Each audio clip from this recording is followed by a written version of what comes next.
Inside a self-service restaurant, a middle-aged man with graying hair smiled awkwardly. The man was named Ting. Opposite him sat two young women of distinct demeanors. As the atmosphere stiffened, Ting was about to speak when a short-haired woman in a businesslike attire spoke first. "Speak up. What did you call us out for today?" Ting's hands fidgeted nervously under the table. He forced a smile and said, "Nothing much. Dad just wants to have a casual meal with you both." "Who would believe that? Every time you call us, it's never good news," retorted the other, fashionably sweet-looking daughter. Ting wore a bitter smile. "Yuan, don't say that. Dad doesn't want every meeting with you both to end on a sour note. Isn't that your own fault? How is it our problem?" Yuan raised her voice. Ting quickly gestured for her to lower her tone. "Don't get upset. I didn't say anything. What right do you have to say anything? You're in your 50s and still act immaturely. Last time, you got swindled and lost your money, then tried dragging us into it by helping those scammers pressure us into giving you money." Yuan continued heatedly, concluding with, "You're absolutely absurd." Ting maintained a strained smile. All right, it's all Dad's fault. Calm down. Let's enjoy our meal without talking about anything, okay?" "No way," said Ting's elder daughter, Yiling, looking at her father with a hint of exasperation. "Yiling," Ting began. Yiling adjusted her glasses and spoke coldly. "As a lawyer, I must remind you that while we are your biological daughters theoretically obligated to support you, according to the latest laws of 2028, parents who have not fulfilled their parental responsibilities cannot force their children to support them.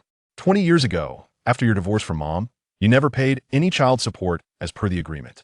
Therefore, we only have a moral obligation towards you, not a legal one. We've helped you pay off gambling debts over the years, amounting to at least several tens of thousands. Additionally, during festivals and your birthday, we send you red envelopes twice the amount you gave us annually. When you were hospitalized due to illness, Yuan and I covered your medical and hospital fees, which I won't even count here." Listening to his elder daughter list out each debt, Ting felt an overwhelming bitterness. "Yiling, why are you doing this? Our point is, we've done more than enough for you. Today, don't expect us to clean up your mess again," Yuan interjected angrily. Ting appeared despondent. Lowering his head, he muttered, "Your mother travels around after retirement, visiting places like Hawaii and Malaysia, receiving jewelry and gold bracelets on her birthday, and generous red envelopes during festivals." Yiling cut him off sharply. "How dare you compare yourself with Mom?" Ting flinched, suddenly sobering up. "No, I didn't mean. If it weren't for you, our family wouldn't have fallen apart," Yuan shouted. Yiling sneered. "If you had any sense of responsibility, our relationship wouldn't be like this now." Yuan glared at him, lowering her voice. "I hate men who are abusive, cheat, gamble, and solicit prostitutes because my father is such a scumbag. You aren't a woman, you'll never understand how deeply a husband's betrayal hurts a woman. What's worse, you think you've done nothing wrong." Weakly, Ting argued, "Why bring this up now? It's all in the past, and it's between me and your mom. Why do you care so much? Because I'm a woman too?" Yuan's eyes reddened. "Now that I'm married, I understand Mom's pain better and feel even more indignant for her." Alarmed, Ting asked, "Yuan, has Chungbin done something wrong to you?" Yuan took a deep breath to calm herself. "Relax, Chungbin isn't like you. Having you as a father, if I hadn't met someone completely opposite, I'd rather stay single forever." Ting slumped defeated, muttering sadly, "I know you both look down on me, but no matter what, you're still my daughters. Don't always side with your mom." Yiling sneered, "It seems you've forgotten how you treated us." Feeling uneasy, Ting's premonition soon came true as the scene turned into a grievance session from his two daughters. "You smoked, drank, and gambled every day, barely home during the new year, taking out your anger on us whenever you lost money. You were kind to other children, but always were a stern face with us, either yelling or hitting. Other kids could ride on your shoulders and play, but you'd shoo us away if we approached. After your divorce, you refused to pay child support and never called or cared about us. And when we finally called, you complained we didn't initiate contact and rushed us off the phone when we did. At Yuan's wedding, you embarrassed her by making a scene drunk, feeling ignored. You promised to quit gambling, but repeatedly broke your promise, losing all our money and forcing us to repay your debts." As the sisters recounted their grievances, Ting found it unbearable to listen. With a pleading look, he begged, "Enough, please stop. Actually, Dad called you here for this." He pulled out a piece of paper from his pocket and placed it on the table. "What's this?" Yuan asked suspiciously. Trying to maintain composure, Ting revealed it was a hospital diagnosis notice, his trembling voice betraying his inner turmoil. Yiling, with her professional instinct, immediately spotted the key detail. advanced lung cancer. She handed the paper to Yuan, who looked at it and laughed oddly. As expected, whenever you call us, it's never good news. Ting chuckled bitterly. Is it not good news? If this troublemaker gets taken by heaven, shouldn't you be happy? Unexpectedly, Yuan snapped back. Have you paid for all your sins? What right do you have to die? Chapter 2. The regret before death. The unexpected outburst from his daughter did not provoke Ting. Rather, it filled him with a peculiar sense of joy. After the dissolution of his family, he realized that finding someone willing to spend time berating him was indeed a luxury. Ting candidly admitted, "Yes, I am not worthy of death, nor do I wish to die. I recognize my past mistakes, and I hope that heaven grants me a bit more time to make amends with you." Upon hearing this, Yuan turned her head away, refusing to meet his gaze. Ling rubbed her temples, her voice tinged with fatigue. "I will take you to the first hospital for a checkup tomorrow." Ting was about to question what needed checking, as he believed the situation was already evident. However, when he looked up and saw the trembling shoulders of his younger daughter and the reddened eyes of his elder daughter, an unprecedented pain pierced his heart. Despite the recent harsh words and accusations from both daughters, their reactions evoked a warmth of familial love within Ting. Memories flooded his mind of over 50 years of a life that was both free yet lonely, indulgent yet absurd. Overwhelmed with emotion, he blurted out, Yuan. It has always been my fault. I truly recognize my errors." In truth, he should have come to this realization long ago. Once, he had a happy and harmonious family. The only flaw was his gambling addiction, which often led to quarrels with his wife, Yen. In moments of anger, he would even strike her. The most severe incident left Yen pregnant at the time, with a misplaced fetus, resulting in severe hemorrhaging that nearly cost both their lives. Additionally, like many men, he was drawn to extramarital affairs. On one occasion, when he was caught cheating and mistaken for soliciting prostitution, it was Yen who paid to bail him out. For the sake of their two daughters, Yen granted him chance after chance. Ultimately, 20 years ago, after he had declared that they should live their own lives without interfering with one another, Yen resolutely sought a divorce. Following their separation, she secured custody of their daughters. At that time, Ting felt a sense of relief without the burden of children. Henceforth, he embraced a life of unrestrained freedom, spending his days working and playing mahjong. When loneliness struck, he would spend some money on a woman or seek solace with lonely women from the factory. Occasionally, his charm would attract women, but unfortunately, they all deemed him too poor to consider marriage. Ting, however, remained indifferent. After all, he had married Yen without spending a dime, skipping the wedding altogether, even having consummated their relationship before formalizing it. Yet, Yen still bore him 2 children. There was no way he would spend large sums to remarry. Women demanded dowries and various other things when marrying. Wasn't that akin to selling their daughters? Ting believed he could always find a woman. Why should he settle for those materialistic ones? This mindset led him to remain single to this day. While other men grew more prosperous with age, he found himself increasingly destitute. Later, noticing that his ex-wife, Yen, had also remained single over the years, he entertained the notion that he still had a chance. He approached her more than once with proposals for reconciliation. But Yen firmly declared that she intended to live a solitary life and would never consider turning back. Ting could only respond with an awkward smile. Indeed, Yen was far from the useless man he had become.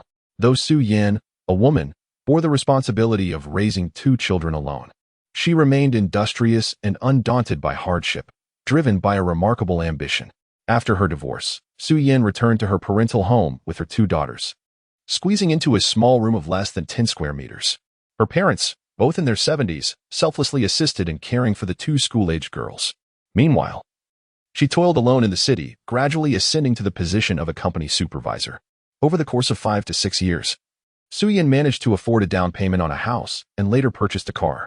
During those years, he did not provide his daughters with a single penny for living expenses, merely sending them a modest 200 yuan red envelope on their birthdays and during the new year.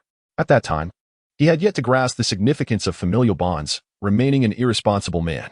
Time passed swiftly, and Yen successfully supported both daughters through university. Subsequently, her daughters entered into relationships, married, and became mothers themselves. By the time her daughters established their own households, he found himself alone, approaching middle age. While other men boasted of their daughters and grandchildren, Ting had little to showcase. He lacked the right to even voice an opinion on his daughter's lifelong commitments. On the wedding day, when his son-in-law politely addressed him as father, he quickly turned to engage with others. Su Ting felt an urge to explode with frustration, but he stifled it, ultimately resorting to solitary drinking. He became intoxicated and caused a scene at his daughter's wedding banquet. In the aftermath, a deep regret consumed him, leaving him remorseful to the core. It was only in his twilight years that he realized the most vital aspects of life were family and companionship. Regrettably, this epiphany came far too late. He had assumed that upon learning of his impending death, his daughters would feel a sense of relief. To his astonishment, they insisted on subjecting Su Ting to hospital treatment. It is worth noting that cancer is an incurable affliction. Su Ting, reluctant to squander money, refused to go to the hospital. Yet, Suya, in a fit of rage, declared him an unfit father, insisting that he must repay the debts of his earlier life and the time he had left, proclaiming, "I will not permit you to die now." He attempted to leverage his son-in-law against his daughter, questioning whether she had consulted him for his opinion, asserting that Changbin would not agree. Su Ting tried to dismiss her concerns, but she countered, "This is not your concern. Changbin and I both have our own jobs. He supports my decisions just as I support his." Thus, Su Ting reluctantly entered the hospital for chemotherapy. To his surprise, during his hospitalization, Su Yin occasionally came to visit him. During their conversations, he lamented his inability to adapt to the hospital food. Chapter 3 Rebirth Ding Dong. Suddenly, Su Ting heard a sound. Immediately, a voice declared, "Hello, Mr. Su Ting. This is the Life Management Bureau. You have now passed away." This strange voice continued to speak at length. By the time he comprehended the situation, he felt a force pulling him downward, and then he plummeted to the ground. Within the old tiled house, a terrifying scream erupted. A 2-year-old girl, playing nearby, was startled by the scream and fell onto the ground. The hard surface caused her to cry out in pain. Woo-woo. Su Ting gradually returned to his senses, lying in a mud-brick house. His eyes widened in disbelief. He had truly been reborn. Reflecting on his experiences after death, Su Ting felt an overwhelming surge of excitement. The voice from the so-called Life Management Bureau informed him, "Given your failures in life, we grant you a chance to start anew, along with a sign-in system.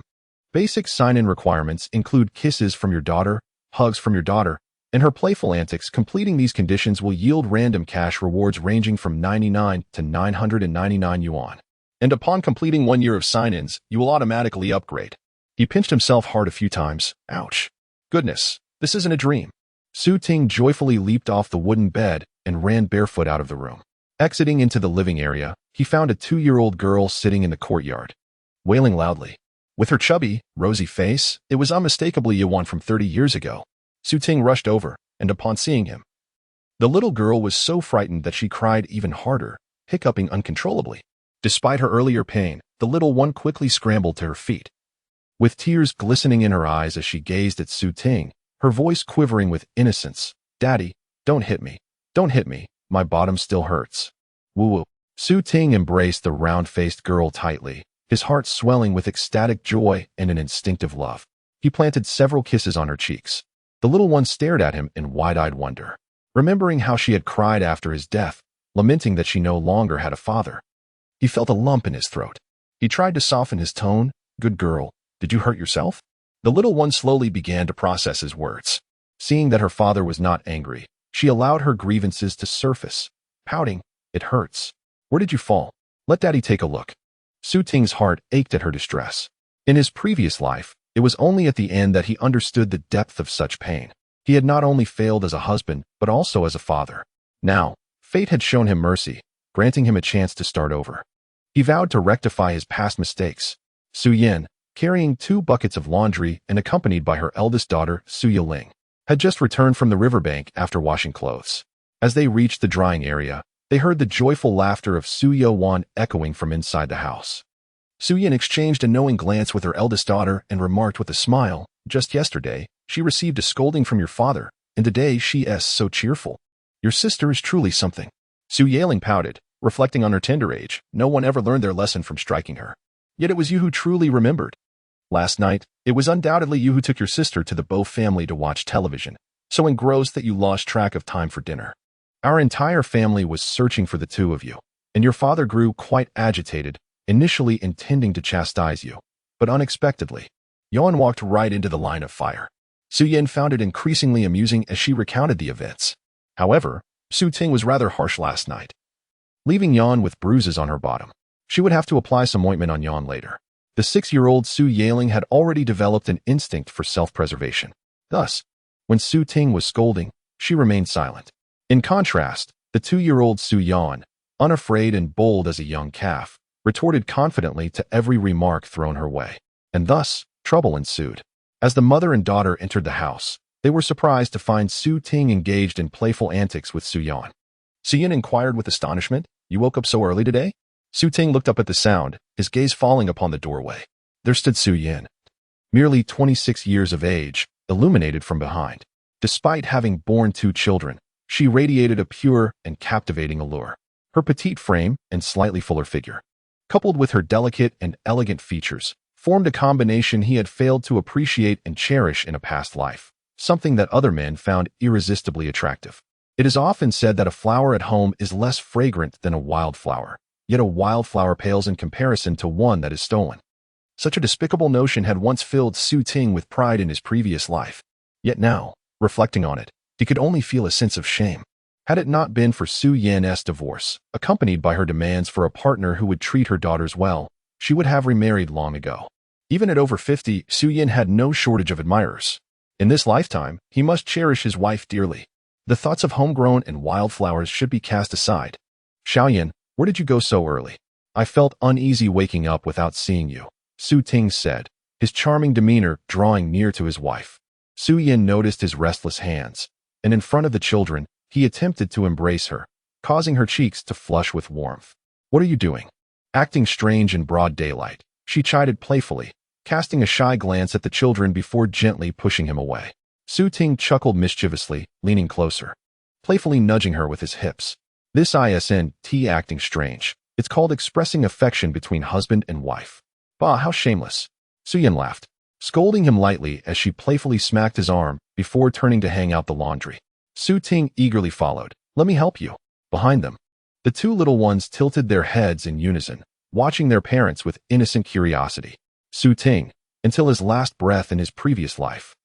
Chapter 4. Laozi's moment of pride in his daughter. The term applying fragrance refers to the act of administering medicine. This was mentioned by Su Yan when she treated her last night. "Did your father really apply medicine to you? It sounds rather unbelievable," Zhang Xiaofan remarked with skepticism. Had it not been for her and Su Yan intervening last night, Su Ting would not have ceased his actions so promptly. Zhang Xiaofan then sought out Su Zonghai, muttering, "Is it possible that Ursi has caused some trouble again? Otherwise, why is he behaving so unusually today?" In response to Zhang Xiaofan's concerns, Su Zonghai remained remarkably calm. "Whatever issues he has, we are not in a position to interfere. Let Xiaoyan take care of him. There is no need for you to fret." The name Ursi, meaning 24, refers to Su Ting, who upon arriving in their village, acknowledged them as his adoptive parents and integrated into the lineage of Degua village. Su Ting had returned to Degua village at the age of 16 with a fellow villager who worked as a laborer. He claimed that his original surname was Zhu, and he was the youngest among 7 siblings. His parents, having had him in their old age, doted on him greatly, but tragically, they both passed away when he was just 7 years old. As a result, Su Ting grew up without proper guidance, moving from one elder sibling's home to another. And he left school before finishing elementary to work. It was not until he met a young lad from Degua village at the age of 16 that he forged a lasting friendship. At that time, Su Zonghai and Zhang Xiaofan had been married for over a decade without having any children. With an age gap of about 10 years, Zhang Xiaofan married Su Zonghai at 19 while he was already 30. They believed that this might be the reason for their childlessness. Consequently, the couple contemplated adopting a child, leading to the fortuitous adoption of Su Ting. Given Su Ting's background and the lack of blood ties, both Su Zonghai and Zhang Xiaofan were particularly cautious in their interactions with him. They feared that any displeasure might prompt Su Ting to abandon them and return to his biological siblings. Similarly, they worried that after marrying Su Yan, he might secretly return to Sichuan, as both he and Su Yan hailed from that region. Thus, the couple made a concerted effort to shower their 2 granddaughters with affection, ensuring that any delicacies at home were prioritized for Su Ting and his wife, allowing the granddaughters to eat first. Moreover, they harbored a belief that financial security lay in keeping money close at hand, leading to a notable frugality regarding finances. The entire family suspected that Su Ting was harboring some hidden schemes. Yet, only Su Ting himself understood that he had genuinely turned over a new leaf. As the dishes were served, There lay a plate of stir-fried vegetables devoid of oil and a bowl of dried radish. With the harvest season in full swing, they had to conserve the good food for the upcoming new year, other than the small rooster Su Zonghai had slaughtered to welcome them on their return. The previous 2 days had consisted solely of thin rice porridge accompanied by dried radish. Ultimately, it was poverty that had led to such circumstances. However, regardless of their financial struggles, Zhang Xiufan would always ensure that Su Zonghai slaughtered a chicken for Su Ting's return home, as it was essential that his first meal back included meat. Had it not been for this, Su Ting would not have remained in Degua village until the passing of his adoptive parents. As they dined, Su Zonghai conveyed, "This afternoon, I shall assist Aki in butchering pigs. Ursi, do refrain from playing mahjong this afternoon. We must pay our respects to the ancestors." Su Ting nodded in acknowledgement. Time to pay respects. The new year approaches. Suddenly, Su Yaling, usually quiet, exclaimed joyfully. Su Yuan mimicked her sister, wriggling on the stool and calling out, "Let us go. The new year is here." "Hurry, indeed. If you continue this nonsense, be wary of your father's wrath," Zhang Xiufan admonished. Given Su Ting's temper in the past, he could indeed lose his composure. However, at present, Su Ting smiled gently as he pulled his little one closer, leaning down to ask Su Yaoan, "Shall you accompany your father to pay respects this afternoon?" Su Yaoan giggled. "Yes, yes." Su Yaling, with her mouth full, looked on enviously as her sister snuggled in their father's embrace. Yet, in her memory, her father had not always been so affectionate. Thus, Su Yaling hesitated to approach him. Noticing the mixture of longing and trepidation in his 6-year-old daughter's eyes, Su Ting sighed inwardly. This was the consequence of his past actions.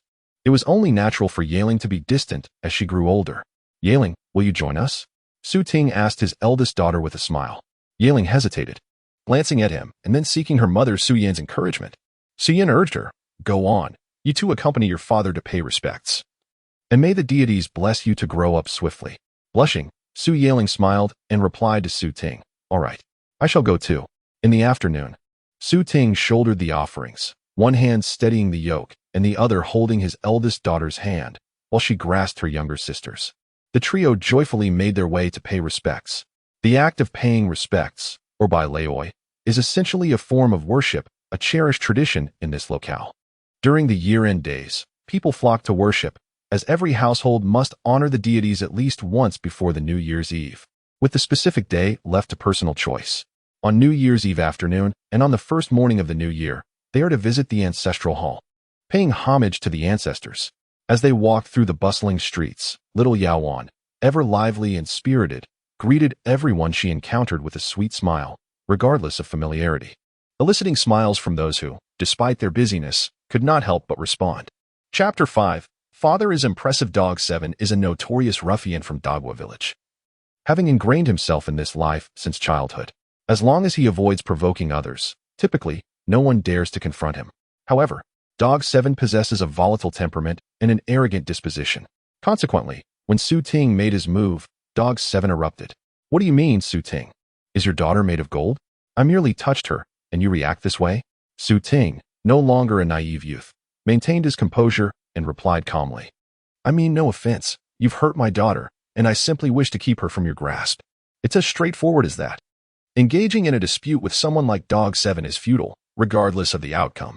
At that moment, within the temple, numerous devotees were engaged in worship, and it was unlikely that Dog 7 would be foolish enough to create a scene there. Thus, Su Ting focused on his own rituals, offering incense, praying, and burning paper money, while Dog 7 continued to howl and curse like a rabid dog. "What do you think you are? Su Zonghai and Zhang Xiufan cannot even bear children. So what makes you think you're any better? They produce 2 worthless offspring. In the end, they will meet the same fate. I've been making a name for myself in Dagua village since I was 8. Who do you think you are? You two work tirelessly for a meager income, only to end up enriching me. Why not just hand your earnings over to me directly?" Dog 7 unleashed a torrent of insults, denigrating everyone from Su Zonghai and his wife to Su Ting's wife and daughter. Su Ting's expression darkened further. He stepped in front of Su Yaling, who, upon seeing his countenance, shrank back in fear. Noticing his daughter was frightened, Su Ting forced a smile and handed her 50 cents. "Dear girl, take your sister to the little shop above and buy some candies. Father will come to find you shortly." Su Yaling bit her lip, stealing a glance at the cursing Dog 7, and whispered, "Don't fight with him. He's very strong. Last time, I saw Dog 7 make a Bayo bleed." Su Ting was slightly taken aback. His daughter was remarkably astute. No wonder she would one day become a great lawyer. Fear not, father is stronger than him.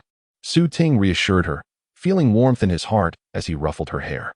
Though Su Yaling remained silent, her pleading gaze spoke volumes. Su Ting, feeling helpless, chuckled. I can only promise that I won't let him harm you more than I would.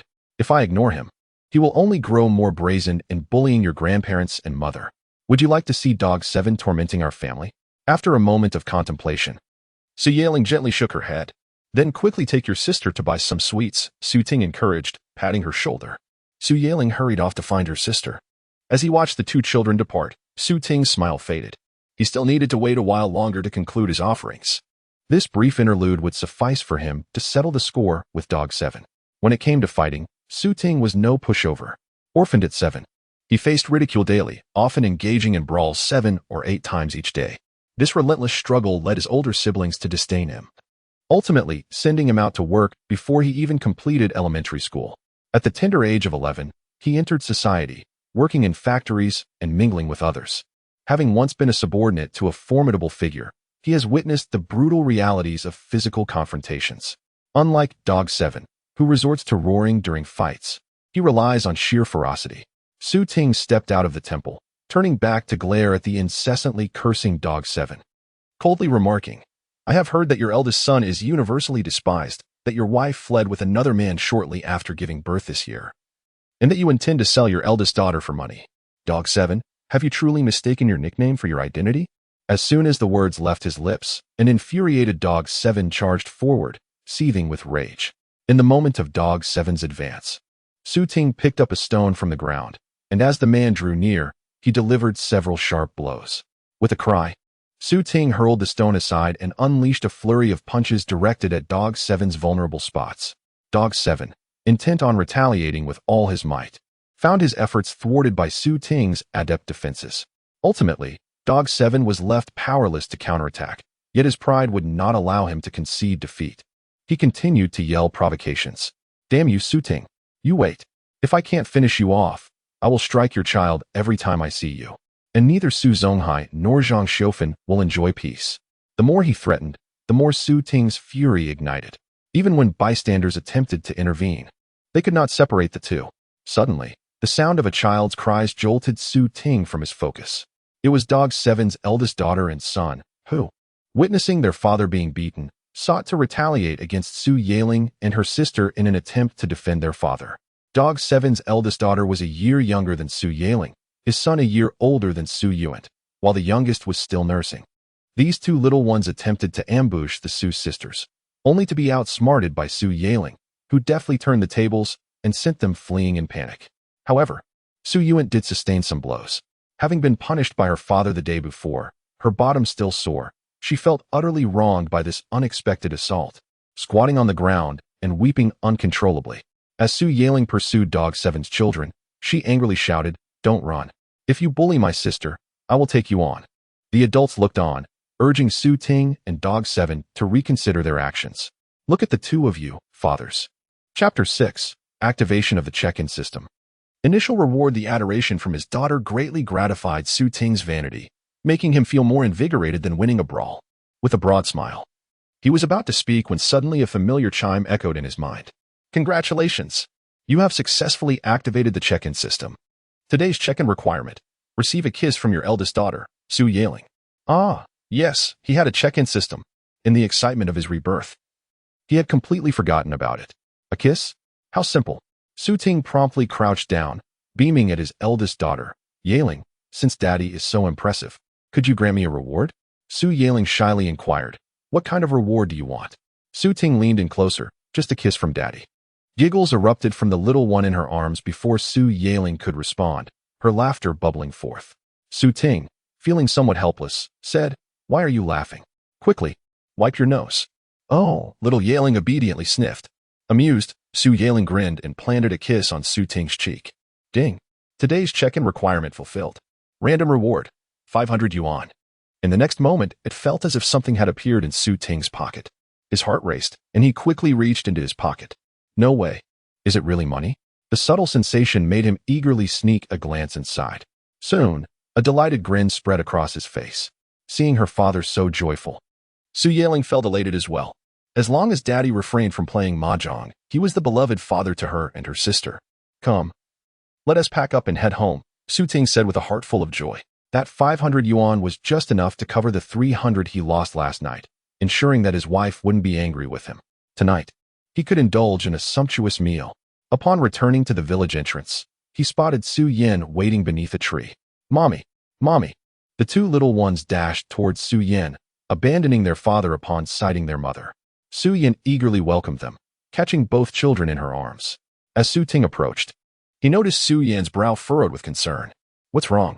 Why are you here? I heard them say you got into a fight? Su Yin inquired, her gaze scrutinizing him. Seeing no injuries on Su Ting's face, she pulled him closer and inspected him. Where did you get it? Her care felt like the warm sun in winter, enveloping Su Ting in comfort. He proudly puffed out his chest. Your husband is formidable. Those few hits from that mutt are nothing. He only deserves to be beaten by me. Su Yin looked at him with skepticism. Are you truly unscathed? Su Ting mischievously teased. If you don't believe me, I can strip down tonight for you to inspect thoroughly. Su Yin quickly glanced around. A fellow villager happened to pass by, and her cheeks flushed a deep crimson. Su Ting, however, remained calm and greeted the passerby. Uncle Gong, just heading out? Indeed. 19. Little Yin, have you returned from your family visit? Su Yin shyly nodded. Yes, we're preparing to go home and make dinner, Su Ting replied with a smile. All right then. As Uncle Gong walked away, Su Yin reproachfully remarked. What is the matter with you today? You seem to be acting quite unruly, which is very unlike you. Su Ting chuckled. Do you enjoy it? Su Yin chose to ignore him and shifted the topic, inquiring, what were you doing in the temple, fighting with Dog Chi? The children were present. It was quite inappropriate. Just as Su Ting was about to clarify, Su Yaling's voice suddenly interjected. Mommy, Daddy was so fierce just now. He pinned Dog Chi down like this. The two turned to see Su Yaling, as she spoke, taking her younger sister and pushing her down to the ground, mimicking the scene of Su Ting's display of strength. No, let go. The little one, forcibly pinned down, protested and wriggled, emitting sounds of discontent. The path was made of yellow mud, and with Su Yaling's antics, the little girl became completely covered in dirt, rendering her a sight to behold. Su Yan's expression shifted. Su Ting initially thought his wife was about to explode in anger, but instead, she simply held back the excited yelling. Mommy understands. There is no need for you to perform for Mommy anymore. It hurts your sister when you do that. Please let her go, Su Yan gently said, her calm demeanor gradually soothing Yaling. Subsequently, Yaling obediently helped her sister up and brushed off the dirt from her. This scene deeply moved Su Ting. He reflected on his own approach to parenting, which had always been rooted in shouting and punishment. Whenever the children displeased him, he would vent his emotions indiscriminately. For instance, just last night, when the two children lost track of time playing and forgot to return home, he had furiously punished them. Even though his target was merely a 2-year-old, he showed no compassion. Of course, he never intended to harm them severely. Otherwise, how could Yuan be frolicking today? Nevertheless, such actions could leave psychological scars. While the younger daughter might not remember, the elder daughter would certainly be affected. It was no wonder that Yaling appeared before him like a timid rabbit, only becoming lively in the presence of her grandparents and mother. It seemed he needed to learn from his wife and practice controlling his temper more diligently. As these thoughts occupied his mind, Su Ting carried the burden while Su Yin led their two delightful daughters, all laughing and chatting as they made their way home. Chapter 7. The first step towards redemption. As Zhang Shoufan entered the living room, she observed Su Ting handing money to Su Yin, unable to suppress her astonishment. Ah, it seems that 24 has truly changed his ways today, even willing to part with his money, she remarked. A trace of satisfaction appeared on Su Yan's face as she responded cheerfully. Then you should give the money to Aunt. The house is quite old. During the floods 2 years ago, it nearly got submerged. I wish to save enough to build a new home as soon as possible. Do not fret about the funds for the new house. I will find a way. You keep this money, Su Ting insisted, pressing the money into her hands. Su Yin dismissed it lightly. I have no particular need for it. Better to give it to Aunt. This year, our daughter Yaling just started elementary school, and will need to pay her tuition soon. She urged Su Ting to turn over his earnings, hoping he would not squander the hard-earned money at the mahjong table. Whether the money was for herself or for the family did not concern Su Yan. After all, since her marriage, she had scarcely spent any money on herself. Every month, her modest wages were sent back home to support the family. Su Ting intended the money for the same purpose. Yet, He understood well that no matter how much he gave to Aunt Shofen, she would not contribute when the time came to build the house. In his past life, Su Yin had sent her salary home every year, yet after 7 or 8 years, the house remained unbuilt. Whenever she inquired whether enough money had been saved, Aunt Shofen would lament the lack of funds, citing the children's frequent illnesses and their incessant need for snacks, claiming the little money sent home was spent on them. Ultimately, it was Aunt Shofen who urged Su Yin to borrow 2,000 yuan from her family, which was what allowed the house to be constructed. That 2,000 yuan was never repaid. Only after their divorce, when Su Yin returned to her family, did she manage to repay it herself. This incident had become a thorn in Su Yan's heart. Su Ting wished to prevent history from repeating itself.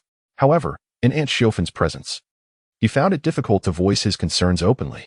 He resolved to learn from past experiences and privately give money to his wife in the future. Is Uncle 24 at home?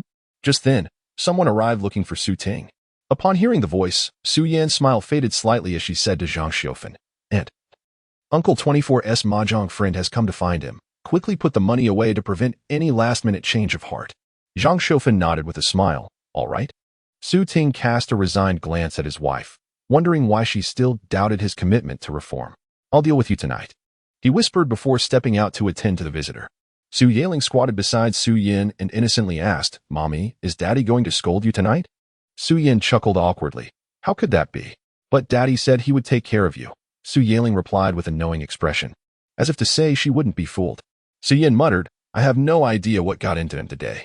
Despite her words, her face flushed, her lips and eyes betraying an undeniable sweetness. "Uncle 24, tonight at Jizai's place, we're just one player short."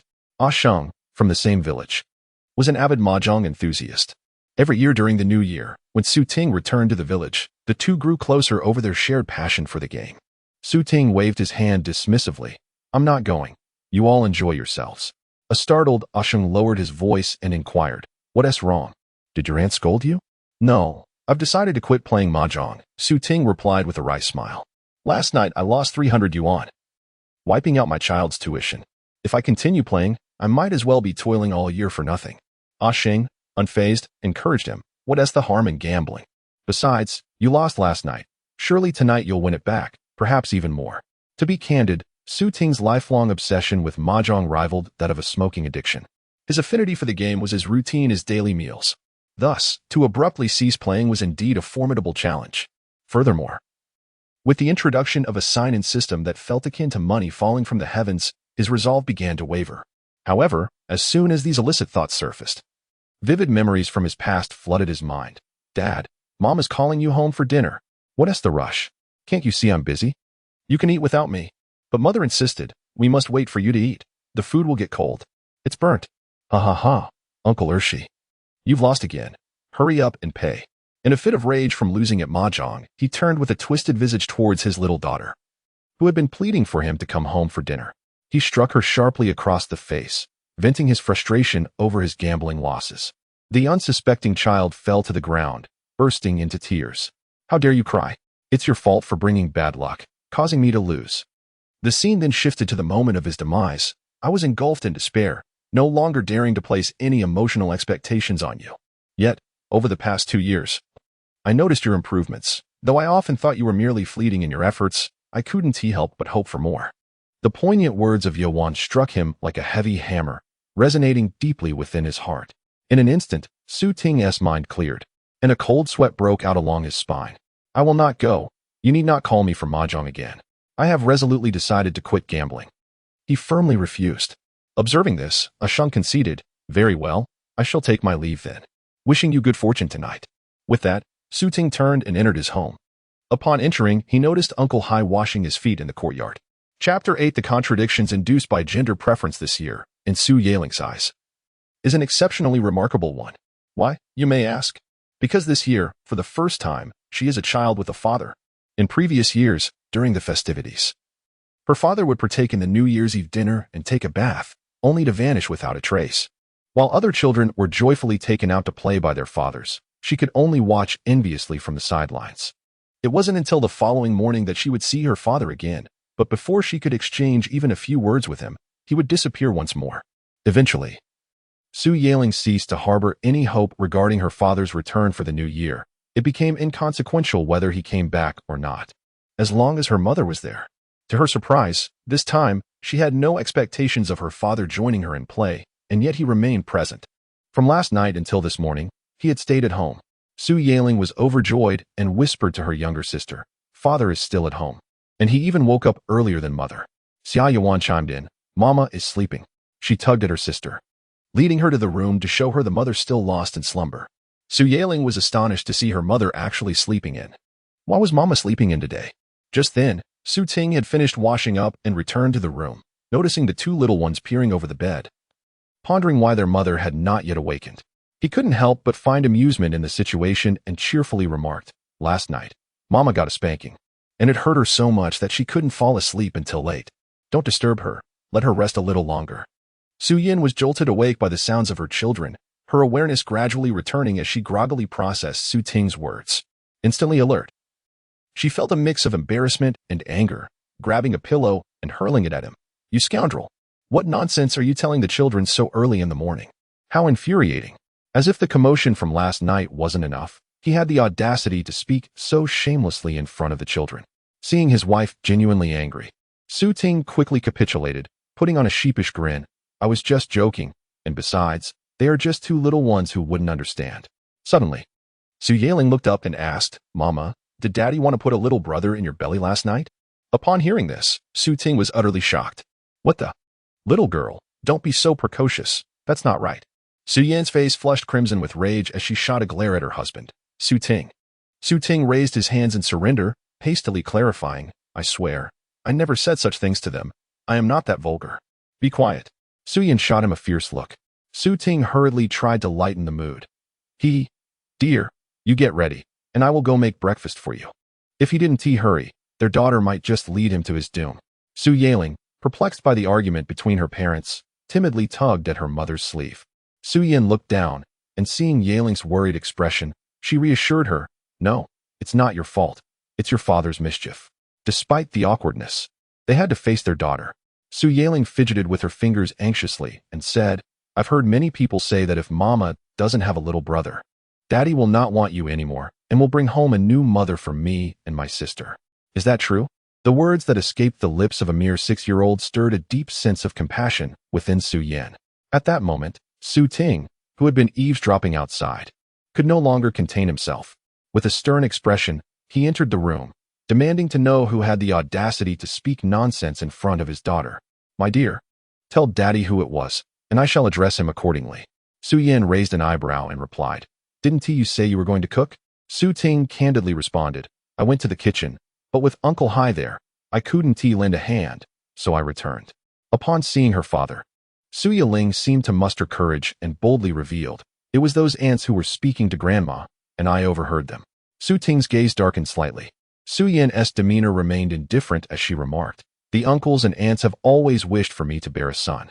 Just yesterday, while washing clothes by the river with Yaling, someone inquired about when I planned to have another child." From her tone, Su Ting sensed both anger and sorrow. He was acutely aware of the anguish and helplessness Su Yin had endured when she had previously confided in him about being pressured to conceive. It was no secret that before Yuan, Su Yin had indeed been pregnant, but when the ultrasound revealed it was a girl, she had terminated the pregnancy. Later, when she conceived Yuan, having just undergone an abortion, she could not bear to terminate again, which is why she chose to keep her. Initially, the aunts had suggested giving the child away once she was born. However, when Yuan arrived, chubby and charming, she captured the hearts of all who beheld her, making it impossible to part with her. In his past life, Su Ting had remained indifferent to such matters. Much like most men who believe that childbirth is solely a woman's responsibility, with men only tasked with sowing the seeds. Yet now, he felt profoundly grateful that he had not given Yuan away. Sitting beside the bed, he took Su Yin's hand in his own. "I promise you, from this day forth, no one shall mock you for not bearing a son or pressure you into having one.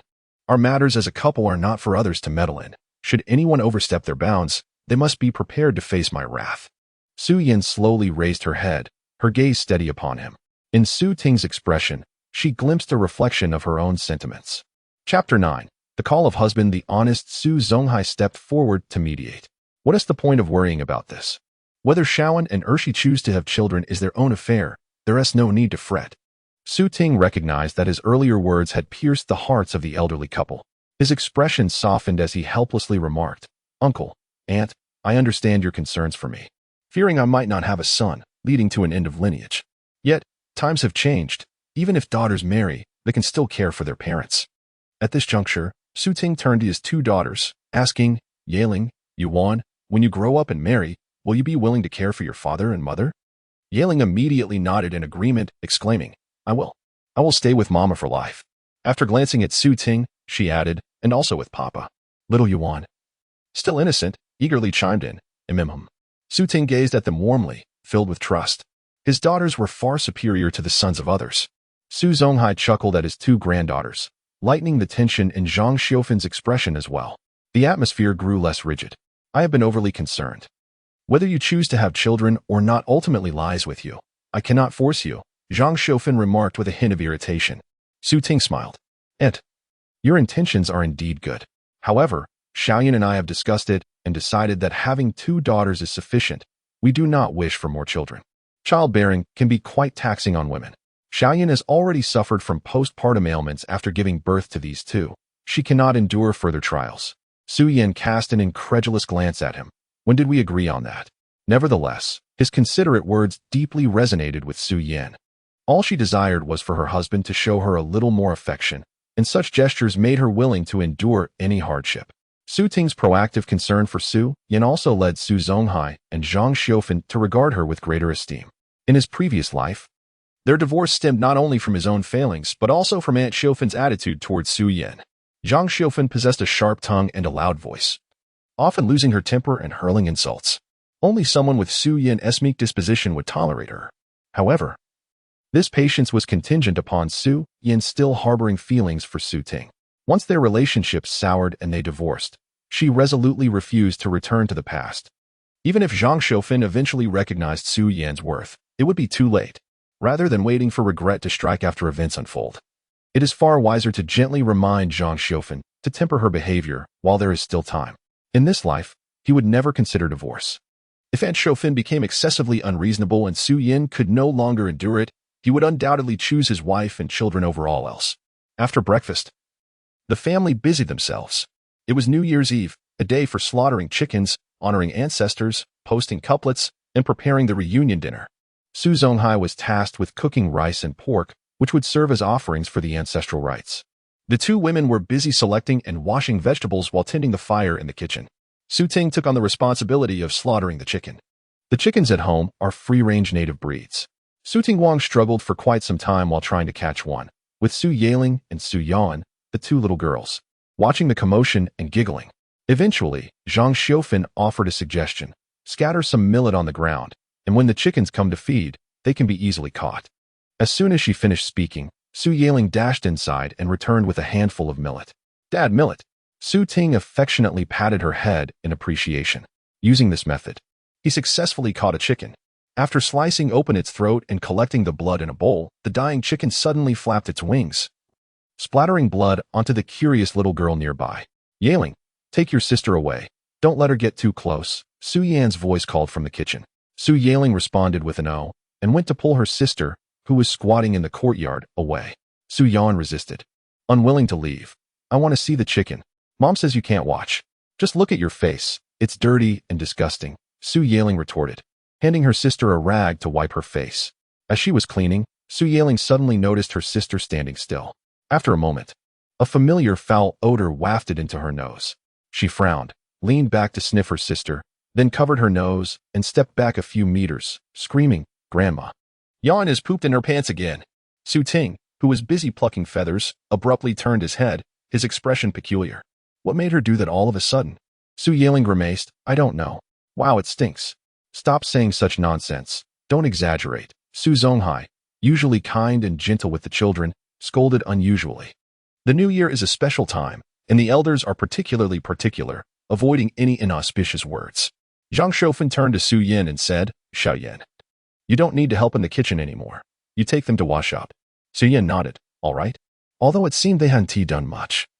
It was already past noon. Su Zonghai urged, "It's the 24th. Hurry up. We're just waiting for the chickens." "All right, I'll take care of it." Su Ting replied, as he finished plucking the last feathers and began to gut the chicken. With Su Zonghai's urging, Su Ting quickly took the chicken inside. Chapter 10. New Year's Eve Dinner. Let us eat. With Su Zonghai's enthusiastic call, steaming dishes were served onto the 8 immortals' table in the living room. A plate of white-cut chicken, a platter of pan-fried salted fish, 2 bowls of stir-fried vermicelli with garlic sprouts and meat, and a pot of cabbage and pork stew with vermicelli. The centerpiece of today's feast was the white-cut chicken. Su Yaling, just tall enough to reach the table, could barely glimpse the delicious spread. Little Su Yuan, unable to see over the table even when tiptoeing, anxiously circled below. Meat. The little glutton caught a whiff of the savory aroma, her mouth watering as she whimpered. Su Yaling climbed onto a bench, seizing the opportunity while the adults were distracted, and stealthily grabbed a piece of chicken, darting to a corner of the living room. Noticing little Yuan still dazed by the table, she urgently whispered, "Silly girl." Oblivious. Little Yuan ran towards her older sister, who tore off a piece of meat and stuffed it into her mouth. Su Ting entered with bowls and chopsticks. Spotting the 2 little rascals sharing their spoils, and playfully exclaimed, "Hey, what are you 2 up to?" Su Yaling quickly concealed her hands behind her back, shaking her head in silence. Su Ting's gaze shifted to little Yuan, who was still chewing on the meat, and suddenly realized, "Oh, you 2 are sneaking food, huh? I didn't do it. It was my sister." Su Yaling, seeing her little accomplice was exposed, promptly threw her under the bus. However, she underestimated little Yuan's intellect, as the little one turned traitor and declared, "Sister is the one who is sneaking food." "Silly girl, how could you?" Su Yaling exclaimed in frustration. "Next time, I won't take you with me." Upon hearing this, little Yuan panicked at the thought of being left out of future culinary escapades. Quickly, she retracted her statement. "Sister didn't sneak food, Daddy did." Su Ting, bewildered, wondered, "What does this have to do with me? Who is sneaking food?" Just as Su Yan entered, having just finished hanging the laundry, she overheard little Yuan accusing her father of pilfering food and curiously inquired. With her innocent and adorable face, little Yuan, in front of the bewildered Su Ting, again cast aspersions, "Mommy, Daddy is sneaking meat." Su Ting, caught between laughter and exasperation, waved his hand dismissively. "All right. Let us pretend I didn't see or hear anything. You shouldn't slander me. May I leave now?" Truly, these 2 little rascals were like little bandits, framing their father with great ingenuity. Zhang Xiaofan brought in a pot of rice, and, upon noticing the oil smudges on little Yuan's face, immediately scolded the 2 little ones for sneaking food. Yet, Zhang Xiaofan was not genuinely angry. She simply wished to prevent her children from developing bad habits. Thus, although her voice was raised, it lacked malice. As long as there was no malice, little Yuan felt unafraid. Being so young, she instinctively navigated through situations, discerning goodness from evil based on her preferences. However, Su Yaling understood the reprimand from Grandma. With a sheepish demeanor, she slinked away to the kitchen to find Grandpa. Upon her entrance, Su Zonghai greeted her with a smile. "Have you been causing trouble for your grandma again?" Su Yaling stuck out her tongue. "I sneaked a piece of chicken." Haha. Su Zonghai found no fault in a child sneaking a bite. "Still preparing chicken for tomorrow." He handed a piece of chicken gizzard to his eldest granddaughter. "Grandpa is the best." Su Yaling joyfully dashed forward and embraced her grandfather, planting a hearty kiss on his cheek. Su Zonghai's eyes crinkled with delight, nearly squinting shut, holding the chicken gizzard her grandfather had given her. Su Yaling settled on a nearby seat, munching contentedly while observing her grandfather carve the chicken. The bird was halved, with only one half destined for the dinner table that evening, the other reserved for breakfast the following day. Aware of his granddaughter's fondness for chicken legs, Su Zonghai skillfully managed to yield 4 legs from a modest rooster, 2 sizable legs and 2 smaller wing legs. The dining table in the living room was meticulously set with bowls and chopsticks, awaiting the arrival of everyone.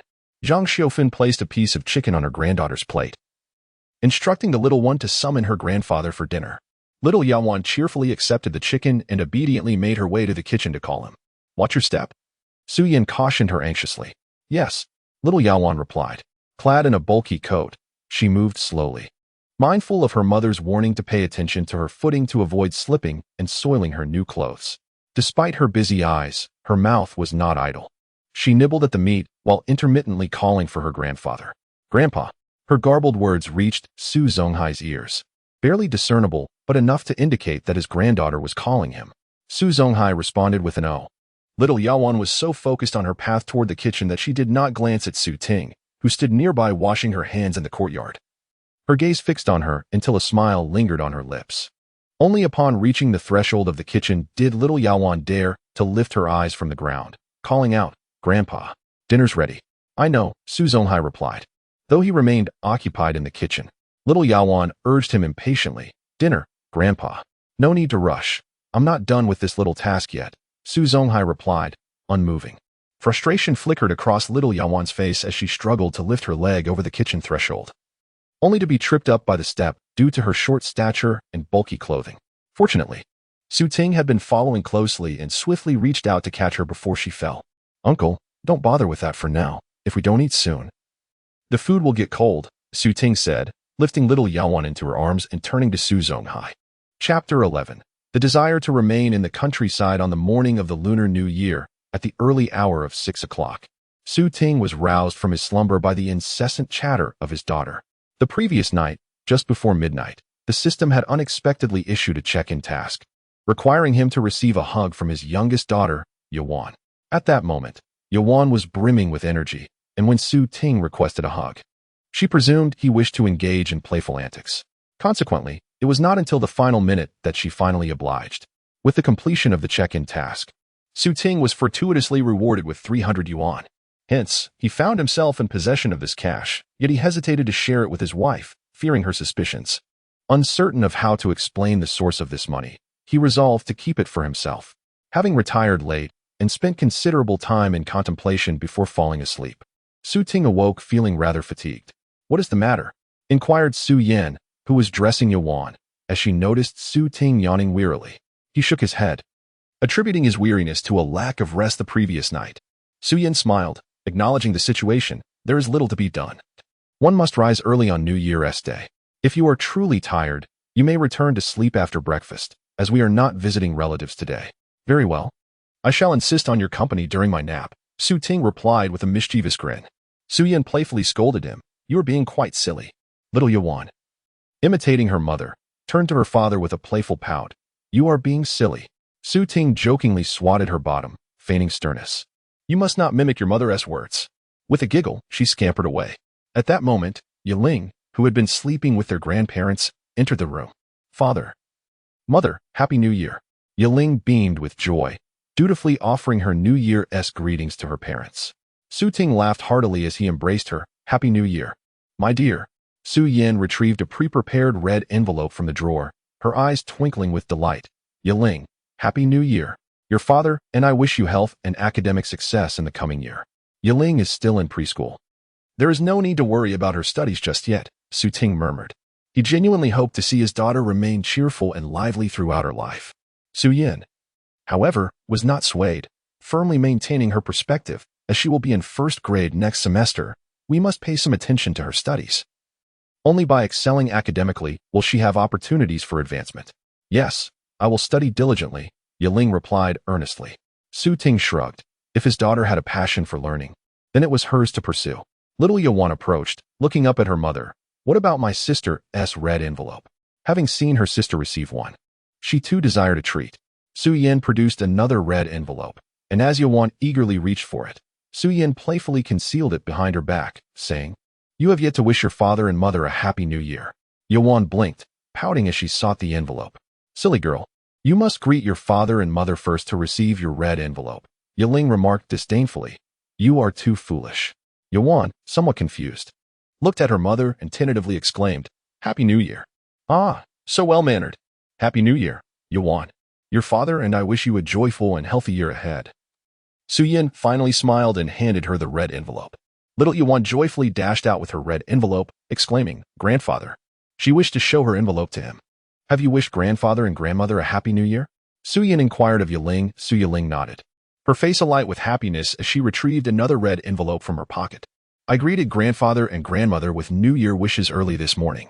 Grandmother helped me dress and then gave me a red envelope. Make sure to keep your envelope safe and do not let it fall," Su Yan advised, concerned that the child might become too engrossed in play and misplace her money. Upon exiting the room, Su Ting and Su Yan encountered the elderly couple and promptly extended their New Year greetings. "Uncle, Aunt, Happy New Year." "Ha ha ha, Happy New Year," replied the elders. Once Su Zonghai prepared the meal and arranged the offerings for the ancestral worship, the family made their way to the ancestral hall. Su Zonghai carried a burden on his shoulders while Zhang Xiufan held the firecrackers, both leading the way. Su Ting cradled little Yuan in his arms, and Su Yin held Su Yiling's hand, following closely behind the elderly couple.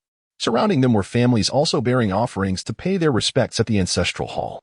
It is said that Degua village and the nearby Shangpa and Huangjiao villages all trace their lineage back to a common ancestor.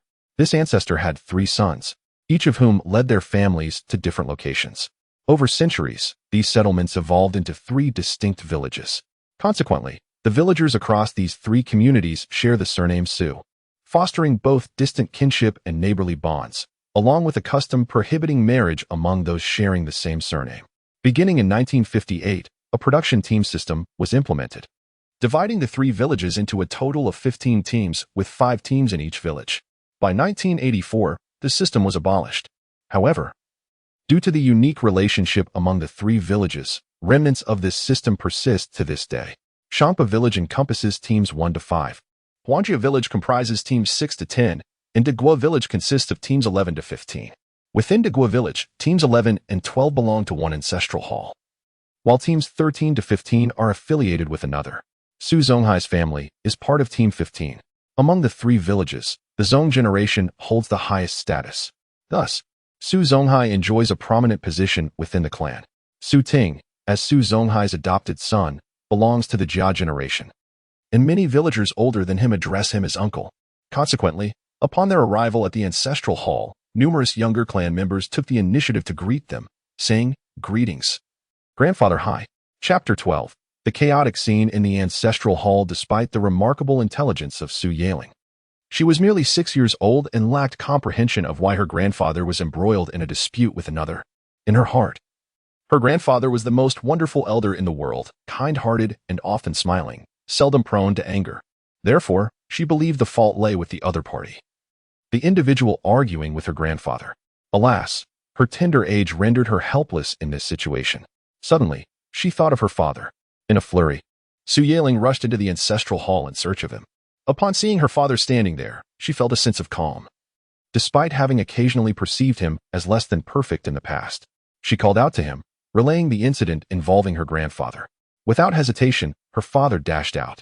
Su Yiling, filled with anxiety and anticipation, followed closely behind, witnessing her father intervene to separate her grandfather from the heated confrontation. In that moment, a wave of disappointment washed over her. Why was her father scolding that wicked uncle instead of pulling her grandfather away? However, in the next instant, she watched as her father turned and delivered a punch to the unruly uncle. Well, Su Yiling felt a mix of excitement and fear, retreating behind a pillar, nervously cheering for her father. He was truly remarkable, so formidable, in stark contrast to Su Yiling's innocent thoughts. Su Tingyi had approached to find Go Chi's brother, shoving Su Zonghai. Even without knowing the details, Su Tingyi could surmise that the altercation stemmed from an incident on the 29th, when Su Zonghai had struck Go Chi. Thus, Go Chi's brother had come to defend his sibling and confronted Su Zonghai with contempt.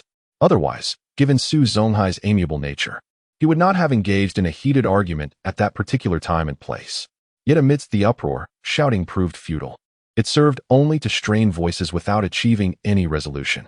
Consequently, Su Tingyi intervened to pull Su Zonghai away and immediately took matters into his own hands. Why waste time arguing when one could act? Real men should not be overly sentimental. Once he struck, Go Chi's brothers quickly surrounded him, launching a joint attack. Su Tingyi was unafraid, but Zhang Xiufan, witnessing the chaos, hurried to find assistance in breaking up the fight. She sought out Su Zonghai's nephew, Su Tingyi's cousin, Su Jichuan, who was a decade older than Su Tingyi. Known for his mild demeanor and reticence, he arrived and, upon seeing the fray, silently rolled up his sleeves to join the fray. The 2 cousins began to clash with Go Chi's brothers. Zhang Xiufan was taken aback. She had summoned Jichuan to mediate, not to join the brawl. What an inappropriate spectacle it was to have a fight at the entrance of the ancestral hall on New Year's Day. Before long, several elder clansmen from the Zong branch arrived. They were of the same generation as Su Zonghai, yet older, all in their 60s.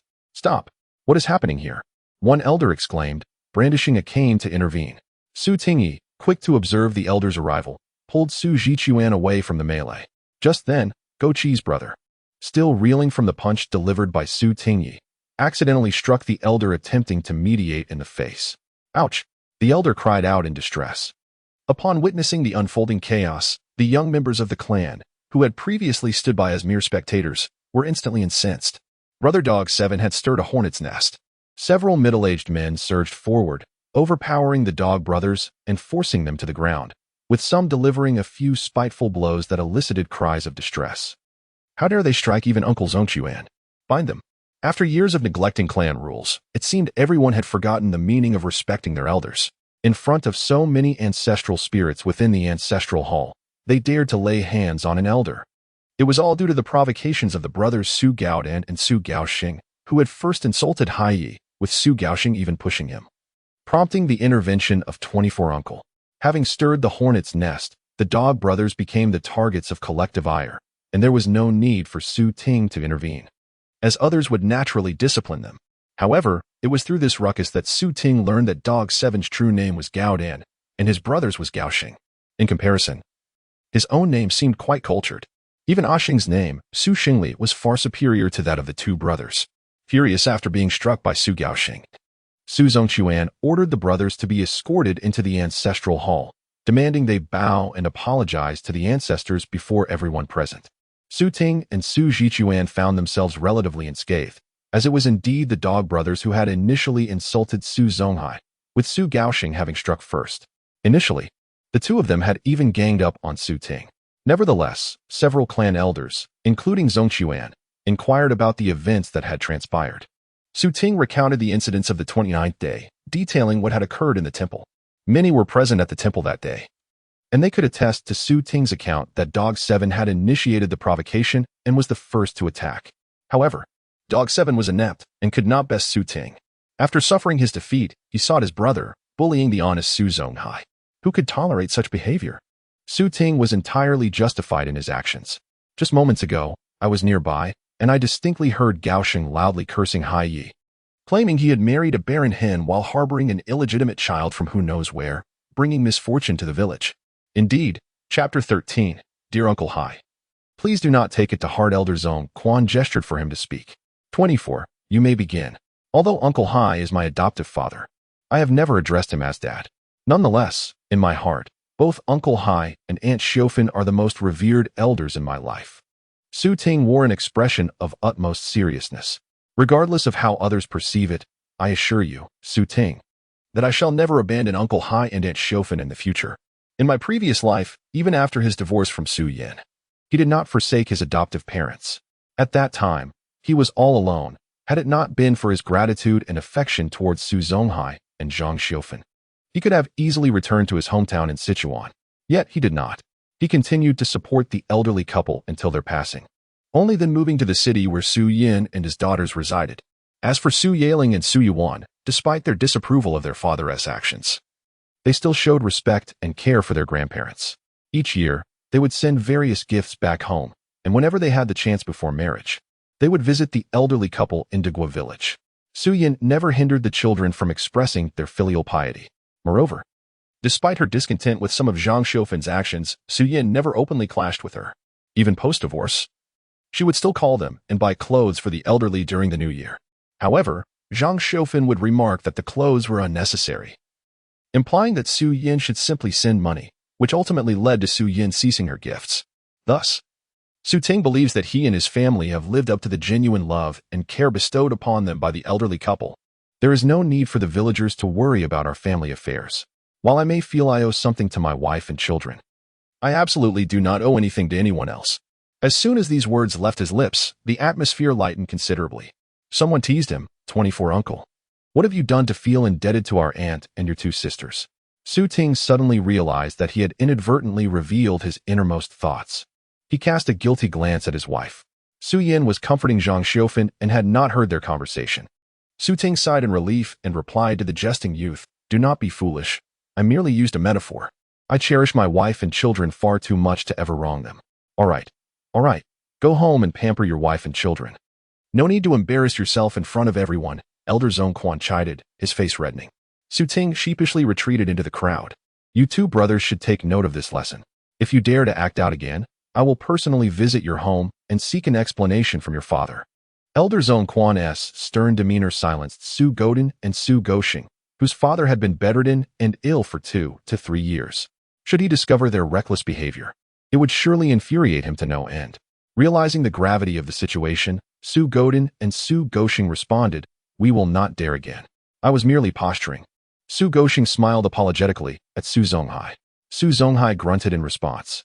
At that moment, the village secretary, Su Jiatsai, arrived. "What are you doing? Early in the morning on the first day of the year, instead of offering incense, why are you all gathered here to witness this commotion?" As I approached, I saw that Su Goshin and Su Gudin were tied up and kneeling on the ground. Su Jiakai's expression was stern. "Uncle Zongchuan, what era is this? Still resorting to tying people up? Are you attempting to administer vigilante justice? Su Jiakai, your 2 nephews have shown great disrespect towards their elders and even struck me. Are you feeling pity for them just because I asked them to kneel and apologize?" Su Zongchuan stood his ground, maintaining a serious demeanor while facing Su Jiakai. "Sir, you cannot speak in such a manner. Uncle Jiakai is our branch secretary." A villager trailing behind Su Jiakai interjected disapprovingly. No sooner had he spoken than his father sharply reprimanded him. "Do not interrupt when your elders are speaking." Even his father had to address Su Zongchuan as uncle. Yet this young man seemed to believe that being close to the branch secretary elevated his own status. Who was it that left you two in this state? Su Jiakai, not foolish enough to confront the clan elder directly, redirected his inquiries towards Su Ting. Since he had arrived on the scene, he could not possibly be unaware of who had fought with Goshing and his brother. Before he could question Su Ting, the latter approached him with a smile.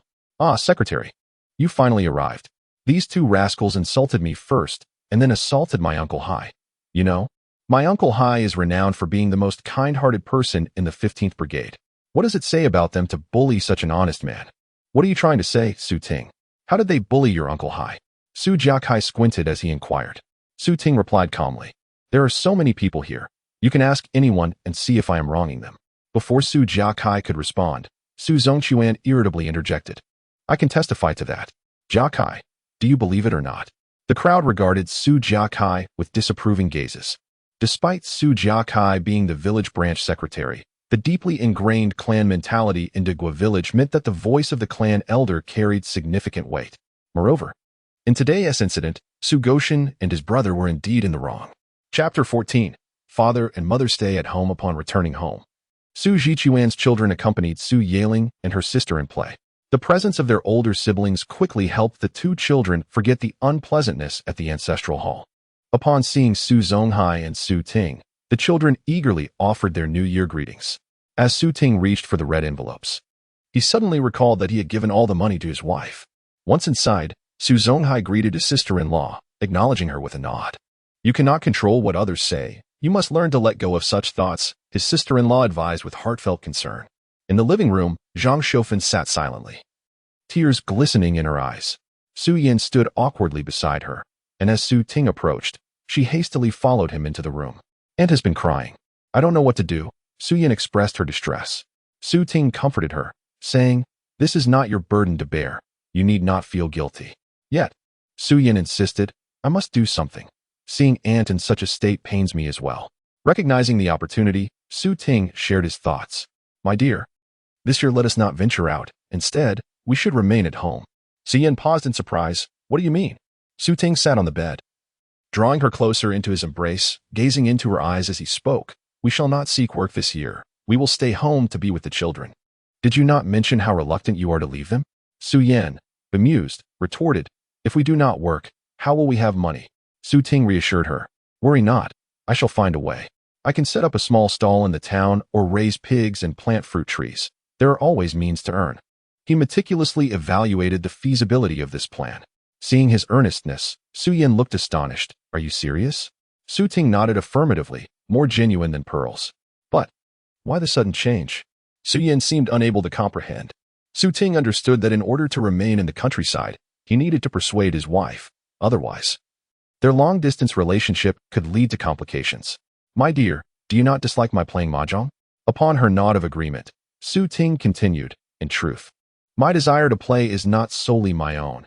In the bustling city, we toil tirelessly every day, seeking a little amusement. Mahjong is merely a form of entertainment for us men, and in such an environment, it is difficult to refrain from participating." Su Yin frowned. "It is not that I do not want you to enjoy yourself, But every time you play mahjong, you lose all the money, and you play throughout the night. Su Ting quickly interjected, I have come to realize that this behavior is detrimental, and I wish to stay home and engage in meaningful activities.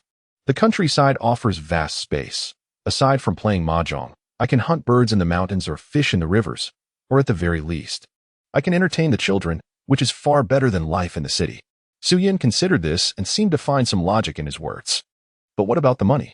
If we do not work, there will be no income at home, and uncle and aunt will not be pleased, will they?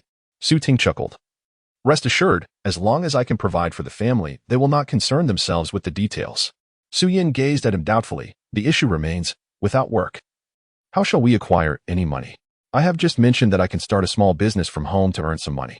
Previously, Uncle Hai sold tofu and bean sprouts. I too can manage. If business proves unfeasible, I can follow brother Yuan, who also makes a living in the countryside. Su Ting confidently declared. Su Yin gazed at him silently for several minutes. Under her intense scrutiny, Su Ting felt a shiver run down his spine. Just as he was beginning to feel anxious, Su Yin chuckled softly. With a gentle smile, she wrapped her arms around Su Ting's neck and rested her head on his shoulder. In truth, regardless of what you choose to do, as long as you are willing to work diligently, I will be happy. Her tender words resonated within Su Ting's heart, igniting a warmth that enveloped him. He embraced his wife tightly, feeling as if a heavy burden had been lifted from his shoulders, leaving him utterly at ease. Su Ting murmured, rest assured, I will ensure that you all live well in this lifetime. Once the couple reached a consensus, Su Ting announced his decision to the family during breakfast. Well, really? Mom, are you all truly going to stay home this year? Su Yaling was the first to leap up, overflowing with joy as she questioned Su Yin. Su Yin smiled and nodded. Your father has made the decision. Wow, wow. Su Yaling was so excited that she began to dance, and before Su Ting could react, she leaped forward to embrace him, planting a big kiss on his cheek. Su Ting was momentarily taken aback. After the kiss, Su Yaling looked up with sparkling eyes and asked, Dad, are you really, truly going to stay home with Mom? Su Ting couldn't help but smile. Indeed. Are you happy? I am exceedingly happy, Su Yaling exclaimed, even throwing herself into his arms for a tight embrace. Little Yuan, though not entirely grasping the significance of the joyous news, followed her sister's lead and giggled along. The only individuals devoid of smiles were Su Zonghai and Zhang Xiufen. Su Zonghai appeared silent, with an underlying frown. Zhang Xiufen's expression was somewhat grim. It's not that I don't want you to stay home, but you are well aware of our family's situation. The two children are growing daily, and in a few years, Yuan will also need to attend school, if you do not go out to earn money. Chapter 15. A mishap with 5,000 on the first day of the new year. There were no visits to relatives, nor were there any rituals of sweeping the doorsteps. The day was spent in play. In previous years, Su Ting would immerse himself in a day-long game of mahjong. However, this year he remained indoors, engaging his two daughters in a game of hide-and-seek.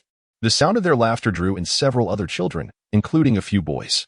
In the past, influenced by the villagers around him, Su Ting had harbored a somewhat traditional bias towards sons over daughters, often treating those boys with considerably more affection than he did his own daughters. These boys would dare to climb on his shoulders in playful antics. Consequently, upon spotting the boys, Su Yaling's smile vanished, her expression turning anxious as she glanced at her father. In the next moment, as the boys rushed towards Su Ting, she felt an overwhelming urge to protect her father, sprinting forward to stand in front of him. Go away. This is my dad, not yours. The boys paid her no mind. Despite her valiant efforts, she found herself outnumbered. Witnessing her sister being bullied, Su Yuan waddled over to assist, exclaiming, Papa. It's not Papa, it's Dad. Su Ting corrected his youngest with a sigh, then bent down, lifting one daughter in his arms while turning to enter the house with a smile. Su Yaling, clinging to his arm, noticed that her father disregarded the boys and, feeling triumphant, taunted them. Humph. To her dismay, the boys followed Su Ting into the house. Although it was the new year, children from different families would only receive red envelopes if there was a close relationship between their families. Among the boys was Su Zhichuan's youngest son, a relative who was certainly due for a red envelope. Su Ting inquired with Zhang Xiufen and Su Yin if they had prepared red envelopes for Su Zhichuan's children. Both replied in the negative. Subsequently, Su Yin produced 4 red envelopes for him. Why not visit your uncle? This morning, Zhichuan helped you, so it would be nice to thank him and distribute the envelopes to the children. Very well. Su Ting wished to discuss building a new house with Su Zhichuan. With both daughters now his little shadows, they followed him wherever he went. He held one in his arms while guiding the other by the hand, meandering up the slope to Su Zhichuan's home. Upon reaching the back of the house, he overheard raised voices, seemingly belonging to Su Zhichuan's mother and wife. Just as he pondered the commotion, Su Zhichuan emerged. "Happy New Year, uncle," his youngest daughter chimed, clapping her hands in delight. Su Zhichuan, spotting them, managed to muster a faint smile amidst his troubled expression. Su Yaling, being the more reserved of the two, waited until Su Zhichuan approached before offering her greeting. "Happy New Year, uncle." "Brother Zhichuan." Su Ting also greeted him, stating, "I was just coming to find you." "Oh, let us go to your house then." "Mine is quite chaotic," Su Zhichuan replied gloomily. "What seems to be the matter? It sounds as though your mother and wife are having a quarrel." Su Ting inquired with concern. "It's just the usual trivial matters. Let us not discuss it. The new year never allows for peace. It's rather vexing," Su Zhichuan said, deliberately steering the conversation away from the topic. It was no wonder, for issues between mothers-in-law and daughters-in-law could trouble both women and men alike. Thus, Su Ting returned home, fetched 2 stools, and sat in the sun-drenched threshing ground at his doorstep, engaging in casual conversation with Su Zhichuan. "Brother Zhichuan, I've heard that you've been involved in construction these past 2 years. Surely, you must have an idea of how much it costs to build a new house?" Zhichuan, being quite straightforward, promptly calculated the expenses for Su Ting. He concluded that constructing a single-story house would require at least 2,000 yuan. Su Ting aspired to build a 2-story residence, as he anticipated rapid national development in the coming years, and most rural homes were now 2 stories tall. Moreover, money was not a significant concern for him, so he decided to invest fully in his vision. Upon sharing his intentions with Zhichuan, Su Zhichuan replied, "But will you include the decoration? Typically, a 2-story house necessitates interior finishing. Of course, it must be furnished," Su Ting responded without hesitation. "The 2,000 yuan I just mentioned only covers the construction of the first-floor structure, excluding any decoration. To build a 2-story house with finishing, it would require at least 5,000 yuan. After speaking, Zhichuan scrutinized Su Ting with suspicion. "You're 24, and you've struck it rich, haven't you? 5,000 yuan is a substantial sum these days. Pork is only 2 yuan 50 per jane. With such prices, rural folks scarcely indulge in pork throughout the year. If one is reluctant to spend even 250, it's easy to imagine the level of poverty. 5,000 is an unimaginable figure. In the past, Su Ting would have also deemed it inconceivable. But what did he have to fear now? With the signing-in system in place, even if he didn't work daily, he could still accumulate wealth effortlessly. Even if he earned only 99 yuan a day, in less than 2 months, he would amass 5,000 yuan. I haven't struck it rich. I've saved a bit from working outside these years, and if I borrow some from my sister and others, I can gather that much. However, the money might not arrive for another month or 2. Can we have the workers start before then?" Su Ting's words left Su Zhichuan astonished. "I thought you lost all your money playing mahjong every day?" Su Ting chuckled. "Gambling has its ups and downs. How could one only lose and never win?" Su Zhichuan was utterly bewildered. "So, your previous claims of being broke were merely a ruse? Does Xiaoyan know about this?" Chapter 16, Final Decision. Commencing construction of the new house through Su Ting's eloquent persuasion, Su Yan's emotions gradually calmed. "You are not deceiving me, are you?" Su Yan asked, her eyes reddened. Su Ting was indeed misleading her, yet what choice did he have? To reveal the truth about his rebirth, accompanied by a signing system? If he confessed, Su Yan would surely be driven to madness, convinced he was mocking her intelligence. Moreover, such matters are not to be trifled with. He certainly did not wish to be subjected to experimental dissection. Thus, the most prudent course of action was to weave a benevolent falsehood for his wife. "I am not deceiving you. Otherwise, how could I possibly have this money? Am I to resort to robbery?" Su Ting stated bluntly. In any case, Su Yan would never uncover the truth. Su Yan appeared puzzled. "But how can it be so unreal? Your brother actually started a business? And succeeded?" Su Ting nodded in agreement, recalling how, in the past, he never imagined such a day would come when he lent money to his brother. With a serious demeanor, he recounted, "When I first ventured out to work, my luck at mahjong was astonishing. I had quite a bit of money then. My brother mentioned wanting to open a factory and asked me to invest, which I did without even understanding the concept of investing. But my brother, being a veteran, could be quite intimidating, so I had no choice but to comply." Years had flown by, and he had completely forgotten about the matter until last year when his brother unexpectedly wrote to him, stating that the factory was profitable and he would receive dividends annually. When he called the number his brother had provided, he was astonished to discover the truth. His brother informed him that he would receive 4,000 yuan in dividends from the previous year to be sent in a couple of months. As Su Ting spun this elaborate tale, he became increasingly convincing, almost believing it himself. Su Yin felt as though she had stumbled upon a stroke of fortune, lost in a daze of disbelief. So, your sudden decision to stay home instead of working is because your brother is providing you with money? Su Ting scratched his head. While I have faith in my brother, business ventures are fraught with risks. I am uncertain how long his factory can sustain itself. I feared that if I shared this with you and then my brother's factory faltered, you would be left disappointed. Don't curse your brother, Su Yin interjected. But Su Ting quickly reminded her, he's still your brother too. Oh, right, our brother, Su Yin sighed. It's a pity that I have fallen out with my family. My father is probably still angry with me. Otherwise, I could have borrowed some money from them, and our lives wouldn't be so arduous. Hearing this, Su Ting embraced her tenderly. It's all my fault for not formally introducing myself to your parents back then, allowing you to bear the weight of familial pressure alone. Ultimately, you even ran away secretly to be with me, provoking your father's wrath and leading him to sever ties with you. Su Yin was not the one he formally married. She had come to him of her own volition. Upon discovering their relationship, Su Yin's parents had vehemently opposed their union, even attempting to confine her at home. She, a young girl, mustered her courage to borrow some money and traveled a great distance to the city where they were acquainted, seeking him out. In the end, she returned with him to Degua village. That night was devoid of marriage certificates, banquets, or a wedding night. Su Yin, caught unprepared, found herself inexplicably becoming his woman. He was Su Yin's first and only man. Unfortunately, in her previous life, Su Ting failed to cherish her, causing Su Yin much suffering and injustice. He became the so-called worthless man whom others deemed unworthy because of parental disapproval. Nevertheless, they resolved to live well together, and later bring Yiling and Yuan back to meet their parents. Surely, for the sake of their two adorable granddaughters, they would be forgiven. Noticing Su Ting's melancholy, Su Yin optimistically reassured him.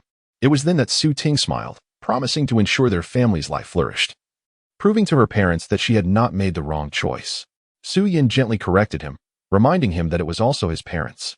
Yes, our parents, he affirmed, sealing his words with a deep kiss. The turmoil over the 5,000 yuan swiftly passed. From the 2nd to the 9th day of the new year, Su Ting's family either visited relatives or entertained them, filling each day with busyness and joy. Initially, Su Yin thought Su Ting would not last long, inevitably returning to play mahjong. If that had been the case, she would not have quarreled with him as she had in the past. However, the days spent with Su Ting brought her a joy she had never known before, and in her good spirits, she had no desire for discord. She had prepared herself to turn a blind eye if necessary. To her surprise, Su Ting's resolve exceeded her expectations. 10 days had passed, and he had not touched mahjong nor displayed any signs of discontent regarding it. Su Yin observed this with delight, yet a sliver of worry crept in. Had something provoked Su Ting? How could he have changed so radically and so thoroughly? Were she not skeptical of the supernatural? She might have suspected him of being possessed. Concerned, she resolved to keep a watchful eye on him each night. Chapter 17. The arrival of construction materials. Su Ting was fortunate. Upon completing his daily check-in tasks, he consistently earned at least 200 yuan each day. After 10 days, he had accumulated 3,000 yuan. This financial cushion instilled a sense of confidence in him. After discussing the foundation-laying ceremony with Su Jichuan, he began to contact suppliers for steel, cement, limestone, and bricks.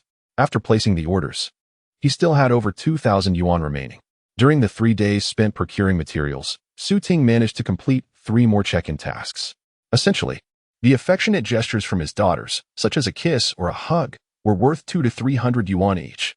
Earning money had become surprisingly effortless, leaving Su Ting in a state of bliss akin to that of a fool. Consequently, his daughters became the most cherished individuals in his life, even overshadowing Su Yin at times.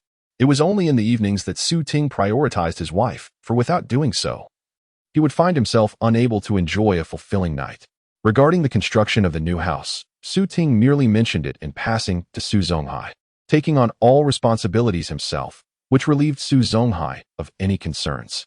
This led both Su Zonghai and Zhang Xiufen to feel somewhat detached from the impending construction.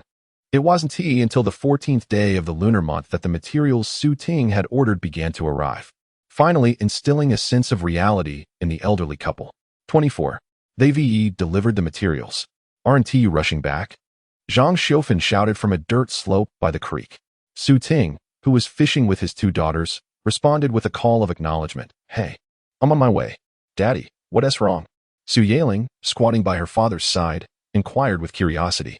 Su Ting handed the fishing rod to Su Yin, saying, Daddy has to return home for something. You girls can continue fishing with Mom. What? I can't do that. Don't give it to me. Su Yin stammered, feeling out of her depth. She had come merely to accompany them, not to fish. Su Ting chuckled. It's all right. Just have fun. If the rod moves, pull it up. Catching a fish is luck, not skill. Before Su Yin could fully grasp his words, Su Ting had already slipped away. After running a considerable distance, he heard Su Yin shout behind him, Su Ting, you look down on me. Determined, she resolved to catch a big fish to show him. Unbeknownst to Su Ting, his light-hearted jest had sparked a competitive spirit in his wife. Hastily returning home, Su Zonghai was directing the workers unloading the materials. 24. You should take a look. Zhang Xiaofan urged as soon as she saw him return. Su Ting glanced around and noted that the materials had been nearly organized by Uncle Hai. His task was simply to tally the quantities. Brother Su, everything is here. Can we settle the payment? The delivery person approached Su Ting, wiping the sweat from his brow. I just checked. There are no issues. Su Ting smiled as he pulled out a cigarette and offered it to him. Thank you for your hard work, brother. Oh, it's no trouble. You're quite generous, Brother Su, settling everything at once. We certainly cannot betray your trust, can we? The man's dark, unremarkable face broke into a hearty smile as he addressed Su Ting, saying, if you were considering renovations, feel free to reach out to me. I have relatives in the renovation business who could offer you a favorable deal. Su Ting responded, all right, if the need arises, I'll certainly contact you.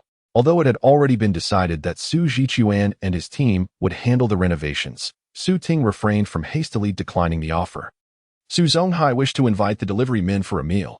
However, they had other commitments and politely declined his generous offer. It was precisely this warm and friendly demeanor that endeared Su Zonghai to the locals, ensuring he was well-liked in the countryside. Once the outsiders departed, Zhang Xiaofan inquired of Su Ting, 24, how much will this pile of materials cost? Have you borrowed money from someone, or are you putting it on credit? Su Ting replied, I have borrowed from someone. We will first complete the house, and I will gradually repay the debt thereafter. He chose not to divulge the truth about his financial situation, opting to keep his monetary resources hidden from Aunt Xiaofan to prevent her from overthinking the matter.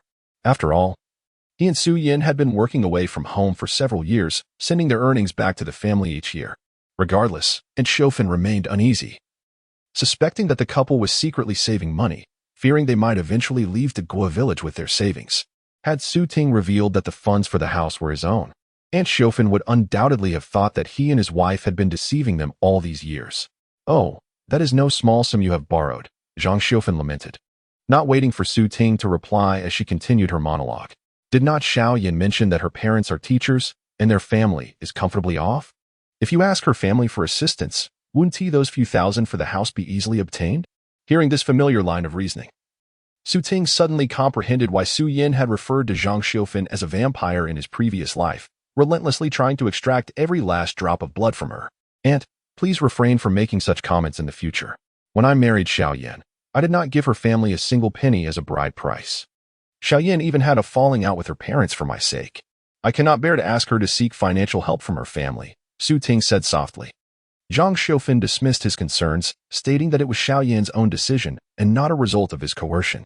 Furthermore, she added, you two have been married for 5 or 6 years and have 2 children already, even if Xiao Yin's parents are not entirely satisfied. Chapter 18 Preparations before building. As noon approached, Su Yin returned home with her 2 children. From a distance, Su Ting was spotted, prompting Su Yiling to excitedly exclaim, Daddy, Papa, fish. Little Yuan, brimming with enthusiasm, eagerly dashed towards Su Ting. Fish? Could it be that your mother caught one? Su Ting, who was preparing to soak rice for the afternoon steamed cake, looked up in astonishment at Su Yin's words. The little one tugged at his finger, straining to pull him forward. Look, fish. Seeing this, Su Ting set down the basin of water in his hands and slowly followed the small child's pace. Upon seeing him, Su Yan's sun-kissed face broke into a triumphant smile. Look at you, so smug. What exactly did you catch? Su Ting asked, both amused and exasperated. Mommy caught a catfish. It's a huge one. Unable to contain her excitement, Su Yiling answered first. Su Yin extended the bucket towards Su Ting. who leaned down to find a catfish inside, likely weighing around 7 or 8 tails. The local catfish is highly nutritious, but they are generally not very large. A 7 or 8 tail catfish is indeed a rarity. Not bad. I underestimated you. I thought you wouldn't catch anything. Ting generously praised his wife. What did you say before? Yin replied, holding her head high. You mocked me for not being able to catch fish. But now I've caught such a big catfish, it's my turn to laugh at you. Her words ignited Ting's competitive spirit. Don't be too proud, little woman. It's just one catfish. This afternoon, I shall catch you a whole bunch. Ting resolved not to let her bask in her triumph for too long. It was time to showcase his true prowess and show her what it meant to be second to none. Yin, exhilarated by her first catch, immediately replied, All right. Let us have a competition this afternoon to see who can catch the biggest fish. She was clever enough to avoid a contest of quantity, instead opting to compare sizes. Knowing that as a novice, she would undoubtedly lose in numbers. Ting saw through her clever strategy but said nothing, readily accepting the challenge. However, neither of them anticipated that they would be far too occupied to fish that afternoon. With the groundbreaking ceremony scheduled for the next day, they had to prepare steamed cakes. And thus, both Ting and Yin were summoned by Zhang Xiufen to assist. Granny, sugar. As the brown sugar meant for the steamed cakes came out, little Yuan gazed longingly at it, drooling as she pleaded with Zhang Xiufen. You little glutton, Zhang Xiufen chided playfully. Pinching a bit of brown sugar and smearing it onto her lips, little Yuan licked her lips. Her delight evident as the sweetness of the brown sugar filled her senses. Taking advantage of Zhang Xiufen's momentary distraction as she went inside to fetch a basket, Ling swiftly snatched a handful of brown sugar and bolted away. When Zhang Xiufen returned and spotted a clear little paw print on the sugar, she immediately understood what had transpired. You naughty girl, you better watch out or those little teeth of yours will be eaten away by cavities. Zhang Xiufen's scolding echoed into the grain-drying area, but Ling remained unfazed. Before long, little Yuan returned. Sister, she looked longingly at the brown sugar in Ling's hand. Ling hid her hand, refusing, Go ask Granny for some. Little Yuan persistently clung to her sister, exclaiming, Sister, Tang Tang. Ling, feeling exasperated by her little sister's antics, abandoned the pesky child and fled. Witnessing this, little Yuan burst into tears. Ting and Yin, who were in the kitchen preparing rice, exchanged glances upon hearing the cries from outside. You should go see what's happening, Ting suggested, setting down the basin of rice and taking the sieve from Yin's hands. Yin stepped outside for a brief moment before returning. Ting, puzzled, inquired, So soon? Ling made Yuan cry, and when I went out, she ran back. I suspect Yuan will stop crying shortly, Yin replied. In that instant, Yuan had successfully acquired half of the coveted brown sugar from her sister. You are such a nuisance, crying at the slightest provocation. If Grandpa and Grandma hear you, they will scold me for bullying you, Ling remarked, squatting in the corner and gazing at the little one with a hint of exasperation. The small child, having received a delightful treat, brightened up and smiled foolishly upon hearing her sister's words. Ling, observing the bubbles of snot forming on her sister's face, wrinkled her nose in disgust. EW. How filthy. Little Yuan stuck out her tongue to lick. Goodness, are you actually eating your snot?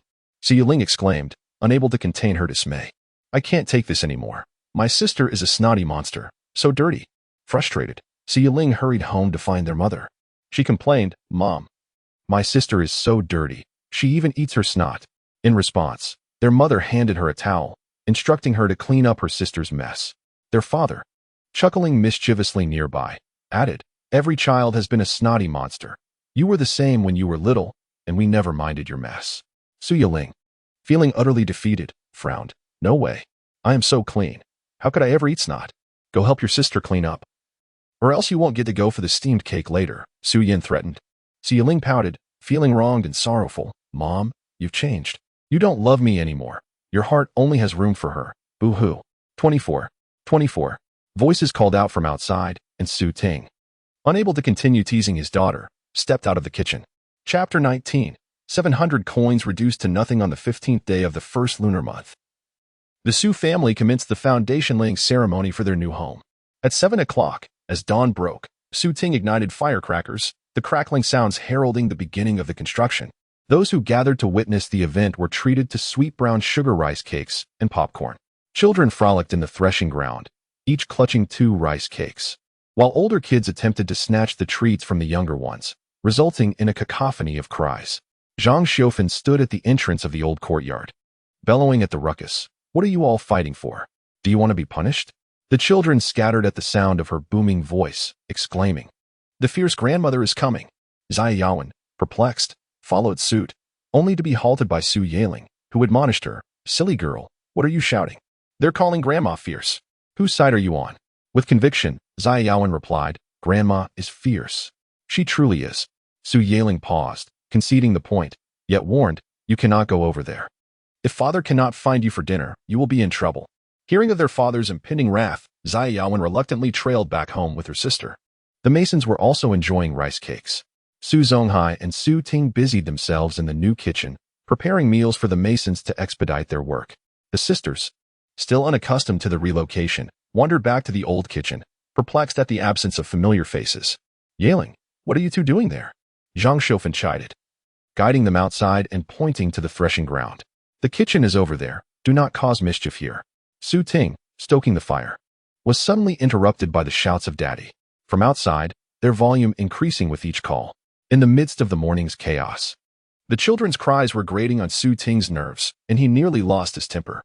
Just as he was about to unleash a reprimand, the system announced a task, today's requirement: have Su Yaling and Su Yawan act adorably. The reprimand caught in his throat. Su Ting realized that if he scolded them, the two girls would surely avoid him and never indulge in any affectionate antics. With this thought, his irritation dissipated. These two little ones were his treasures. How could he raise his voice at them? Just then, as he pondered, the two girls burst in with exuberance. Before Su Ting could utter a word, they leapt onto his back, causing him to lurch forward and bump his forehead against the hastily constructed makeshift stove. The resounding thud startled Su Yaling, who instinctively thought, "Oh no, father is definitely going to be angry." Recalling how he looked when enraged, she instinctively shrank behind her grandfather, while Zia Yawen, oblivious to the impending trouble, giggled, leaving Su Yaling in a cold sweat at her sister's naivety. Su Ting slowly straightened up. "Here it comes," Su Yaling warned, her anxiety palpable as she clutched her grandfather's clothing, her small frame trembling. Su Ting turned around, his expression impassive as he gazed at the grinning little girl. At long last, the little child sensed the ominous presence of danger. Her instincts had issued a warning: be wary of father. In that moment, the recollection of the terror instilled by the cane wielded by her father flooded her mind, causing her smile to gradually fade away. Instead, tears welled up in her eyes. "Daddy," she trembled, casting a pitiful glance at Su Ting. Observing her expression, Su Ting, who had not intended to lose his temper, found himself at a loss. Nevertheless, he felt compelled to impart a lesson. It is perilous to rush towards your father while he tends to the fire. Should you inadvertently send him tumbling into the flames, you would be left without a father. In an effort to instill a lasting memory, Su Ting deliberately escalated his tone, hoping to frighten them. However, he miscalculated. Upon hearing the words "without a father," the already tearful child erupted into sobs. Su Zonghai, displeased at having frightened his granddaughter to tears, exclaimed, "Why frighten her? She doesn't comprehend. It's not intentional."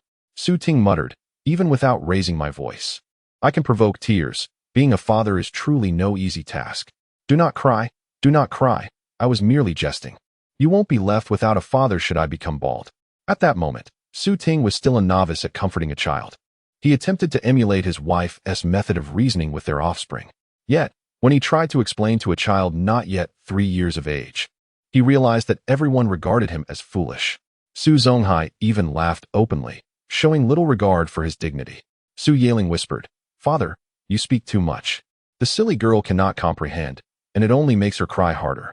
Ultimately, Su Ting was bested by the unreasonable child, exchanging a dime for peace. The little one, overjoyed, proudly flaunted her victory to anyone who would listen. Su Yaling, eyeing the coin with envy, murmured, "Crying earns you money. I really shouldn't have hidden." Su Ting felt as though he had once again led the children astray. After enjoying a hearty breakfast of chicken and meat, the workers began their labor. With the spring plowing season upon them, Su Zonghai needed to head to the fields to release water in preparation for the upcoming plowing. Su Yin went to the riverside to wash clothes, with her 2 daughters trailing behind her. Su Ting remained at home, overseeing the construction. Chapter 20. Spring Plowing. The young girl truly knows how to conduct business. Upon hearing this assertion, Su Ting was utterly incredulous. In this moment, when prices were relatively low, How could 700 yuan vanish so swiftly? Although he was already aware of Aunt Xiufan's miserly nature, he was taken aback by the audacity with which she lied right before his eyes. Wang Nan, who had been laughing moments ago, fell silent upon the revelation of their financial plight. Just a moment earlier, he had praised Su Ting's capabilities, but now, with a sardonic smile, he inquired, "Uncle Ursi, you and your wife have managed to earn enough to build a house. Surely, you wouldn't be lacking the funds for my meager medical expenses?" Before Su Ting could respond, Zhang Xiufan interjected, "It's all borrowed. Do you really think they possess such talent?" A hint of mockery glimmered in Wang Nan's gaze. "Uncle Ursi, if a young man like yourself cannot earn a living, are you expecting the two elderly folks at home to conjure gold from thin air? When exactly will you repay the 200 yuan you owe, and can you provide a definitive answer?" Su Ting felt a surge of indignation. Had he ever stated he would not repay? It was merely 200 yuan. Was it necessary for Wang Nan to be so aggressive? "Rest assured, even if it is a loan, I shall procure this 200 yuan to repay you," Su Ting replied, his countenance steady, as he turned to fetch 2 crisp 100 yuan notes. 200, not a single cent less, he declared, pressing the money into Wang Nan's hands. Upon sight of the cash, Wang Nan's expression softened considerably. He resumed his amiable demeanor and began to engage in light conversation with Zhang Xiufan. Su Ting found this behavior unremarkable in such rural corners. Disputes over trifles occurred daily, yet they rarely escalated to the point of eternal enmity. For instance, on the first day of the Lunar New Year, Su Goxing and Su Guden had clashed with him, yet just days later, they greeted him with familiarity. They were all related, after all, and were unlikely to sever ties over trivial matters. Thus, Wang Nan's reaction was hardly surprising. Su Ting was not foolish. He understood that exhibiting displeasure over such minor issues would only project pettiness. Therefore, when Wang Nan endeavored to engage him in conversation, he readily reciprocated. The atmosphere was harmonious, as if the earlier quarrel over money had never transpired. However, the discomfort in Su Ting's heart was a sentiment known solely to him. Citing busyness, he excused himself. Approximately 10 minutes later, Zhang Xiufan entered the room, beaming as she inquired about Su Ting's apparent financial resources. Su Ting retorted, "What concern is it of yours where my money comes from? If I failed to produce it today, would Wang Nan not trample over me?" Acknowledging her fault, Zhang Xiufan refrained from further remarks. Su Ting, disinclined to engage, maintained a cold demeanor toward her throughout the day. In the following days, Zhang Xiufan approached Su Ting with a newfound caution, even reserving the best morsels for him. Her 2 granddaughters were compelled to offer him chicken drumsticks. The more she behaved this way, the more it signified her guilt. Su Ting, too, felt a simmering anger. He perceived that it was not a matter of him disregarding Uncle Hai and Aunt Xiufan as family, but rather that Aunt Xiufan had consistently viewed him as an outsider, perpetually wary of their couple. Even in her avarice, should there not be a limit? Wang Nan has come to demand repayment.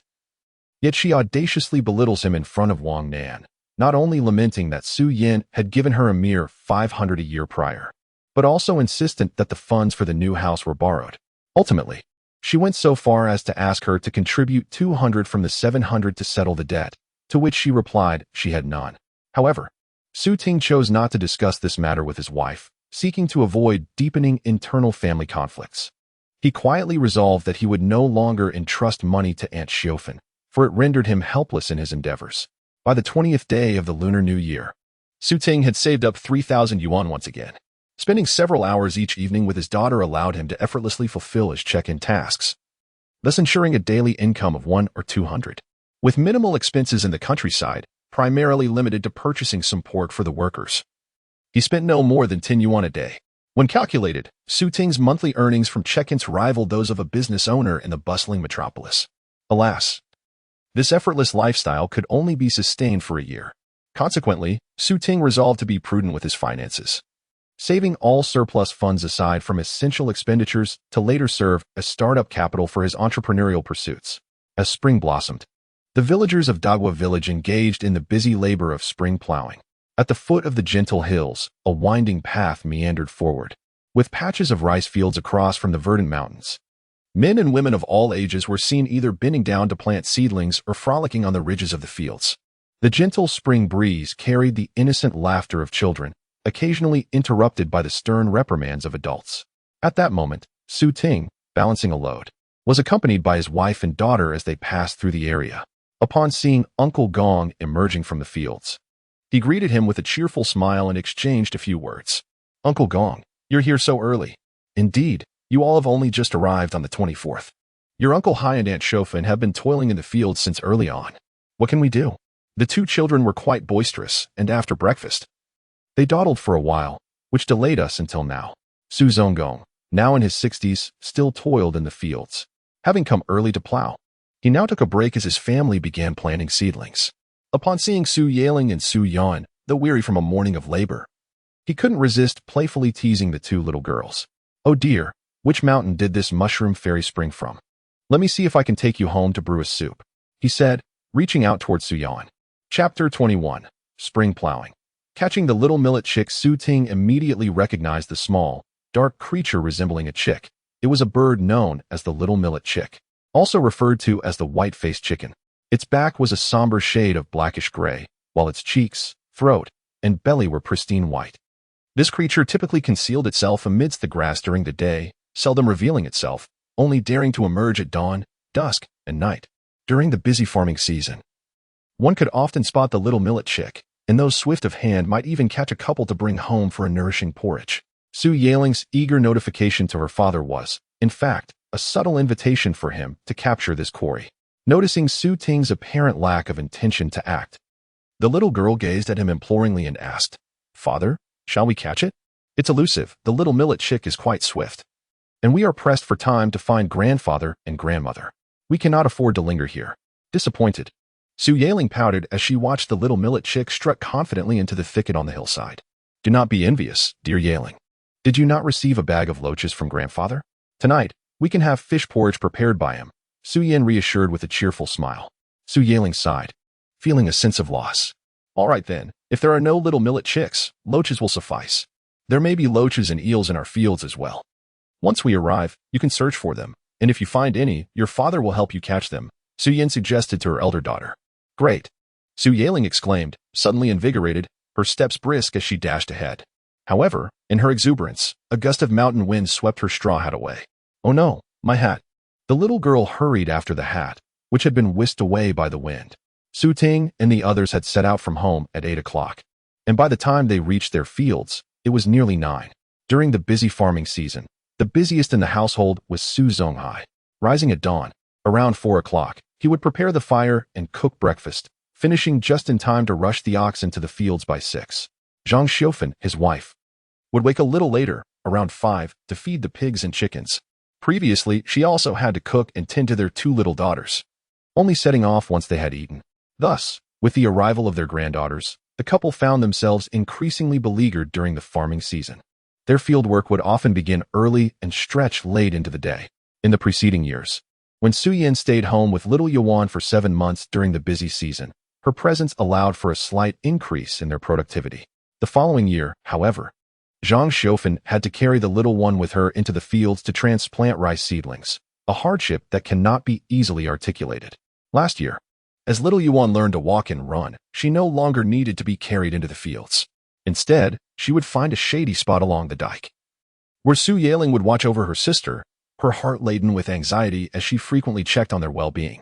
Thus, Su Yuan fell several times, while Su Yaling, disregarding advice, secretly ventured into the fields to collect snails, only to be bitten by a leech, resulting in her shrill cries of fear.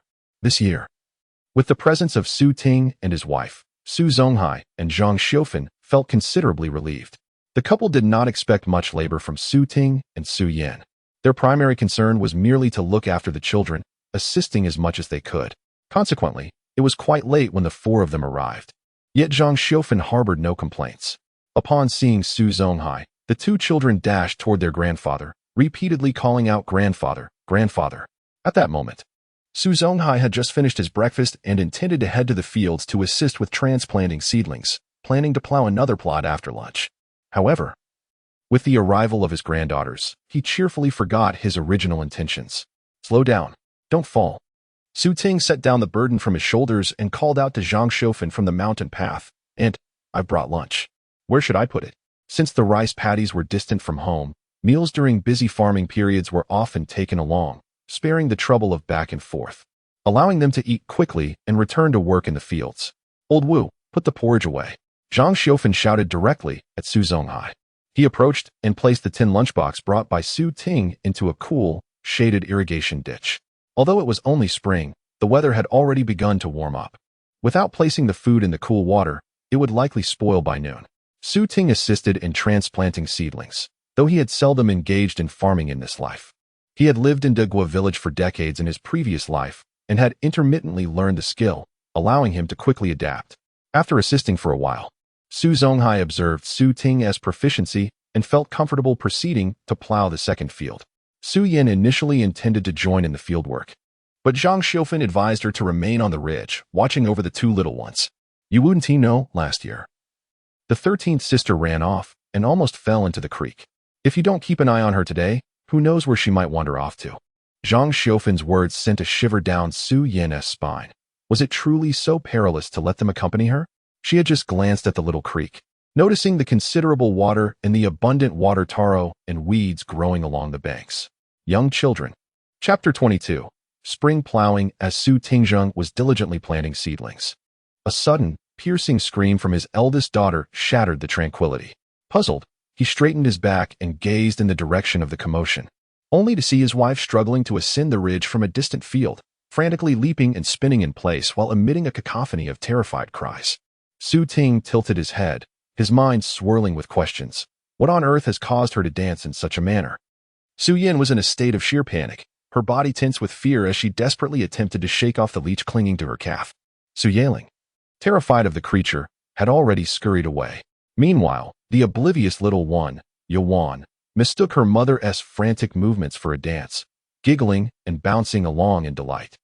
Daddy, hurry and help Mommy catch the leech. The fleeing Su Yaling had come to summon her father. Su Ting was both amused and exasperated. Realizing that his wife was in distress due to the leech's bite, he shook his head, reflecting on the frailty of women. Nevertheless, he made his way to his eldest daughter. Upon seeing him approach, Su Yin cried out in tearful desperation, "Please help me catch the leech." With her husband's arrival, it was as though she had glimpsed a lifeline. Her tone softened considerably. Su Ting felt a flutter of affection. There was something undeniably endearing about his wife's display of vulnerability, especially when her eyes sparkled with admiration and hope. It brought him a sense of comfort.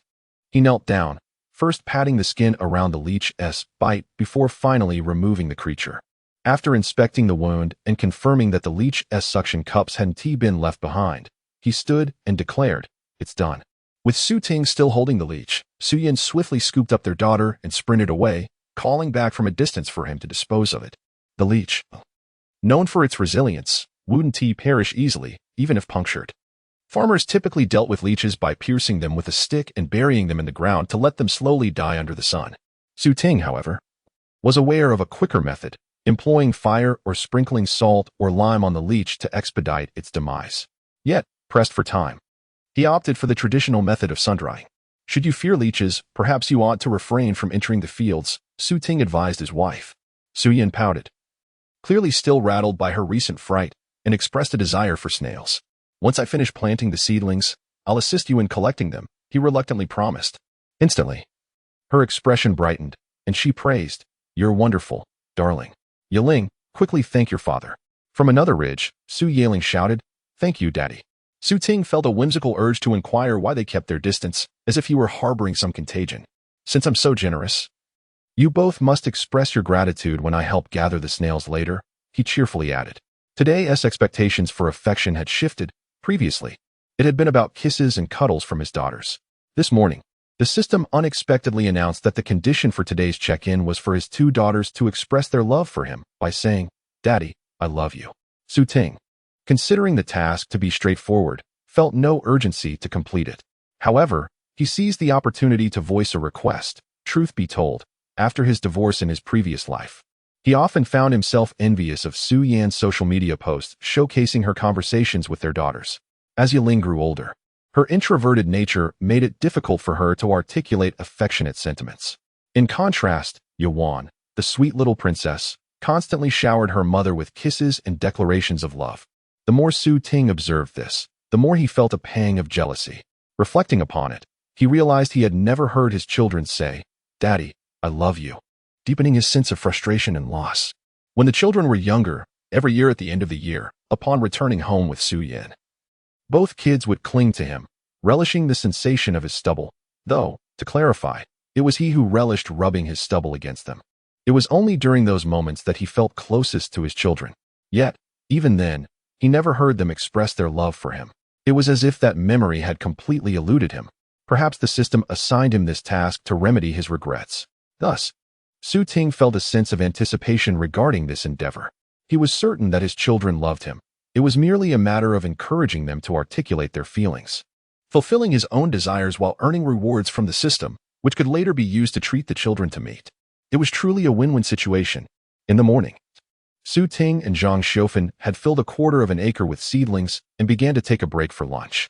The meal consisted of a simple porridge accompanied by pickled cucumber skins, enhanced with a touch of chili and soy sauce, which was quite delightful. In the afternoon, the two needed to return early to prepare dinner, as the workers at home awaited their meal. After eating, they would still need to work for a couple of hours. And without an early meal, they would lack the energy to labor. Zhang Xiaofan instructed. Ting nodded, promising to help with one more patch before returning. Remembering his promise to his daughters to collect pond snails, he quickly finished 2 bowls of porridge and went down to gather them. It was the peak of the sun's intensity, and to avoid sunburn and heat stroke, the 2 little ones were prohibited from accompanying him. They were left with their grandmother and mother, only able to watch from afar as their father collected pond snails below. "Daddy, keep going. Gather more snails." The enthusiastic cheers of his daughters reached Ting's ears. He turned and waved his arm, continuing his task. While collecting the snails, he spotted some loaches and eels and attempted to catch them. However, the loaches proved too slippery for a farmer of his skill level. Ultimately, after 30 minutes, Ting managed to collect a substantial haul of pond snails. By this time, Zhang Xiaofan had rested enough and began packing to move on to the next rice field. Noticing Ting was still occupied, she informed him of the new location and set off ahead, for the elderly man at home was awaiting his meal. "The sun is quite strong. Why don't you take the girls home?" Ting suggested while washing the mud off his legs. Yan, feeling unhelpful, agreed. "I'll head back first. I'll prepare dinner for the afternoon. You can return later to cook the dishes." "All right." Ting carefully packed the snails collected by the 2 girls into a frayed cloth and secured it tightly, using a stick as a makeshift yoke to facilitate Yan's transport of today's bounty. Once these tasks were completed, Ting turned his attention to more pressing matters, prompting his daughters to express their affection with a heartfelt "Daddy, I love you." Upon hearing this request, Ling felt a tinge of embarrassment. "I helped you gather so many snails. Aren't you supposed to thank me?" Ting feigned disappointment, asking, "Or is it that you don't love your father?" Ling muttered softly, "But Daddy has never said, 'Ling, I love you.'" Yan, overhearing, burst into laughter. Noting her amusement, Ting retorted, "Well, you get to hear them say, 'Mommy, I love you' every day." With a proud tilt of her chin, Yan replied, "That's because you never nurtured a close bond with your daughters. I earn their love by expressing my affection for them daily. Children are simple in that way. They gravitate towards those who treat them well." Although he understood this truth, as a man, Ting found it difficult to openly profess love daily. He preferred to convey his feelings through actions. Moreover, in his past life, he had not been an exemplary father and had never learned the proper way to interact with children. While he now harbored the desire to amend his shortcomings, he was hindered by a lack of practical experience, forcing him to navigate this new terrain clumsily. Nevertheless, his wife's words resonated within him, inspiring him to confront his discomfort and articulate his feelings. Clearing his throat, he prepared to speak, a hymn. Unbeknownst to him, his conflicted demeanor caused the sparkle of anticipation in his eldest daughter's eyes to dim gradually. Before he could finish his thoughts, Ling, lackluster, uttered a quick "Daddy, I love you," before darting away. Noticing her sudden change in mood, Ting felt a pang of unease. Why did her words not resonate with the warmth he had envisioned? Yet, with his daughter having uttered the phrase he desired, he felt too bashful to ask her to repeat it. Thankfully, there was still his younger daughter to consider. Ting's hopes remained unshattered, his eyes gleaming with determination, akin to a predator fixating on its prey. "Little one, I have gathered the snails you wished for, and I have collected in abundance." Chapter 23. Spring Plowing. Eel and loach porridge. After an entire afternoon of teaching, Xiao Ding struggled to grasp the lesson, and the system, of course, offered no indication of success. Ting's frustration grew. It was evident that the system was deliberately being difficult. The more anxious he became, the less effective he was. The little one, witnessing her father's exasperation, was understandably frightened and nearly brought to tears.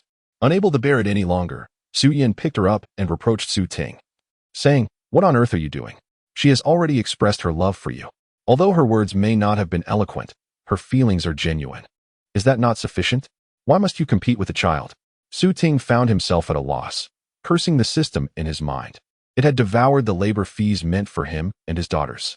They had clearly uttered this phrase, yet the system feigned ignorance. It was nothing short of a parasite. Unfortunately, he could not voice this frustration to his wife. Faced with her reprimand, he repeatedly opened his mouth to explain but could not find the words, which ultimately led Su Yin to ignore him, taking the children home first. Dejected, Su Ting made his way to the second rice paddy. He toiled until after 3 in the afternoon before returning home. By the time he arrived, it was already 4 o'clock, and the sisters, Yiling and her sibling, were nowhere to be found. They had likely run off to play. Only Su Yin remained at home, preparing dinner. The meal was nearly ready, and the vegetables had been harvested and cleaned. "Is there anything else we need to prepare?" Su Ting inquired. "No, I will handle the rest." Su Yin replied with a nod. "Then I shall water the vegetable garden." The couple collaborated harmoniously. In the morning, they had purchased a pound of pork, which was now cooked and stored in the cupboard to preserve its flavor. At this moment, Su Ting took out the pork to slice it into small pieces. Too large would not suffice for sharing, and the prepared pork would later be stir-fried with cabbage. He planned to make egg drop soup and a large bowl of stir-fried vegetables, providing a satisfying meal for the workers that evening. Although the dinner consisted of only 2 dishes and a soup, the presence of meat and vegetables, along with ample rice, would surely leave the workers content. In the late 1990s, while Daegu village had no issues with basic sustenance, resources were still far from abundant. At Su Zonghai's home, meat was typically reserved for festive occasions, and a pound of pork was insufficient for the workers. By the time it came to Su Ting's family meal, there would often be none left. It was no wonder that Yiling and her sister craved meat. Despite possessing a sign-in system, Su Ting could not guarantee favorable fortunes in the future. Each sign-in yielded minimal rewards, especially in situations like today where the system had taken advantage of him. This fostered an even greater sense of urgency and vigilance within him. Thus, Su Ting dared not spend extravagantly. He could only temporarily compromise on the desires of his 2 daughters. Fortunately, they had collected some snails today, and Uncle Gong had gifted them some loaches and eels.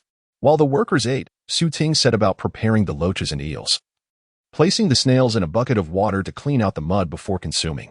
He meticulously cut open each eel and loach to remove the innards, rinsed away the blood with clean water, placed them in a basin, sprinkled salt over them, and rubbed away the sliminess with his hands, rinsing repeatedly 3 or 4 times until they were satisfactorily cleaned. Crush some ginger and sand ginger to eliminate the fishy odor of the eel and loach. Then set them aside while the water begins to boil in the pot. Upon seeing him preparing the eel and loach, several workers enthusiastically offered guidance on how to cook the eel deliciously. Su Ting smiled and said, "This is a treat earned by my little girl in exchange for a candy. I must refrain from eating it, as I intend to make porridge for both of them." Su Shichuan interjected, "Porridge is indeed a splendid choice. It is highly nutritious. Indeed, last year my father sustained an injury, and I prepared eel porridge for him for half a month. He recovered in less than a month, feeling more vigorous than before the accident. When it comes to nourishment, nothing surpasses the bounty of our countryside: slippery fish, loaches, little millet chickens, and wild birds. Everything that swims in the fields, runs in the hills, or flies in the sky is readily available. Quite so, whatever one desires, one can catch for oneself, while city dwellers must spend money to buy it. TSK. A group of people began to engage in lively banter. Su Ting remained focused on her task. Once the water boiled, she added the eel and loach, cooking them thoroughly. Afterward, she carefully extracted the eel and loach, meticulously removing the bones. She then filled the pot with water again, waiting for it to boil before adding rice. When the rice began to bubble, she added the deboned eel and loach, simmering them together over medium heat. As the cooking progressed, she reduced the fire and added a splash of peanut oil, stirring gently. At this moment, a delightful aroma began to waft through the air. As the sun gradually descended in the west, Su Yin was watering her vegetable patch on the slope across the creek when she suddenly heard a child calling for her mother. Following the sound, she spotted Su Yiling, who was leading her younger sister in play, standing on a nearby grassy slope, vigorously waving at her. Su Yin responded with a cheerful hey, and saw Su Yiling racing down the slope, her little legs moving swiftly toward her. Behind her, a small figure struggled to keep up, constantly shouting about the nest. Half an hour later, having finished watering, Suyin carried 2 empty buckets, guiding her daughters homeward. By this time, the sun was nearly obscured by the mountains, casting only a dim, golden light upon the earth. As Su Yaling walked along, her keen eyes suddenly spotted 2 familiar figures on the mountain path. Joyfully, she exclaimed, "Mommy, it's Grandpa and Grandma." Su Yin followed her pointing finger and saw Su Zonghai driving a cow while carrying a plow, and Zhang Shofan balancing a burden. Descending the mountain path, "Grandpa, Grandma," Su Yaling called out from a distance, her excited voice carrying across the mountainside, prompting Su Zonghai and Zhang Shofan to turn and look toward them. Grandpa Grandma Chapter 24, Spring Plowing, Discovering a Path to Prosperity Beneath the Vast, luminous moon that bathed the entire village of Dagua in its silver glow. Su Ting and Su Yin found temporary shelter in Su Jichuan's home after their old house was demolished. In this era, even black and white televisions were a rarity in Dagua village. So evenings were spent in communal gatherings, adults chatting while children played. 24. Xiofan mentioned you're not leaving for work this year. What do you plan to do here? Su Zongchuan, Su Ting's uncle, exhaled wisps of smoke from his water pipe as he posed the question in the dimly lit living room. Seated on a wooden chair, Su Ting absent-mindedly shelled peanuts while little Yuan stood between his knees, eagerly picking at the treats. Uncle, I'm thinking of starting a small business here, Su Ting replied. Su Zongchuan clicked his tongue skeptically. No business makes money these days. Even Zonghai tried selling tofu and bean sprouts years ago, but he gave up when profits dried up. Su Ting smiled faintly. There's always a way. I won't let my family starve. If things don't improve this year, I'll reconsider working away.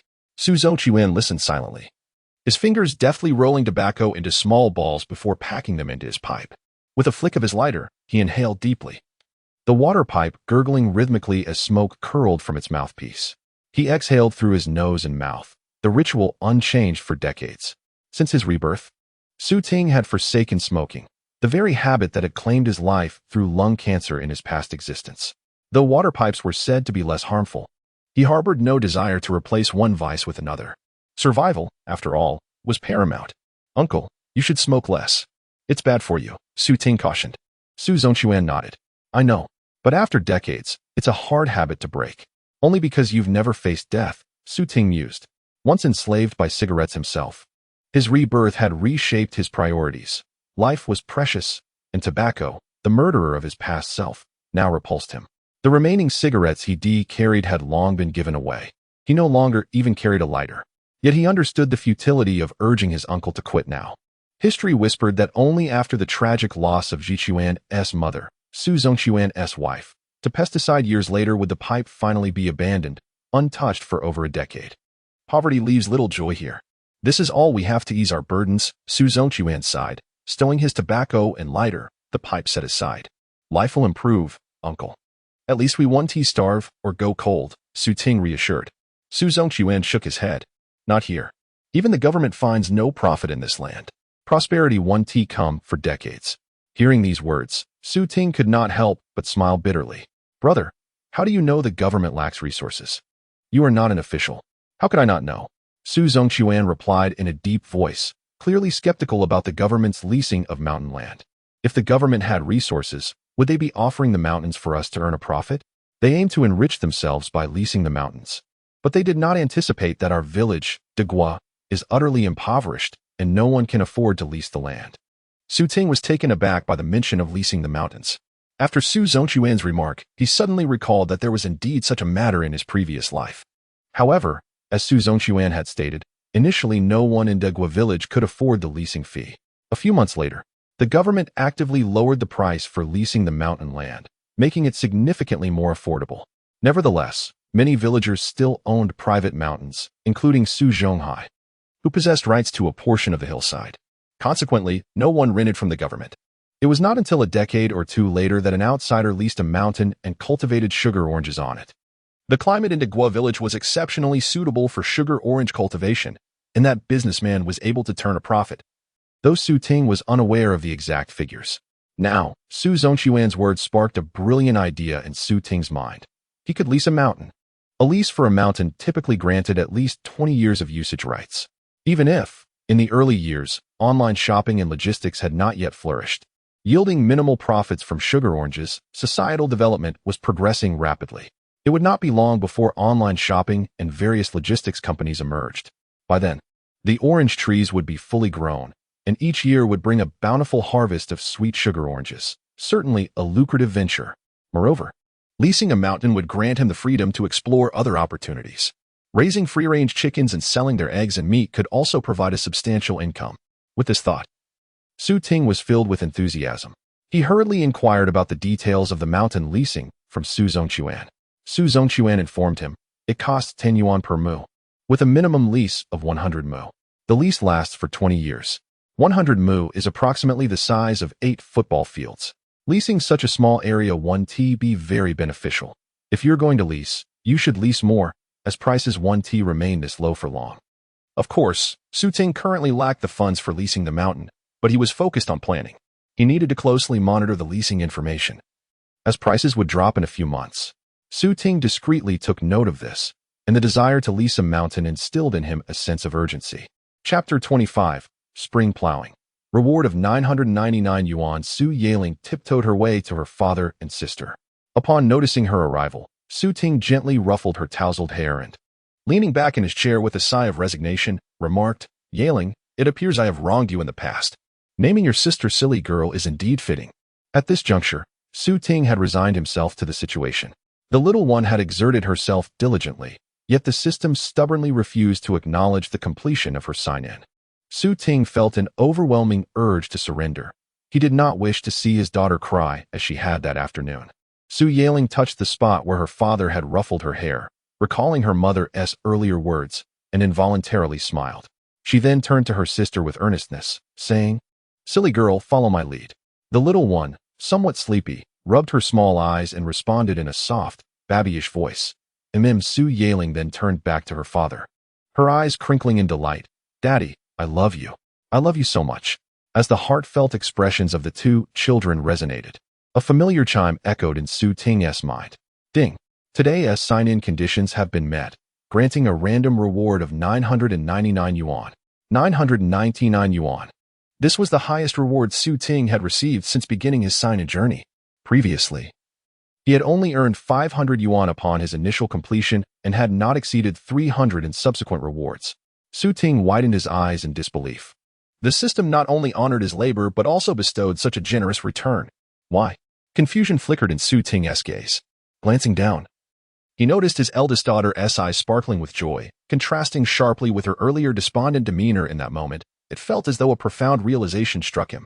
He understood now that the failure of the task earlier was not due to his daughter's inability to articulate her feelings adequately. Rather, it stemmed from the reluctance she had expressed when she uttered, Daddy, I love you. At that time, her words lacked sincerity, more akin to an obligation imposed upon her. As Yuan had advised him, as long as emotions are genuine, minor barriers in expression are of little consequence.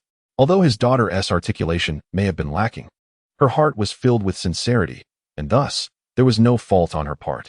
Just moments ago, when Yuan finally uttered those 5 words with heartfelt conviction, she had fulfilled the conditions for the sign-in. Ting gazed at his 2 innocent daughters, his heart swelling with profound reflection. It dawned on him that he had misjudged the system even in this second chance at life, when it came to connecting with his children. Ting remained an inexperienced novice.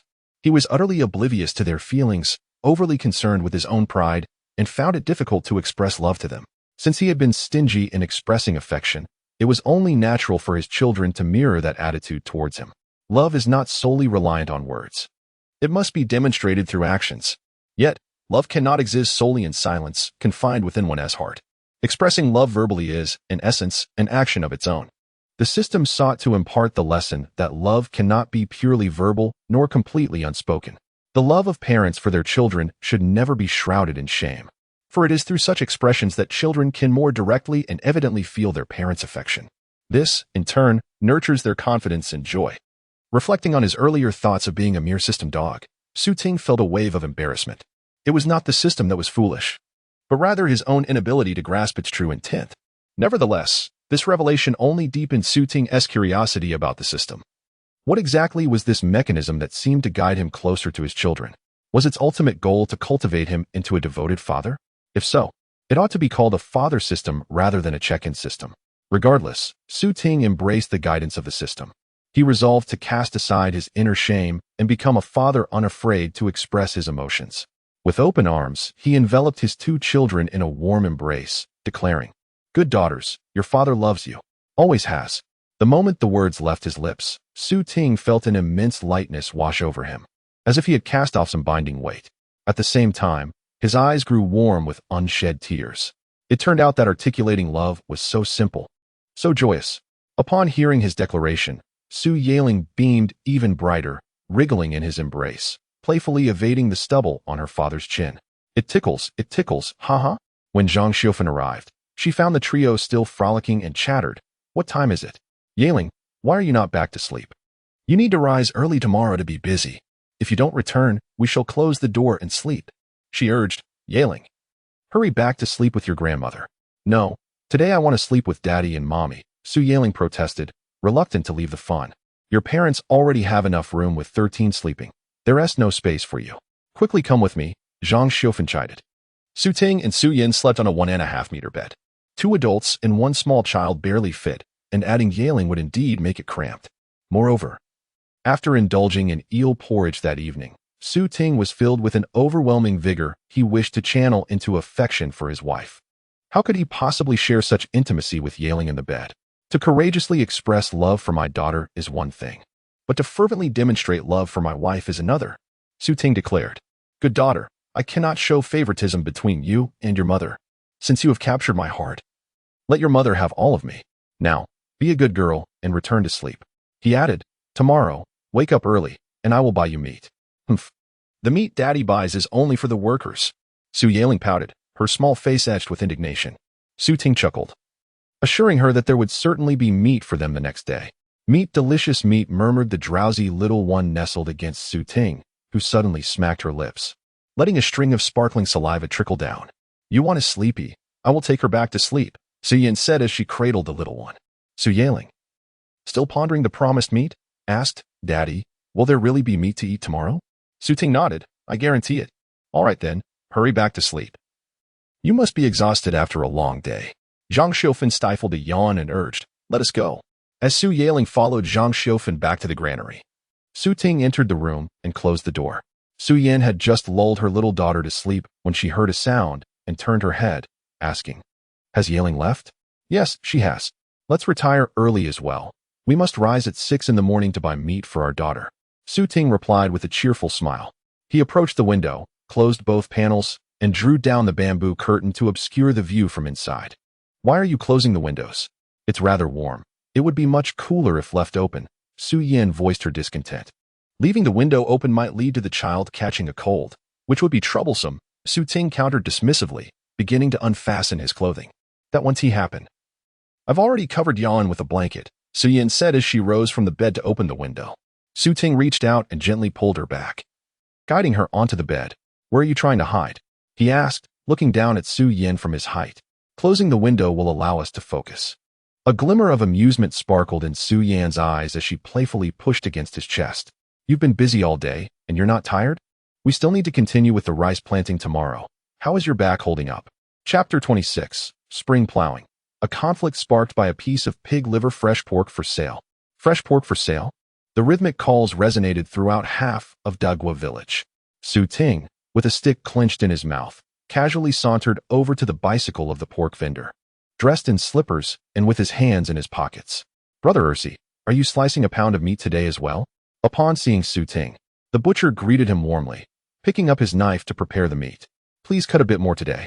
My 2 daughters haven't had pork in a week and are craving it terribly." As Su Ting spoke, he picked up a slab of meat to inspect. "Xiaoba, today's meat doesn't seem as fresh as yesterday's. What's the matter?"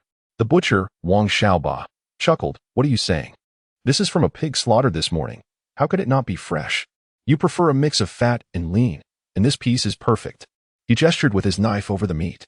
Su Ting squeezed the meat and found it free of added water. Nowadays, vendors were still quite honest and wouldn't inject water to inflate the weight. "Just this chunk here, please cut me 2 pounds. Su Ting indicated with his hands. "All right." Wang Xiaoba swiftly wielded his sharp knife, slicing through the meat with precision, producing a fresh piece of pork with an ideal balance of fat and lean. Xiaoba, what's in that bag of yours? Let me see. As Su Ting prepared to pay, he noticed a bag hanging from the bicycle's handlebar, dripping with blood. Oh, that's the pig offal. No one wants it. If Brother Ursi wants it, I'll give it to you. Wang Xiaoba laughed heartily, pulling out 2 large pieces of pig liver from the bag. Su Ting's eyes brightened. The villagers of Dugwa rarely desired such items, even if sold cheaply. They would remain unsold, typically given away as extras to customers. Even when offered for free, most preferred not to eat it. However, Su Ting was different. If cooked with care, pig liver could be exceedingly delicious. Since no one wants it, just give it all to me, Su Ting said with a smile. Wang Xiaoba hesitated for a moment. Although no one liked it, keeping it as an extra could be beneficial.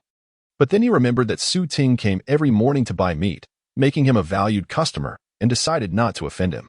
All right, take it, brother. Su Ting expressed his gratitude. Thank you. How much do I owe you? You have 2 pounds and 2 tails of meat, brother. That will be 550. Wang Xiaoba calculated the price with impressive speed. Su Ting handed him a 10 yuan note, and Wang Xiaoba noticed the sizable amount of cash in his pocket. Enviously remarking, brother, you must be making a lot working outside. Not only are you building a new house, but you can also eat meat every day. It seems you have no financial worries at all. There's no comparison. You sell pork and earn quite well. You can sell over 100 pounds a day, making more than 200, while we laborers only earn about 400 a month. Su Ting chuckled, trying to maintain a low profile. After receiving 450 and change, he carried his bag of meat home. Wang Xiaoba watched his leisurely figure and muttered to himself, he doesn't look like someone who only earns 400 yuan a month. Besides, selling meat isn't as profitable as Su Ting makes it out to be. Not many people can afford to buy meat every day like Su Ting does. Auntie, I'll cook this morning, Su Ting said to Aunt Xiaofan as they returned to the warehouse by the threshing ground. Zhang Xiaofan nodded. All right, make 2 dishes then. I'll go feed the pigs. Su Ting first washed the pork and boiled it in a pot. This was to be saved for dinner. The 2 pieces of pork liver couldn't be kept. Boiling them would make them tough and unpalatable. So he decided to slice and stir-fry them all. To stir-fry pork liver well, one must pay attention to the slicing. Each piece must be of even thickness. After slicing, he sprinkled some salt to marinate the liver.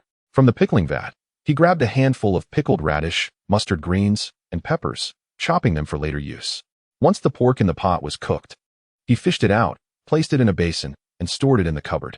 Then he added more firewood to the stove. When the flames roared, he poured in a generous amount of peanut oil. Once the oil was hot enough, he tossed in the liver, stir-frying it swiftly until it changed color before removing it. Using the remaining embers and hot oil in the wok, he added the pickled vegetables and peppers, stir-frying them over low heat until their flavors bloomed. Finally, he returned the liver to the wok, sprinkled in some monosodium glutamate, and stir-fried everything together for a few more moments before serving. 2 large bowls of stir-fried pork liver with pickled peppers steamed with an irresistible aroma.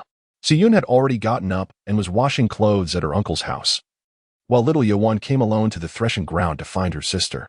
Both of them caught the scent wafting from the kitchen, their stomachs growling in unison as they clamored for food. Su Ting filled half a bowl with liver and handed it to Su Yiling to share with her younger sister. He had added only a hint of pickled peppers, just enough for a mild spiciness. Being of Sichuan heritage, the 2 children weren't fazed by the slight heat and ate with relish. Dad, this is liver, not meat, Su Yiling said, though she was enjoying the dish. She still remembered her father's promise from the night before to let her have meat. Su Ting, who was cleaning the wok, sighed helplessly. Eat the liver first. You'll have meat tonight. Su Yiling gave an acknowledging "oh" and continued to compete with her sister for the liver. Silly girl. Chapter 27. The maternal guidance of Su Yin. Su Yiling rubbed her forehead and muttered in dissatisfaction. She is the one trying to snatch from me. In any case, you made my sister cry, so you were responsible for soothing her. After Su Ting finished speaking, he busied himself without a hint of intention to comfort his daughter. It was clear that this task was ill-suited for him, as he lacked the capability. With a furrowed brow, Su Yiling asked, "Is it possible not to comfort her?" Without turning his head, Su Ting replied, "If you're not afraid of your grandmother scolding you, then don't bother comforting her." Upon hearing this, Su Yiling shrank her head back and, seeing her grandmother drawing nearer, resignedly returned to fetch a piece of pig liver. "Here, take it," she huffed, handing the liver to the little crying one. The small child, upon seeing the pig liver, sniffed and eagerly grabbed it, ceasing her tears. Every day is filled with bickering and fighting. Aju, you should learn to yield to your sister. Zhang Xiaofan scolded Su Yiling. Yes, just a glutton. She has already eaten so much, yet insists on competing with me for the last piece. Why should she not yield to me? The dissatisfied 7-year-old retorted defiantly. Zhang Xiaofan intensified her reprimand. As soon as I say something, you retort back tenfold. It's infuriating. You are the older one. How can your little sister yield to you? Who says the older one must always concede to the younger? I refuse to. Su Yaling angrily turned and ran off. Where are you running to? I only spoke a word, and you shot back 10. It's truly maddening. Zhang Xiaofan was equally vexed by her stubborn granddaughter. Su Ting watched with a headache. Having many children often leads to such troubles.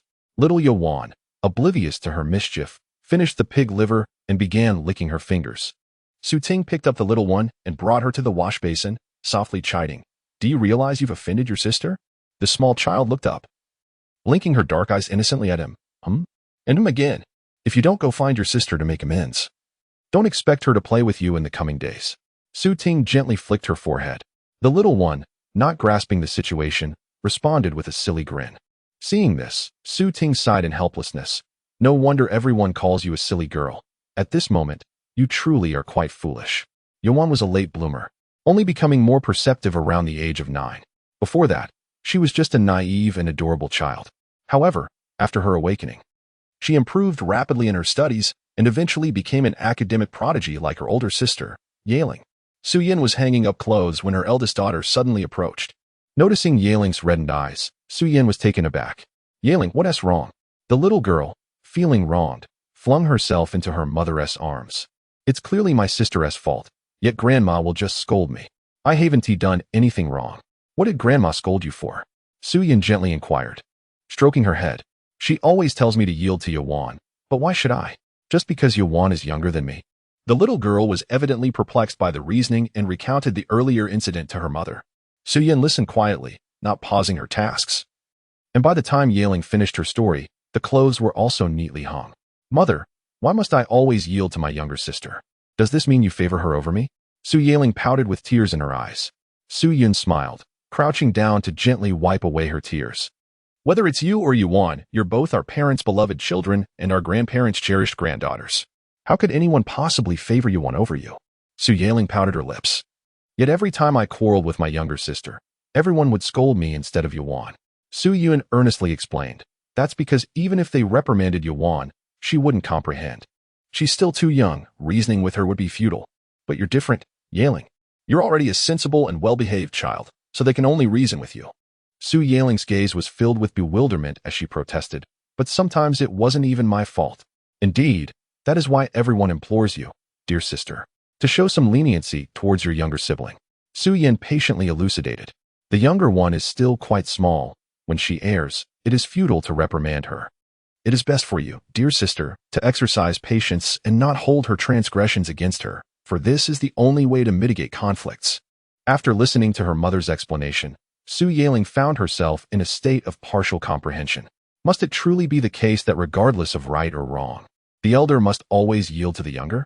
Is it not the case that what is right is unequivocally right, and what is wrong is indisputably wrong?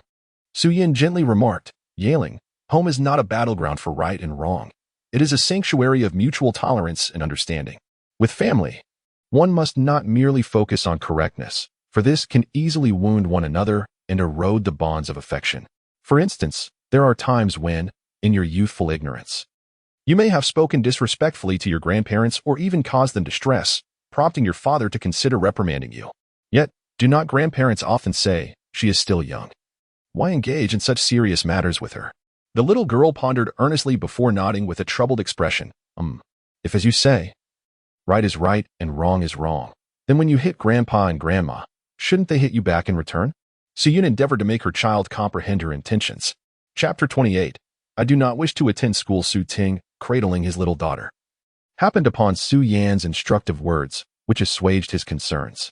His wife appeared to be a guiding mentor in the lives of their children, a role he humbly acknowledged he could not rival. He had no intention of contesting this role with her.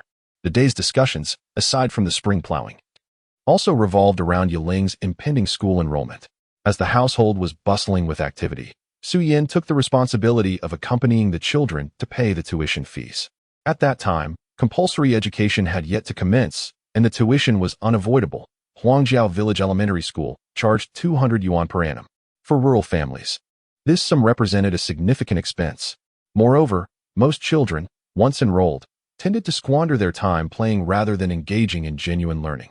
Consequently, many dropped out before completing elementary school, either assisting with farming at home or seeking work elsewhere to earn money. Yet, Su Yin firmly insisted that no matter the hardships, the children must receive an education. Even though the villagers commonly believed that daughters were destined to marry, rendering education seemingly futile, she remained unperturbed.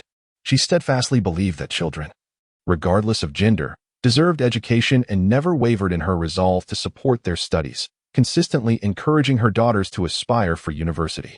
If there was one commendable aspect of Su Ting's past life, it was that he did not hinder Su Yan's efforts to educate their children. This was, of course, also due to the commendable nature of their two children.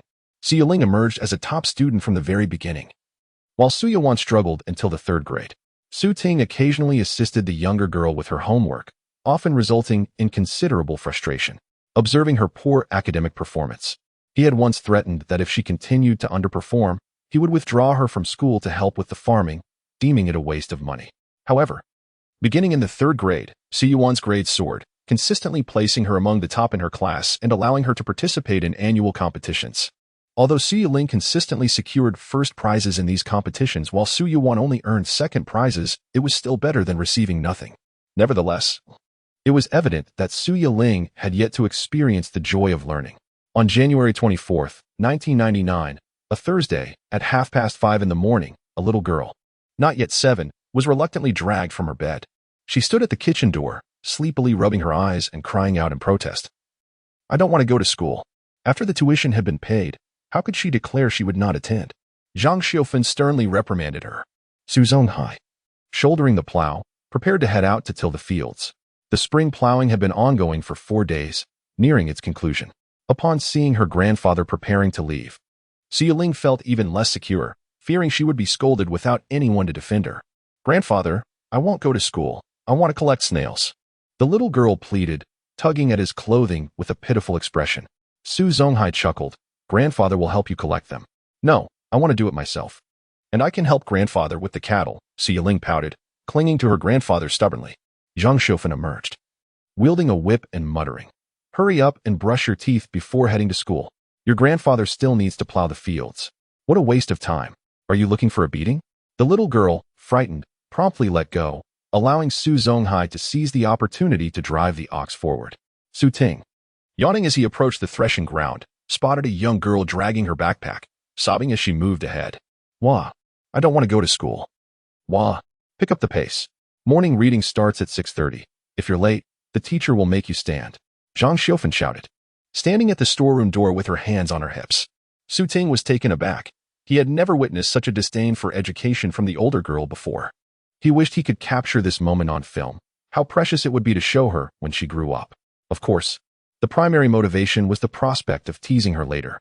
Regrettably, at that time, mobile phones were not yet widespread, and even the concept of a smartphone was non-existent. People were still using large, bulky phones. After taking 2 minutes to brush his teeth, Su Ting reflected on the dismal sight before him, a young girl, weeping and setting off for school all alone in the dim morning light.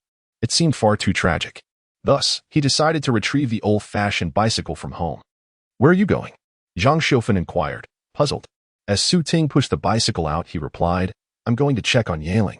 Zhang Xiufen fell silent, focusing on scooping pig feed to nourish the pigs. Huangjia Village Primary School was located by the temple, which was connected to the school itself.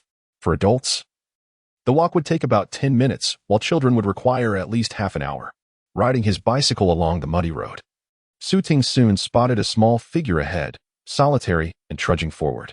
Her sobs echoed in the gentle morning breeze, growing increasingly forlorn.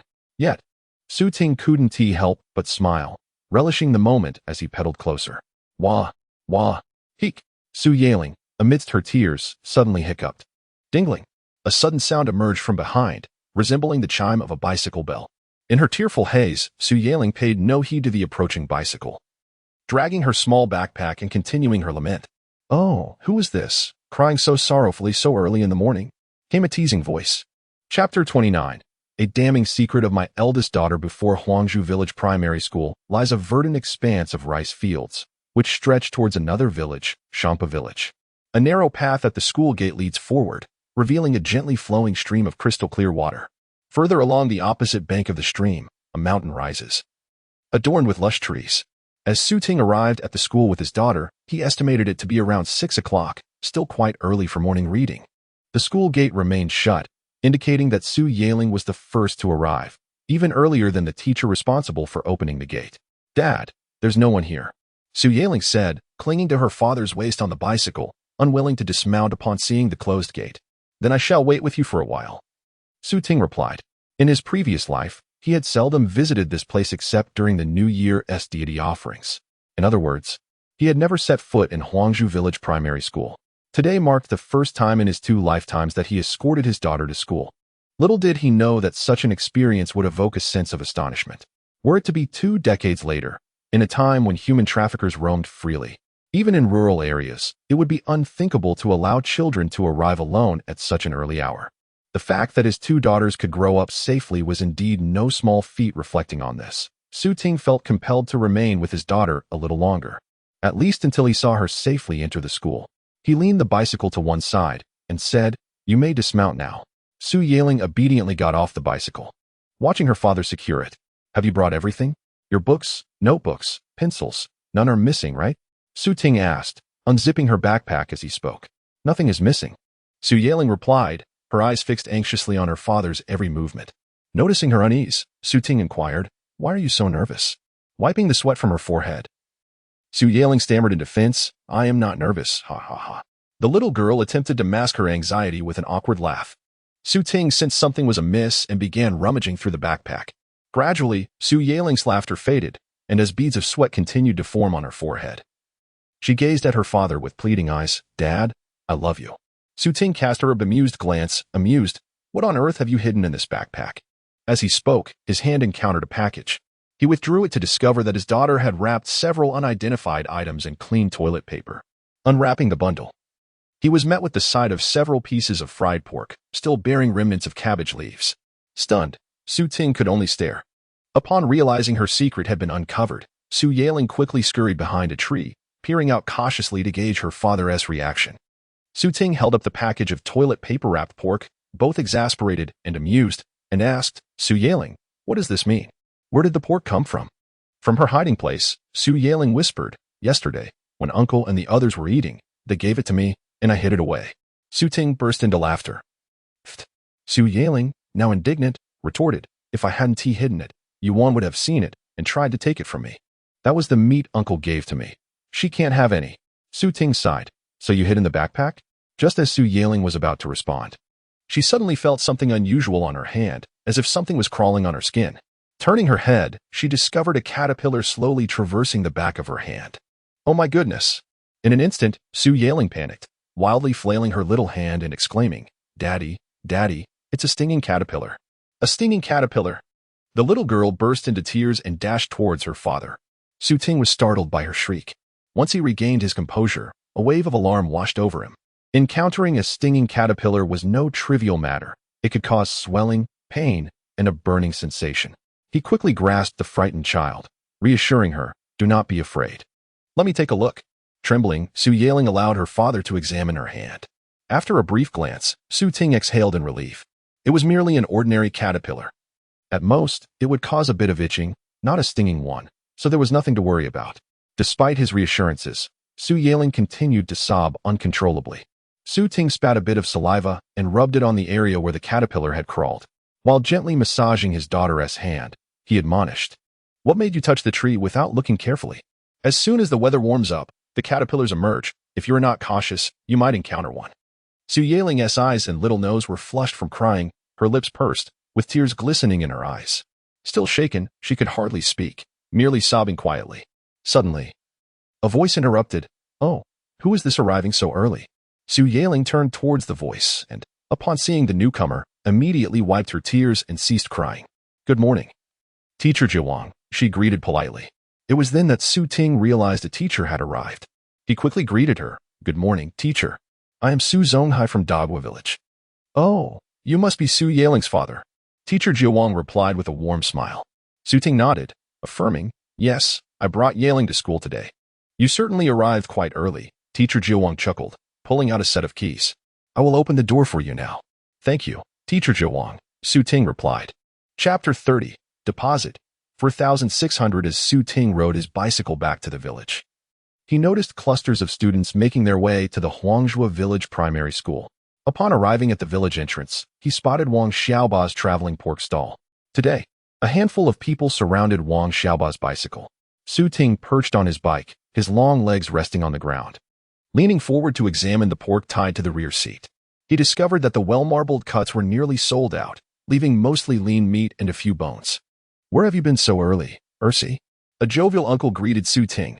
With a smile, Su Ting replied, "Today marks the start of school. And my ninth sister refused to go, so I took her." "You're pulling my leg. Your ninth sister is so well behaved. How could she not want to go to school?" A nearby aunt expressed her disbelief. The uncle who had greeted Su Ting motioned with his lips, saying, "Ursi, look over there. That's a child truly resisting school." Following his gaze, Su Ting saw the son of the Su family across the street, crying and refusing to attend school. His mother, wielding a whip, was attempting to coax him along, resembling someone herding ducks. After receiving a couple of lashes, he lay down on the ground, rolling and wailing. Su Ting felt a wave of embarrassment wash over him. Compared to the Su family's son, his own daughter was indeed much more obedient. As the surrounding uncles and aunts purchased their meat and departed, it was now Su Ting's turn. He glanced at the remaining selection, about 5 or 6 pounds of lean meat and a few pounds of bones. Wang Xiaoba wiped the sweat from his brow and earnestly said, "Ursi, today we're out of fatty pork. Why not take some lean meat? I'll throw in a bone for you." Given the impoverished circumstances of Dagwa village, everyone was short on fat, making lean meat less desirable. Pure fatty meat could be rendered into lard, providing some much-needed grease, whereas lean meat would incur additional costs for peanut oil, rendering it less worthwhile. However, regardless of the type of meat, the price remained the same, devoid of any hierarchy. Arriving late meant settling for what others had left behind. Fortunately, Su Ting, having lived 2 lifetimes, was not particularly in need of fat. He preferred lean meat over fatty cuts. After selecting 3 pounds of lean meat, Wang Xiaoba added a bone for him, and Su Ting took another. "How much for this bone?" he inquired. The bone was stripped clean, shining and devoid of meat, rendering it quite inexpensive at that moment. Wang Xiaoba glanced at it and cheerfully declared, "If you like it, take 2, no charge." Whether it was 1 or 2, it was all the same. "Thank you," Su Ting grinned, accepting the offer without hesitation. As Wang Xiaoba weighed the meat, he chatted jovially with Su Ting. "Ursi, you've come to my stall to buy meat more times in these past few days than Uncle Wu does in an entire year." Uncle Wu, referred to by Wang Xiaoba, was Su Zonghai. Last year, Uncle Wu would only come to weigh meat every month or so, each time on credit, settling his debts only at the year's end. Su Ting felt a strange pang at these words. In his previous life, the prevailing societal trend was a pursuit of leanness. With widespread dieting, the unexpected resurgence has left everyone in a state where they can barely ensure their basic needs are met, and he has yet to adjust his mindset. The diet has shifted to simple rice porridge and side dishes, which he finds quite acceptable. However, in truth, everyone yearns for meat, longing for an era where meat is within reach. He cannot hasten the passage of time. Yet he believes that perhaps he can make an effort to usher in the age when villagers can afford meat sooner. Currently, he is taking the first step, ensuring his family can indulge in meat. Aside from scattered coins, he has saved 46 large notes. This sum of 4,600 is entirely sufficient to fund the construction of a new house for his family. After all, prior to this, Su Ting had already procured materials twice. The first time, he spent 600 on foundations, including steel and cement. The second purchase, on the 18th day of the first lunar month, involved 1,000 for red bricks, which are expected to arrive today. From the 15th to the 23rd of the first lunar month, the demolition of the old house and the excavation of the foundation have progressed significantly. The next step is to continue acquiring a substantial quantity of red bricks in preparation for the new construction.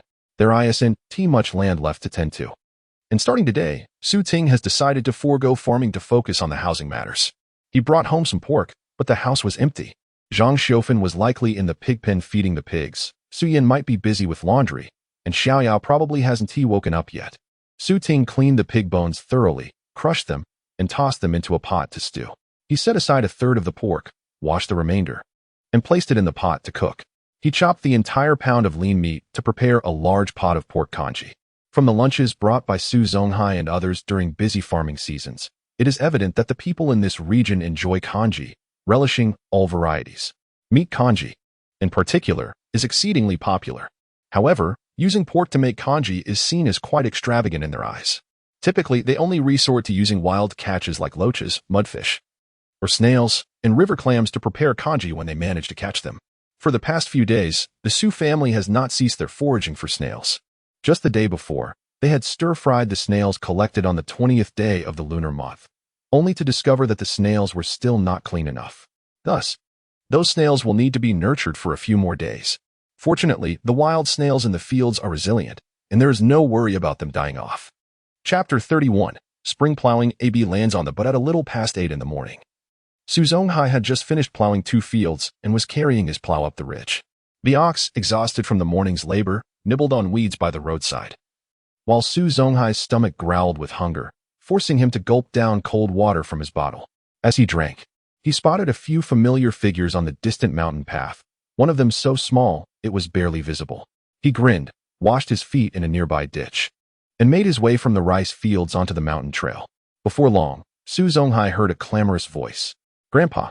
The voice of little Maedanwa reached him before the child did. Su Zonghai flashed a toothy smile. Then, from around the bend, a toddler not yet 3 years old came barreling toward him. The little one wore a cloth hat, long sleeves and pants, and tiny yellow plastic sandals, charging forward with unrestrained energy. Behind her, Zhang Xiufen scolded repeatedly, urging her to slow down. But the toddler paid no heed, giggling as she ran. Su Zonghai lifted his undershirt to wipe the sweat from his brow and chided, "Why the rush? Careful you don't trip." No sooner had he spoken than the little girl stumbled over a stick on the ground and fell forward with a thud. Both adults gasped in alarm, and Su Zonghai hurried over. Zhang Xiufen's reprimand followed immediately. "I told you to slow down. Wouldn't he listen, and now you've hurt yourself?" Helped up by her grandpa, the toddler didn't cry. Instead, she grinned at him. Su Zonghai examined the scrapes on her knees, his heart aching with concern. Those words came out gruff. "Why do you run so fast? Does it hurt?"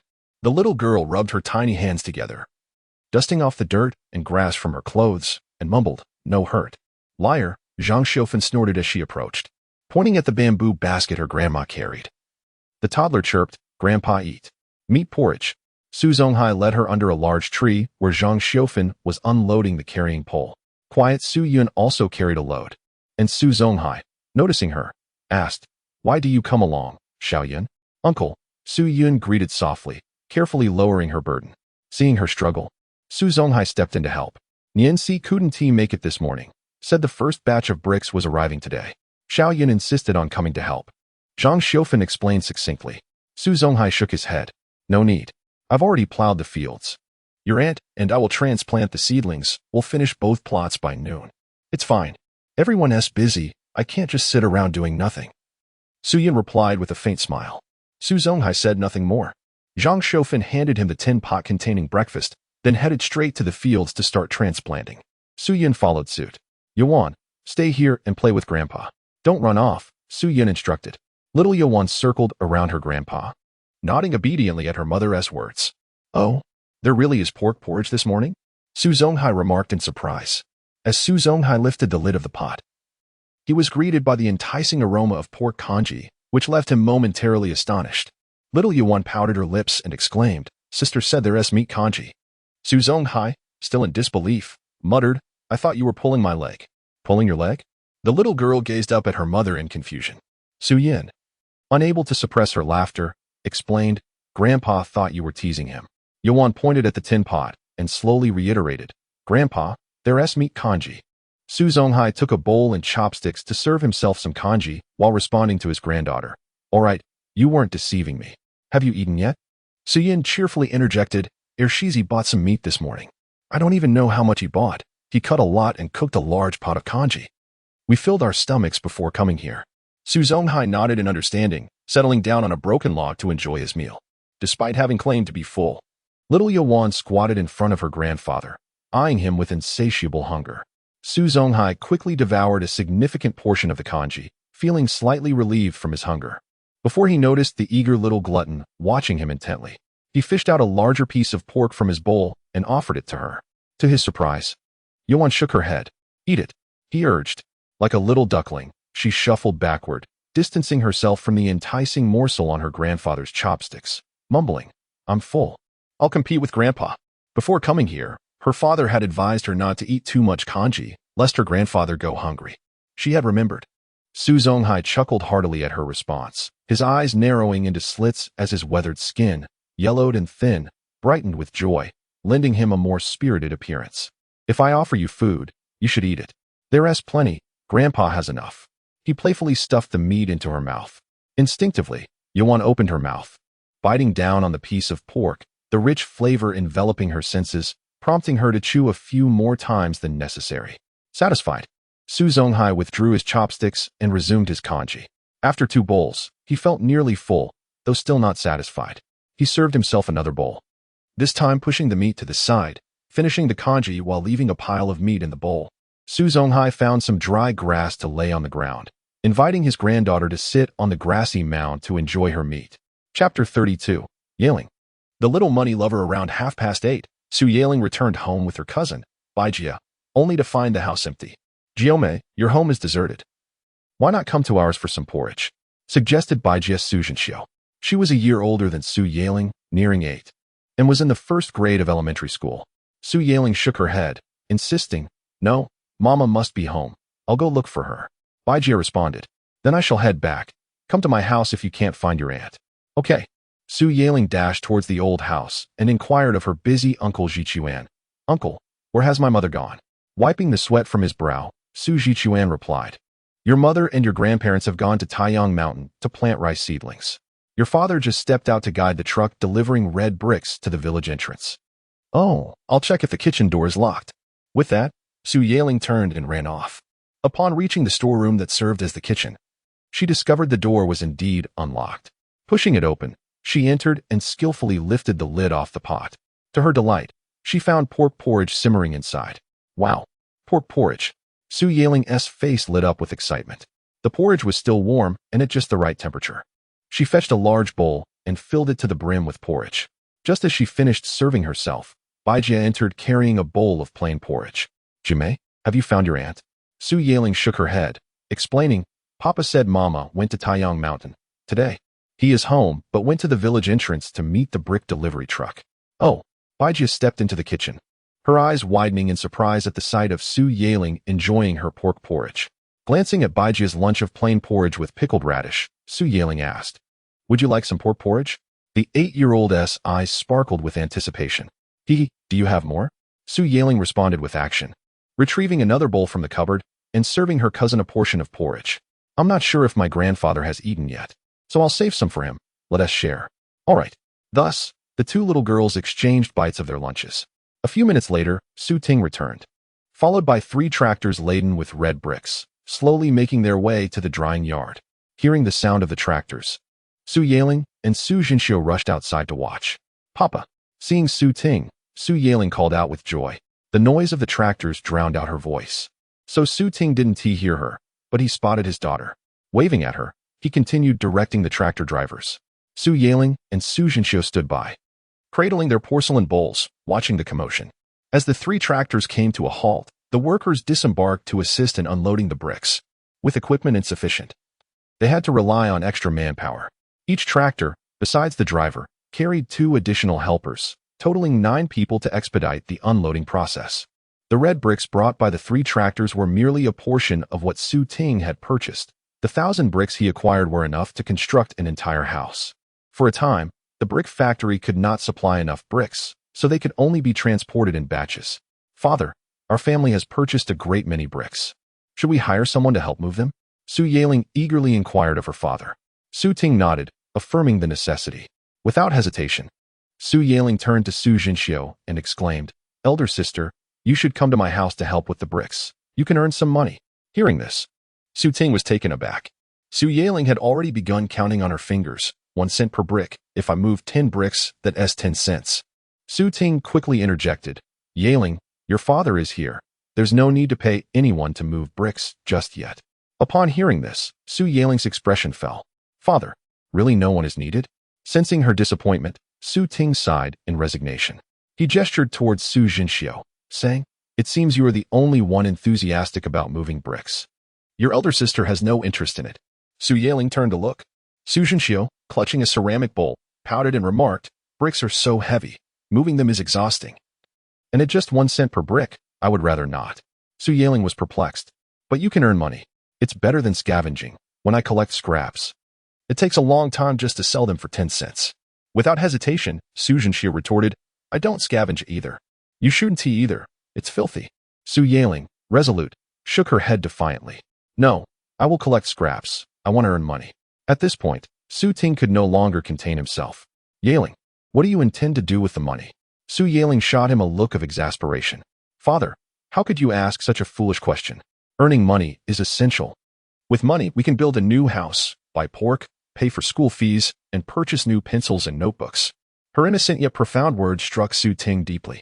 How could such a young girl already bear the weight of such responsibilities? He was struck by a wave of guilt and regret over his past irresponsibility as a father, realizing that he had allowed his young daughter to shoulder these burdens at such a tender age. Su Yaling was already planning how many bricks she would move each day and how much she would earn. Su Jinxiu, puzzled, interrupted, "Sister, this is your family's bricks. Do you really need to pay yourself to move them?" Upon uttering this, Chapter 33, "I am my own worst enemy indeed." Without a moment's hesitation, Su Yaling nodded in agreement. Su Ting gazed meaningfully at his daughter, pondering that with such a temperament, she would surely excel in business. Why did Yaling ultimately become a prominent lawyer in her past life? Standing tall with pride, Su Yaling declared, "In the future, I will earn a great deal of money to build a grand house for my grandparents and buy a motorcycle." Hearing the young girl's ambitious proclamations, Su Ting replied nonchalantly, Yes, indeed. Ninth sister, isn't your family already constructing a grand house?" Su Jinxiu asked, a look of confusion on her face. "Why do you still wish to build a new one later?" Su Yaling was momentarily taken aback. Noticing her sudden silence, Su Ting playfully tapped her forehead. "Eighth sister is asking you a question. Why have you fallen silent?" With her head held high, her face flushed under the sunlight, the young girl earnestly responded, "Father, when eighth sister mentioned it, I realized it was truly happening. We are indeed going to build a new house." From the time they spoke of constructing the new house to the commencement of the project, less than a month passed. Due to the rapid progress, Su Yaling had yet to grasp the reality of the situation. Subconsciously, she felt the need to earn money for their new home. In truth, it was only Su Ting who fully understood that they would soon reside in a new house. The rest of the family had not completely accepted this change.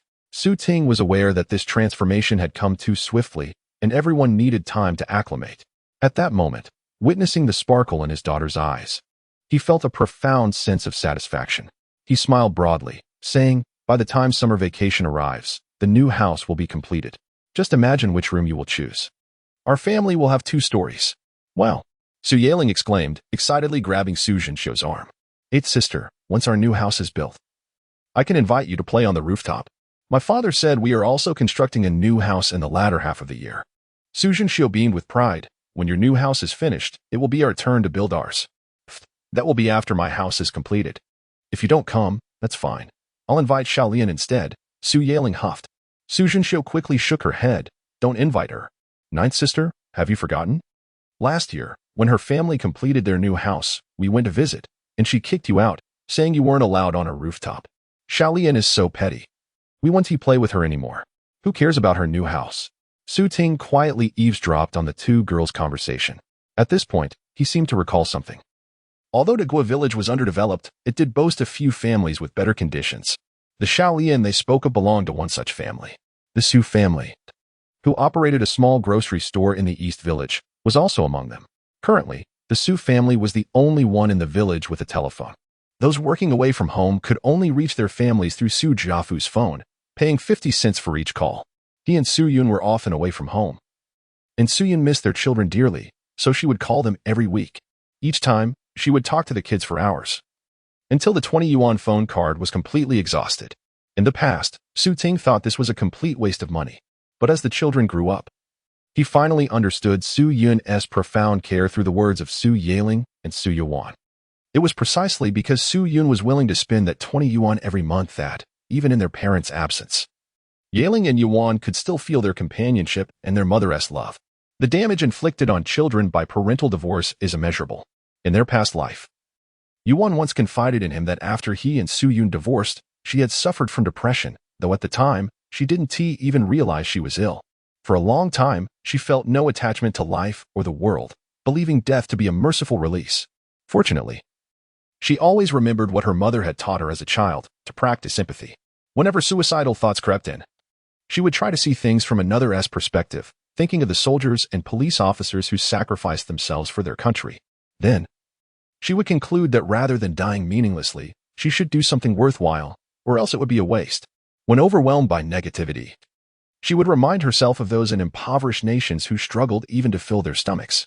This made her realize that countless others suffered far worse than she did, and she had no right to claim misery. Upon hearing this, Ting was both horrified and ashamed. Could empathy truly be applied in such a way? He didn't quite understand. After all, he had never once in his life tried to see things from another's perspective. Yet regardless, the lessons Yuan had learned from her mother during childhood had saved her life. The wisdom Soo-yoon imparted over the phone had a profound impact on their futures. Thus, Ting was filled with remorse. When it came to caring for and educating children, mothers were indeed more patient and attentive than fathers, especially when he himself had been such an inadequate father. Take, for example, what the two girls were now recounting. Ting remembered Yaling mentioning it last year during one of Soo-yoon's calls. That day, as soon as Yaling answered the phone, she burst into tears. Under Soo-yoon's gentle questioning, she tearfully explained, "Xiaolian's new house is finished. It's 2 stories tall. I wanted to play on her rooftop for a while, but Xiaolian said I was dirty from picking through trash and that I had a little sister who always pooped, so I was filthy and smelly. She wouldn't let me." Chapter 34. Greed for even a 3-year-old's money this year. The transformation of Ting did not escape the notice of the villagers. They observed the construction of a new house and the daily consumption of meat in his household. Although they were puzzled about the source of Ting's wealth, their demeanor towards him and his family, including Su Zonghai, his wife, and their children, became notably warmer. The village women, upon encountering Zhang Xiaofan, shifted their conversations from inquiries about when her daughter would bear a son to speculations about how her son, Ursi, was earning a fortune. In the past, Ting had put on a faade to avoid being looked down upon by his fellow villagers, often leading his family to endure hardships. However, he no longer felt the need to maintain such pretenses. He simply focused on enhancing his family's living conditions. Consequently, life became more fulfilling than before. Laughter filled their home, while tears became scarce. Warmth replaced depression, indicating that Ting was indeed on the right path. Life is meant to be lived for oneself, not for the approval of others. When one cultivates their own happiness, envious glances will naturally follow. Even if those gazes are tinged with jealousy, it is no loss. At least harmony reigns within the family. Thus, Ting remained wholeheartedly committed to his family, with his pursuit of wealth being solely for their benefit. He understood the importance of never losing sight of family for the sake of financial gain. In the months that followed, Ting devoted himself to the construction of their new home. He aimed to ensure that his daughter, who once envied Su Xiaolian's new house, would no longer feel such envy. To achieve this, he personally oversaw the design and construction of the entire building. After the spring plowing, Su Yin took charge of the children, assisting Yiling with her homework, while Su Zonghai and Zhang Xiaofan continued their agricultural endeavors. With the rice paddies planted, it was time to sow corn and peanuts, followed by other crops like sweet potatoes. These fields were not extensive, and the distance from home to the land was merely a 10-minute walk. Consequently, Su Zonghai no longer needed to rise at 5 each morning. Instead, he could wake at 6 to prepare breakfast, eat by 7, and then head out to plow the fields. After completing several plots, he would work alongside Zhang Xiaofan to sow the seeds. Su Yin refrained from joining the labor in the fields, as she was inexperienced and unable to contribute meaningfully. Instead, she stayed home to help Ting with the bricklaying. However, Ting was reluctant to let his wife's delicate hands become roughened by labor. Thus, he sought lighter tasks for her to undertake. At noon, the family gathered to share a meal. After dining, everyone, except for little Yuan, who was unable to move bricks, participated in the brick-moving effort. Yiling even earned some money for her labor, a privilege not afforded to others. As the new house rose higher, the piles of red bricks grew taller, attracting more children eager to help. "Ursi, today I moved 100 bricks. Please calculate my earnings." "Ursi, I moved 150. "Ursi, I shifted 200 bricks." As the sun dipped below the horizon, a throng of children gathered around Ting, clamoring excitedly. Among them, the eldest was around 12 or 13 years old, while the youngest was merely 6 or 7. Ting held a notebook and a pencil in his hands, scribbling calculations as he tallied the children's wages. Once finished, he bellowed, "Step back, everyone. When I call your name, come forward to collect your pay." The children immediately retreated, clearing a space in front. "Bakhair, 2 yuan." A 10-year-old boy, glistening with sweat, dashed forward. Xian handed him a 2 yuan note. Clutching the money, he cheered, "Wow, I have 2 whole yuan. I can buy so many spicy snacks." "Bosi." 3 yuan. 12-year-old Subo exclaimed excitedly, "That's enough for a whole gene of pork." Xian passed him 3 yuan, smiling warmly. "Well done. You moved so many bricks today." "Jima, for yuan." The moment Ting announced the amount, the children gasped in awe. "Jima is amazing. Only 11, and a girl too. Yet she earned 4 yuan in a single day. She had her little siblings helping. It wasn't just her. What is so impressive?" 11-year-old Sujima, her hair braided into 2 neat plaits, stepped forward with her 8-year-old brother and 5-year-old sister in tow. "You did wonderfully," Suyan praised softly. Jima grinned bashfully and asked, "Grandma Su, could I have 2 50-fin notes instead?" Without hesitation, Su Yun exchanged a 2 yuan note for a 1 yuan and 2 50-fin bills. Upon receiving her wages, Jima first handed 50 fun to each of her younger siblings, tucked 1 yuan into her own pocket, and carefully set aside the remaining 2 yuan to bring home to her mother. Ting continued calling out names, distributing wages to over a dozen more children. Su Jinsho listened anxiously, growing restless as her team leader's name remained unmentioned. "Jiomei, why has your name been called yet? Do you think Uncle doesn't want to pay you?" Xia Ling shook her head firmly. "Impossible. Before, I moved 25 bricks a day and earned 50 fin. Dad always paid me. I've saved up so many 50 fin notes already. But didn't Uncle say you were the only one supposed to move bricks? Today, you brought so many others. What if he is angry and refuses to pay you?" Su Jinsho fretted. Initially, she hadn't wanted to join, but with all the other children, even her older siblings, participating, she couldn't resist. Still, she wasn't as strong as Jiomei, and working alone had been painfully slow. Chapter 35. The little rascal frightened everyone upon noticing the scars on the little one's hands. Su Ting's expression darkened as he approached and lifted her into his arms. Su Yin, addressing Xia Yuan with a hint of reproach, remarked, "Did I not instruct you to steer clear of those bricks? It would be no jest if you were to injure your feet. Such disobedience while still expecting to receive payment is quite audacious.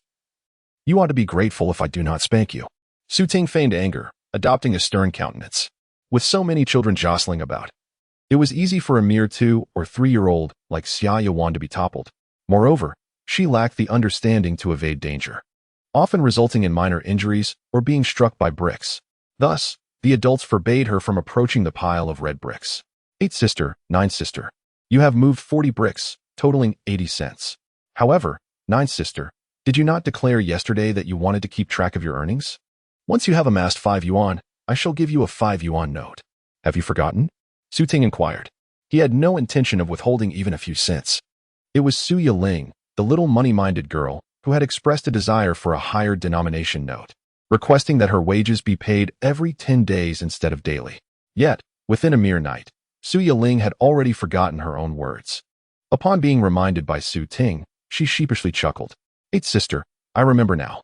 I asked father to keep a record of the bricks I moved daily, so that once I earn 5 yuan, I can get a 5 yuan note to spend at the market on flour, Su Yiling explained, adding, if I receive 50 cents daily, I cannot resist buying spicy strips and sunflower seeds.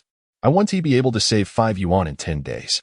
After hearing this, Su Jinsho found the idea quite appealing and chimed in, then I shall do the same. 8 sister, if you plan to keep track as well, it would be prudent for you and 9 sister to calculate separately. Otherwise, if one of you shows up and the other does not, it would complicate the accounting. Su Ting suggested with a smile. The 2 young ladies deliberated and ultimately agreed that separate calculations would be best. Su Ting then proceeded to settle their wages for the day. Truth be told, as someone who had returned to life, Su Ting was initially reluctant to employ child labor. Thus, he had informed his daughter from the outset that he would not hire other children. However, within the societal context of that era, particularly in rural areas, opportunities for earning were scarce. Consequently, there was a fervent enthusiasm for making money.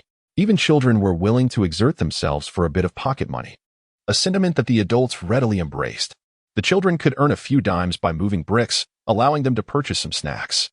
The more industrious ones could earn 2 or 3 yuan, sufficient to buy a pound of pork and improve their family's diet. As for safety, what harm could come from moving bricks? Minor scrapes and bruises were mere trifles. Every rural child had their share of bumps and scrapes. They were not as delicate as their urban counterparts.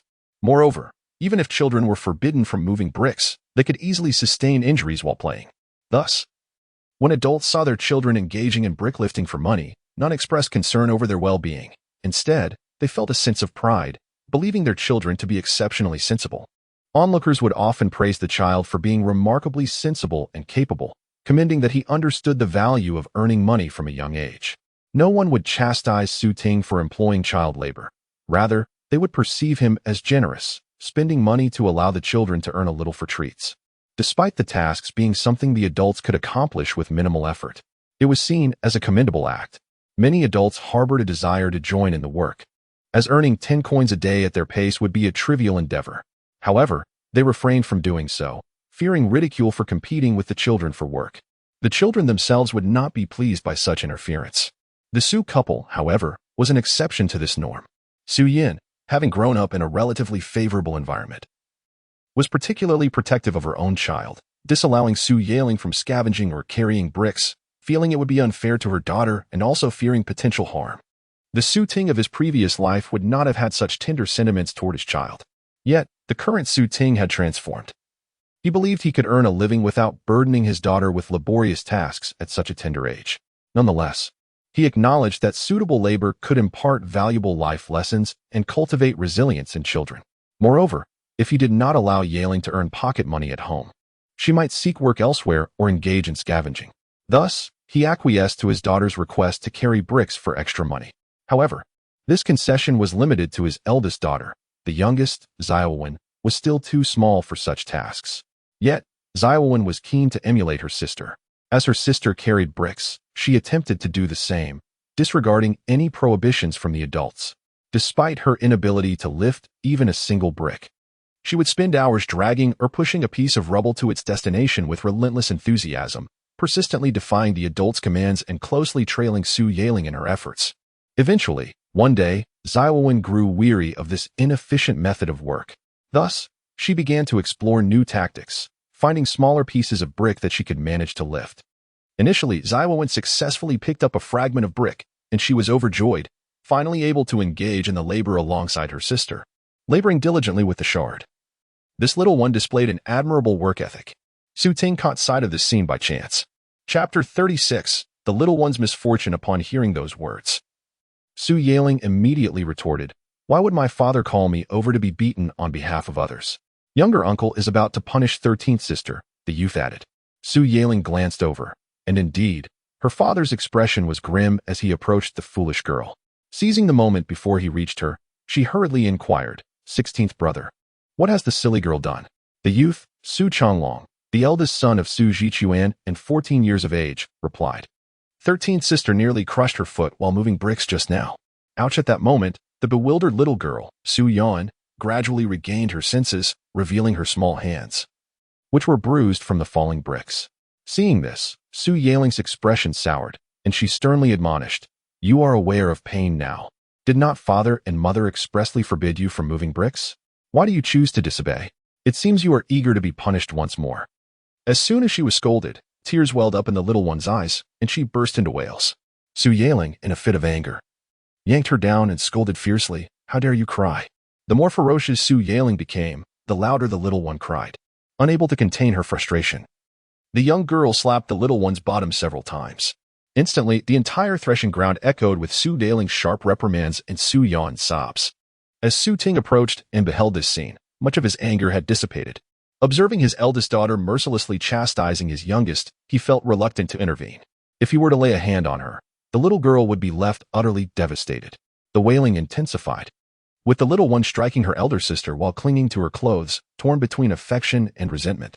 The other children gathered around to watch the spectacle, cheering and jeering in delight. Su Changlong discreetly gauged his uncle's demeanor and noticed that he seemed less irate.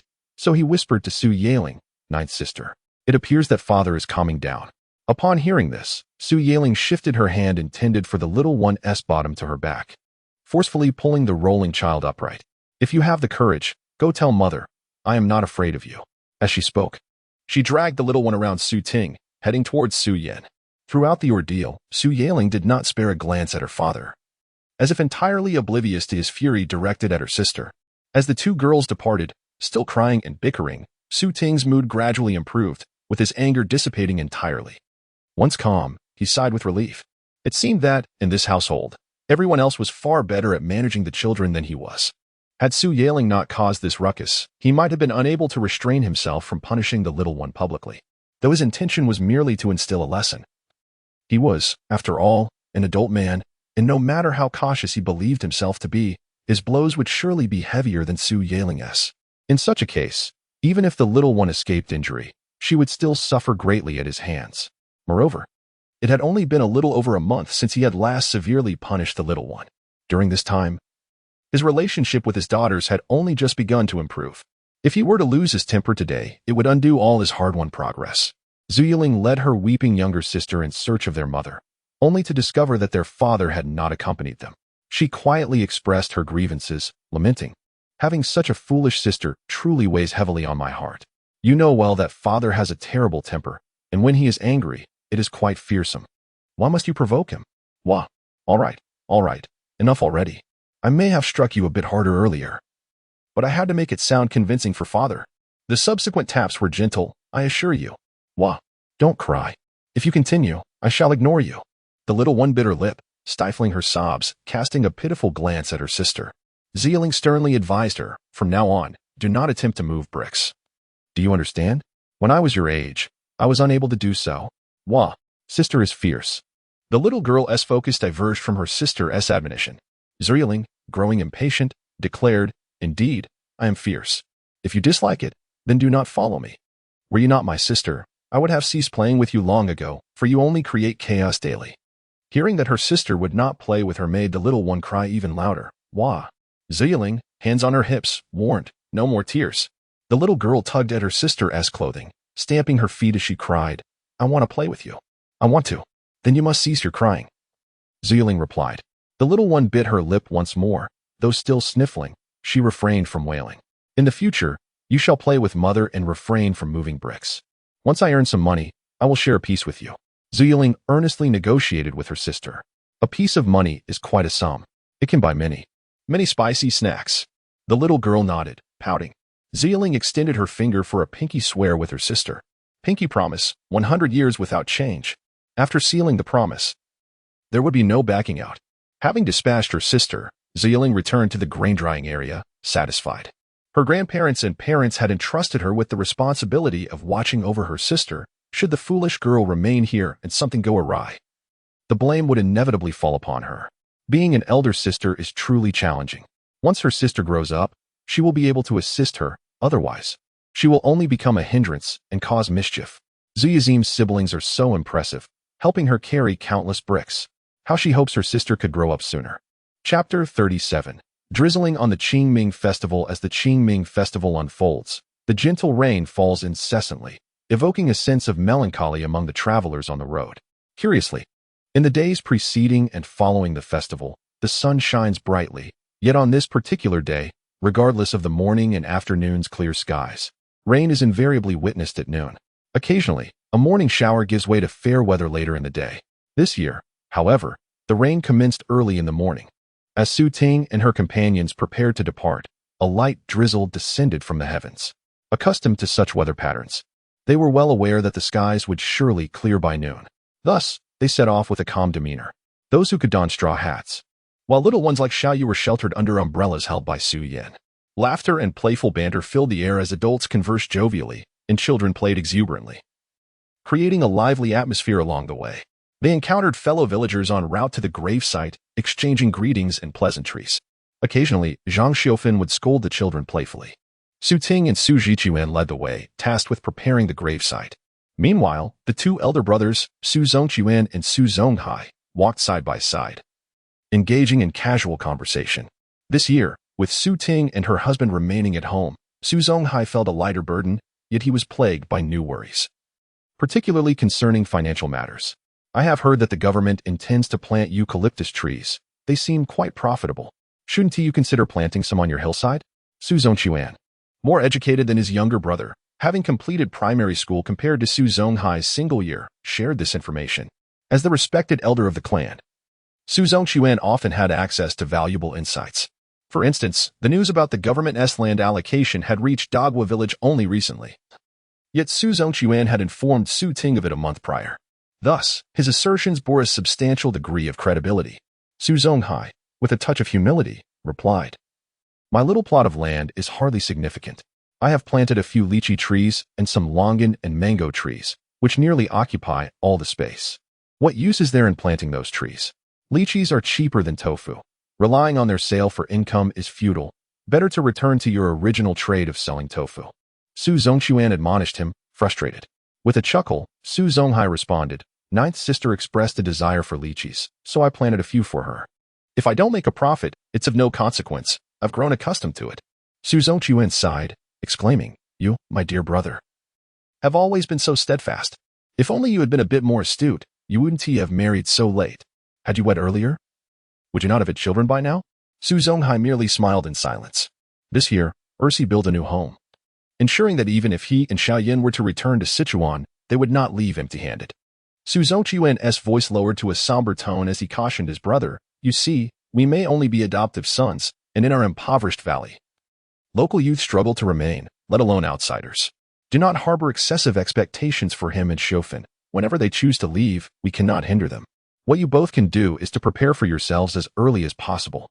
Su Zonghai's countenance darkened, and he exhaled heavily through his nose, uttering emphatically, "If they wish to depart, let them go. Just ensure my granddaughter remains. What a fanciful dream you entertain, believing their daughter will be left to you." Su Zhongquan retorted sharply, "You two have neither sons nor daughters. From where would a granddaughter come? Once you both have passed, will their daughters return to tend your graves and burn paper offerings? It is likely that once they leave, you shall never lay eyes upon them again." Su Zonghai's eyes suddenly brimmed with tears as he clenched his jaw tightly, his muscles taut, remaining silent. Su Zhongquan sought to comfort him, saying, "Do not worry. When we have all departed, as long as my lineage endures, your offerings shall not cease." Thus, he concluded with a sigh, "It is indeed better to have sons." The notion of valuing sons over daughters has undoubtedly shattered countless women's lives and jeopardized many women's existences. Each year, innumerable women perish on the birthing bed due to familial pressure to produce male heirs.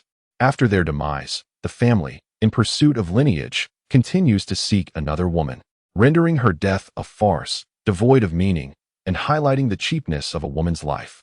Yet, in the eyes of individuals like Su Zhongquan, this is merely the norm. Their desire for someone to burn offerings and tend to their graves posthumously drives this mentality. Hence, marrying a wife necessitates producing sons. A woman who cannot bear sons is deemed worthless. As the husband of such a woman, one too faces ridicule and gossip. Consequently, men unleash their frustrations upon women, resorting to domestic violence, verbal abuse, and infidelity as commonplace behavior, which they regard as entirely justified. This warped ideology permeates the majority of underdeveloped rural areas across the nation. In truth, the significance of the Qingming festival is not to compel individuals to ensure their descendants can offer incense and tend their graves after their passing, nor is it about the relentless pursuit of a male heir. During this festival, as families gather to honor their ancestors, they should cherish their present-day kin even more. The act of tomb sweeping during Qingming is a cleansing of the heart and mind, a sweeping away of worldly concerns. Only the living become entangled in the matters of the deceased. Chapter 38: The Key to the Prosperity of Daegu Village. Jumei, come quickly. I have something wonderful to show you. Su Ting shouted from the hillside, wielding a shovel. He had just been tidying up the weeds surrounding the grave when he unexpectedly discovered a bird's nest, which he intended to retrieve for his daughter. Su Yaling responded with enthusiasm, swiftly making her way up the hill. Suya, upon witnessing this, excitedly attempted to follow, but Su Yin refused to release her grip. The little one, being quite disobedient, caused a ruckus, prompting Zhang Xiofan ahead to admonish her. What are you running around for like a headless chicken? Do you want to get drenched? The authoritative tone of the grandmother successfully subdued the restless child. Su Changhu and Su Jinxiu, the two children, hurriedly ascended the hill, inquiring, Uncle, what is this wonderful thing? It's a bird's nest. There's a nest in that tree, Su Jichuan jovially revealed the secret. By this time, Su Yaling had reached her father's side. Daddy, where is the bird's nest? Where is it? The excited little girl asked repeatedly. Su Ting lifted her up, pointing to the shadowy area atop the tree crown, right there. Su Yaling scrutinized it for a moment before joyfully exclaiming, Mama, it really is a bird's nest. If we take it down, there must be eggs inside. The lively and mischievous Su Changhu eagerly chimed in. Su Ting had the same intention. Just as he was about to take action, a commanding voice interrupted. No one is allowed to touch that splendid bird's nest. Su Zongquan, carrying a burden, had arrived and authoritatively intervened. Su Changhu, unwilling to relent, retorted, Grandfather, why can't we take the bird's nest? Because I said so. The bird's nest beside the grave signifies the blessings of our ancestors for their descendants. In the future, someone in our family is destined to hold a position of power. Su Ting was taken aback. Uncle, is there really such a belief? Su Zonghai's voice chimed in. That's what the elders say. Su Bosi smiled, adding, Indeed. The presence of a bird's nest here is a sign of our ancestral connection. Let it be. Seeing all three elders in agreement, Su Ting shrugged. He gazed at his daughter's bright, sparkling eyes and said, It seems you won't be having bird eggs today, my dear. That's all right, Daddy. You bring home meat every day now, so I have plenty to eat. I don't necessarily need bird eggs. Su Yaling cheerfully replied as she slid down from her father's embrace. The little girl rushed towards her great-uncle Su Zongquan. Great-uncle, why does the bird's nest by the grave mean someone in our family will become an official in the future, while busy with his tasks? Su Zongquan patiently answered her question. This is a saying passed down from the elders, suggesting that a good feng shui at our ancestors' graves attracts even birds to build nests, thereby ensuring that their descendants will be blessed with prosperity and success. Su Yaling, still puzzled, relentlessly pursued her inquiry, resembling a walking encyclopedia of questions. Observing this, Su Ting scratched his head in confusion. What was amiss? He recalled a child as noisy as this. Wasn't he that Su Yuan? This quiet and introspective girl, Su Yaling. Was she not as he remembered? Had he misremembered? We cleared the weeds and tidied the grave, placing rice balls and pork offerings, lighting incense, and preparing joss paper while setting off firecrackers. The two families stood before the grave, bowing in reverence to their ancestors. Su Zongquan, as the head of the family, spoke on behalf of the kin, murmuring wishes for the children to gain admission to university and grow into capable individuals. Then, each family member took their turn to express their thoughts. When it was Su Yaling's turn, she earnestly said, I pray that our ancestors bless Grandpa and Grandma with good health, that Mom and Dad earn plenty of money, and that my sister and I grow tall and strong. Zhang Xiaofan chuckled. You have quite a few requests. Su Yaling bowed 3 times sincerely before standing up and grinning at her grandmother. I might be a bit greedy, but our ancestors are quite powerful, so they surely won't mind. Little Shaoan was too young to partake in this moment. Su Ting gazed at the endless hills, feeling a stronger urge to develop the mountainous area. He had an intuition that the key to De Guo village's poverty alleviation lay within these very mountains.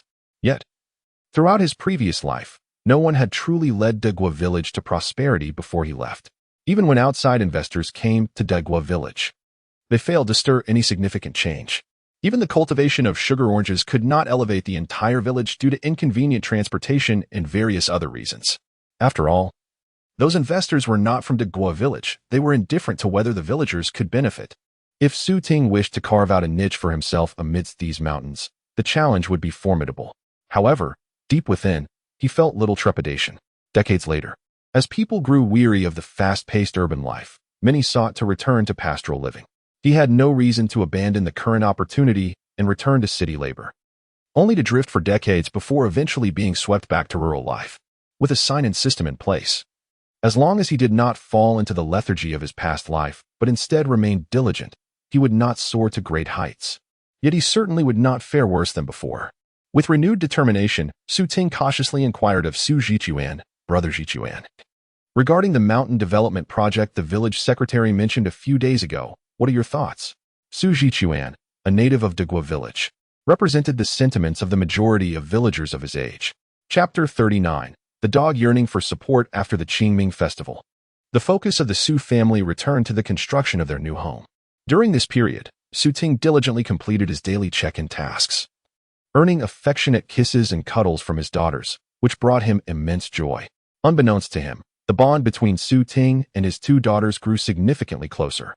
As their father-daughter relationship flourished, Su Ting's finances also began to swell. The construction of the new house required approximately 5,000 yuan, a sum Su Ting had managed to earn by the end of the first month. After accounting for the construction costs and daily expenses, he still had a surplus of 1,900 yuan by the end of January. In February, his rewards increased once more, reaching an impressive 9,000 yuan. The income from March saw a slight decline, totaling 7,500 yuan. By April, Su Ting's daily check-in rewards averaged 400 yuan, leading to an astonishing income of 12,000 yuan that month. In May, however, his check-in income halved to 6,000 yuan. Nevertheless, this amount was remarkable for the era, as even white-collar workers in large cities seldom earned over 5,000 yuan monthly. In total, from February to May, Su Ting amassed 34,500 yuan in rewards, which he prudently set aside as startup capital for future ventures. For daily expenses, he relied on the remaining 1,900 yuan from January, which was sufficient to sustain his family for an entire year. As June arrived, the weather turned exceedingly hot, heralding the busy farming season. Moreover, the construction of the new house was nearing completion, with only the interior decoration left to be done. Once decorated, they would need to wait a month or two before moving in. With significant matters weighing on his mind, Su Ting recognized the necessity of advancing another plan. In May, news from the town government hinted at a reduction in the rental price for mountain land. This new policy was communicated to the village branches within a fortnight. Recognizing the opportune moment to lease a mountain, Su Ting wasted no time. On the 1st of June, after breakfast, he sought out the village secretary, Su Jiatsai. Despite a previous disagreement with Su Jiatsai's two nephews during the New Year festivities, several months had passed, and the conflict was long forgotten. After all, they belonged to the same clan, making it improbable for them to remain estranged indefinitely. Additionally, if someone in the village rented a mountain, it would also benefit Su Jiatsai. Thus, when Su Jiatsai learned of Su Ting's intention to lease a mountain, he welcomed the prospect with open arms. The government had stipulated that the current rental rate was 5 yuan per mu, with a minimum lease of 100 mu for a duration of 20 years. Su Jiatsai succinctly conveyed this information. Su Ting had already decided to lease 500 mu, which amounted to 2,500 yuan, a trivial sum in his eyes. However, for the villagers of Dagu, this amount could suffice to construct a new house.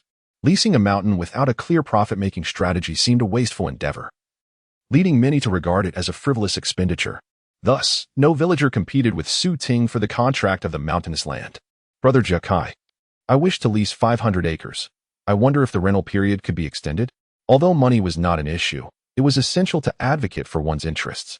The price of the land would likely multiply 4 to 5 times in a decade. Given the necessity of acquiring the land, a 30-year term would undoubtedly be more advantageous than a 20-year one. Su Jiakai was momentarily taken aback. He had anticipated that Su Ting would stipulate conditions but had not expected a demand related to the duration. He had assumed Su Ting would seek a price reduction. However, bargaining would be futile, for the price was set by the government, and it was impossible for Su Ting to receive preferential treatment. As for the duration, Su Jiakai remarked, I believe there is little difference between 20 and 30 years. It merely depends on whether the government is amenable. I shall inquire tomorrow in town on your behalf. Thank you, Brother Jiakai. If I could secure an extension on the term, I would undoubtedly proceed with the lease of 500 acres. Su Ting replied with a smile. Su Jiakai nodded in agreement. Beside them, Su Guoqi, smoking a cigarette, observed as the two engaged in serious conversation and decided to interject. Brother RC, how have you managed to earn such wealth? Your family has only recently constructed a 2-story house and has funds for renovations, yet here you are, unblinkingly producing over 2,000 yuan to secure land. Su Guoqi's tone was infused with admiration. Though he was somewhat reckless, deep down he retained the earnestness characteristic of rural folk. Recognizing the prowess of others, he refrained from sarcasm or sabotaging their success. Instead, he hoped to learn their secrets and join them in prosperity. At that moment, Su Guoqi was eager to latch onto Su Ting's coattails for financial gain. However, his misplaced flattery earned him a sharp reprimand. Su Jiakai struck Su Guoqi's calf with the water pipe, exclaiming, While RC calls me brother, you address him as Brother RC. Do you wish to be on such familiar terms with your uncle? Su Guoqi took a drag from his cigarette and, unfazed by the reprimand from his second uncle, grinned impudently. Chapter 40. Are you jealous? Su Ting promptly denied it. I was indeed poor in the past, but I made a small profit last year. He took out $1 and grabbed 2 packs of wafers. Each pack of wafers cost only 20 cents. Upon exiting the convenience store, he was surprised to see Suguki still lingering at the entrance and asked, "Aren't you leaving yet?" Suguki rushed over as soon as he spotted him, grinning widely. "Hey, brother 24, I want to stick with you from now on. You can't chase me away." Ting frowned, not wishing to associate with Suguki. "Don't speak so harshly. I'm not a thug," he replied coolly. "If you want to earn money, I suggest you leave the village and seek work in the city for a few years. The money will naturally follow." Suguki pouted, saying that working in a factory only earned 300 to 400 yuan a month, not even enough for him to play mahjong once. Upon hearing this, Ting simply walked past him. He had no desire to be involved with gambling, nor could he afford to befriend gamblers. As the saying goes, one becomes like the company one keeps. Staying too long with someone like Suguki could easily lead him back to old habits. "Brother 24, what's wrong?" Suguki puzzledly followed him. A voice from behind called out, "Guki, stop messing around. You should be calling him Uncle 24. Although Ting and the younger generation had little regard for such hierarchies, the older villagers were quite particular about it. Reluctantly, Suguki finally complied. He followed Ting all the way home.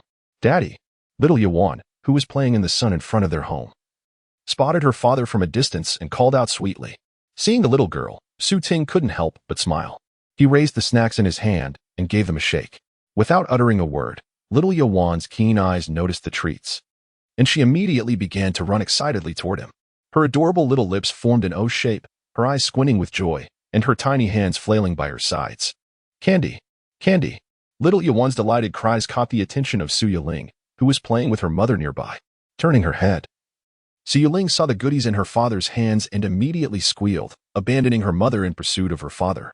The neglected Su Yin helplessly put away her knitting yarn and also walked towards Ting. Wow, wow, wow. Su Yiling joyfully leaped about, trying to snatch the snacks from her father's hand. Unfortunately, Ting was much taller than her and deliberately raised his hand, making it impossible for the little girl to reach. Su Yin watched this scene with a smile and asked her husband, "What did you buy for them?" Ting extended his empty hand to calm his overly excited daughter before turning to his wife to respond.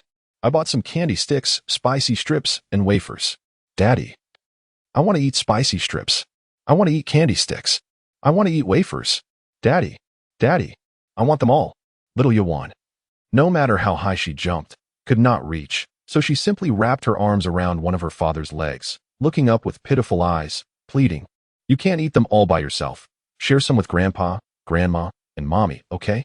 Ting feigned displeasure, adopting a stern expression. Su Yiling felt as though a bucket of cold water had been poured over her. The young girl displayed a conflicted demeanor, exclaiming, "Then you decide. I'll eat anything." Little Yuan, oblivious to the concept of concession, continued to insist, "Next, next, next." Satisfied, Ting affectionately ruffled his eldest daughter's hair and handed her 2 packets of wafer biscuits. "These 2 packets are for your grandparents. Take them to them." Su Yiling swiftly accepted the biscuits and dashed off to find her grandparents.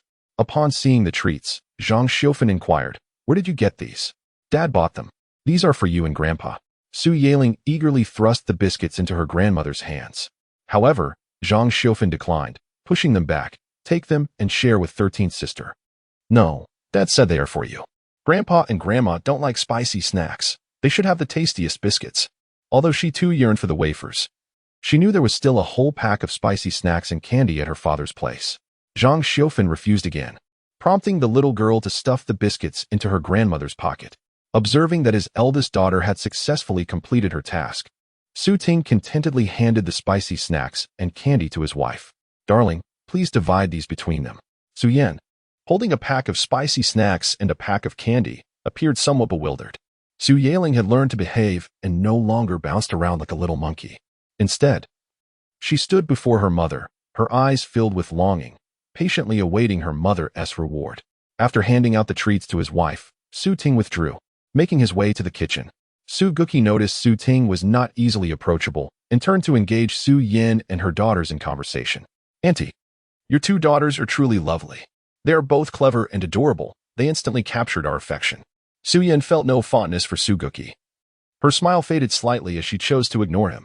Undeterred by the cold reception, Suguki squatted in front of the little one, extending his hand to pinch Yuan's cheek. Just as he was about to touch the child's skin, he suddenly recalled that his previous altercation with Su Ting had stemmed from a similar attempt to pinch the little girl's face. Chapter 41. Rising Pork Prices. Yet the feast continues. It is often said that women are inherently emotional beings. When their hearts are at ease, they become more open to embracing men. Su Yin embodies the essence of a traditional and somewhat conservative woman. In the past, it was always Su Ting who took the initiative in their intimate moments, while Su Yin found herself unable to fully engage in such matters. Yet today, a single remark from Su Ting ignited within Su Yin a fervor and affection that she could no longer contain. That very evening, she boldly signaled her desire, allowing Su Ting to experience firsthand the meaning of passionate warmth, a sensation that defies mere description. Ultimately, this incident made Su Ting acutely aware of the significance of sweet nothings, and he resolved to be more astute in the future. The following morning, Su Ting awoke feeling refreshed and invigorated. He leaned over to gently kiss his still sleeping wife before rising to dress. The small child nestled against the wall of the bed stirred slightly, and Su Ting assumed she was about to awaken. However, she merely turned over and resumed her slumber. With a shrug, Su Ting slipped on his wooden clogs and exited the room. It was only 6 o'clock, and he found his aunt and uncle Zhongquan preparing breakfast. Upon seeing Su Ting, his aunt smiled and remarked, "Zhuangxi, you truly have transformed. Ever since you stopped playing mahjong, you wake up so early every day."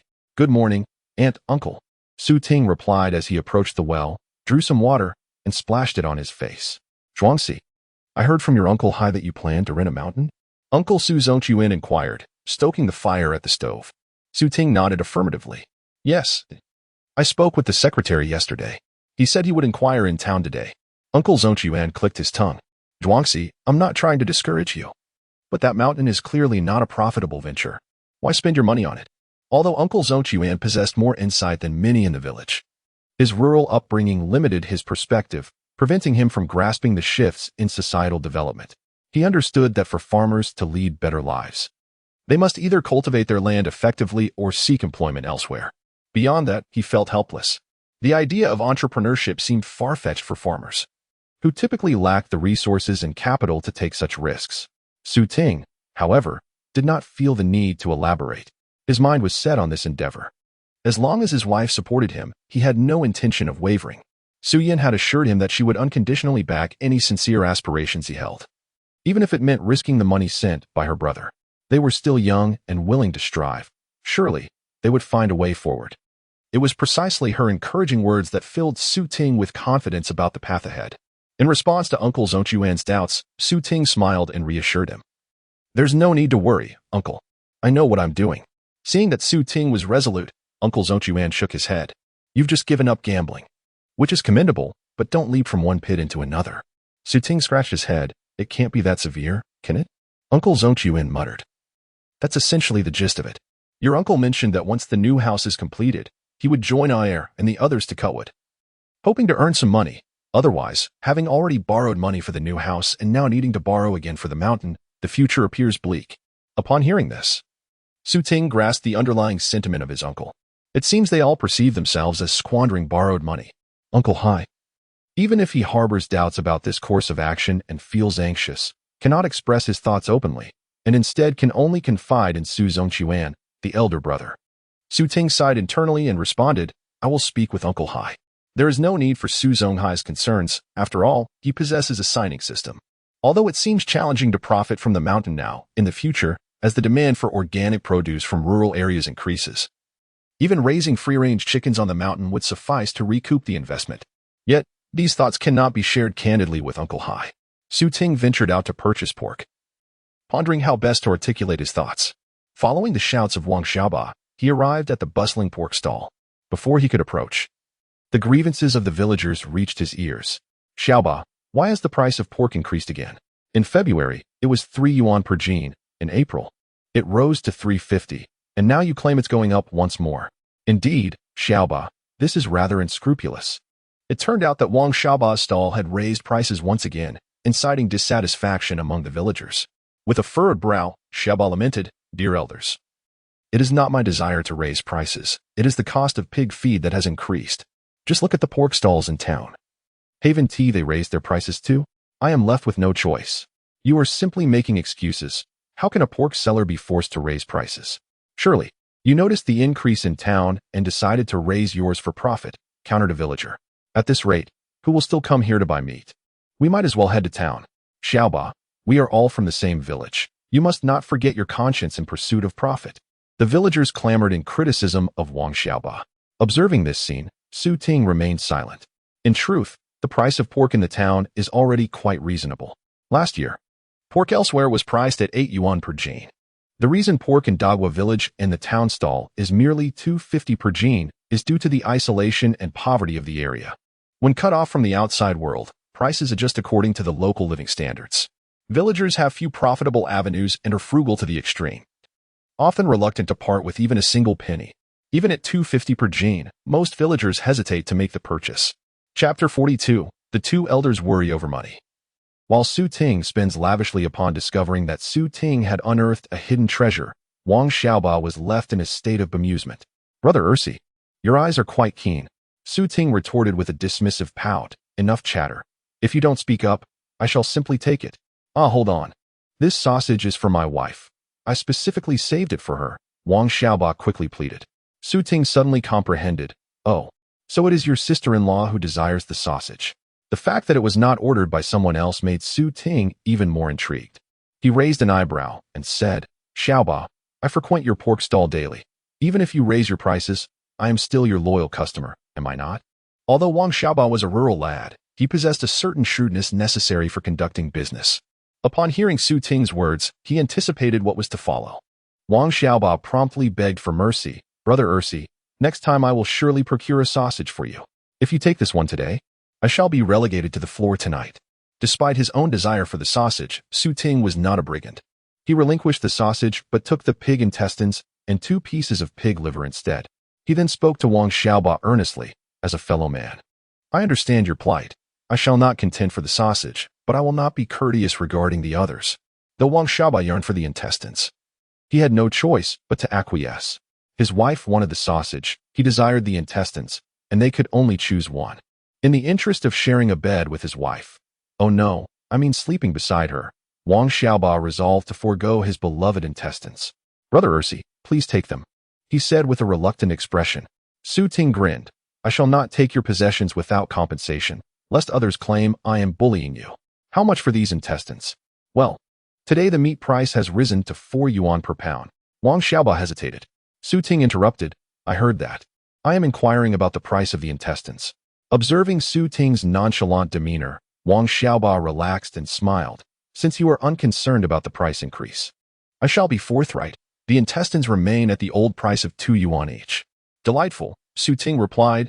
In the pig liver, I assume no one else is interested. So I shall take it? Wang Xiaoba waved his hand, responding cheerfully, take it, take it. The liver was merely an accompaniment. Who would quibble over such matters? 2 pounds of pork cost 8 yuan, and a pair of intestines 2 yuan, totaling exactly 10 yuan. Su Ting withdrew a 10 yuan note and handed it to him. Oh, Ursi is indeed cutting meat again. You are quite generous. Su Jiechi, hands behind his back, strolled over and observed Su Ting with a smile. Su Ting, holding the meat, greeted him. Good morning, Jiechi. Are you here to cut meat as well? Indeed, Su Jiechi replied, his gaze sweeping over the pig intestines in Su Ting's hands. You've purchased intestines. They can be quite troublesome. If not handled properly, they can be quite foul. Su Ting confidently asserted, no worries, I am skilled in preparation. If all else fails, I have my Uncle Hai to assist. Uncle Hai is indeed an exceptional cook, and Uncle Wu's culinary skills are equally commendable. Su Jiatsai nodded in agreement, stating that he must hasten to finish butchering the meat in order to return home and prepare breakfast. Afterward, he would head to town to inquire about the matter concerning you. Su Ting politely remarked, I appreciate your effort in running this errand. Su Jiatsai waved his hand dismissively, urging him to return home swiftly while he began to sift through the pork on display. Upon arriving home, Su Zonghai and Zhang Xiufan had already prepared the meal. One was weaving a basket while the other mixed chicken feed in preparation for their poultry. Upon seeing Su Ting return with more meat, Su Zonghai's expression turned troubled. Zhang Xiufan bluntly asked, Did you go buy meat again? I heard that the price at Xiaoba's has risen to 3 yuan and 50 cents per pound. You go every day. How can you afford it? It has indeed increased again. Su Ting replied casually, now it's 4 yuan per pound. Su Zonghai's eyes widened in disbelief. Has it really surged to 4 yuan per pound? How exorbitant! Zhang Xiufan's mood darkened further, and dissatisfaction was plainly etched on her face. You still bought it at 4 yuan per pound? How much did you spend this time? Su Ting, not wishing to conceal the truth, washed the meat in a basin while responding. I spent 10 yuan, and they threw in some pig liver as a bonus. Before Zhang Xiufan could express her frustration, Su Ting countered, and, isn't pork delicious? Of course, it is delicious, but we must also be able to afford it. Money doesn't fall from the sky. We still owe money for building the house, and now you want to invest in the mountain as well. There are numerous expenses. How can we sustain such a lavish diet? Zhang Xiufan immediately unleashed a torrent of complaints. Although her words might seem excessive, from the perspective of Zhang Xiufan and Su Zonghai, their anger was justified.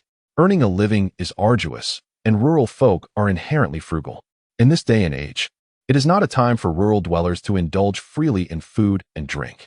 There are countless expenses, and they can only save where they can on necessities.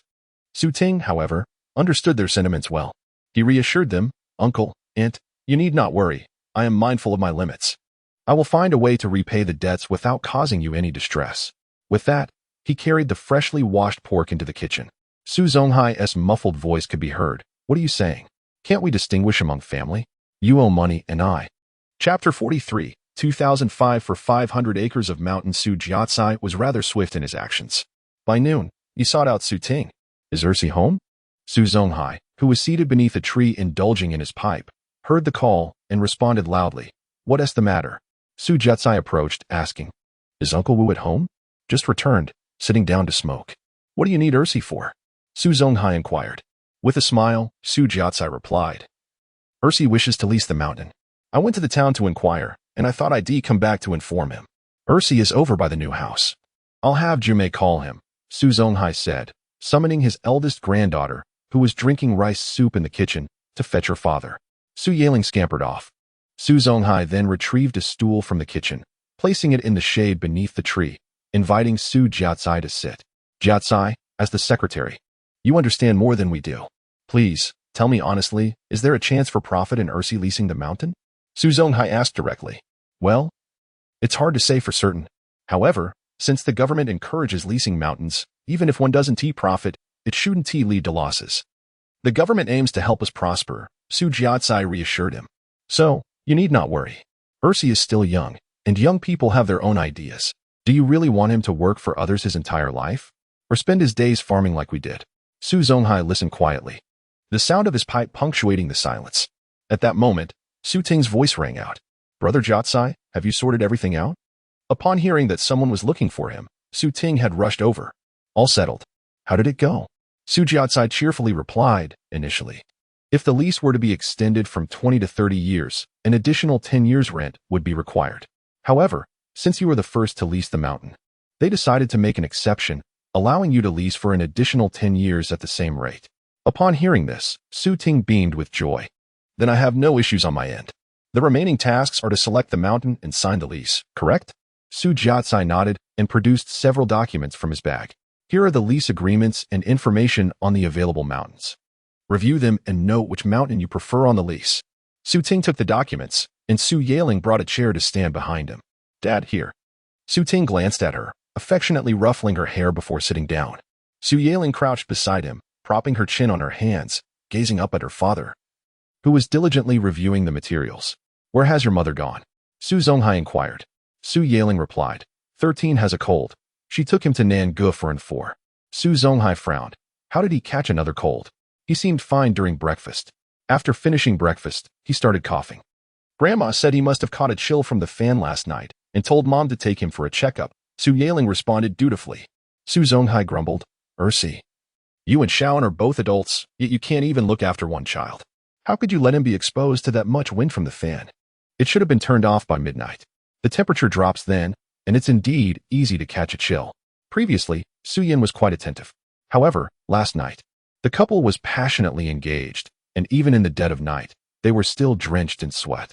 Due to the fervor of their encounter, they forgot to turn off the fan. Consequently, as they succumbed to slumber, the fan continued to blow throughout the night, leading to their little one, who had a tendency to kick off the covers, catching a cold. This morning, Su Ting woke up and did turn off the fan, but alas, it was too late. At this moment, Su Zonghai expressed his reproach, and Su Ting dared not offer an explanation, fearing it might worsen the situation. Ultimately, Su Ting resolved to lease the mountain that had been contracted in his previous life for the cultivation of sugar oranges. Centered around that mountain, he delineated an area of 500 acres. Seeing that he had made a decision, Su Jiakai retrieved a pen from his pocket and inscribed the location onto the lease agreement. He then produced red sealing wax and the village chief's seal. Su Ting went inside to fetch 2,500 yuan. After they meticulously reviewed the lease agreement and confirmed its accuracy, they exchanged money, signed, and sealed the document. The lease is set to take effect tomorrow and will remain valid for 30 years. According to the trajectory of his past life, Su Ting succumbed to lung cancer 30 years later. Now, with an acute awareness of the value of life, he vowed to abstain from smoking since his rebirth, believing that he would still be alive in 30 years. Holding the mountain land leasing agreement, Su Ting felt a surge of ambition within him. From this moment forth, he too would possess a mountain. As the land was abandoned, devoid of valuable plants, everything on the mountain was at Su Ting's disposal. He had given this considerable thought. At present, the cost of raising chickens was prohibitively high, and without viable sales channels, he could not venture into livestock farming. The mountain, fundamentally rooted in trees, would be his priority. His initial endeavor would be to plant sugar orange trees. Currently, these are relatively rare, as most people are focused on cultivating local fruit trees such as lychee, longan, and mango. By extensively planting sugar oranges, he would face less competitive pressure, with several nearby towns serving as potential sales avenues. As for the quality of the sugar oranges, there was no cause for concern. Furthermore, planting sugar oranges this year would mean it would take about 3 years before they bore fruit.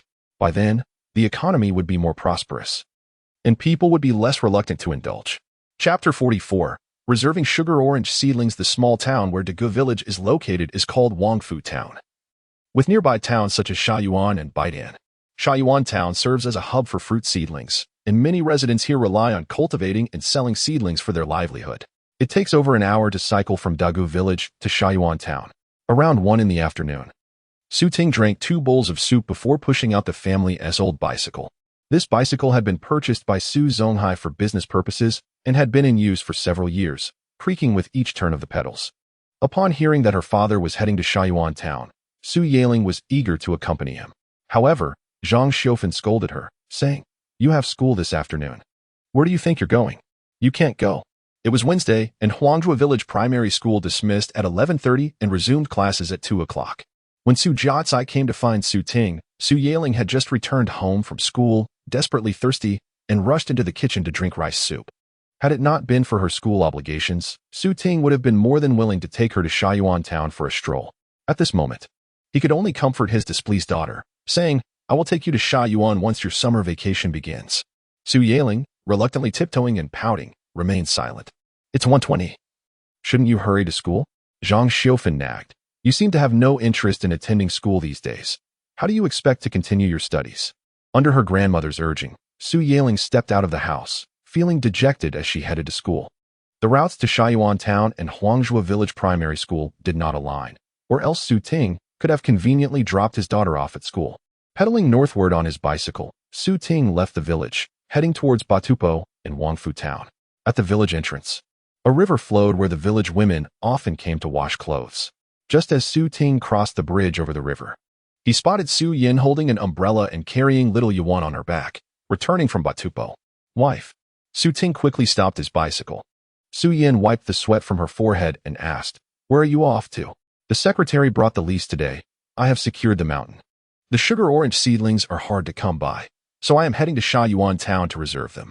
Observing her drenched in sweat, Su Ting asked, "You must be exhausted. Why not let Yuan walk on her own?" Yuan had a vaccination and cried so much that she fell asleep, Su Yin replied, gently revealing the face of her daughter. Su Ting looked and saw the little girl sleeping soundly, tears still clinging to her eyelashes. He turned his bicycle around and said to his wife, "Hop on, I'll take you both home first." Su Yin waved her hand, insisting, No, we're almost there. Shaoyuan Town is quite far. You should attend to your business and return early." Su Ting hesitated. "Are you certain you're all right?" Seeing his concern, Su Yin couldn't help but smile, saying, "I can manage on my own. Just return when you're done." With that, Su Ting turned his bicycle again and mounted it, saying, "Then I'll take my leave." You head back quickly. All right, Su Yin replied, continuing home while occasionally glancing back at Su Ting. Noticing he had not yet left, Su Yin waved her hand, expressing her concern. Hurry along.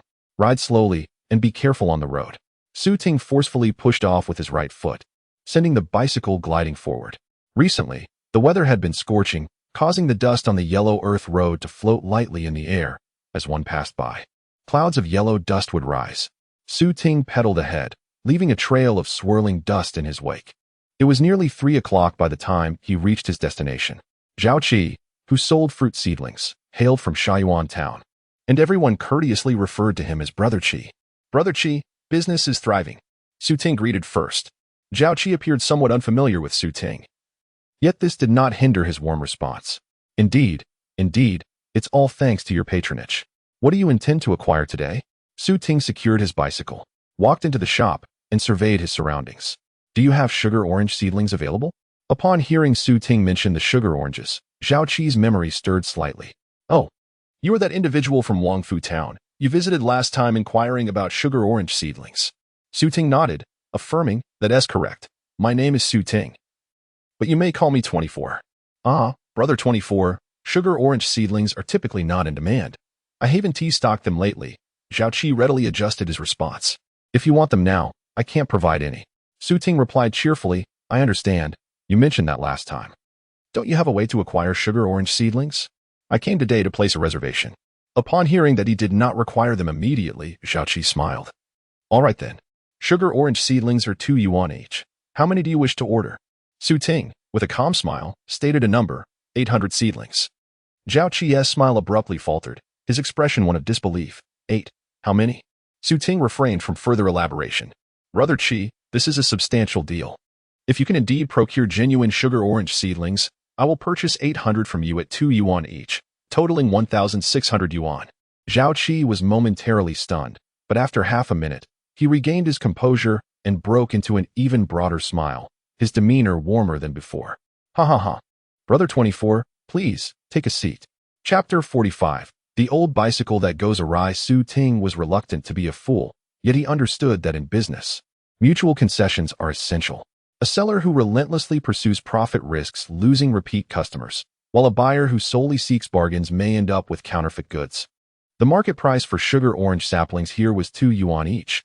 If he attempted to haggle, the seller might not be able to afford such a loss and could resort to deception. With 800 saplings to procure, he certainly could not examine each one individually. Thus, Su Ting held little hope for significant bargaining.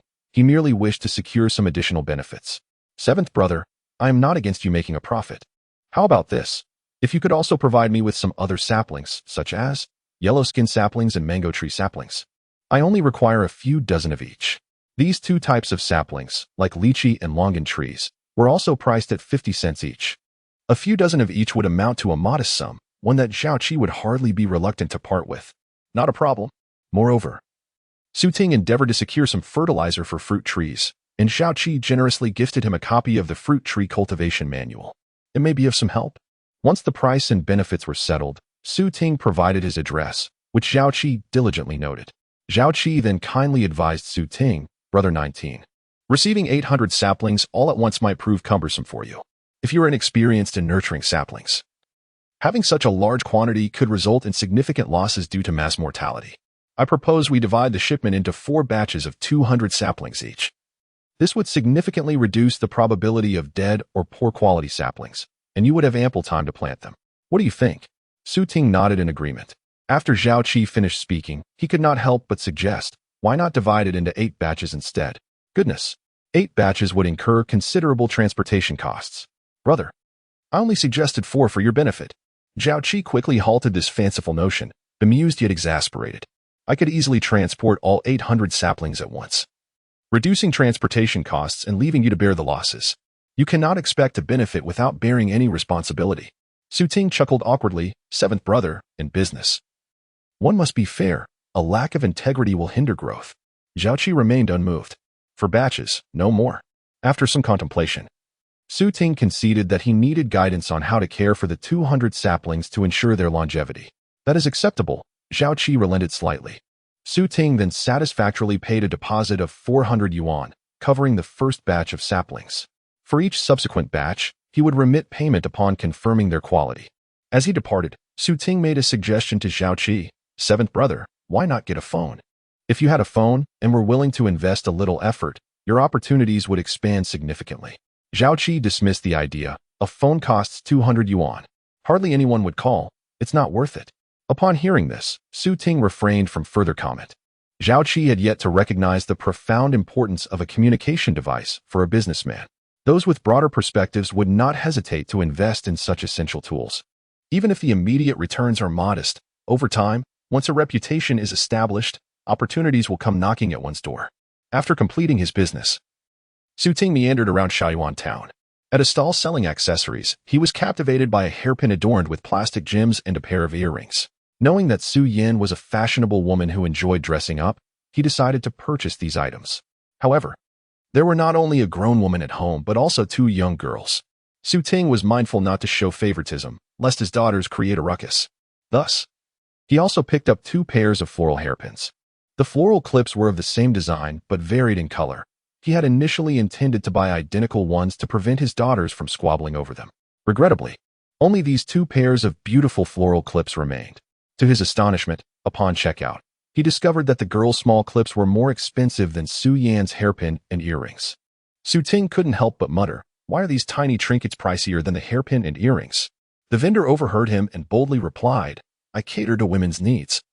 Mothers are willing to spend on their children, yet they hesitate to splurge on themselves, so naturally, the prices reflect that.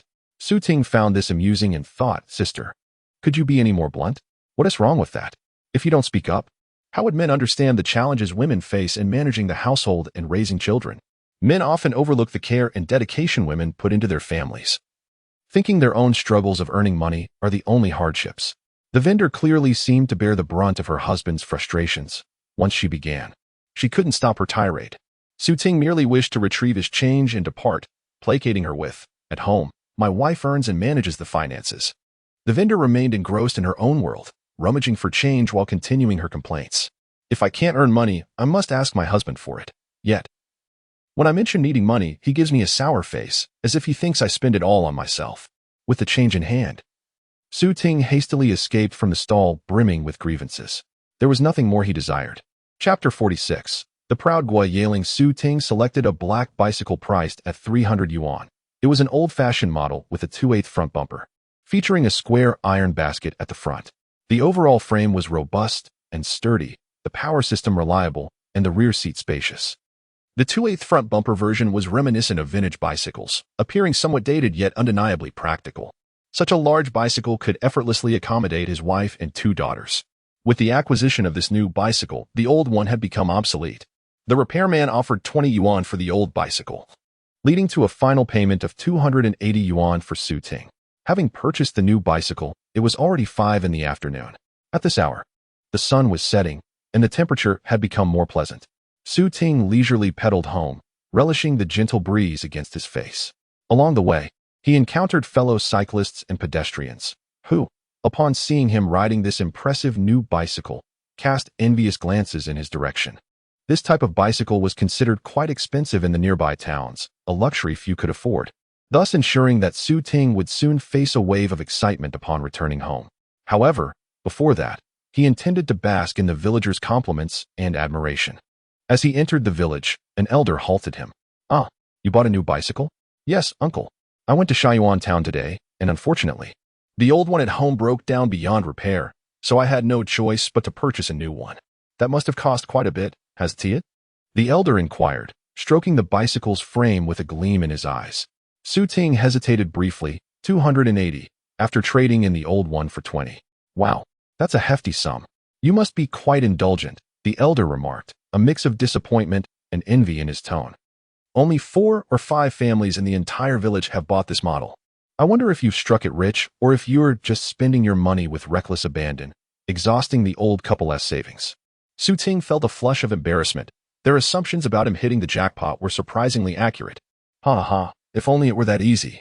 I'm just planning to start a fruit farming business here, so I borrowed some capital from my siblings in Sichuan. He fabricated a story, inadvertently mentioning his siblings and deciding to use them as a shield in the future. The villagers of Dagwa village were aware that Su Ting hailed from afar and had acknowledged Su Zonghai and Zhang Xiufan as his foster parents. He had not concealed the existence of his biological siblings, so when he mentioned them, it did not seem out of place. The elders suddenly enlightened. "Ah, I see. Your siblings treat you quite well then." "Indeed, knowing I've encountered kind-hearted people here, they are at ease. Upon hearing that I intend to live well, they were willing to lend me a hand." Su Ting's fabrications grew more elaborate and fluid. Though adults often admonish children that lying is a reprehensible act, how many adults have never told a lie? The morality of lying is contingent upon the circumstances, and whether one should lie often depends on the underlying purpose behind the deception. Su Ting pondered that, for the safety of himself and his family, it was unavoidable to resort to deception regarding such matters, lest he inadvertently become a negative example for the children. Subsequently, he encountered several villagers gathered around his newly purchased bicycle.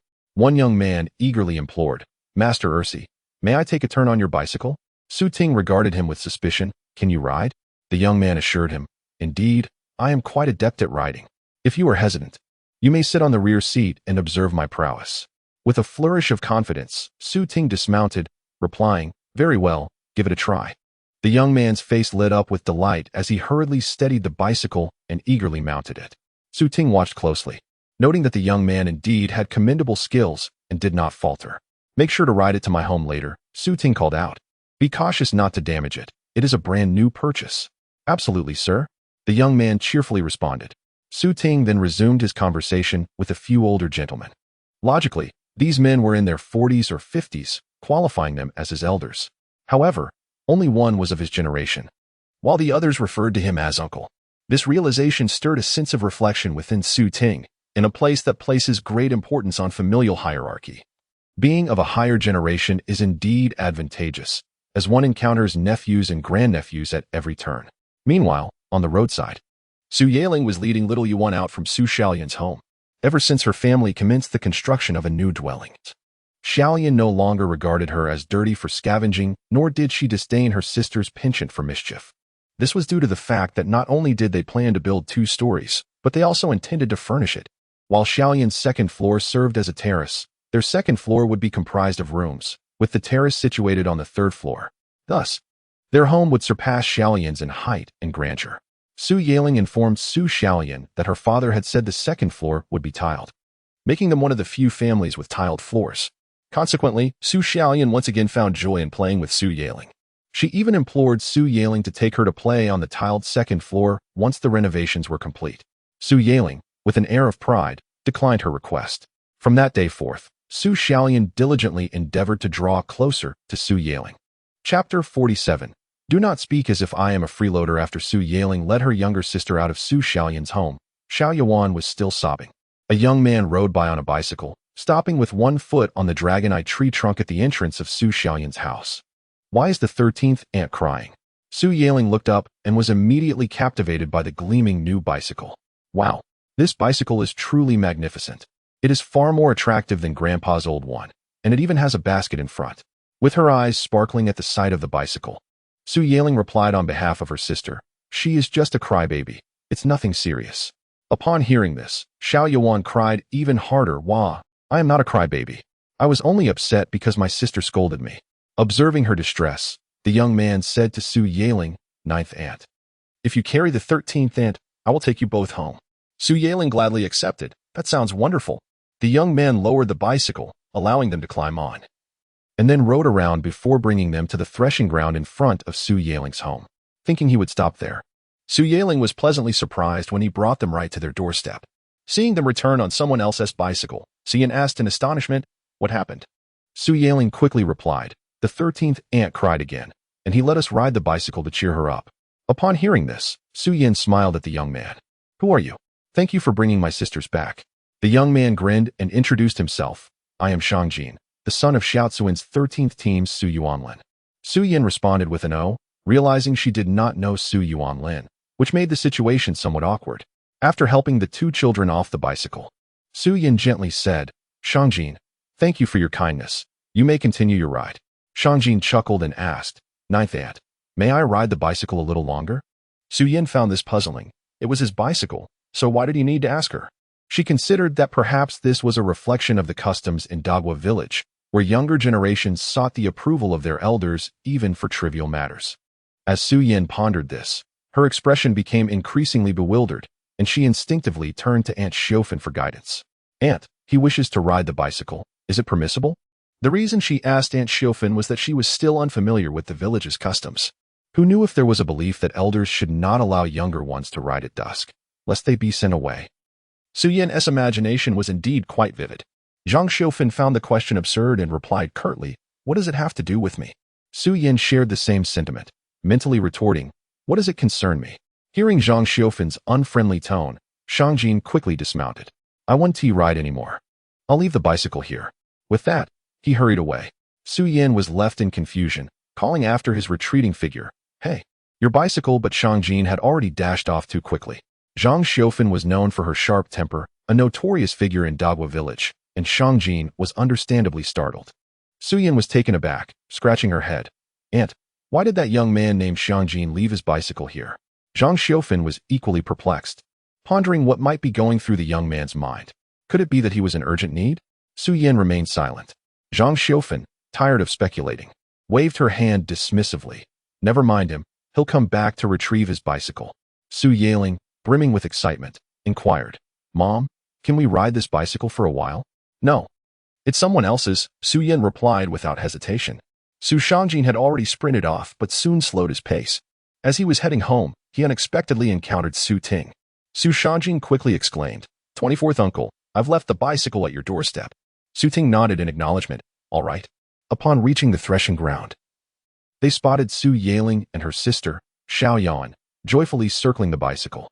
Su Yan, while washing vegetables nearby, cautioned them not to touch it. "Papa, Papa." Suddenly, Xiao Yuan caught sight of her father and gleefully rushed over.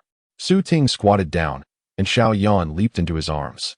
"Oh dear, do you miss your daddy?" Su Ting embraced the little girl, lifting his stubbled chin to nuzzle against her tender cheek. Xiao Yuan giggled uncontrollably, tickled by the affection. "Daddy, oh my goodness." Su Yaling expressed her astonishment at seeing her father return. Su Ting was startled by her exaggerated tone. "Why are you so surprised?" Su Yaling dashed over, her face filled with concern. "Dad, where's grandfather's bicycle? I was waiting for you to come back so you could take me for a ride." Su Ting was taken aback. "Wasn't the bicycle at home?" Su Yaling looked bewildered. "Have you been drinking?" Su Ting responded, "What?" This nonsensical exchange left Su Ting's forehead adorned with a string of question marks. Meanwhile, Su Yaling had already leaned in to sniff for any hint of alcohol on him. "If you haven't been drinking, then why are you speaking nonsense?" Su Yaling stamped her foot in frustration. "You rode the bicycle out this afternoon, remember? You took it to Shaiyuan. It can't be at home." Upon hearing this, Su Ting shrugged. That old bicycle was sold. Su Yaling felt as if struck by lightning, her entire being frozen in disbelief. "And I bought a new one," Su Ting added, gesturing toward the sleek, dark new bicycle parked in front of their home. "That one right there." Chapter 48. Every family has its own difficulties. After Su Ting finished speaking, he went to his uncle's house. He and Su Yin were temporarily residing there, and naturally, their belongings were also kept in that household. Today, he had taken along 1,000 yuan, intending to pay half of the deposit initially. However, to his surprise, Zhao Qi proactively suggested that the saplings be delivered in 4 batches, resulting in the deposit being significantly less than he had anticipated. Fortunately, this meant he had to pay less upfront. Otherwise, he would not have enough money left for the car.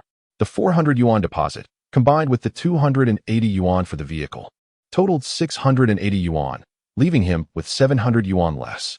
Su Ting returned the remaining 300 yuan to his pocket, keeping the 20 yuan in change for household expenses. After cycling for over 3 hours and breaking a sweat, he took his clothes and prepared to take a shower. "Come and have some porridge." Su Zhouchuan's family had already begun their meal. Upon seeing Su Ting emerge from his room, they beckoned him to join them.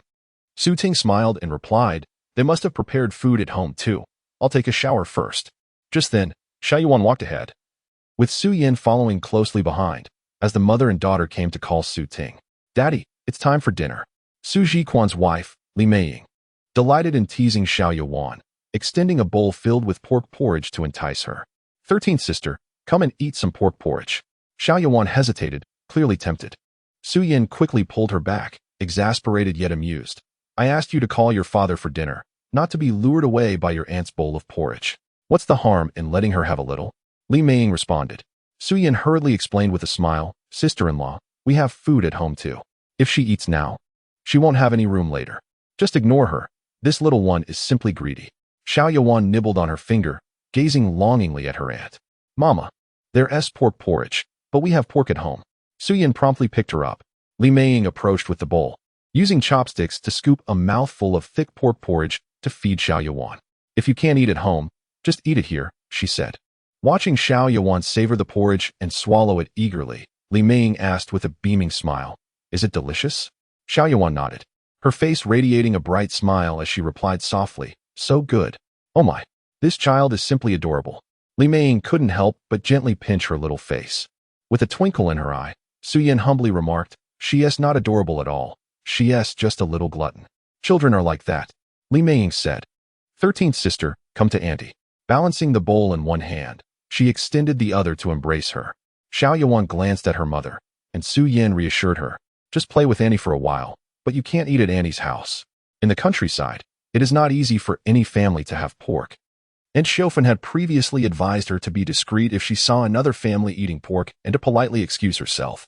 For the past 6 months, their family had almost daily access to meat, and their situation appeared better than that of brother Jiquan's family, making her feel even more reluctant to let her daughter compete for food with the children from his household.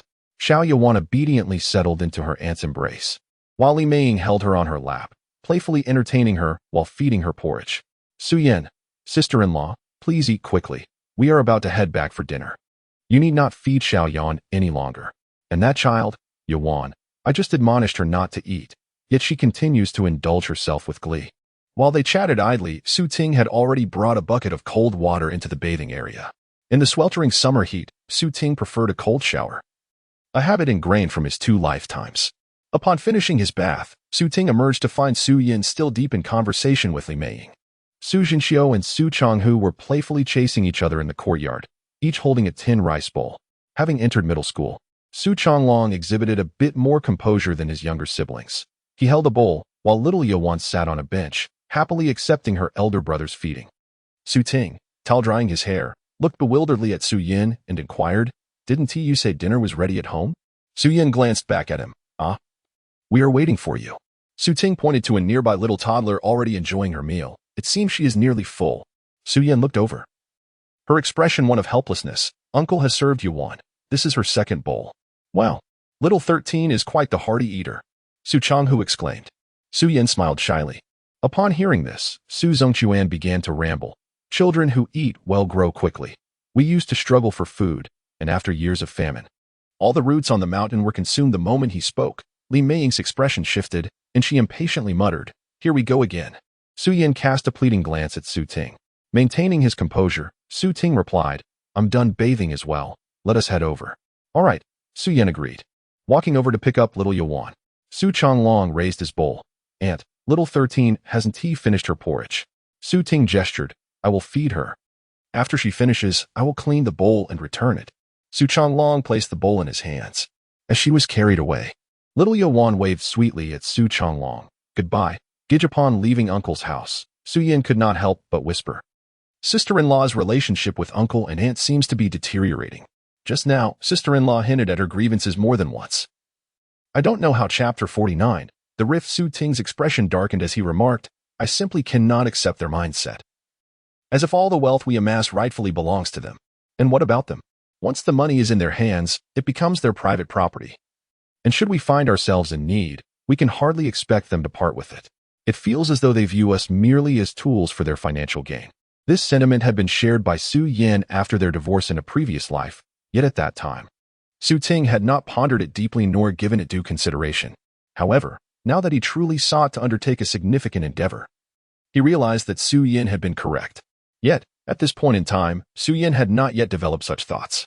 Hesitantly, she suggested, perhaps it is because you lack a blood relation that Uncle Hai and Aunt Shofen are wary of us. Or perhaps the family genuinely faces financial difficulties. Su Ting shook his head, stating, given their frugality, I find it hard to believe they have no savings. It is likely as you say. Their wariness stems from our lack of familial ties. If that is the case, I shall no longer remain oblivious. If Uncle Hai and Aunt Xiofan wish to maintain a semblance of family, they must alter their mindset. Otherwise, they must not hold it against me if I look out for my own interests. Su Yin fell into silence. Her love was for Su Ting, and having married him, her heart naturally aligned with his. The earlier incident regarding the new bicycle had cast a shadow over the dinner atmosphere, rendering it somewhat somber. Su Yiling also sensed the adult's discontent and dared not speak. Little Yuan had consumed 2 bowls of pork congee, her belly now round and full, and she fell asleep resting on her mother's lap. It was Su Zonghai who finally broke the silence. "C, when did you purchase the fruit saplings? And when will they be delivered?" Su Ting responded in a tone that remained relatively normal. "They said it would be a month from now." "Did you buy them from Zhaoqi and Xian?" "Yes, Brother Jiafu mentioned that Zhaoqi is the most reputable fruit sapling merchant in Xian. Zhaoqi has connections and earns a considerable sum each year solely from selling saplings. 1 month's wait is acceptable. By then, the peanut harvest will be complete, and we shall have time to plant trees." Su Ting nodded in agreement. "I too was considering planting trees after the busy farming season comes to an end." After finishing her meal, Zhang Xiofan abruptly set down her utensils, wiped her mouth, and stood to leave. Su Yin stared in surprise, her heart heavy with concern as she watched her retreating figure. Su Zonghai grunted, "Pay her no mind. She will be fine in a bit." Balancing a bowl in one hand and chopsticks in the other, he seemed to fixate on the dish as he spoke in a subdued tone. "C, you have your own opinions. I shall not comment. Do not take Xiufan's words to heart. There are matters we have spoken of that you have chosen to disregard, and we are left without recourse. You have refrained from playing mahjong this year, which we observe with joy. But seeing you borrow money to elevate the family as circumstances fills us with concern. We dread that these good days may not last, and misfortune may soon return. We have endured decades of hardship, and at this age, we simply seek to secure a modest existence, without daring to aspire for more. However, if you possess true capability, it would indeed be a blessing for us." In essence, Zhang Xiofan and Su Zonghai had become accustomed to a life of struggle, and the sudden improvement in their circumstances left them feeling anxious, as though they were caught in a fleeting dream. Su Ting bore a secret that he could not share with anyone, thus deepening the rift that lay between them. After a moment of contemplation, Su Ting remarked, "Uncle, the money I have spent these days actually comes from my brother." Upon hearing this, Su Yin cast a mildly surprised glance in his direction. Hadn't Su Ting mentioned that matters of money should not be disclosed to the elders? "Before I returned home last year, I expressed to my elder brother my desire to spend more time with my daughter. He suggested that I engage in agriculture or animal husbandry at home, stating that as the country's development progresses, the demand for food would rise. Cultivating crops or raising pigs and chickens could indeed be profitable. In my hometown, several villagers have thrived by cultivating sugar oranges and raising free-range chickens." At this, Su Zonghai lifted his head, attentively listening. Su Ting continued, "After my return, I conducted a thorough investigation and discovered that our mountainous soil bears a striking resemblance to that of my hometown, indicating that our land is also suitable for growing sugar oranges. In our region, sugar oranges are quite rare, comparable in scarcity to apples, and their price can exceed that of local fruits such as lychees, longans, and mangoes by 5 to 10 times. Therefore, should I cultivate sugar oranges, I am unlikely to incur losses." Su Zonghai listened with utmost seriousness, causing the vegetables on his chopsticks to tumble back into the bowl. The intention behind building a new house was to improve living conditions. After all, everyone had longed to reside in a new dwelling, and the old house had indeed become quite dilapidated. A strong gust could easily dislodge tiles, posing a risk to the children. The investment in the mountain land was aimed at establishing agricultural and animal husbandry ventures, while purchasing a vehicle was intended for convenience. In essence, every expenditure was justified. With a sigh of relief, Su Ting felt he had finally conveyed his message. He silently continued to eat, awaiting his uncle's reaction, while Su Zonghai seemed to need some time to process this information. Even after Su Ting had finished his meal, Su Zonghai remained lost in thought, mechanically consuming his food. Afterward, he washed the dishes, still mulling over Su Ting's words in his mind. Alas, such was the nature of Su Zonghai, rather simple-minded. Meanwhile, Zhang Xiofan, while Su Ting and Su Zonghai were explaining, had been outside the kitchen smoking and discreetly absorbed their conversation. She had comprehended the situation even before Su Zonghai, and took the opportunity to approach Su Ting while Su Yin was helping Su Yiling with her bath. Chapter 50. Words that cut like a knife. When Su Ting observed Aunt Xiofan producing her bankbook, a heavy weight finally lifted from his heart. Indeed, He had intentionally lied about his financial constraints. If Uncle Hai and Aunt Shofin were concerned that he might neglect their well-being in their twilight years, he sought to demonstrate through his words and actions that he was not devoid of compassion. At this juncture, if Uncle Hai and Aunt Shofin still felt the need to guard against him, it was evident that the family was on the brink of disintegration. Thus, Ting feigned a lack of funds as a means of testing the waters. He had already surmised much, convinced that the couple must still possess some savings. Otherwise, the discrepancies in the household's income and expenditure would be far too peculiar. Moreover, that day, a relative had mentioned depleting the couple's savings. Should Aunt Shofin be willing to part with any amount, no matter how modest, as an indication of her support, it would suffice for him, and he would strive to maintain the family's harmony. Conversely, should she refuse, he might, in accordance with their expectations, provide a sum for the elderly couple upon his daughter's marriages, and then depart with his wife from Dagwa village. Now, as Aunt Shofin directly presented the bankbook, it exceeded Ting's expectations. Zhang Xiufin's hand caressed the bankbook, her eyes filled with reluctance. Nevertheless, she handed it over to Ting. There are 3,000 yuan in here, which we have saved little by little over the years, she explained. Zhang Xiufin took a seat, spreading her legs, her elbows resting on her thighs, gazing vacantly outwards. Ting took the bankbook and perused its contents. It was an account he was unfamiliar with, containing only deposit records and no withdrawals. The account had been opened 3 years prior, with each entry reflecting small amounts, sometimes over 100 yuan deposited at once, other times more than 200. The most recent record indicated a deposit of 700 yuan on the second day of the Lunar New Year. Ting recalled that day vividly. Uncle Hai had ridden his bicycle, taking Aunt Xiufin and Xiaoya to visit Su Yun, a distant relative. Su Yun was Uncle Hai's full sister, while he had another half-sister who had married into a more distant locale, one he had yet to meet. Typically, their family only maintained contact with Su Yun's family, having little to do with the other aunt. Su Yun had wed in a village near Wangfu Town, and one would need to pass through Wangfu Town to reach her home. It was likely that Aunt Xiufin had seized the opportunity to deposit the money on the way. As she revealed the bankbook, it was evident that she feared her previous fibs would be uncovered. Hence, her expression tightened as she awaited Ting's inquiries.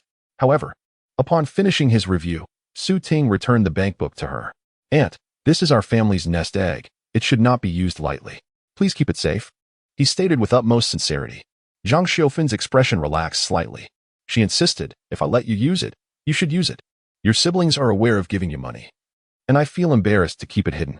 Ting jested, "I fear that if I take this money, my financial freedom will be further restricted." This was a subtle hint that he did not wish to be bound by the constraints of accepting funds. Moreover, he was merely gauging Aunt Xiufin's sentiments. Having achieved his objective, he felt no need to accept the money. "You should keep it," he concluded, finally digesting all the information. Su Zonghai stepped out of the kitchen and murmured, "What you speak of is beyond our understanding. Once the money is in your hands, as long as you refrain from squandering it and diligently pursue the endeavors you mentioned, we shall find peace of mind." Even Uncle Hai expressed similar sentiments.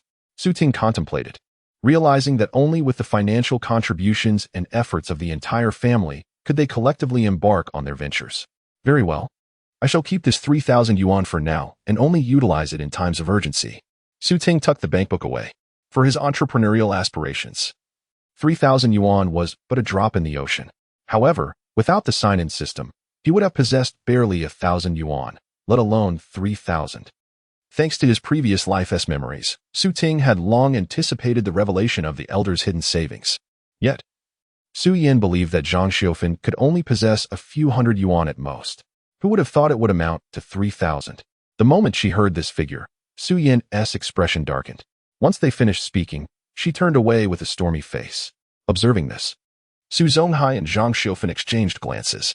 Su Zonghai, scratching the back of his head, said helplessly, "It seems little Yin is displeased upon hearing about our savings." The defensive Zhang Xiufin retorted, "What reason does she have to be unhappy? We take care of her 2 children, raising them through thick and thin. Shouldn't we be entitled to ask for a little compensation for our efforts? They are her children, not mine. It's not easy looking after them while she enjoys her work. I often spent sleepless nights. Aunt, such remarks in my presence are rather inappropriate." Ting interrupted with a somber tone. Zhang Xiufin opened her mouth, unsure of how to respond. Ting continued in a stern voice, "Uncle, Aunt, since you have taken me in and treated me as family, Then my wife and children are your daughter-in-law and granddaughter. Which grandparent in the village, caring for their grandchildren, would demand money from their son or daughter-in-law? Such statements should not be uttered again. Otherwise, it would imply that you do not regard me as family, nor my wife and children as family. Do you not sense how affectionate Yaling and Yan are towards both of you? The bond of the children is the finest return for your sacrifices. Su Zonghai glared at Zhang Xiufan, rarely displaying anger towards her.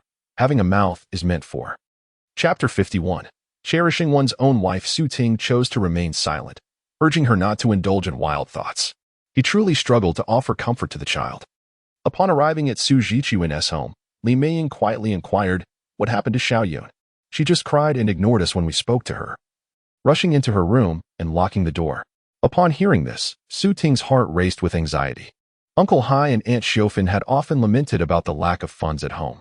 Xiaoyun had sent money back several times each year. When he previously asked Uncle Hai how much they had saved for the new house, Aunt Xiufan had quickly replied that they had not saved a penny. Yet, just moments ago, Aunt Xiufan had produced a savings book revealing 3,000 yuan. Realizing this, Xiaoyun must have felt, 3,000 yuan, how substantial. After Su Ting explained the situation, Li Meiying was taken aback. No wonder Xiaoyun is upset. "Sister-in-law, I will talk to Xiaoyun about this. Please keep an eye on the two younger sisters." Li Meiying nodded. "Hurry, I can understand Xiaoyun's feelings. If this matter is not resolved properly, you and your wife are bound to quarrel." Su Ting felt a pang of dread and quickly clarified, "This has nothing to do with me. I was unaware that they had been secretly saving money." Li Meiying pondered for a moment and concurred, "You're different from Heir.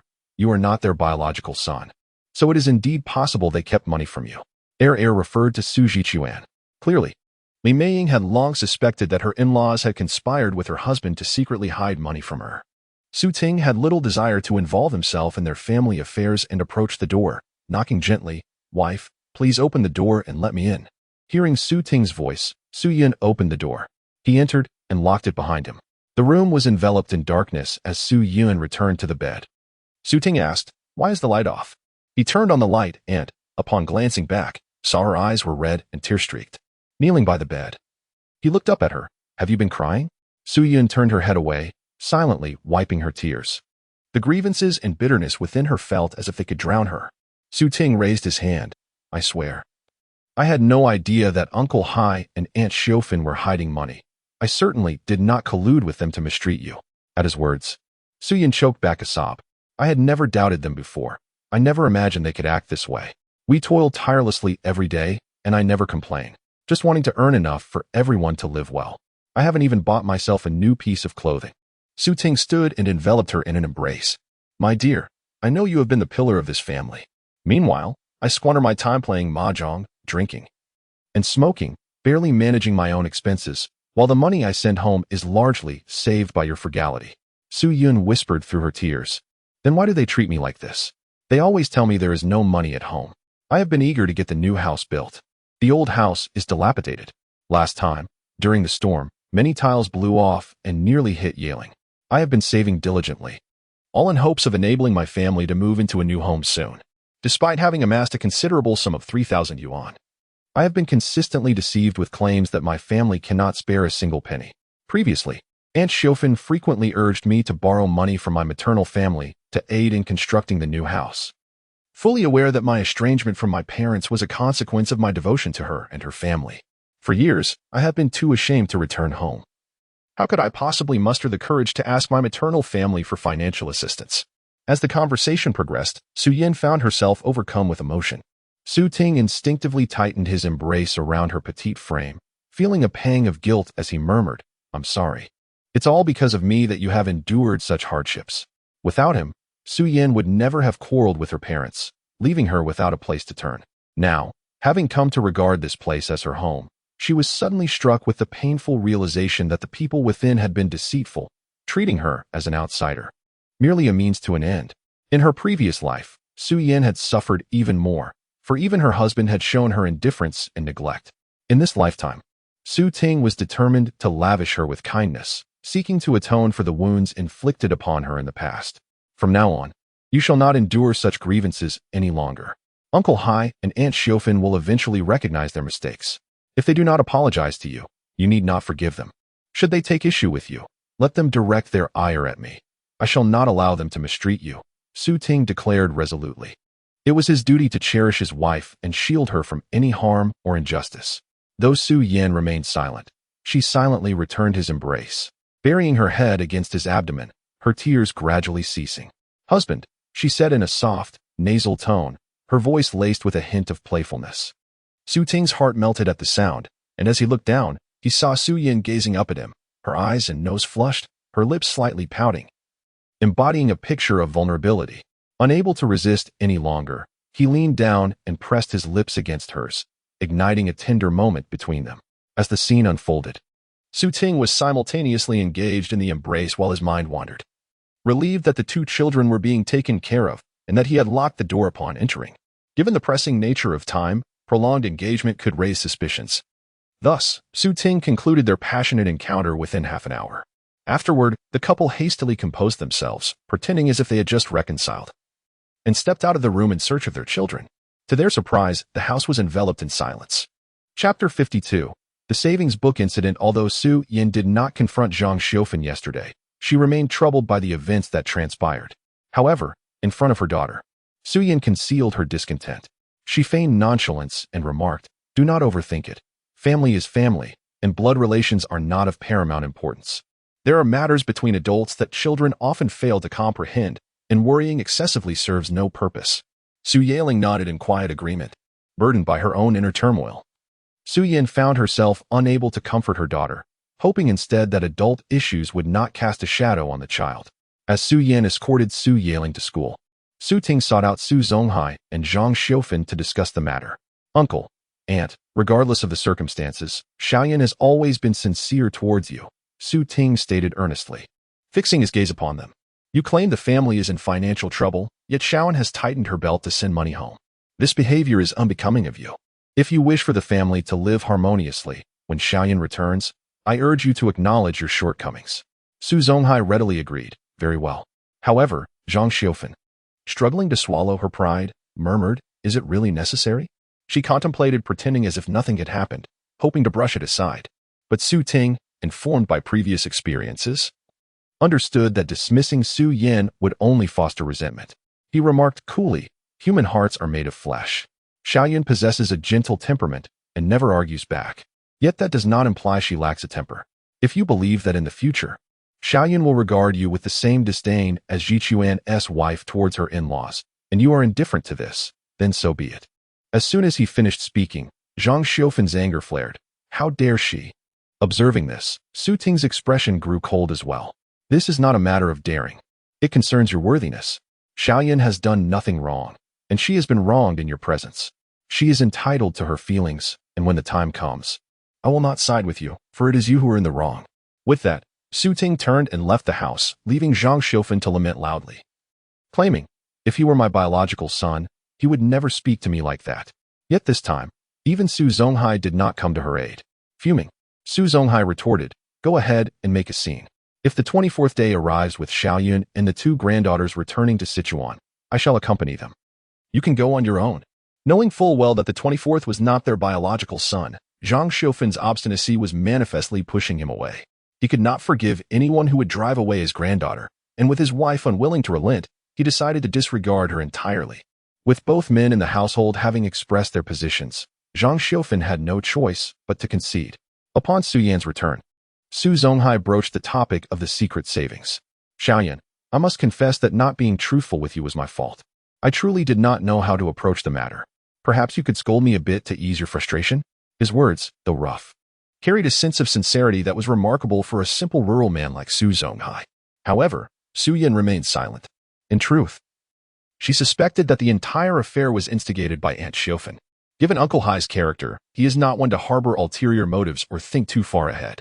Thus, most of her resentment is directed towards Aunt Xiaofan. If Zhang Xiaofan does not say something, Su Yan will not be able to quell her anger. After Su Zonghai finished speaking, all eyes turned to Zhang Xiaofan. She appeared visibly uncomfortable, wearing a troubled expression and sighing heavily. "Little Yin, my life has been unfortunate. I cannot bear children. When I heard that the 24 was coming to our home, I was filled with joy. I had intended to find a wife for him nearby, but he ended up with you. To put it plainly, you both hail from Sichuan, and once you are married, Who knows when you might return to Sichuan? Leaving us, the old couple, helpless. Just the thought of it makes me anxious, which is why I secretly saved a little money. It's not a big deal, right? Upon hearing this, Su Ting realized that Aunt Xiaofan was not genuinely apologizing, but rather making excuses for herself. Su Ting turned to Su Yan, sensing that his wife would be even more upset. Sure enough, her complexion was a mix of anger and frustration, her ire clearly intensifying. Su Yan had never argued back with Aunt Xiaofan before, rarely even engaging in the most basic of disputes. However, this time, she could no longer hold back. Aunt, your inability to have children is not my fault. It is neither my doing nor 24's. You may consider yourself unfortunate, but you do not have the right to make us bear the burden of your misfortune. 24 only came to recognize you and uncle as his adoptive parents at the age of 46. You have not bestowed upon him the gift of life. Why do you believe it is a given that he should be responsible for your future? If you had truly invested your emotions and sincerity into 24, he would naturally reciprocate those feelings and willingly care for you in your old age. Yet from the outset, you have clung to misguided notions, attempting to confine 24 here. This is wrong. You have no right to do so. I owe you nothing. My presence here is solely due to my affection for 24. He regards you as family, and that is why I am willing to stay. I genuinely appreciate your kindness towards me, which is why I wholeheartedly consider you elders and family. Chapter 53. Speaking frankly, taking a deep breath, Su Yan gradually calmed her emotions. She made a concerted effort to speak in a composed tone. Uncle, Aunt, regardless of your sentiments towards me and Heir C, I sincerely appreciate your kindness towards Yiling and Yuan. This morning, Yiling was in low spirits due to a disagreement we had last night, which truly saddened me. She holds dear feelings for you both, and I would never wish to hurt her. As long as we can prevent similar incidents in the future, let us put this matter behind us. Su Yan was unwilling to dwell on the issue any longer. Su Ting's stance was unmistakable. He did not wish for their relationship with the elders to deteriorate to such an extent. Moreover, Yiling and Yuan genuinely cherished their grandparents. More importantly, aside from this incident, Uncle Hai and Aunt Xiaofan had always treated her and the children well. Although this situation had indeed exceeded her emotional threshold, it seemed inappropriate to leave the Gua village solely because of it. As long as everyone could resolve their misunderstandings today and interact sincerely in the future, she was amenable to that. Seeing Su Yan express her thoughts, both elders breathed a sigh of relief. Su Zonghai immediately broke into a broad smile. Rest assured, Xiao Yan, we will discuss any matters with you in the future. Indeed, I have even taken out my savings book. I can no longer keep anything from you. Zhang Xiaofan quickly echoed. It is often said that the seemingly meek and honest can be the most terrifying when provoked, and this sentiment rang true. Her husband, Lao Wu, was such a character, and little did they expect Xiao Yan to be even more formidable. All right, since we have cleared the air, let us put this matter to rest. We must not display any signs of displeasure in front of the children to avoid frightening them, Su Ting concluded. Su Zonghai hastily added, there is nothing to be unhappy about. I am off to feed the pigs. Lao Wu, you hurry and prepare the meal, as Jiu Mei will be back soon for breakfast. Zhang Xiaofan said this while making her way to the kitchen. Su Yan planned to wash her face before checking on her cousin Yuan to see if she had awakened. Dear, do you feel any better? Su Ting quietly inquired as she washed her face. Su Yan exhaled, feeling less constrained. You were truly fierce just now. Even I was taken aback by your intensity. Su Ting chuckled. Su Yan shot him a glance of reproach. You relish in the chaos, don't you? Su Ting glanced around, ensuring no one was nearby, and then brazenly leaned in to kiss her cheek. Amidst Su Yan's flustered gaze, Su Ting laughed heartily as he walked away. Indeed, his wife's outburst had genuinely surprised him. In the past, he had also quarreled with Su Yan, often over his mahjong habits. When she admonished him, he would react with anger. Yet, as the saying goes, the participants are often blinded to the situation while the observer sees clearly. Previously, as the target of Su Yan's ire, he felt only dissatisfaction and frustration. Today, however, as an observer of her fervor, he experienced a refreshing sense of exhilaration. After all, he considered himself an ally of his wife, and her words truly resonated with him. However, if Su Ting were to express the key points himself, he would undoubtedly struggle to articulate them with such clarity and fluency. It seems that his wife has indeed garnered a few more years of education, which makes a significant difference. With the family discord resolved, Su Ting can once again devote himself to his career. The 500 acres of mountainous land truly require meticulous planning for utilization. Aside from fruit trees, What else could be cultivated? This has been a lingering dilemma for Su Ting. He has not forgotten Su Zhichuan's words, which indicated that valuable trees cannot thrive in these mountains, while those that can survive hold little monetary value. Thus, Su Ting finds himself at a loss for ideas for the time being. Fortunately, he is not in a rush and can afford to ponder slowly. In the days that follow, aside from collecting money, Su Ting enjoys a comfortable life with his wife and children. After a tempestuous episode concerning the savings book, the atmosphere at home has shifted somewhat.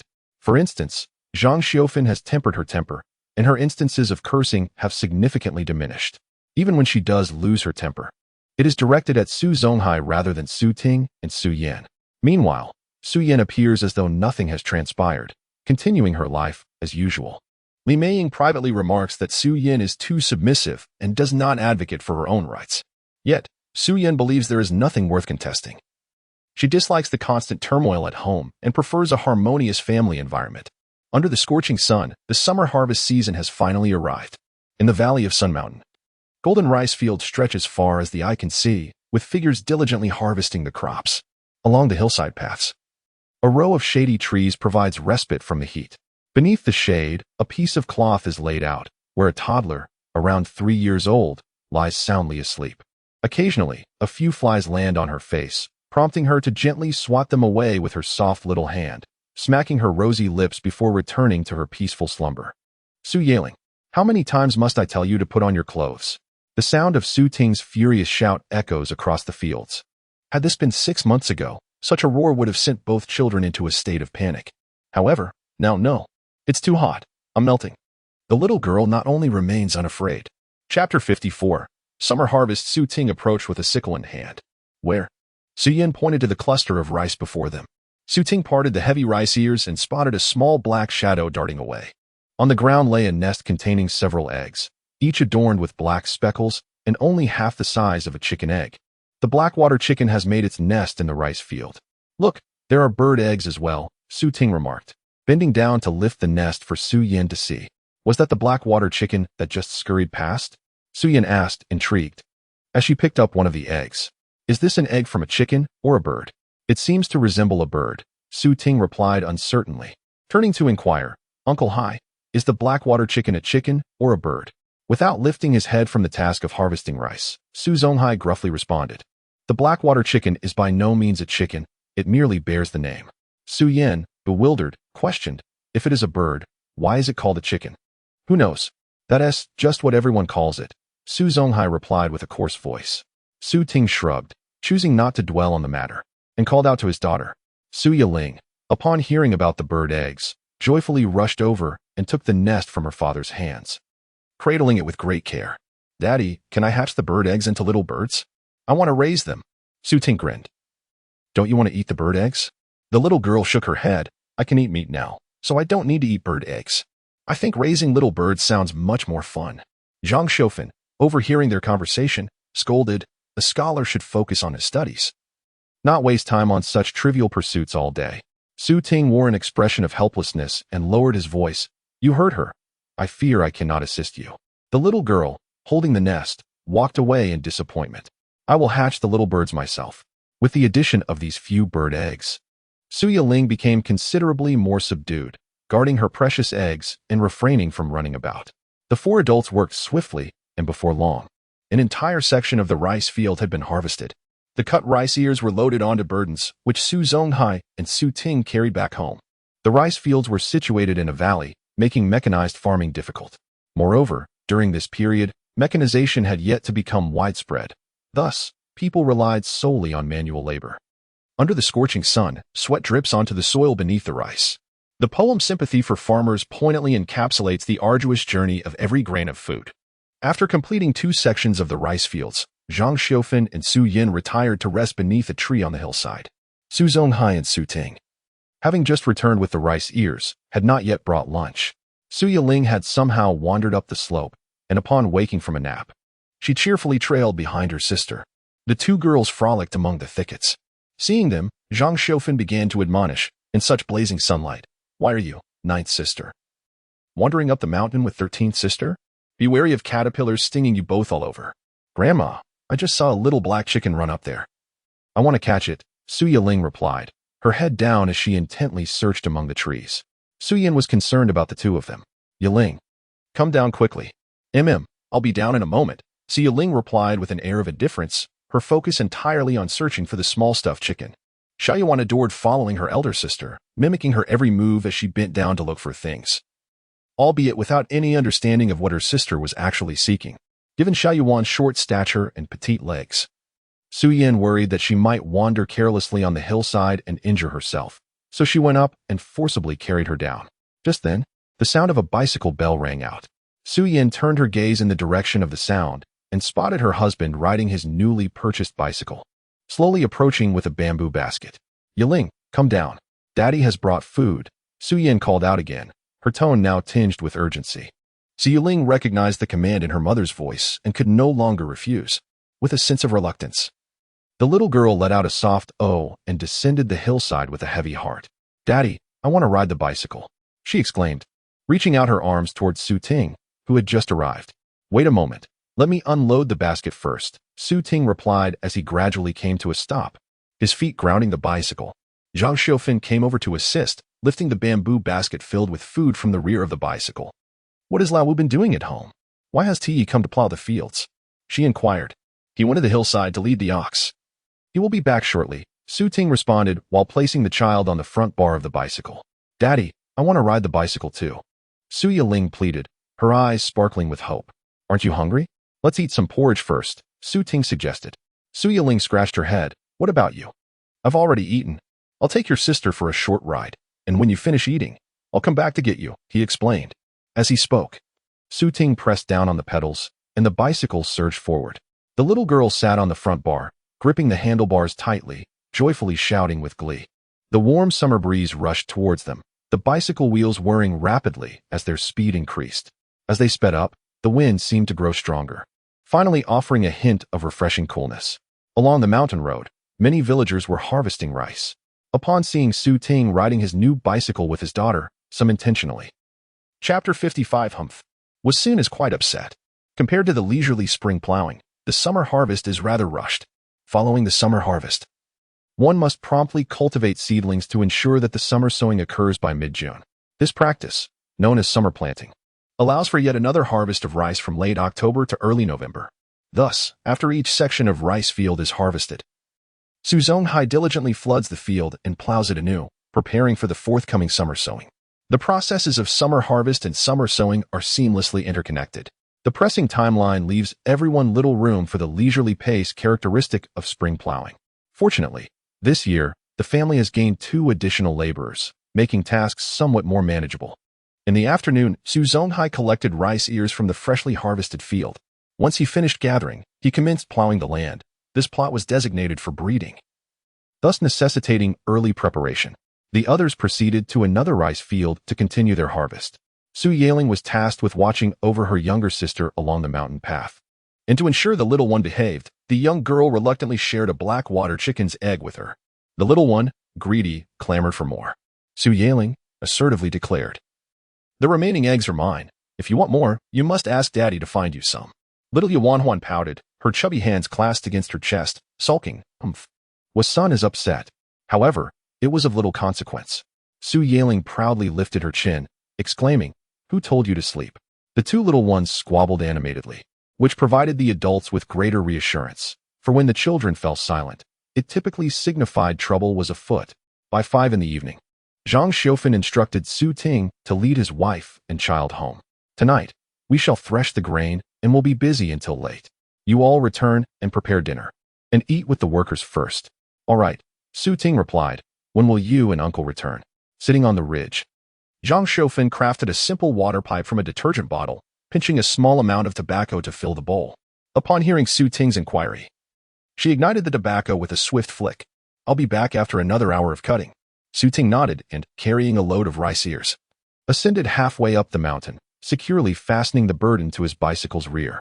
When Su Zonghai and Zhang Xiufan returned that evening, they each carried another load of rice ears.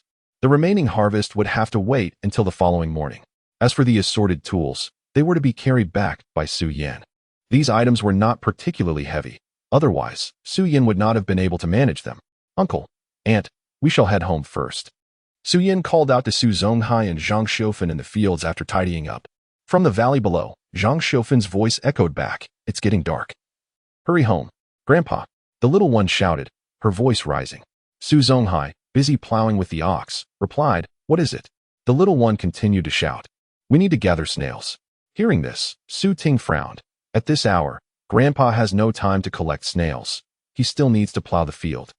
He gently lifted his daughter under her armpits, hoisting her up and placing her on the front bar of the bicycle. Since the little girl had been jostled during midday, Su Ting had placed some straw on the iron bar in the afternoon, ensuring it was no longer uncomfortable for her. Su Yin, carrying a bamboo basket and tools, led her eldest daughter ahead, clearing the path. Su Ting adjusted the soft cushion for her younger daughter before setting off cautiously. The little girl, cradling her bird's nest, walked beside her mother, humming a whimsical tune as she went. When their father rode by on his bicycle, she spotted her sister seated on the front rack. Grinning foolishly, she let out a scoff. "What's so impressive about riding a bike? When I grow up, I'll learn to ride it myself. And I want to take you along." Her displeasure faded quickly. As Su Ting's bicycle receded into the distance, the little girl turned to her mother. Though not exactly spoiled, Su Yin had little experience with farm work. After a day of harvesting rice, she was indeed weary, even though the burden she carried was light. Beads of sweat glistened on her forehead and nose, and she found herself breathing a bit heavily. "Mom, let me help you carry something," the considerate little girl offered, eager to lighten her mother's load. Instantly, a smile graced Su Yan's fatigued face. "No need, dear. Mother can manage." Yet Su Yiling carefully retrieved a bag from the basket and gently placed the bird's nest inside. Then, lifting the bag containing the sickle, she looked up at her mother with a smile. "This way, Mom won't be so tired." Su Yan's gaze softened significantly. "Thank you, Yiling. You truly are my little angel." As the mother and daughter walked home, Su Yin began to recount tales of her own childhood. "When I was young, Grandma often made beautiful clothes for me, dressing me up neatly." "Mom, what kind of clothes did Grandma make?" "Oh, she could make so many. Little skirts, blouses, and even knit sweaters. But back then, life was quite hard, and it wasn't encouraged to dress so prettily. So, whenever Grandma dressed me neatly, she would get scolded." "Who scolded her?" "Your grandfather." "Grandpa is so mean." "I don't like Grandpa. I like Grandma." Grandma opened a kindergarten and taught the little ones to sing and dance, and she even made toys for them. "Your grandfather is a primary school teacher, and he disapproves of Grandma's work, thinking she wastes time on such things." "Mom, Aunt Ba and Sister San have both been to Grandma's house, but I've never met her. Why doesn't Grandma come to see us?" Listening to her daughter's innocent questions, Su Yan's expression dimmed slightly. Chapter 56, July, completion of the new house. In the midst of the bustling summer harvest and sowing, June slipped away rapidly. A new month commenced. On the first day of July, the new house of the Su family was successfully completed. The freshly decorated abode emanated a pungent odor as Su Ting held her nose and stepped outside, giving a thumbs up to the construction crew. The inspection concluded without any issues. The workers from the construction team wore smiles of satisfaction. Su Ting handed the final payment to the team leader. This sum had been prearranged, already allocated within the planned budget of 5,000 for the new house, thus not constituting an additional expense. After receiving a stack of cash, the leader counted the amount meticulously, his fingers tracing his tongue, and upon completion, he cheerfully declared, "The amount is correct." He then distributed the earnings to each member of the team. Each worker, clutching their cash, counted their earnings while beaming with delight. Su Ting waved her hand grandly, announcing, "All right, today the house is finished, and my family will treat everyone to a sumptuous meal, so follow me." The newly constructed house had its entrance reoriented. Whereas the old house faced south to north, the main room of the new house now faced north to south. The kitchen and the main room formed an L shape, with the vertical section facing east to west. The courtyard in front of the old house was transformed into a vegetable garden. The spacious area within the L shape of the new house was designed as a concrete courtyard, exuding an air of grandeur and openness. A slope path led from the courtyard to the drying ground, directly opposite the warehouse currently borrowed by Su Ting and her companions. At this moment, on the drying ground in front of the warehouse, 2 octagonal tables were set up, and Zhang Xiufan and Su Yin were progressively bringing out the dishes. Su Ting and the construction crew arrived shortly thereafter. Jume, after inviting everyone to take a seat, Su Ting called out to her eldest daughter, who was joyfully playing jump rope with her friends in the distance. The exuberant Su Yiling turned upon hearing her name and responded with an enthusiastic, Oh, come here. I need to talk to you. Su Ting beckoned. Su Yaling bid farewell to her friends and ran back, asking, what is it? Su Ting handed her a 5 yuan note and instructed, go buy 2 bottles of Gaocheng, high orange, for me. Gaocheng was an orange juice beverage, with a 1.25-liter bottle priced at merely 1 yuan. In Degua village, it was customary to purchase Gaocheng for festive occasions or when entertaining guests. The children also relished this drink, and upon hearing that she was to buy Gaocheng, Su Yaling eagerly accepted the money and dashed towards the convenience store. Her friends, curious about her errand, inquired, what are you going to buy? The little girl proudly proclaimed, I'm going to buy Gaocheng. Upon hearing this, her companions abandoned their jump rope and hurriedly followed Su Yaling. Jiugu, will you have Gaocheng to drink tonight? Jiugu, how much did your dad give you? Can you buy spicy strips as well after the Gaocheng? The little girls, driven by their cravings, sought to persuade Su Yaling to procure snacks to share among them. However, Su Yaling, with utmost seriousness, informed her friends, Daddy gave me 5 yuan to buy 2 bottles of Gaocheng, and the remaining 3 yuan must be returned to him. Oh! The girls sighed in disappointment, losing interest in trailing after her.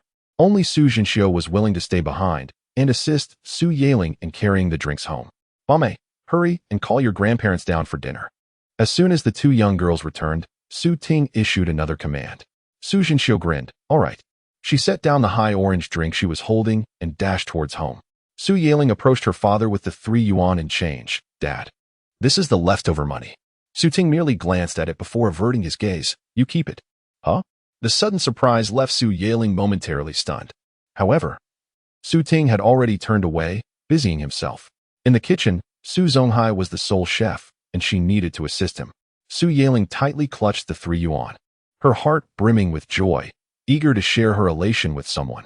Spotting her mother leading her younger sister, who was inexplicably crying, towards the new house, she hurried over. Mom, look, Dad gave me 3 yuan, just hold on to it. Don't spend it recklessly, Su Yan replied, not turning back, as she needed to clean her daughter who had just fallen into cow dung and was now dirty and smelly. Oh dear, why is that silly girl covered in cow dung?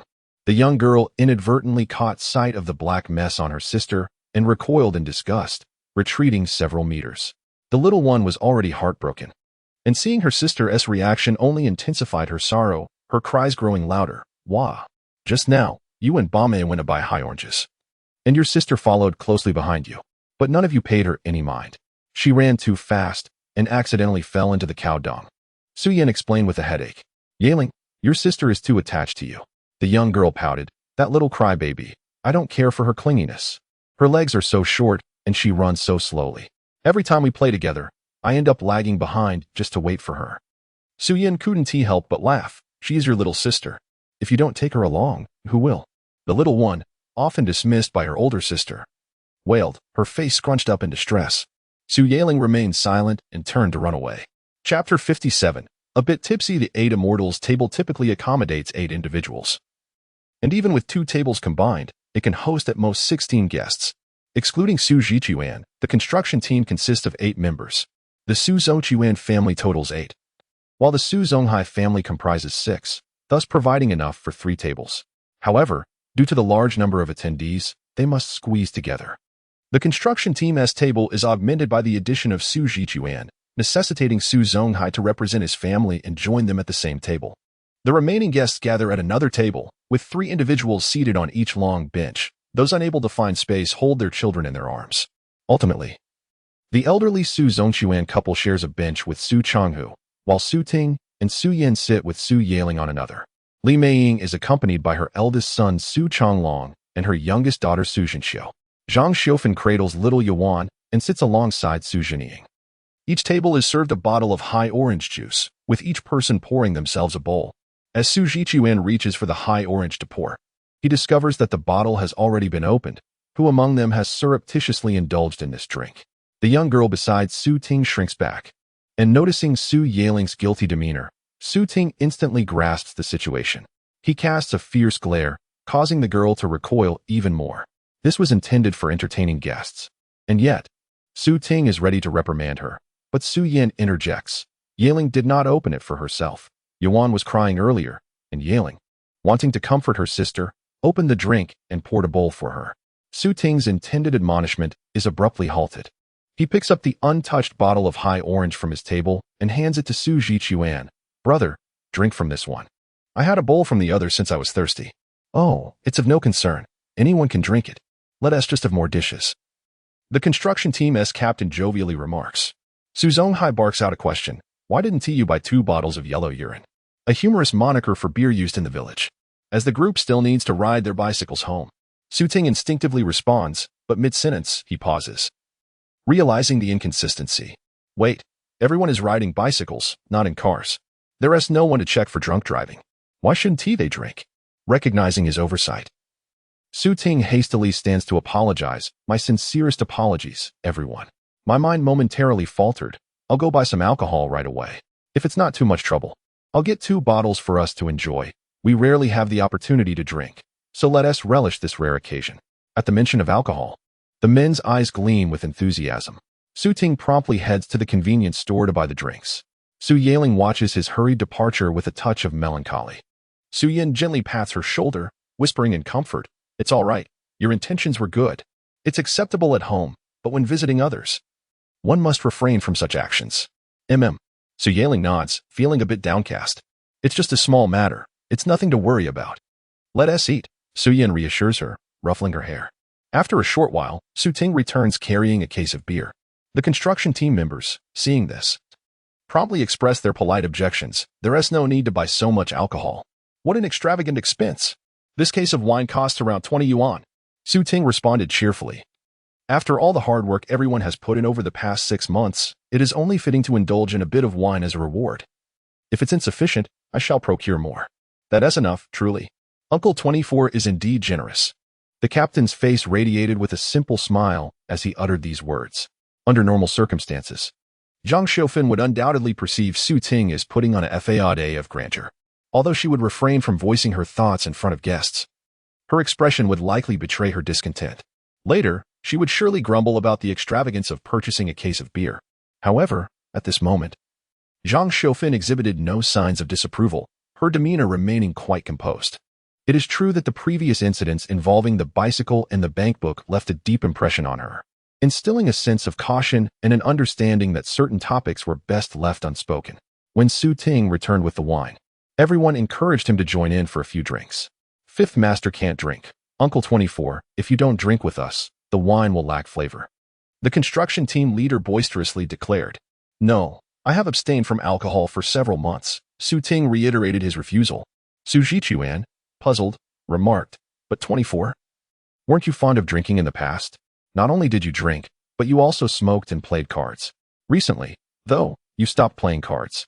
Why have you ceased both smoking and drinking? Some gazes turned towards Su Yin, who chuckled knowingly, suggesting, could it be that Aunt 24 is strict with him? Su Zonghai chimed in, if he doesn't drink, it makes no difference for me to join you. Uncle, with your meager tolerance, we want to have a good time. Su Yuan bluntly pointed out his poor drinking capacity. Aunt 24, today is a rare occasion for joy. Why not let Uncle 24 drink with us? The construction team leader shifted his gaze towards Su Yin. Yet, Zhang Xiufan interjected, whether 24 drinks or not is entirely his choice. It's of no concern to us. There is no point in discussing this with Xiaoyan. If he wishes to drink, he will do so. Su Yin smiled at everyone, stating, it's a challenge for 24 to abstain from smoking and drinking. Though I haven't forced him, I still hope he can maintain this. Please, feel free to treat this place as your own home and drink as you please. Enjoy yourselves to the fullest. Chapter 58. No crying.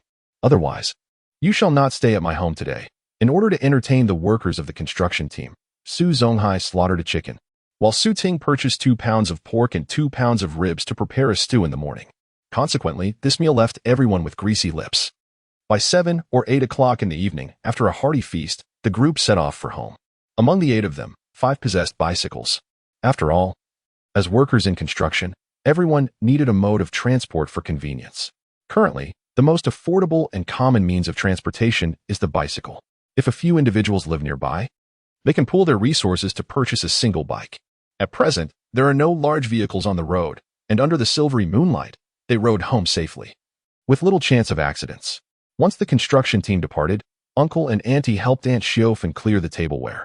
Typically, Uncle Hai handles the cooking and dishwashing, but tonight, he was intoxicated, His face flushed as he retreated into the house to sleep, his snoring reverberating.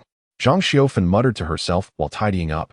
I warned you not to drink, but you wouldn't listen. Now you smell of alcohol. Su Yin assisted by wiping the table. There were still remnants in 2 bottles of orange soda. Su Changhu took one, while the other was tightly clutched by Xiao Yuan, who refused to let go. Su Yaling had consumed enough beverages during the meal and did not contest with her younger sister. Otherwise, it would have been her turn to indulge. Seeing Xiao Yuan resembling a little drunkard holding onto the soda bottle, Su Ting approached and snatched it away. The little one, distressed at the loss of her drink, jumped up and down, stretching her arms to reclaim it, mumbling in protest. You cannot drink any more. You had quite enough during dinner, and if you drink again, your stomach will hurt, Su Ting stated sternly. The little one quickly wrapped her arms around his leg, pleading, Daddy. Su Ting remained unmoved. Turning to the kitchen to place the bottle atop the cupboard. By placing the drink in such a location, Xiao Yuan would be unable to reach it regardless of her efforts. Noticing the pout at the corner of the little one's mouth, Su Ting raised an eyebrow. You may have some in the morning. If you don't behave, I will drink it all right now. Understanding the threat from her father, the little one comprehended that he intended to drink the orange soda himself, deliberately acting in this manner. Xiao Yuan pouted, released her grip on her father's leg, and huffed as she turned away, refusing to play with him. Outside, in the grain-drying area, Su Yaling and Su Zhenxiu were playing together. Recently, the villagers had harvested their crops, leaving numerous haystacks in the drying area, which the children delighted in climbing upon. A few adults saw this and scolded their children. What are you rolling around in the hay for? If you come back itching all over, you'll be the ones crying. Despite having suffered countless times from the itchiness caused by exposed skin coming into contact with hay, the children never seemed to learn their lesson. We're playing hide and seek. And if ninth sister loses, she has to treat us to spicy strips and sunflower seeds. Su Changhu declared proudly. And what if you lose? Came the response. If we lose, ninth sister won't have to buy us spicy strips. Just then, Su Yaling's voice echoed from the room. I'm almost at 100. Have you all hidden well? Hidden away. The luminous moonlight cascaded down, illuminating the threshing ground even in the depths of night.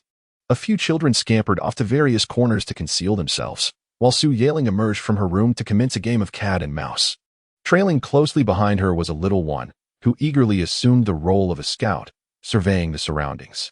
In an unexpected turn of events, she stumbled upon Su Changhu's whereabouts. Sister, I found Brother Jiu. Su Yaling rushed over, her face breaking into a grin upon spotting Su Changhu. However, his expression darkened as he emerged from behind the tree roots. Irritated, he shot a glare at the meddlesome little scout and scolded. 13th sister, you are insufferable. Why must you meddle?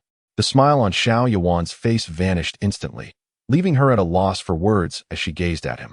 Unperturbed by her plight, Su Yaling dashed off in search of her next target. Frustrated at the thought of losing, Su Changhu, in a fit of anger, purposefully brushed past Xiao Yuan, colliding into her with force. The little one tumbled onto the uneven ground, scraping her hands, her lips pursing in distress. Just as she was about to cry, Su Changhu glared at her menacingly. No crying, or you won't be allowed to stay at my home. With tears welling in her eyes, Xiao Yuan felt a swell of indignation but remained silent, frightened into submission. Su Changhu, having vented his frustration on the little one, felt a sense of relief and resumed his game. Oblivious to the emotional harm he had inflicted, he wandered off. Once he was out of sight, Xiao Yuan picked herself up from the ground, sobbing softly as she made her way to the kitchen, wiping her tears along the way. Upon reaching her mother, she wrapped her tiny arms around her mother's legs. Surprised by the sudden embrace, Su Yin turned to see her daughter. Yuan, what is the matter? Without uttering a word, Xiao Yuan's shoulders trembled. Concerned, Su Yin knelt down to inspect the situation. The sight of her daughter's tear-streaked face and the pitiful pout of her red lips, caught in the struggle between wanting to cry and holding back, sent a jolt of alarm through Su Yin. What happened? Auntie also inquired with concern about Xiao Yuan's tears. Su Yin shook her head, unsure of the cause, as she approached her daughter. Chapter 59. Underestimating Yiling. If Su Yin was initially filled with anger, her heart now brimmed with compassion upon hearing those words. Her uncle's family was indeed generous, allowing them to stay for half a year. Yet, it was disheartening to witness a child use this circumstance as leverage. Little Yuan's response further illustrated her lack of safety and security during her stay at her uncle's home. It seemed that Su Changhu had likely spoken such words to her before. Su Yin embraced her daughter, gently patting her back. Do not fear, yuan. Once our own home is completed, even if your brother does not allow us to stay at his place, we shall have a place to call our own. Meanwhile, Su Ling had just gathered all the hidden children when her father called for her. She hurried to him, wiping the sweat from her brow and asking, "What do you need me for?" Su Ting glanced at the 4 children in the distance. "Yu Ling, did you not see your brother bullying your sister just now?" When Su Changhu knocked down little Yuan, Su Ting had been moving the 8 immortals table and inadvertently witnessed the scene. At that moment, a flicker of anger ignited within him. However, as an adult, he refrained from intervening in the children's matters, fearing it might embarrass both families. Thus, he stifled his temper, preparing to approach discreetly. Unexpectedly, Su Changhu had already fled after scaring little Yuan. Su Ting found himself at a loss. How could he confront a young boy? To his surprise, little Yuan managed to rise on her own. Watching the small child walk while wiping her tears, her pitiful figure tugged at her father's heartstrings. Just then, Su Jiquan called him to help lift the table. Seeing his younger daughter head to the kitchen, he temporarily attended to the task. Upon finishing, he returned only to find Su Yin had taken the child into the room. Thus, he summoned his eldest daughter. Su Yiling appeared utterly perplexed by the situation. When her father mentioned her brother bullying Yuan, she was bewildered. "I didn't see anything. Why would he bully the silly girl?" Su Ting pointed a finger at her forehead, feeling a mixture of frustration and disappointment. "You call your sister silly, yet it seems you aren't much wiser yourself. Look at how united those 4 siblings are, 4 against 1. When they win, they take advantage of you, and when they lose, they still gain nothing. You're just standing there, oblivious." Su Yiling evaded his finger, glaring at her father in displeasure. "I am not silly. They only want me to treat them to spicy strips because they know I have money. Mother says one should be generous and not stingy. You used to buy things for brother Su Changhu all the time. How could I refuse? If I decline, what if he goes to you to buy spicy strips?" Despite being under 7 years old, the little girl was remarkably astute, her logical reasoning particularly clear. Su Ting was flabbergasted. "Is it my fault now? What's wrong with calling her silly?" The little girl tilted her head, countering with a question. Su Ting, feeling irritated, replied, "Isn't it because Yuan offended your brother after you found him? You should avoid playing hide and seek with them." Before he could finish, the little girl had already dashed away, disappearing from sight. Su Ting nearly lost his breath, exclaiming, "This troublesome child. Has she truly forgotten her fear of him in just 6 months? Such a blatant disregard for his role as a father. It seems imperative for him to seize an opportunity to re-establish his paternal authority." At that moment, Su Yaling's voice pierced through the air. "I have just located all of you, but the 19th brother was found by my sister, so that doesn't count.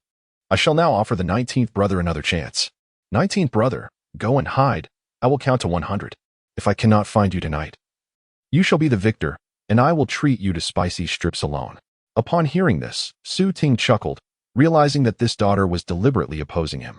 He had refrained from allowing her to play hide-and-seek with those children precisely because he was displeased by their bullying of his younger daughter, taking advantage of their age. Especially that troublesome boy, the 19th. He was truly insufferable. Yet, his eldest daughter insisted on playing hide-and-seek with that rascal once more, rendering the earlier grievances of his little girl seemingly in vain.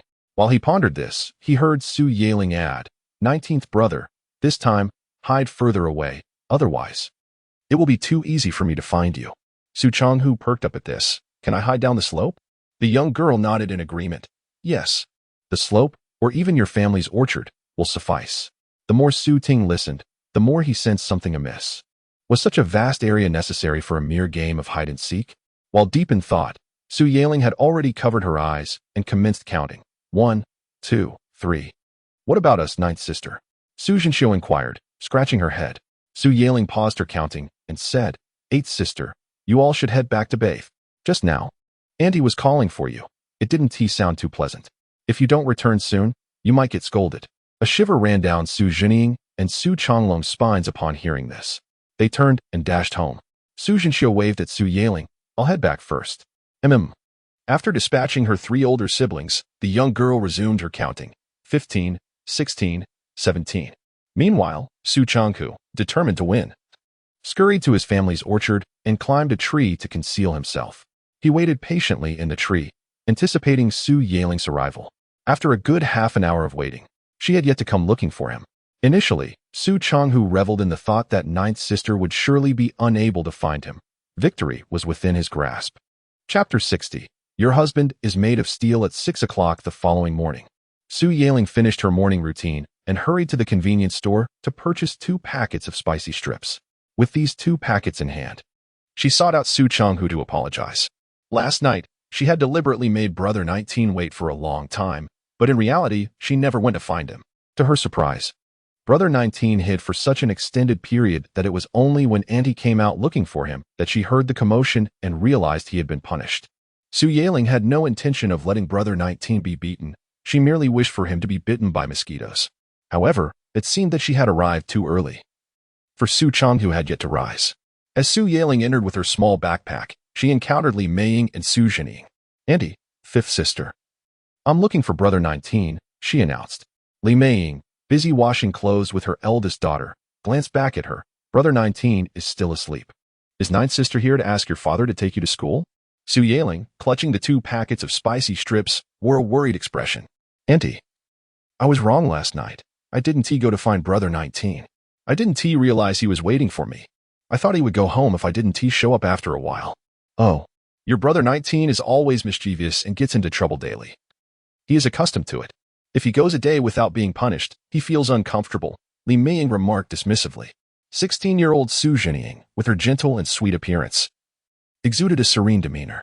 Had it not been for 8th sister insisting on including her, she would have felt too shy to play hide and seek last night.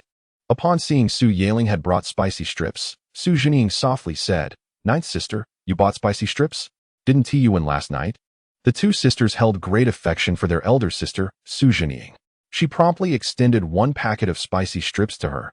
5th sister, I want to share these spicy strips with you. Su Zhenying shook her head. I don't eat spicy strips. You enjoy them. Having turned 16, she had long outgrown the fondness for such snacks. Who was eating spicy strips? A door suddenly swung open, and the sleepy Su Zhenxiu emerged, rubbing her eyes. The mere mention of spicy strips roused her fully. 8th sister, I bought spicy strips. Su Yaling grinned. Su Zhenxiu felt her mouth begin to water, swallowing hard. 9th sister, why did you buy 2 packets? 1 packet is already plenty. 1 packet is for Brother 19. I feel guilty for causing him to be punished last night. So this is my apology to him. Su Yaling's small face displayed utmost sincerity. Li Meiying nonchalantly interjected, there's no need for that. This rascal is tough and resilient. He remains lively even after being punished. 9th sister, you 2 enjoy them yourselves, don't mind him. Despite her words, Su Yaling placed 1 packet of spicy strips on the table. 5th sister, when Brother 19 wakes up, please help me give him the spicy strips. She then opened the other packet and shared it with Su Zhenxiu. 8th sister, 9th sister, eating spicy strips so early in the morning. Aren't you afraid of an upset stomach? Su Zhenxiu, emerging from the kitchen, chided the 2. The older generation generally disapproved of children consuming snacks, particularly unhygienic ones like spicy strips, believing that buying and eating them was both a waste of money and detrimental to one's health. Su Zhenxiu muttered incessantly.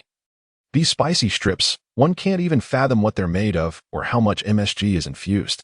Yet, you youngsters seem to relish this nonsense. Li Meiying rolled her eyes and called out to the 2 young girls, hurry up and get ready for school. Turning towards Su Ting and his wife's room, she shouted, 24, are you awake yet? If so, take Jiumei and the others to school. A voice emerged from the room, that of Su Ting. Roused by the commotion outside, he was nestled against his wife, enjoying the warmth, when he heard his sister-in-law call for him. Reluctantly, he released his soft spouse and prepared to rise. Su Yan was also awakened, lifting her eyelids slightly, still shrouded in drowsiness, and asked, are we getting up? Seeing his wife awake, Su Ting felt a stir of desire. For the past few days, with his wife's relatives around, his vigor had surged, leaving him increasingly ravenous. After donning a tank top, he suppressed his urges. While a vigorous engagement was not feasible, a little interest could still be sought. As Su Yan felt his restlessness, her breath quickened, and her sleepiness began to fade. At that moment, a knock echoed through the room. Su Yan's eyes widened in alarm as she nudged Su Ting. Daddy, will you take me to school today? A small voice chimed from outside. Just as Su Ting was about to respond, the little girl continued. If you're too tired to get up, I'll just go to school by myself. Su Yan murmured softly, stop fussing, you should rest for a few days. Even a robust body can't withstand such strain. Your husband is made of steel, Su Ting teased, leaning close to her ear. Suggesting that Yaling could manage on her own, allowing them a bit more time together. However, he couldn't disregard his wife's condition. Su Ting slowly rose. You sleep a bit longer. Weren't you in pain last night? After settling in for the night, Su Yan had begun to experience menstrual cramps. Su Ting had spent a considerable part of the night attending to her, massaging her abdomen and bringing her hot water, until she finally drifted into a peaceful slumber. His considerate demeanor was a stark contrast to his past self, leaving Su Yan feeling both discomfort and bewildered, as if she had encountered a ghost. Chapter 61. The wife is a contented woman. Su Zhenying, at the tender age of 16, had just concluded her middle school examinations on June 22nd. Following the completion of their tests, the students were granted a brief respite as the middle school underwent maintenance. Consequently, despite it not being the weekend, Su Changlong was also home. During a leisurely conversation between Su Ting and Su Zhenying, Su Changhu was summoned by his elder brother and handed over to their mother. Under the formidable influence of Li Meiying's authoritative voice, Su Changhu finally roused from his lethargy. Without washing his face or brushing his teeth, he donned a pair of slippers and prepared to head to school. Su Zhenying called out to him, 19 egg, just now, Jume brought you a pack of spicy strips. Upon hearing the mention of spicy strips, Su Changhu promptly cast aside the discontent from the previous night's scolding and dashed off to seize the treat. Su Yaling had already set off for school joyfully with Su Zhenxiu, thus eliminating the need for Su Ting to escort her on his bicycle. He took his customary stroll over to Wang Xiaobai's place. Today, he refrained from purchasing meat and instead brought back some ribs. The 2 pounds of ribs bought the previous day had barely been touched by his daughters, and little Yuan had been lamenting this before bedtime. Remembering how the little girl had been bullied by her cousin, the doting father felt compelled to make amends. Therefore, Su Ting specifically selected ribs rich in tender cartilage, the favored part of his daughters. After chopping one rib to simmer with carrots for soup, he planned to stir-fry some water spinach upon Su Yaling's return, thus creating a sumptuous breakfast. Water spinach, also known as hollow vegetable or swamp cabbage, is akin to chives in that it regrows after being cut, making it an economical and convenient choice for villagers, particularly in summer. Zhang Xiufan had cultivated a bountiful patch by the riverside vegetable garden, diligently watering it each morning and returning with a generous handful, ensuring fresh vegetables for the day. In the past, without a systematic approach to food procurement, Su Zonghai's family had scarcely enjoyed meat throughout the year, relying solely on water spinach to sustain them during the entire summer. This led Su Ting's daughters to develop an extraordinary fondness for water spinach, to a degree that even Su Ting found astonishing. By 7 o'clock, as Su Yan led little Yuan from her uncle's house, Su Ting had already prepared the rib soup. Zhang Xiufan had yet to return from the garden. While Su Zonghai was occupied feeding the pigs, Su Yan assisted her daughter in rinsing her mouth and washing her face before tending to her own dental hygiene. Su Ting poured some hot water into the basin for washing, advising his wife, do not use cold water for your face. That's rather excessive. I'm not that delicate, Su Yan chuckled. Su Ting calmly replied, we hardly lack for hot water in this household. Su Yan gazed at him with a radiant smile, remarking, I feel as though you have transformed into a different person over these past 6 months. I hardly recognize you. Su Ting remained composed, acknowledging that indeed, to others, his transformation appeared profound. However, this was merely the result of his 3 decades of life experience. For him, these so-called changes were simply the contemplations he had pondered over in the twilight years of his life. Each day, he envisioned how he would navigate his past if granted the chance to return. The prolonged duration of such thoughts had etched them deeply into his mind, enabling him to act upon them naturally now. Are we still going to the river to wash clothes today? Su Ting inquired.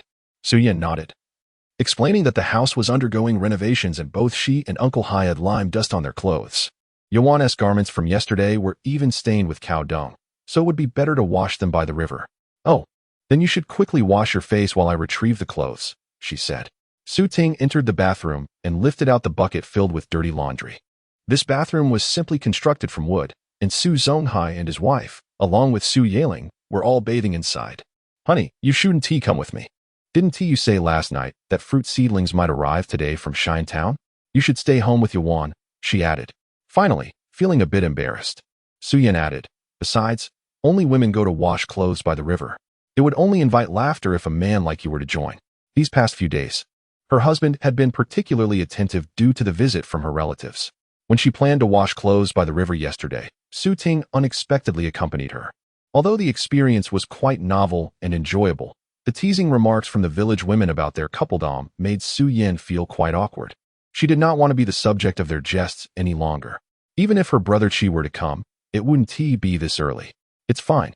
We can simply go to a less crowded place, away from those gossiping women. As a man who had faced death once, Su Ting had become immune to the trivialities of life. Compared to his own pride, his wife's health took precedence. He recalled that Su Yin had once been free from menstrual pain, but after giving birth to 2 children, she had developed a constitutive weakness that led to her suffering. Yesterday, when Su Yin went to wash clothes by the river, although Su Ting had followed her, he did not stop her from touching the river water. It is commonly said that women should avoid cold water during their menstrual period, and the morning river water was particularly frigid. Su Yin had soaked in it for 20 minutes while washing, so it was no surprise that she experienced painful cramps by nightfall. This morning, Su Ting was determined to prevent her from encountering the river water. Su Yin was puzzled, asking, "Why did you come along? You could simply stay home with Yuan." Only then did Su Ting express his true feelings. Upon realizing that he was concerned about her health, a faint blush appeared on Su Yin's pale face. With a smile in her eyes, she remarked, half in admiration and half in reproach, "I wonder what has gotten into you. You never used to care about my well-being. Are you implying that I shouldn't be allowed to change my mind?" Su Ting feigned displeasure. Su Yin stifled a laugh, teasing him. "So you are admitting that you were indifferent to my health before?" Chapter 62. The arrival of the first batch of fruit seedlings early in the morning. The young couple exchanged sweet nothings, and though there was no audience, Su Ting felt a delightful warmth in his heart. Their daily flirtations fostered their marital bond, ensuring that their evening activities would be even more harmonious. Ultimately, in order to avoid ridicule, yet not to neglect her husband's affection, Su Yin decided to wash clothes at home. Su Ting prepared warm water for her. Fortunately, Su Zonghai and his wife were not around. Otherwise, they might have accused Su Ting of being overly sentimental. After breakfast, Su Ting was amusing his 2 daughters in the grain-drying yard when he suddenly heard a rhythmic thumping sound. It was a tractor. Startled, Su Ting hurried over to investigate. Rounding a row of low houses, he spotted a tractor laden with fruit seedlings approaching from behind the building. It was Brother Zhao. Seeing Zhao Qi, who sold sugar orange seedlings in Xiantown, waving to him from the tractor, Su Ting smiled. Clearly, this was the batch of seedlings he had ordered back in June. Before long, Zhao Qi parked the tractor in the drying yard. Su Ting immediately approached him, beaming, and said, "Brother Qi, I was just telling my wife last night that you might deliver the seedlings today. It seems my words summoned you. Last night, I just delivered the sugar orange seedlings, and here I am this morning to bring you yours. Sorry to have kept you waiting." Zhao Qi replied, grinning widely, his forehead glistening with sweat, suggesting he had set off early from home. "Have you had breakfast, Brother Qi? We just finished ours. Would you like to join us?" Su Zonghai called from the kitchen, his warm demeanor endearing him to everyone he met. Though the 2 towns were distant and Su Zonghai rarely visited Xi'an, his naturally hospitable nature garnered him much affection. Zhao Qi, no exception, beamed at the invitation but declined politely. "Thank you. But I must first show you how to store the seedlings properly. Otherwise, they might get sunburned in this heat." Zhao Qi had previously agreed with Su Ting to instruct him on the proper storage of the seedlings upon their arrival.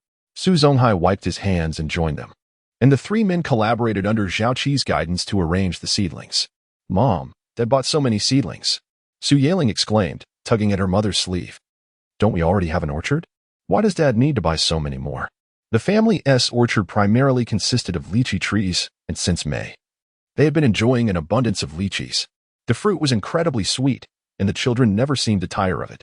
However, consuming too many lychees could lead to discomfort, and their parents had limited their intake to prevent any adverse effects.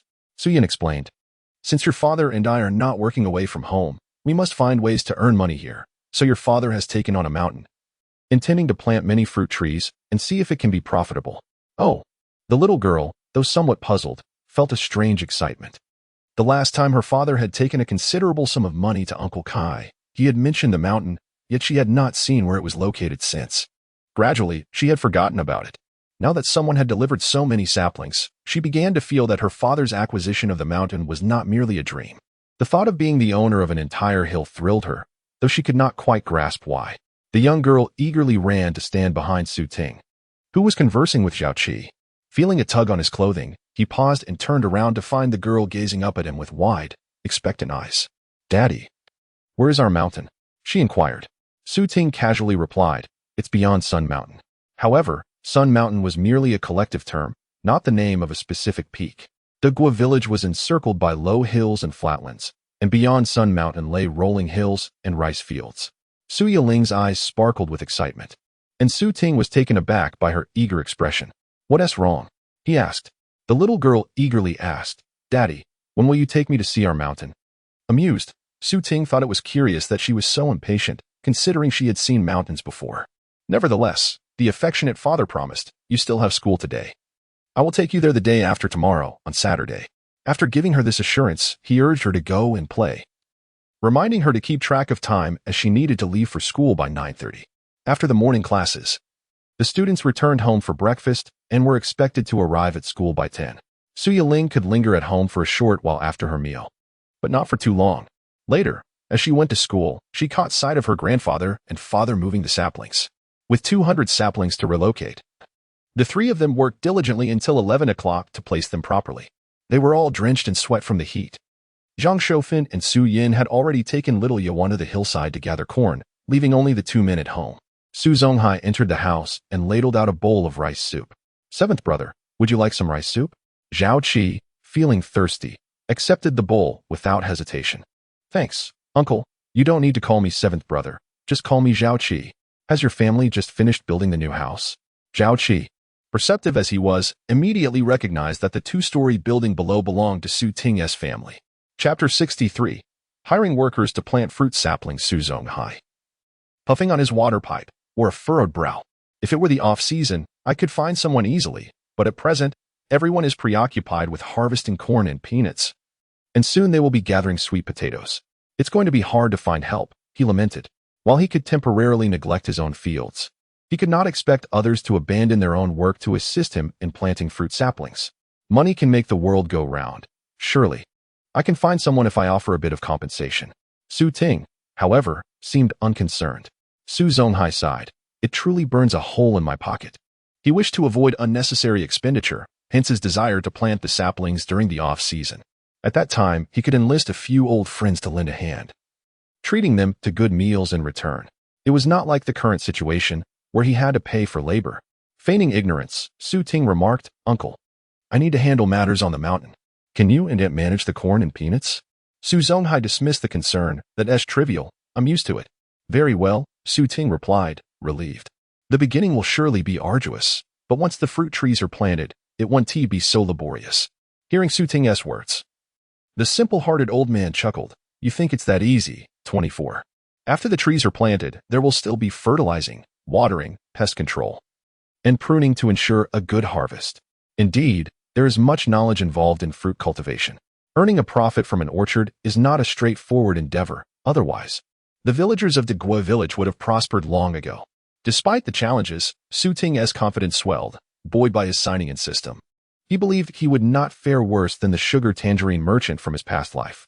After finishing his smoke, Su Zonghai went to the hillside to help with the corn, while Su Ting set out to find idle hands in the village.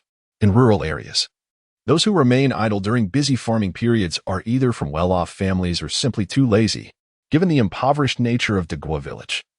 The first scenario was virtually non-existent.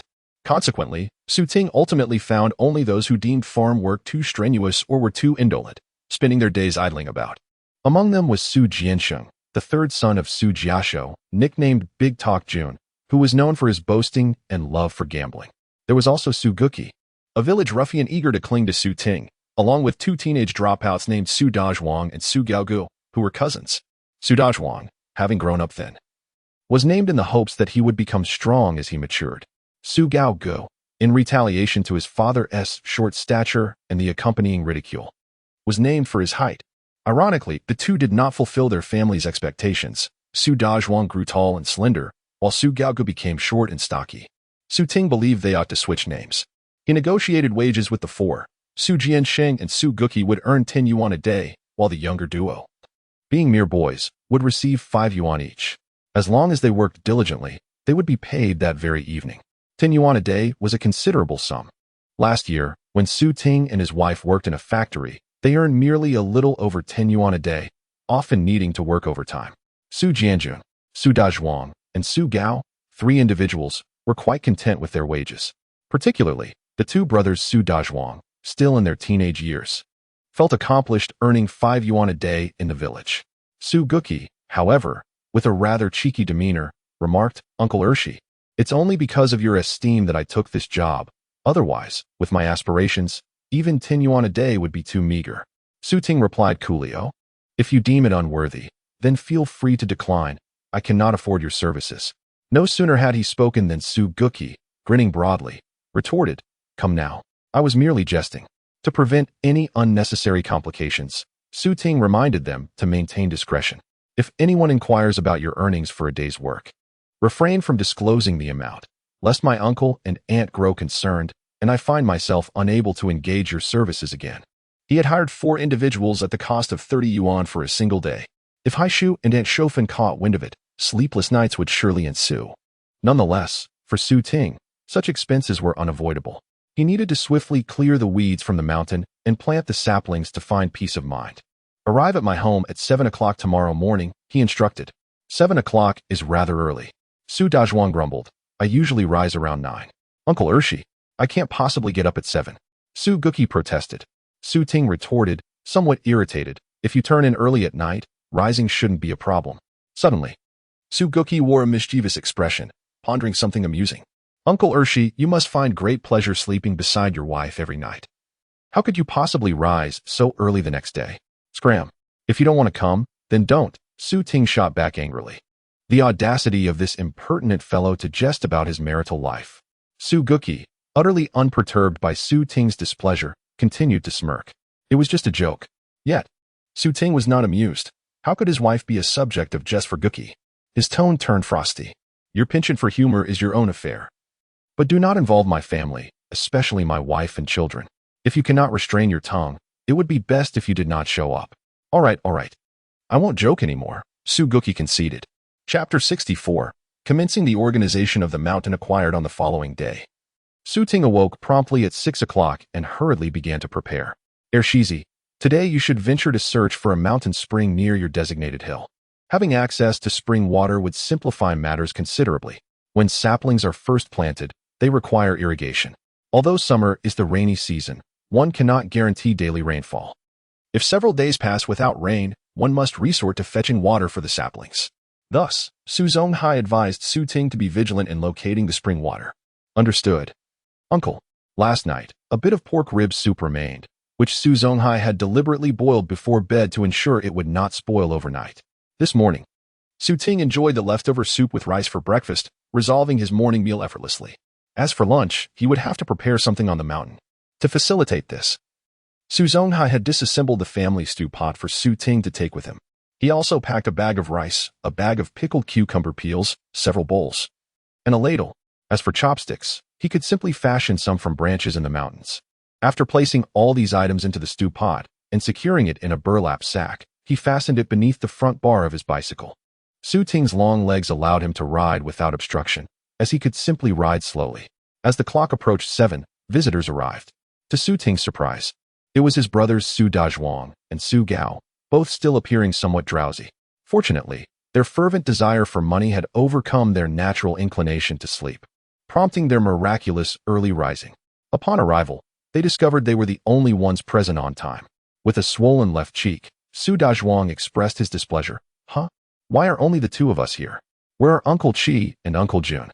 Su Ting instinctively focused on his cheek, asking, "What happened to your face?" Su Dazhuang covered his left cheek, grimacing, and glared at Su Gao while gritting his teeth. "He hit me. Didn't you insist that I wake you up this morning? I called for you repeatedly, but you didn't stir, so he slapped me." Su Gao retorted defiantly. Su Ting was taken aback. "Gao, that was rather harsh of you." Su Gao, indignant, turned to Su Ting. "Ershizi, we are risking it all for this little bit of money. Just look." He abruptly turned, lowering his trousers to reveal a backside as red and swollen as Su Dazhuang's cheek. "Last night before bed, I told my mother to wake me at 6:30 no matter what, and this morning she used a spatula to rouse me." Su Ting examined the mark closely and could not help but exclaim, "That indeed resembles a spatula's imprint." Pausing, he reflected, "I suddenly realized that my previous harshness towards my daughter was not without cause. It is all a product of the environment.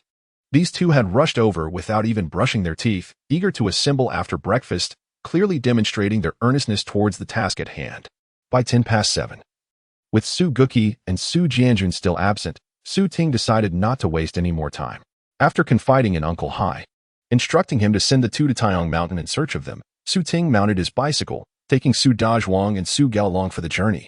This sturdy, oversized bicycle with its distinctive front bumper was indeed a wise purchase. Its ample frame is robust enough to accommodate two young men in the rear seat, albeit snugly. Fortunately, Su Dazhuang is as lean as a monkey. Had he been any heavier, he likely wouldn't have fit. You two better not doze off back there. If you fall, I bear no responsibility, Su Ting reminded, glancing back with concern, unable to see the state of the two behind him. Su Dazhuang, cramped in the middle, grumbled. Even if I wanted a nap, I couldn't. This squeeze is unbearable and quite discomforting. Su Ting, slightly taken aback, exclaimed, "Oh? Then take care. Squishing sensitive areas is no trivial matter. Perhaps one of you should walk?" Su Dazhuang nudged his cousin with his elbow, suggesting, "Tall one, you should get off. You're sturdy and fit. Walking won't tire you." Su Gao, yawning, replied lethargically, "Why should I be the one to get off? You're taller and faster. I'll walk slowly." Neither of them was willing to disembark. Su Dazhuang protested, 24th Master, you don't even think about it." Su Ting retorted sharply, "This is my bicycle. You two can't usurp my place and expect to push me off." Su Dazhuang, somewhat disgruntled, said, "I just wanted to ask if you could avoid the gravel. Every bump makes it even more uncomfortable." Su Ting replied, "I will do my best."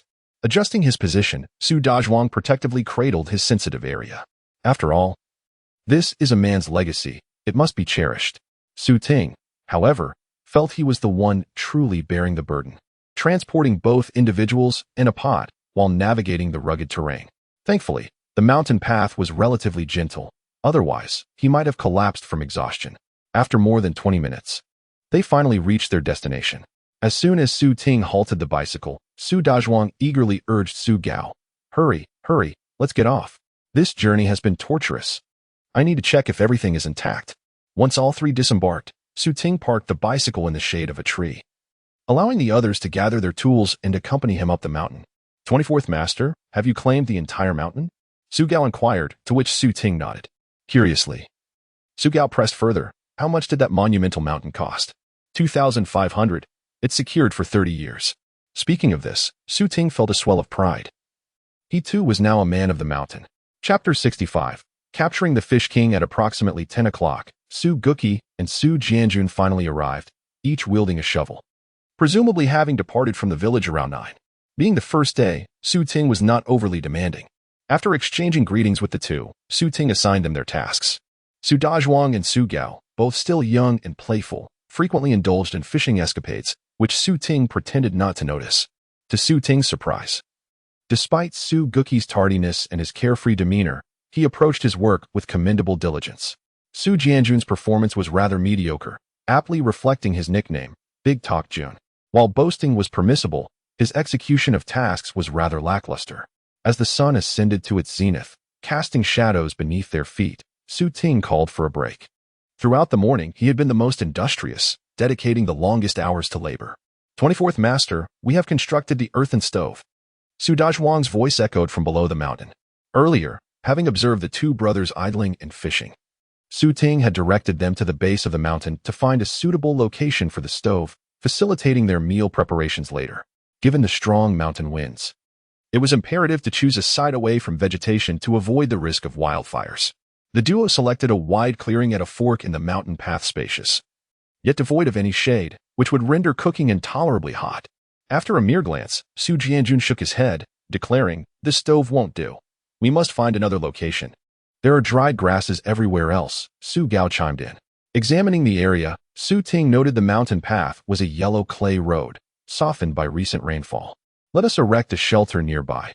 After all, we are deep in the mountains, and few will venture here.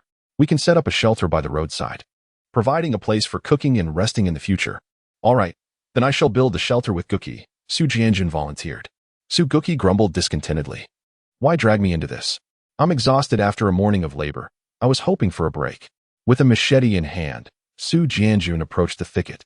Dismissing him, "How long can it possibly take to erect a shelter?" "The sooner we finish, the sooner you can rest. Su Ting glanced at Su Dazhuang and Su Gao, instructing, "You two assist with the shelter. I will take charge of the cooking. Let Gao help Uncle Jun and Uncle Chi with the shelter, while I go with 24th Master to find water for cooking and perhaps see if we can catch some fish," Su Dazhuang eagerly proposed, jumping up with enthusiasm.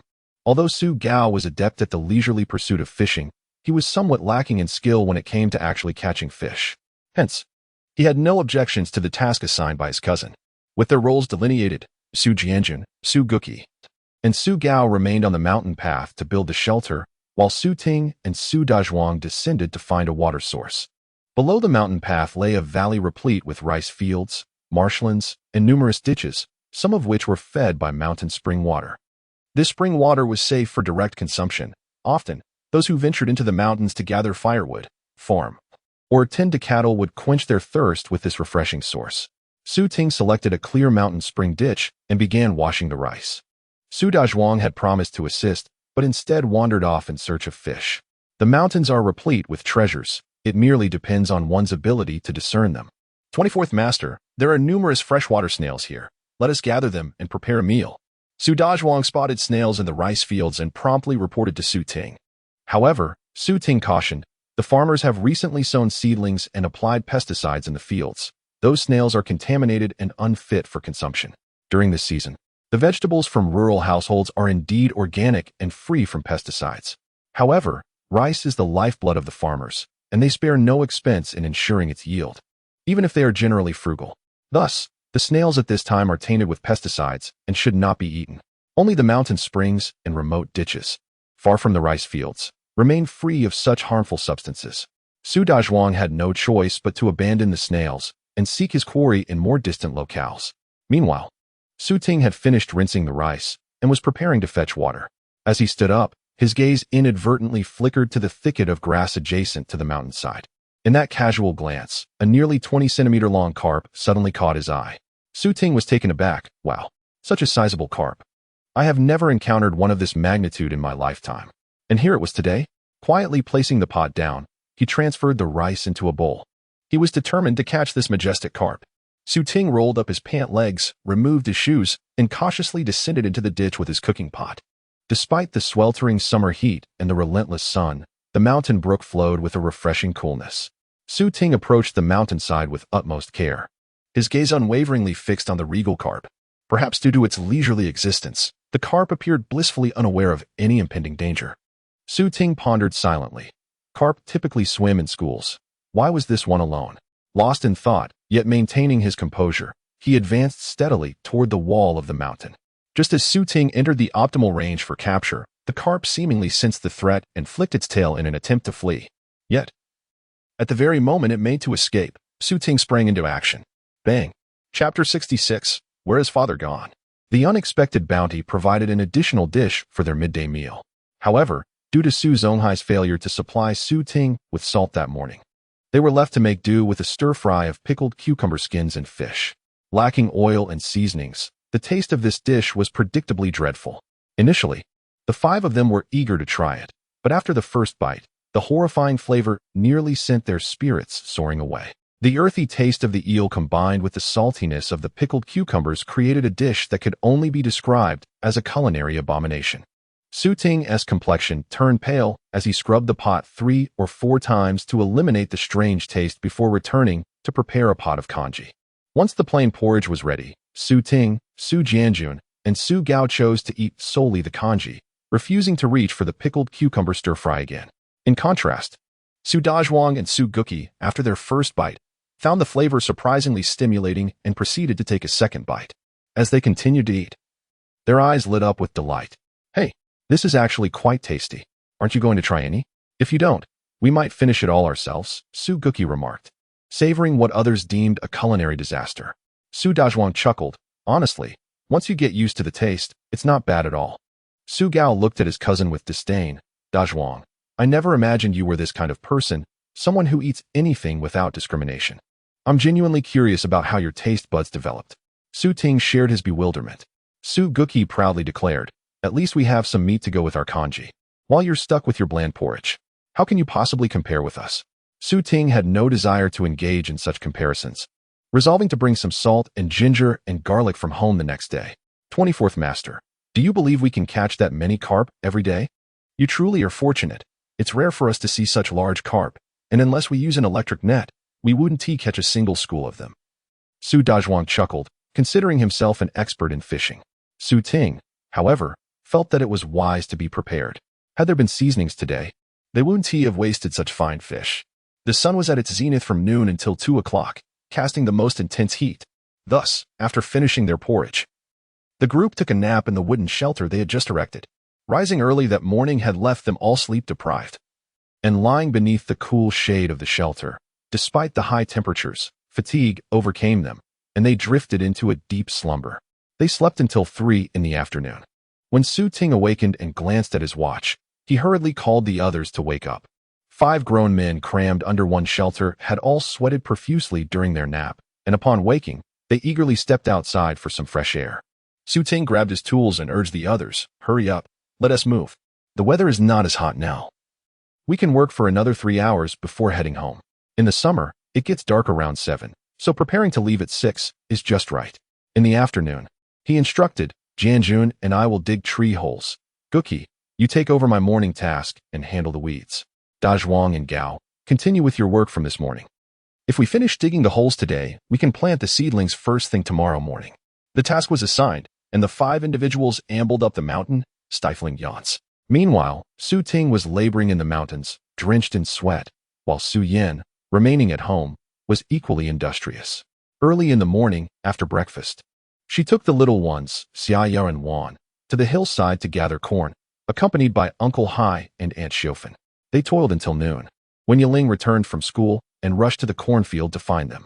Zhang Xiaofan then instructed Su Yan to take the 2 children home for porridge, while Su Zonghai asked her to cook some corn to bring for lunch.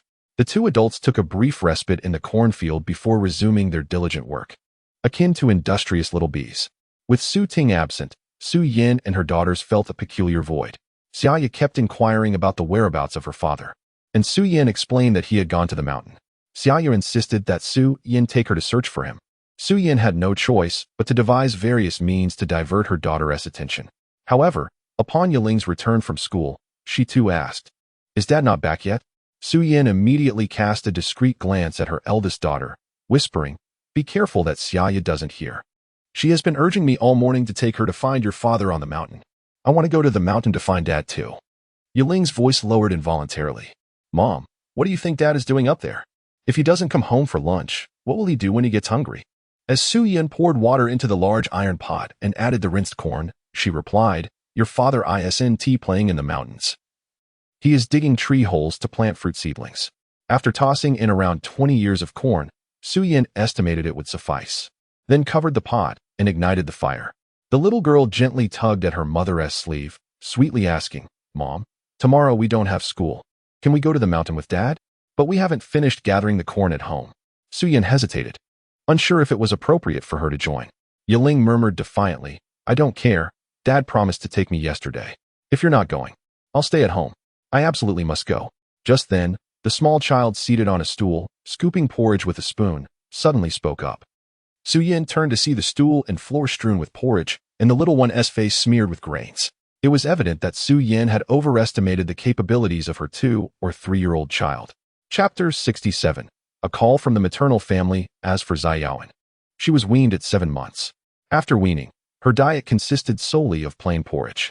Upon reaching her first birthday, Xiaoyan began to use a walking cart. Each morning, Su Zonghai would prepare a warm bowl of porridge, placing it in Xiaoyan's exclusive floral porcelain bowl to cool. Every morning, as she rose, Xiaoyan would make her way to the kitchen door in her walking cart, and before long, her grandmother would emerge, presenting her with the porcelain bowl for her meal. Over time, although Xiaoyan had yet to master walking, she had certainly learned to recognize her bowl. The first thing she would do upon waking was to search for her treasured porcelain bowl. Whenever she spotted it, she insisted on porridge, should it be withheld. She would wail incessantly. Even if the porridge was still scalding hot, she would gulp it down indiscriminately. To prevent her from burning herself, Su Zonghai and his wife had to frequently change the place where they cooled the porridge, ensuring that she could not see her beloved bowl. Otherwise, this little food enthusiast, oblivious to the risks, would demand her porridge immediately. It is uncertain whether the nourishing rice porridge contributed to Yaowen's growth, but on her second birthday in August, she astonished everyone by running, having previously relied on her walking cart. Ironically, the day before her birthday, the cart had broken down, and Su Zonghai had intended to repair it in due time. When Yaowen awakened the next day, she found herself without her walking cart. Zhang Xiufan had laid out a cool mat in the living room and placed Yaowen upon it, instructing Su Yaling to keep an eye on her. However, Su Yaling, in an attempt to tease her little sister, waved the porcelain bowl in front of her without offering it. In her desperation, Yaowen managed to rise up on her tiptoes and clumsily dashed towards her sister. From that day forward, Yaowen, who had never learned to walk, could run. Though her running was unsteady, she charged about like a little whirlwind, often bumping into things. The newly acquired ability to run seemed to unleash a gluttonous spirit within her. Regardless of where her porcelain bowl was hidden, she would always find it. Consequently, Zhang Xiufan had no choice but to nurture her eldest granddaughter's feeding skills so that, during busy times, her younger sister would not fuss incessantly for food. With repeated feeding sessions, Su Yaling became adept at it, even managing to create various feeding styles, often eating herself while feeding her sister. By the end of the year, when Su Ting and his wife returned home, Yaowen's running had stabilized somewhat, no longer as alarming as it had been initially. Yet, Su Yin would still occasionally feel a pang of anxiety at the sight of her running. "Mom, we are finished eating." Hick. Su Yaling placed her bowl down and let out a satisfying burp. Su Yan's thoughts were interrupted. Seeing that they had eaten their fill, she inquired, "Would you two like to take a nap?" The little girl shook her head, exclaiming, "I want to go to Sun Mountain to find Daddy." "Daddy?" The little one, drowsy from her meal, suddenly perked up at the mention of her father. Raising her head to look at Su Yin, "I want Daddy." Su Yin felt a headache coming on and gently replied, "Daddy will be back tonight, dear. Just wait a few more hours." You spoke to her about waiting for a few hours, but she did not comprehend. "Just observe." Su Yaling turned to the little one and inquired, "Silly girl, do you know what a few hours means?" Xiaya glanced at her sister, showing little interest in the topic initiated by her, and declined to engage in the conversation. Instead, she turned and dashed into Su Yan's embrace, exclaiming, "I want Daddy." When asked why she wanted her father, the little girl, feeling overlooked, tugged her sister aside and firmly wrapped her arms around their mother, declaring, "You go find Daddy. Mommy is mine." The little one, unwilling to concede, insisted on seeking her father while also wanting to monopolize their mother. Thus, the two children erupted into a dispute over the ownership of their parents. "Is anyone at home?" A sudden voice called out from the grain-drying yard outside. Su Yan, recognizing it as the call of someone from her family, stepped out of the kitchen and spotted Su Jiafu. "Oh, it's from the 24 family. I came to look for you." Su Jiafu, upon seeing Su Yan, felt a wave of relief but had no time for pleasantries. He quickly conveyed his purpose. "Hurry and come with me. Xiao Ping called to say your sister-in-law is looking for you." Upon hearing this, Su Yan promptly gathered her two children, stuffed a few thick pieces of wood into the stove, and led the children to Su Jiafu's home to answer the call. Along the way, Su Jiafu briefly explained the situation to Su Yan. The caller was a woman named Xiao Ping, the wife of Su Changchuan from the same village.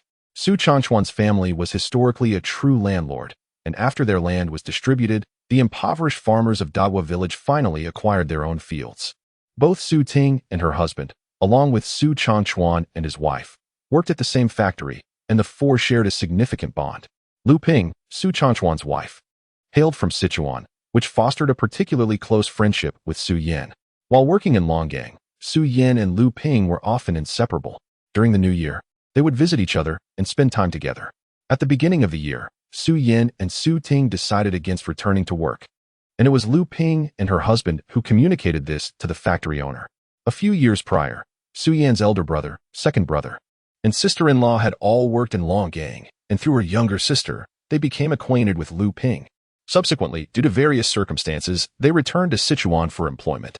This year, Su Yan's sister-in-law and several fellow townsfolk returned to Longgang to work in the factory, but when they did not find Su Yan, they naturally inquired with Lu Ping, leading to this phone call.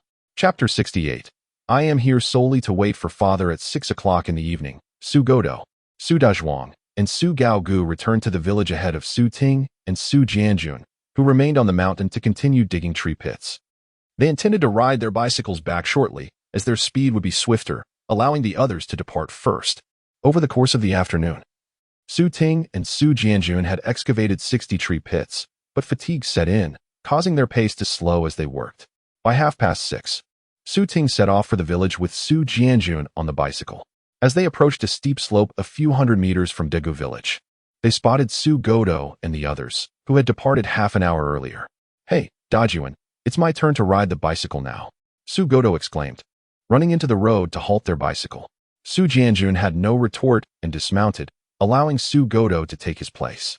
After all, once they descended this slope, they would soon reach the village entrance, and he wouldn't have to walk for long. "Everyone come to my house to collect your payment later. And be sure to arrive promptly at 7 tomorrow. If you do well, I'll bring meat to the mountain every day to prepare porridge for you." Su Ting dangled an enticing offer before them. Upon hearing that payment was imminent, everyone's spirits soared. Su Dazhuang cheerfully replied, "Great. We'll be there shortly." With that, Su Ting pedaled forward, veering around a corner before applying the brakes and racing down the steep slope. 24th uncle, you needn't be so slow. Loosen the brakes a bit." Su Godo chattered from the back seat. Su Ting, growing annoyed, retorted, "If you keep talking, I might just toss you off." Godo was more loquacious than the village gossips. At the bottom of the steep slope lay a sharp bend, with several rice fields directly opposite. Those lacking cycling skills could easily plunge into the water. Yet, Su Ting was adept at controlling his bicycle, having mastered a motorcycle. He had no fear of losing control on a simple bike. As he glided down the steep slope, a girl pushing a bicycle exclaimed, "Jiome, isn't that your father?" She pointed at Su Ting's retreating figure. Following her were two similarly aged little girls, one being Su Yaling, around 6 or 7 years old, and the other her younger sister, aged 7 or 8. Peering through the gaps in the trees, Su Yaling indeed spotted her father. "It's my father," Su Yaling exclaimed with delight. "He went up the mountain to dig tree pits today. I came here specifically to wait for him. When he returns, I'll go home too." Nearby the steep slope that Su Ting had just traversed, a low hill housed 2 or 3 families. Among them was the household of Su Zonghai, who had previously suggested they work together in logging for profit. The individual known as A heir, Su Shizhong, belonged to the same generational group as Su Ting and had 3 daughters and 1 son. His eldest daughter, Su Lihui, was 18 years old, the senior among the girls of Su Yaling's generation. His son, Su Xiaoqiang, was 16, ranking 14th among the brothers Su Changlong and Su Changhu. The girl pushing the bicycle, Su Lihua, was Su Shizhong's second daughter, also aged 16. However, because Su Lihua was half a year and a month older than another girl from a related family, she was ranked 3rd, while the other girl was 4th, and Su Jinying was 5th. The 7 or 8-year-old girl is Su Shizhong's 3rd daughter, Su Limei, who was of the same age as Su Jinxiu, being 3 months her senior and ranking 7th among her siblings. They are all members of the same clan, with Su Jinying and Su Lihua being classmates, while Su Jinxiu and Su Limei share the same classroom as well. Thus, these young girls share a close bond. However, due to Su Shizhong's residence being somewhat remote, they typically only have the opportunity to play together at school or on weekends. Today, Su Yaling returned home from school, dropped her backpack, and informed her family that she was going to find her 3rd sister to play before running off to wait for her father. In reality, Su Yaling should properly address Su Lihua's 3rd sister. Yet, in the village, the terms brother and sister are so frequently used that sometimes even those not belonging to the same clan are referred to as sister out of courtesy. Consequently, the young girl often confuses these relationships, lacking clarity on the hierarchies involved. She only understands that Su Jinying and Su Jinxiu are her elder sisters from her uncle's family, hence she addresses them as such. While the other titles she uses more casually, often mimicking the adults by calling them 3rd sister and 7th sister. It is only in the presence of the individuals that she will correct herself and respectfully address them as sister. Today, Su Lihua emerged with her bicycle because she had recently learned to ride and was quite excited about it. Upon hearing Su Yaling mention returning home, Su Lihua eagerly offered, "That's perfect, I will ride you down." Children who have spent a long time in school and those who have worked outside for years tend to speak with a certain sophistication. Su Jinying and Su Lihua have entered their teenage years, developing youthful sentiments and an understanding of fashion and aesthetics. They refer to themselves as I rather than the childish we. Su Yaling and her sisters have consistently been influenced by their parents, particularly by Su Yan, who calls home every week. Under her patient guidance, the language of these rural girls has taken on a different tone. Su Lihua's words instinctively caused Su Yaling to glance at the daunting steep slope. She immediately shook her head in refusal, saying no. I think I'll walk down by myself. It had not been long since third sister learned to ride a bicycle, and she was hesitant to ride with her. What if she fell? As Su Yaling turned to leave, she was suddenly grabbed by Su Lime. Oh, what are you afraid of? My sister can ride. Come on. We can ride together, and later my sister will take the bike right to your doorstep, so you won't even have to walk. Su Lihua also appeared eager, saying, Come on, it will be fine. I'm very good at riding. Chapter 69. Regret for climbing onto the thief's chariot. The young girl's heart, which had only just settled, leapt back into her throat, rendering her nervous and swallowing hard as she stammered, Third sister. Hurry, twist the brake. I twisted it. But why does it seem unresponsive? Su Lihua's voice was tinged with a hint of panic. Upon hearing this, Su Yaling's heart sank. She knew this would happen. She truly should not have gotten on that bike. The girl felt utterly disheveled in the wind, her thoughts a chaotic whirlwind. Should I jump off? Will I die? Why did I trust those two and get on the bike? Oh dear, is the brake malfunctioning? Why can't I turn it? Su Lihua's voice grew increasingly frantic. At 16, Su Lihua stood at a height of 1.60 meters but appeared quite frail. Attempting to handle the cumbersome old bicycle was perhaps too daunting for her. Especially since this bicycle had been in use for several years, its brakes were somewhat unreliable, making it difficult to control. Moreover, the slope was steep and lengthy, with a sharp turn at the bottom, requiring even adults to descend with utmost caution. Yet here was a novice, who had only recently learned to ride, daring to challenge such a steep hill while carrying two passengers, truly a case of youthful audacity. The bicycle's speed steadily increased, and the trio felt their bodies hurtling downwards. At that moment, a wave of intense fear enveloped them. Second sister, quickly twist the brake. Su Lime shouted desperately. Su Lihua was drenched in sweat, her hands straining to twist the brake, but the bicycle showed no signs of slowing down. Trembling, she replied, I twisted it. There is no response. Su Yaling's heart raced, her ominous premonition intensifying, with a single thought echoing in her mind. I regret ever climbing onto this thief's chariot. Su Lime opened her mouth to speak, but could not restrain her scream. The bicycle sped downwards, the sharp turn looming ahead. What is wrong with this bicycle? Why won't he brake? Su Dazhuang exclaimed in shock. Su Gao, squinting at the approaching rice fields, wondered if they would crash directly into them. As the two spoke, sitting on the rear seat, Su Yaling seemed to perceive the two rice fields across the way, grinning menacingly at her. It's over. At that moment, Su Lihua exerted all her strength to twist the brake, and the speed finally began to diminish slightly. Yet, even so, the crisis was far from averted. Realizing that a sharp turn was impossible, Su Lihua made a momentous decision. In the next instant, the girl decisively leapt from the bike. As she jumped, Su Lime, seated behind and screaming with her mouth agape, looked as if her eyes might pop out from fright. Conversely, Su Yaling, who had initially resisted boarding the bike out of sheer fear, now faced the impending disaster with an expressionless acceptance. Bang! With a deafening crash, the heavy bicycle collided with the dirt mound by the roadside. In the next moment, the entire bicycle violently toppled over. In the backseat of the car, the two young ladies traced an arc through the air. Su Yaling, with clenched fists resting upon her chest, closed her eyes and held her breath. There was no escaping the inevitable, so she resigned herself to fate. Thud, thud. In an instant, the two girls plunged headfirst into the flooded rice paddy. Su Jianjun and the others, sensing that something was amiss, hurried down the hill, only to find the two girls upside down in the mud. The three men were nearly paralyzed with fright. Su Dazhuang shouted urgently towards Su Ting's retreating figure, 24th Master. It's bad. Your daughter has fallen into the rice paddy. His voice was loud enough to halt Su Ting, who was approaching the village. Reflexively, he stopped the car and turned to look back. From a distance, he could only see something moving in the rice field. Upon closer inspection, his mind shattered. Su Ting immediately ordered Dog 7 to disembark and swiftly turned the car around to race towards the scene of the accident. Villagers at the entrance witnessed the commotion, and upon learning that the ninth daughter of Su Zonghai was in trouble, rushed to inform him. Meanwhile, Su Jianjun and Su Gao, upon hearing Su Dazhuang's cry, leaped into the rice paddy to rescue the girls. Their heads bobbed like the seedlings in the field as they exerted effort to pull them out. When they finally succeeded, a squelching sound echoed through the air. Cough, cough, cough.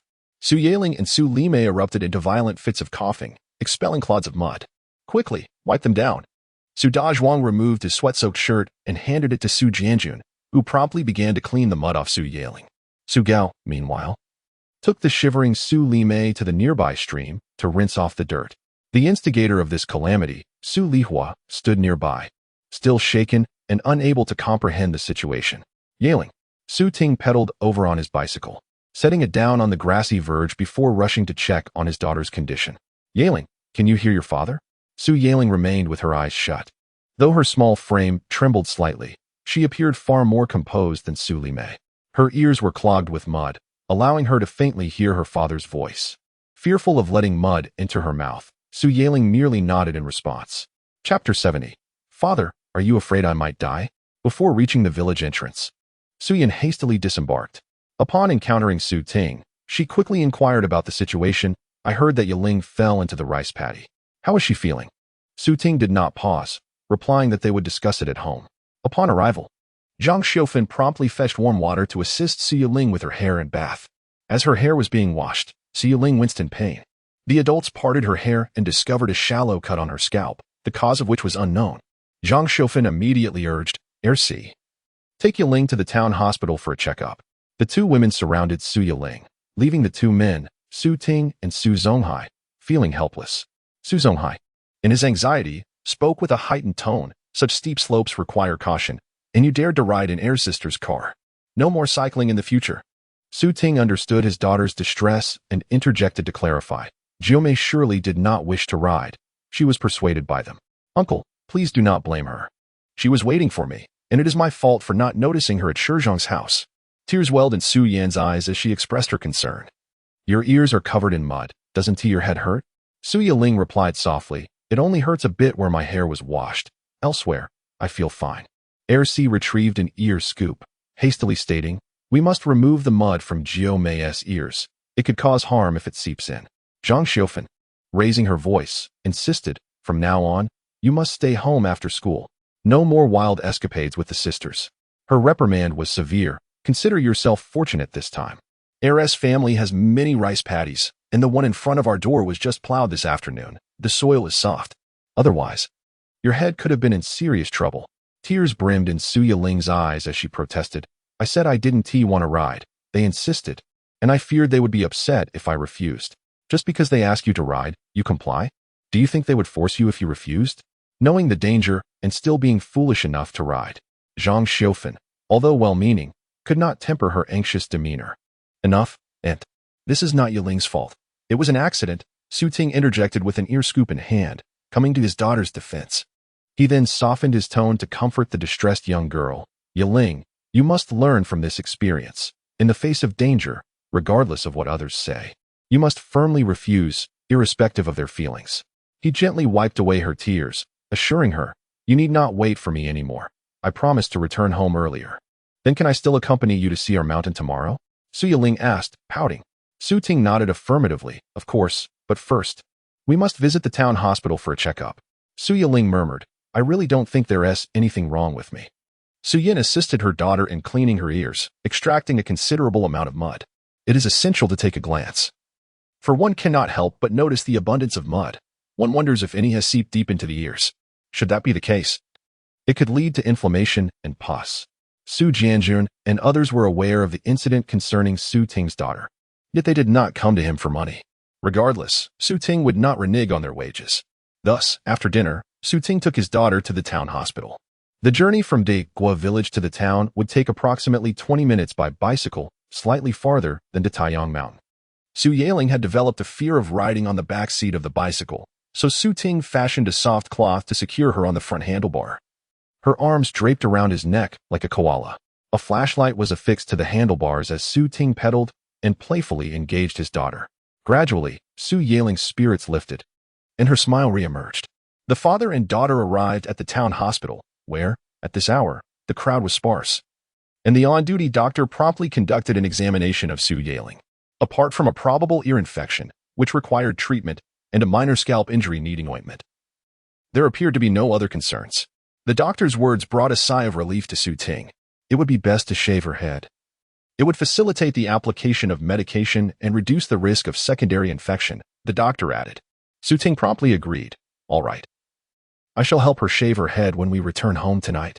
Subsequently, the doctor cleaned Su Yiling's ear, applied hydrogen peroxide for disinfection, and issued a prescription for Su Ting to settle the payment.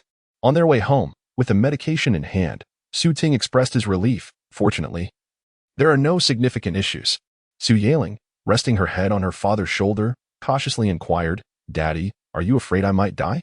Su Ting rolled his eyes, exasperated. Su Yaling could not help but feel a sense of pride. "Daddy, you used to be so fierce with me and even hit me. I thought you didn't like me."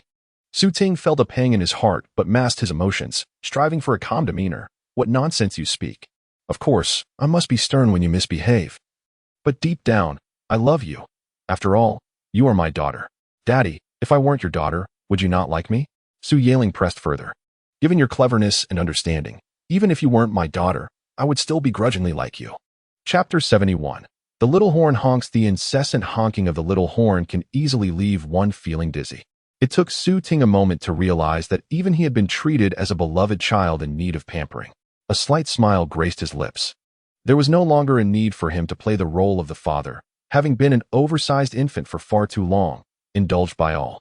From now on, he would take on the responsibility of cherishing them instead.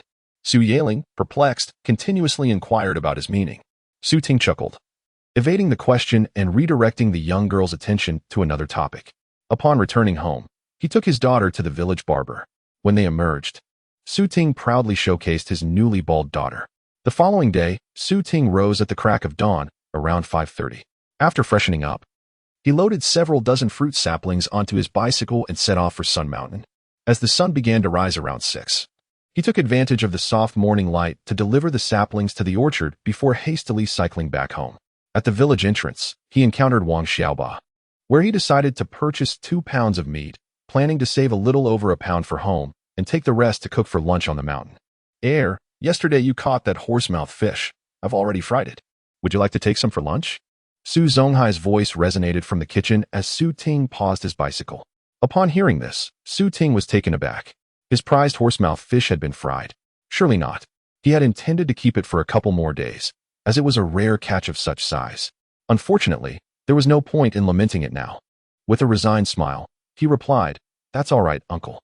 I brought back some pork. We'll have pork congee for lunch. You all can enjoy the fish. Daddy, the fish you caught is so delicious, and Grandpa fried it to perfection. You should try it." A bald little girl darted out of the kitchen upon hearing Su Ting's return. She carried a steel basin filled with steaming rice porridge topped with a piece of fish. Su Yaling rushed to her father, lifted the fish piece, and tiptoed to present it to him. "Blow on it," she exclaimed, pouting her lips and blowing on the fish to cool it before bringing it to her father's mouth. Unable to resist her earnestness, Su Ting, who had just lamented the loss of his horsemouth fish, opened his mouth and took a generous bite of the fish. "Delicious," he declared, giving a thumbs up. "Tasty, right? Grandpa's dishes are always so fragrant. You should hurry and eat your porridge too." Su Yaling cheered, seemingly having shaken off the effects of the previous day's incident. Today, Su Zonghai and his wife resumed their routine of harvesting corn on the hillside, while Su Ting and his children ventured to Sun Mountain. With his wife and children accompanying him, Su Ting could not transport anyone else, leaving Su Jianjun and the others to make the journey on foot. This was why he had purchased such a large quantity of pork to treat the hard-working four for lunch. By around 6:50, the four of them arrived one by one, each yawning profusely. Clearly, they were struggling to adjust to their new routine, and even the effort to rise was met with sluggishness. In a bid to encourage them to persevere, Su Ting decided to pay their wages for the day in advance. Adding yesterday's earnings, Su Jianjun and Su Guqi received 20 each, while Su Dazhuang and Su Gao received 10 each. "I purchased some pork, and we shall prepare a meat porridge for lunch. You all can take your time, as I will head to the destination with my wife and children first. Since my wife and our 2 daughters are accompanying us today, I decided to bring along the cooling mat from home, as well as an umbrella. The unpredictable weather can be a concern. The men may endure a little rain, but my wife is in a special condition, and the young girls should certainly not be exposed to the rain. We have some corn at home. Let us take a bit with us," suggested Su Yan. Seeing that the basket still had space, Su Ting agreed. With everything prepared, Su Ting loaded his wife and children and set off towards Sun Mountain. Although the other 4 had to walk, they needed not carry tools today, so they strolled leisurely, akin to a pleasant promenade, ensuring they would not tire themselves. Su Yaling sat at the front of the bike, while Su Yan held their little daughter in the back seat. As long as the children remained still, Riding was quite effortless for Su Ting. Whenever they approached an incline, both Su Ting and Su Yan would dismount to push the bicycle, leaving the two children seated. Su Yiling and her sister were filled with excitement. Despite rising early, they showed no signs of fatigue, chattering incessantly along the way like two little sparrows. The refreshing summer breeze of the early morning uplifted their spirits, and as Su Ting pedaled with his family on board, he could not help but hum a tune. The little conch horn goes toot toot toot, and the seagulls take flight in response. The little conch horn goes toot toot toot, and the waves laugh gently in delight. Su Yin chuckled and joined in. The little conch horn goes toot toot toot, calling the boats back home. The little conch horn goes toot toot toot, and father hurries back in joy. Sitting at the front, Xia Ling held onto the handlebars, savoring the cool breeze on her face while listening to her parents harmonizing in song. Her small heart fluttered like ripples in water, resonating profoundly within her soul, etching this moment into her memory for a lifetime. Nestled in her mother's embrace, little Yuan, though unable to articulate clearly, instinctively hummed along with her parents. Albeit in a tuneless manner, their joyous melody seemed to echo across the mountains and fields. Upon reaching the fruit orchard, Su Ting wasted not a moment, entrusting Su Yin with the children as he took a bucket to fetch water. Su Yin, catching sight of the fruit saplings Su Ting had brought along, called out, "Darling, should we take the saplings up the mountain?" Chapter 72. Su Yan's maternal family. Oh, I almost forgot to mention, my second sister-in-law called yesterday. Su Yan suddenly remembered there was something important she hadn't shared with Su Ting. Second sister-in-law?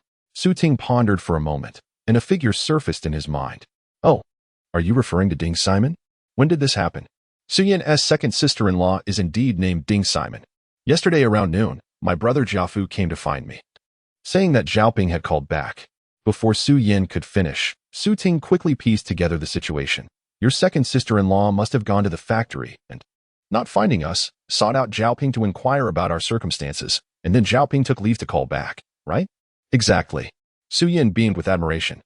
Su Ting wiped the sweat from his brow and asked, what did your second sister-in-law discuss with you? The corners of Su Yan's mouth curled into a slight smile, as she joyfully replied. She said that my parents had seen photographs of Yuan and Yiling and were quite fond of these two granddaughters. Although my father remained taciturn, saying nothing, my mother wrote a letter, asking my sister-in-law to bring it to Longgang for us. My father pretended not to notice and no longer opposed us writing letters as vehemently as before. Su Ting couldn't help but look up at her. Seeing the joyful expression on his wife's face filled him with a profound sense of guilt. We have been married for 7 or 8 years, and we have yet to visit your family even once. Perhaps we should find the time to return next year? Upon hearing Su Ting's words, Su Yan's smile was as sweet as honey. She nodded emphatically yes. Upon returning, I want to treat my brothers-in-law to a meal, especially the third brother-in-law. If it weren't for him secretly sending us the household registration booklet, we wouldn't have been able to obtain our marriage certificate. And Yiling and Yuan wouldn't have been registered either. As she spoke, Su Ting's voice grew increasingly subdued. At that moment, memories of the past flooded his mind. His marriage to Su Yan had not received the blessings of her parents. The strongest opposition came from her father, while her mother was more lenient, merely reluctant to see her daughter marry far away, not looking down on him for being a poor lad. Her father had hoped his daughter would marry an educated man, but he was a boy who hadn't even graduated from elementary school, which made him quite displeased with this son-in-law. Nevertheless, in his previous life, when he accompanied Su Yan with their children to meet her parents, no one had ever humiliated him. After staying with her parents for a few days, they showered their love on the two granddaughters, and their attitude toward him, the son-in-law, grew increasingly warm. Upon learning of his gambling habits, his father-in-law even earnestly counseled him, hoping he would find his way back. His mother-in-law made a set of clothes for each granddaughter and even crafted several pairs of insoles for him. Knowing they were financially struggling, she discreetly slipped over 1,000 yuan to Su Yan. Regrettably, at that time, he was entirely oblivious to his mother-in-law's heartfelt concern for her daughter. Later, when he took his wife and children to his hometown in Sichuan, the more than 1,000 yuan given by his mother-in-law was entirely spent on this trip. To impress his siblings and showcase that he was doing well, he put on a facade of affluence, insisting on paying for expenses. After a few days, that sum dwindled to nearly nothing. This led to a quarrel with his wife, yet he felt she was being stingy. Even so, the wife refrained from disclosing this matter to her parents. Thus her in-laws maintained a favorable impression of him. Each time they wrote to their daughter, they would inquire about his well-being and remind him to take care of his health. This demonstrates that, As long as he refrained from self-sabotage, he could indeed coexist harmoniously with his in-laws. However, one year, after losing a significant sum of money while playing mahjong, the wife had a heated argument with him, which escalated to him striking her, prompting her to flee back to her parental home in anger. When the mother-in-law called for him to retrieve her daughter, he complied, yet, in a moment of foolishness, he found himself entangled with another woman on the train. After disembarking, he accompanied her to a hotel, only to be apprehended by local authorities for solicitation. This incident drastically tarnished his reputation in the eyes of his in-laws, plunging it into despair. The father-in-law and wife went to the police station to retrieve him, and upon returning home, he was met with scathing rebukes, silencing him completely. The wife, in tears, demanded a divorce, while the mother-in-law wept silently, failing to intercede on her daughter's behalf, which sent him into a state of panic. Consequently, he knelt to admit his wrongdoing, even pledging with a blood oath never to err again, although they did not divorce that time. His standing with his in-laws was irreparably damaged. Due to the distance, he was spared the direct influence of his father-in-law and 3 brothers-in-law. Thus, not long after, he reverted to his old ways, managing to keep it hidden from his wife. Yet, as the saying goes, no secret remains buried forever. When the truth was finally revealed, the wife erupted in a fit of emotion, crying and confronting him, leading him to utter irrevocable words. Then they. Chapter 73. Joys of the Wilderness. Every individual experiences a phase of immaturity. It is common for an ordinary person to take 2 to 3 decades, or even 4 to 5, to truly mature. Some may spend their entire lives without achieving complete growth. In contrast, his children, nurtured by maternal affection, surpassed him in understanding early on, which in turn influenced his own awakening. This realization came to him as he approached the end of his days. Perhaps he was unfortunate, having lost the love of his parents at a tender age, with siblings who were unable to care for him. This absence left him feeling like a perpetual child throughout his 50-plus years, engaging solely in pursuits of fleeting pleasure, only to be left with an overwhelming sense of emptiness afterward. Yet, he was undeniably fortunate, for he had been granted a second chance. It is likely, however, that in this world, there exists no other soul as fortunate as he. Thus, one should not wait for time to facilitate their growth. By proactively challenging oneself, one can minimize the chances of making mistakes and embrace a new life of growth sooner. Although he had seemingly returned to the past, this life remained a continuation of the previous one. The actions taken in his former life would not vanish simply because he had traveled back in time. He would perpetually be influenced by his past, with his conscience tormented day and night. The more errors he committed, the longer he would suffer from inner turmoil. Yet, the sentiments that arose within him were ones he could not articulate to his wife. With a smile, he remarked, "I have been married to you for so many years, and we have 2 children, yet I have never visited your family home. I feel quite remorseful." Sowing accepted this explanation, albeit with a sense of resignation. "Well, there is little we can do. My father was so angry before, and my mother only dared to read the letters I wrote in secret, fearing my father would find out, especially after the incident with my 3rd brother sneaking the household registration book for us to register. Father was furious. However, things are better now. We should find time to take Yaling and Yuan back with us. My father should no longer be upset. Yes, I will not disappoint my in-laws this time. I promise to ensure they can trust you with me," Ting replied, as if making a solemn vow. "It seems we won't have time to go back this year. We can only find an opportunity next year, perhaps during the summer vacation," Sowing suggested, her eyes sparkling with excitement. "Last month, I told Yaling I would take them back to their grandmother's house. I am sure they will be thrilled to hear this." After contemplating, Ting deemed it a feasible plan and nodded in agreement. Next summer should pose no issues. There remains a year. Even though the system may upgrade after a year of sign-in, there are still a few months left until that occurs. During these months, he should be able to accumulate a substantial amount of money. With funds in his pocket, he would approach his in-laws and 3 brothers-in-law with confidence. He intended to atone for his past mistakes and prove to his in-laws that the sole princess of the Su family had not married the wrong man. What he owed in his previous life, he would repay double in this one.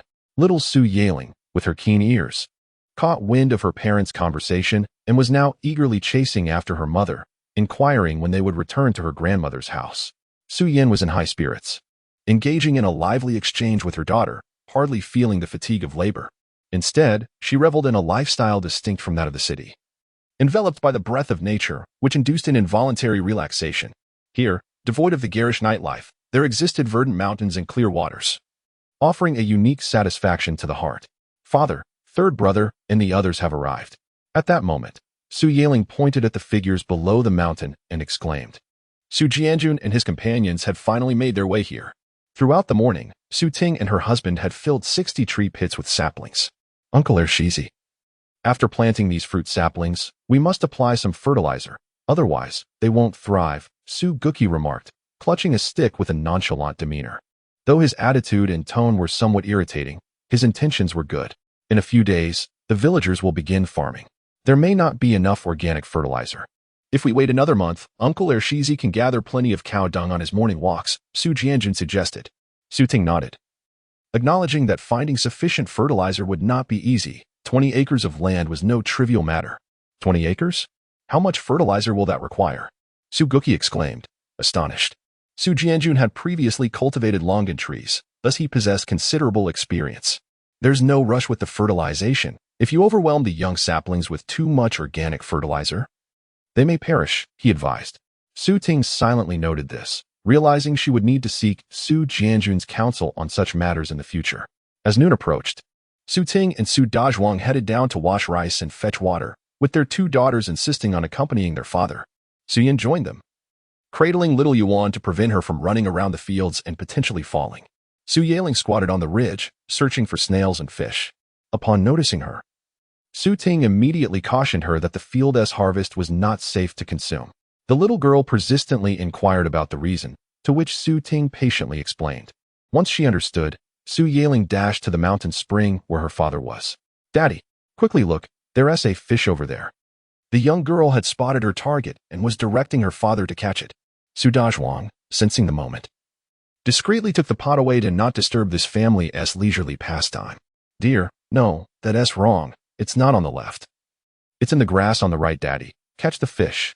The wife and daughter each had their own instructions, leaving Su Ting bewildered as to the correct direction. How could he not see a single fish? It's right there.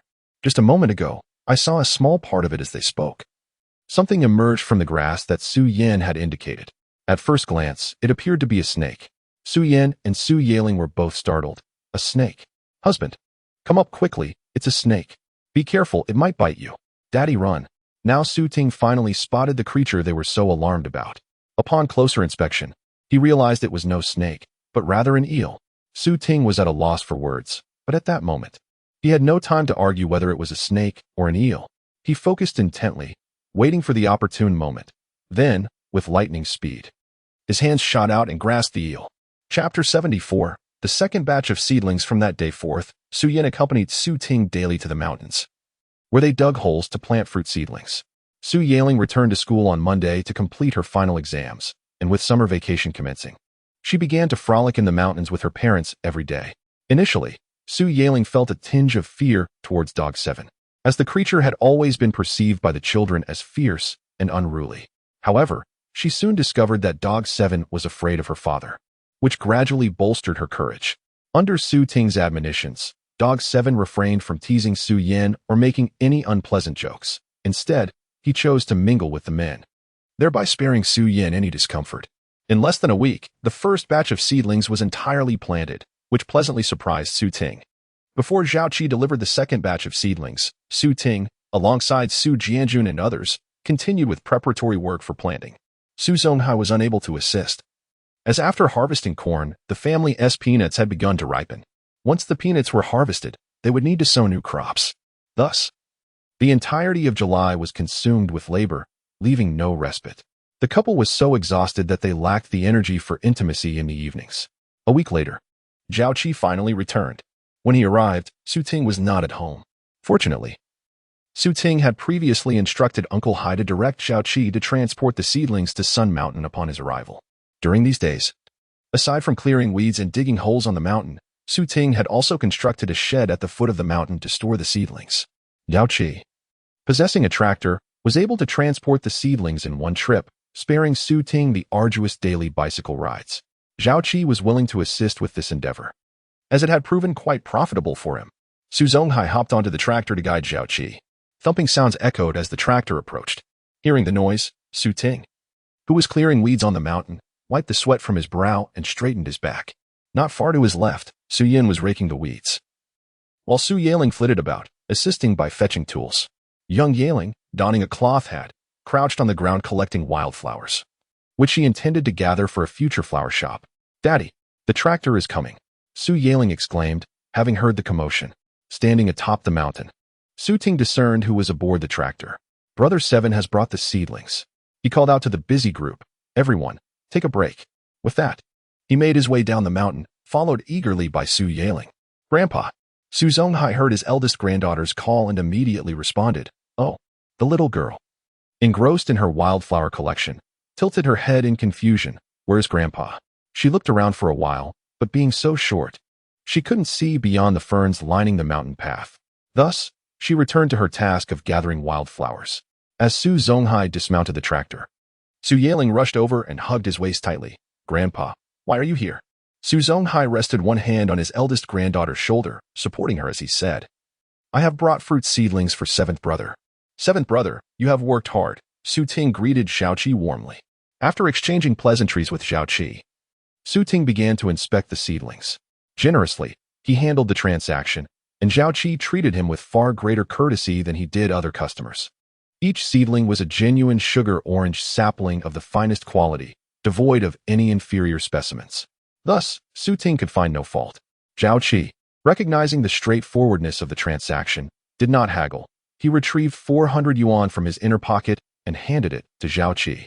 "Seventh brother, this is the payment for the seedlings." Xiaoqi's admiration for Su Ting grew. He remarked, "You are truly refreshing. Unlike some individuals who promise payment upon delivery, yet later renegotiate for credit." With both Su Zonghai and Xiaoqi present, Su Ting led them to inspect the seedlings he had planted. Upon spotting the well-established plants from afar, Xiaoqi suddenly slapped his forehead, exclaiming, "Oh no, this is bad." Su Ting was startled. "Seventh brother, is something amiss?" Xiaoqi, filled with regret, replied, "You must have used organic fertilizer when planting. However, it must be fully decomposed before application, or it can scorch the seedlings. I forgot to mention this last time." Relieved, Su Ting responded, "Ah, so that was it. Do not worry, seventh brother, I have not fertilized them yet. If you wish, come closer and observe the seedlings." As they approached the area where the seedlings were planted, Xiaoqi surveyed them and noted that none had perished. With a smile, he remarked, "At present, the seedlings appear to be thriving. However, to ensure the fruit trees flourish, fertilization is essential, and one must pay attention to that." Su Ting nodded in agreement. Grandfather. Look." At that moment, the little one spotted Su Zonghai and rushed over, proudly displaying a bundle of wildflowers. Su Zonghai glanced at her and remarked, "Why are you picking so many flowers? You'll dirty your clothes." Chapter 75. Then you shall wear this hat. It takes a decade to nurture trees and a century to cultivate individuals. To create the forest of Su Ting's dreams is not a task achievable in just a few years. Fortunately, he possesses ample time and patience. Once the fruit orchard is on the right track, the economic forest can gradually be developed. In a decade or so, when the time comes to raise native pigs, it will coincide perfectly with a period of high prices for native pork. Everything aligned splendidly. In late July, the mulberries on the mountain reached maturity. The purple-black mulberries hung abundantly from the trees, and Su Yaling, like a diligent little bee, spent her days gathering them in a bag. The texture of mulberries is slightly sticky, crisp, and sweet, turning teeth and tongues a deep purple-black after consumption. This fruit is immensely popular among children. Even Su Ting and his companions, after a long day of toil, would indulge in a few mulberries. In July and August, the mulberries are large and sweet, representing the peak season for enjoyment. By September, they become overly ripe, losing some sweetness, making them more suitable for steaming into mulberry wine. "Mother, there are so many mulberries here." Su Yaling's voice resonated from the back of the mountain. Su Yin and Su Ting, working together to plant seedlings, did not follow her. Upon hearing her call, Su Yin couldn't help but remind Yaling, "Don't just focus on picking mulberries. Keep an eye on your sister." Though her heart was heavy with concern for her children, Su Ting's need for assistance in the orchard was urgent. Su Ting glanced at her, noticing the worry etched across her face. He then called out, "Tall one, come here." Su Gaogua, summoned by his call, approached with a hoe in hand. Su Ting instructed his wife, "I will plant seedlings with Gaogua. You go watch over the girls to prevent any mishaps." Without hesitation, Su Yin departed. With Su Gaogua taking over her duties, she could focus on ensuring the safety of the children. It is true that while the mountain lacks venomous snakes and ferocious beasts, One can never be too cautious about other potential dangers. Moreover, the ground is occasionally slippery. What if a child were to fall? Previously, there was little to capture the girls' attention on the mountain, and they would typically stay close to the adults. Now, however, Su Yaling was entirely engrossed in picking mulberries, and little Yuan followed her sister, scampering about the hills. This made Su Yan anxious, wishing she could sprout several pairs of eyes to watch over them. Upon seeing their mother arrive, the little girl beamed with joy, opening her plastic bag to showcase her bounty. "Mother, look, I picked so many mulberries." Even little Yuan managed to gather a few, though without a bag. She had tucked them in her clothing. Seeing this, Su Yan quickly removed the mulberries from her dress. Alas, it was too late. The juice had stained the fabric, a mark that would prove nearly impossible to wash away. With a sigh, Su Yan remarked, "Yaling, didn't I tell you to share a bag? Look at how your sister has stained her clothes. I didn't ask her to use a bag." She insisted on tucking them in. Su Yaling retorted defensively. Su Yan had no desire to argue, for not only had the little one soiled her clothes, but her face was also smeared with mulberry juice. The purple-black juice had transformed her innocent visage into that of a little calico cat. Su Yan wiped her, only to discover that the color of the mulberry juice was stubbornly resistant to being cleaned, growing increasingly dirty with each attempt. She had no choice but to wash it off with water. However, when Su Yan attempted to take her down the mountain to wash her face, the little girl vehemently refused. She insisted on staying on the mountain to pick mulberries. "Mom will take you to wash your face, and we can come back to pick more afterward." Su Yan, as a mother, was both amused and exasperated as she tried to persuade her. Little Yuan shook her head, obstinately declaring her unwillingness to descend. When asked why, she pointed to her elder sister. "The mulberries have all been picked by her." Su Yan was puzzled. If her sister had picked all the mulberries, wouldn't that make it easier for her? "Come on." Little Yuan was visibly anxious. Yet her words failed her. She could only shake her head, unable to articulate why it was unacceptable. Watching her fret and fidget, Su Yan too became anxious. What could possibly be the matter? At that moment, Su Yaling revealed the truth to her mother. Just now, the silly girl wanted to eat the mulberries in the bag, but I wouldn't let her. I told her that whoever picks the mulberries owns them. And since I picked the ones in the bag, she has no share. Upon hearing this, Su Yan finally grasped the entire situation. No wonder the little one had put the mulberries she picked into the plastic bag. She insisted on using her clothes to carry them. Su Yan facepalmed, exclaiming, "Oh dear, Yaling, didn't you know that when it comes to food, your sister is particularly serious and shrewd? How could you say something like that to her? Now she must be determined to pick all the mulberries on this mountain to prevent you from taking any." This statement was not an exaggeration. At that very moment, the little girl had already run off to pick more mulberries. Despite her short stature, she was on tiptoes, striving to reach the berries. Su Yaling glanced at her sister and smirked.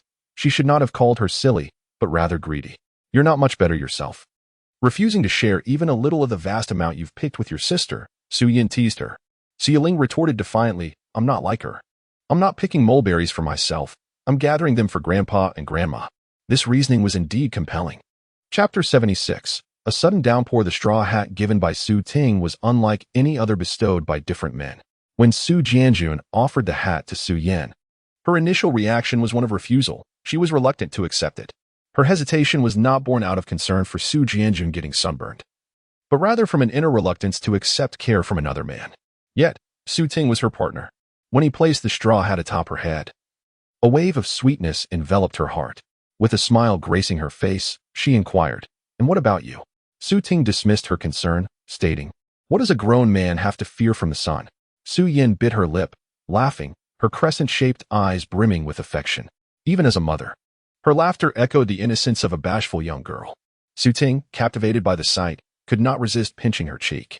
In Su Yan's embrace was their little darling, who tilted her head to observe the interaction between them. Although she could not comprehend their exchange, Su Ting remained unfazed. Returning to the mountaintop adorned with her husband's straw hat, Su Yan joined their little one in picking berries, teaching her nursery rhymes as they worked. Two tigers, running fast, one without a tail, one without ears. How strange, how strange. When it was the little one's turn to sing, her tongue seemed tied. Running, gone. Not far away, Su Yaling overheard and disdainfully remarked, "Silly girl, you're so foolish."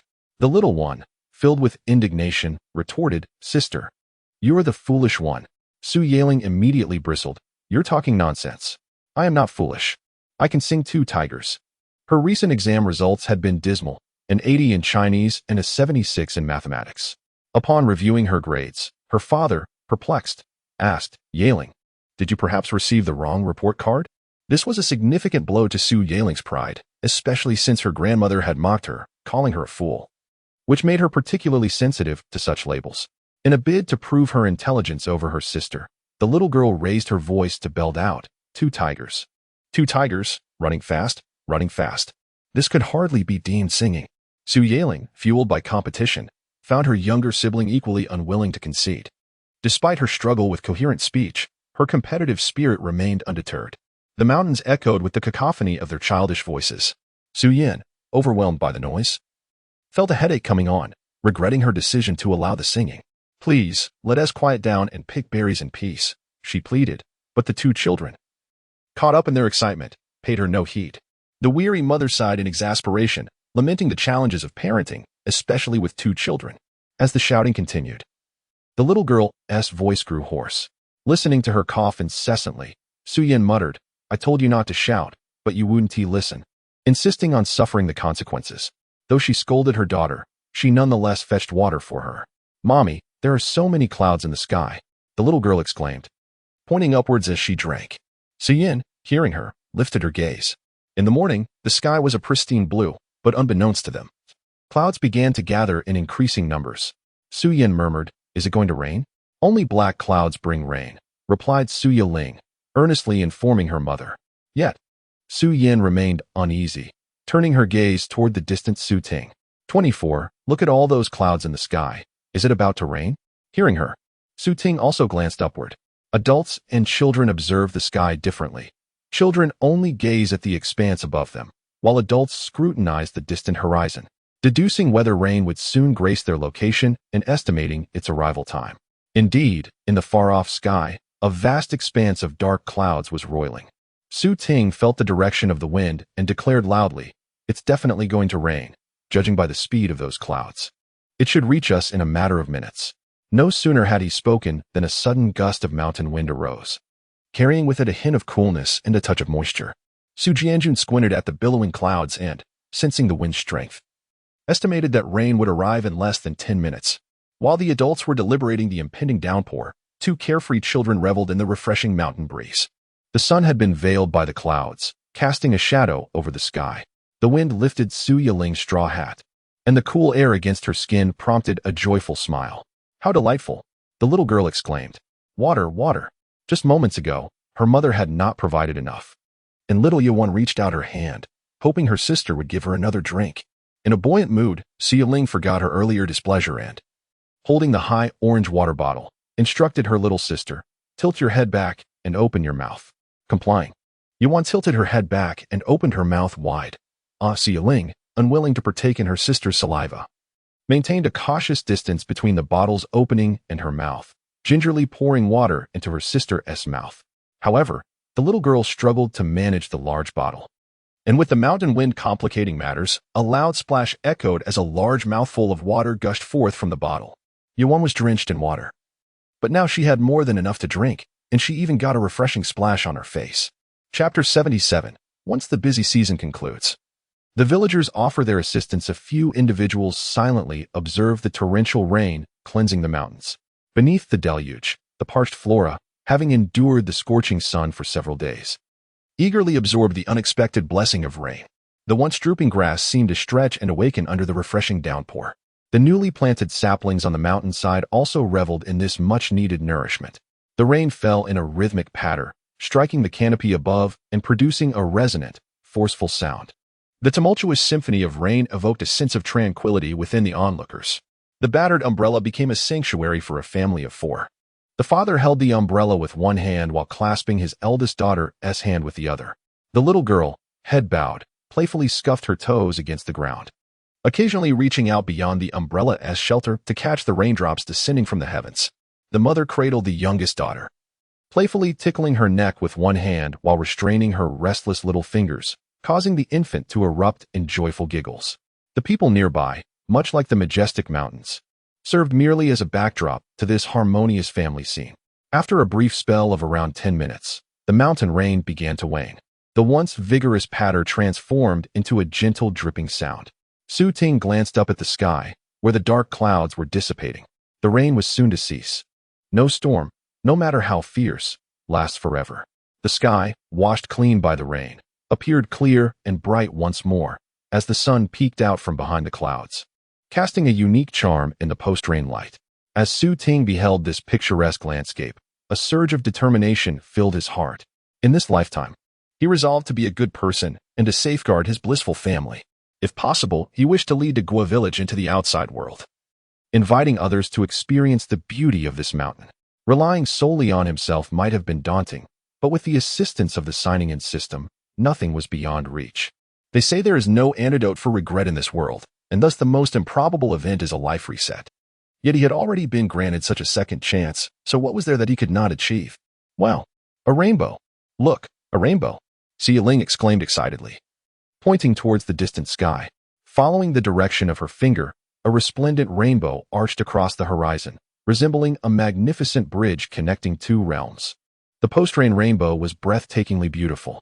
Ting grinned, bending down to lift his daughter onto his shoulders. Xie Ling clung to her father's head, a hint of trepidation in her voice. Daddy, am I too heavy? What if I break you? Not at all. I'm sturdy, Ting replied grandly. I want you to sit high and see far. Remember this moment well. Whenever you face challenges in the future, recall the sight you see now, and you will find the courage to overcome any obstacle. He had never taught his children anything particularly useful, which was why these words flowed from his lips spontaneously. Perhaps his sentiments were cliché, but that could only be attributed to his simplicity in crafting more original expressions. It did not, however, detract from the sincerity of his heart. At the very least, he sincerely hoped that from now on, his image in the eyes of his children would no longer be that of an unreliable, irresponsible, and unfeeling father. He aspired to be like other fathers, a mighty tree providing shelter from the storms of life, a beacon illuminating the path for his children. Xie Ling sat nervously on her father's shoulders, her excitement manifesting in a rosy glow upon her cheeks, her eyes sparkling with an unprecedented brilliance. She gazed at the distant rainbow, her eyes reflecting its vibrant hues like two resplendent gems. This rainbow would become the most beautiful she had ever encountered throughout her life. As the sun rose and set, time spun its wheel relentlessly. In the diligent toil of the villagers of Dagu village, the bustling month of July finally drew to a close. By mid-August, the villagers had harvested their crops and sown the seeds for the next season. They could finally take a breather. It was heard that the Su family was still tidying up the mountains, and the villagers, with their newfound leisure, wandered in small groups to inquire if Su Zonghai needed assistance. Upon hearing this, Ting was overjoyed. He immediately proclaimed that anyone who came to help would be treated to sumptuous meals daily, and once the fruit trees matured, they could feast on the fruits for free. How generous. 24. Would it be permissible to pick your fruits for sale? Uncle Gong, are you planning to haul them away as well? Give us a break. You can fill your belly with fruits, but using anything else to carry them is out of the question. Su Zonggong laughed heartily at this exchange. The next day, Su Zonggong took a machete and slowly made his way to Sun Mountain, guiding the oxen along, allowing the oxen to graze in a valley. Su Zonggong ascended the mountain to assist the Su family in clearing the underbrush. For the 500 acres, at the previous pace, it would have taken months to complete.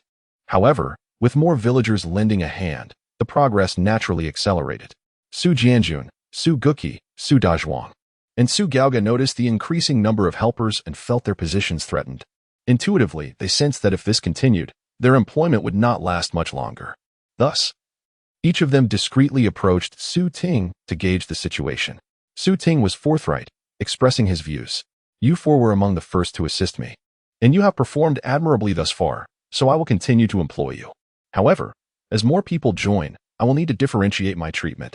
Chapter 78. The initial formation of the orchard strips of pork, alternating between fat and lean, slid into the pot as Su Ting wielded a large spatula, swiftly stirring the contents.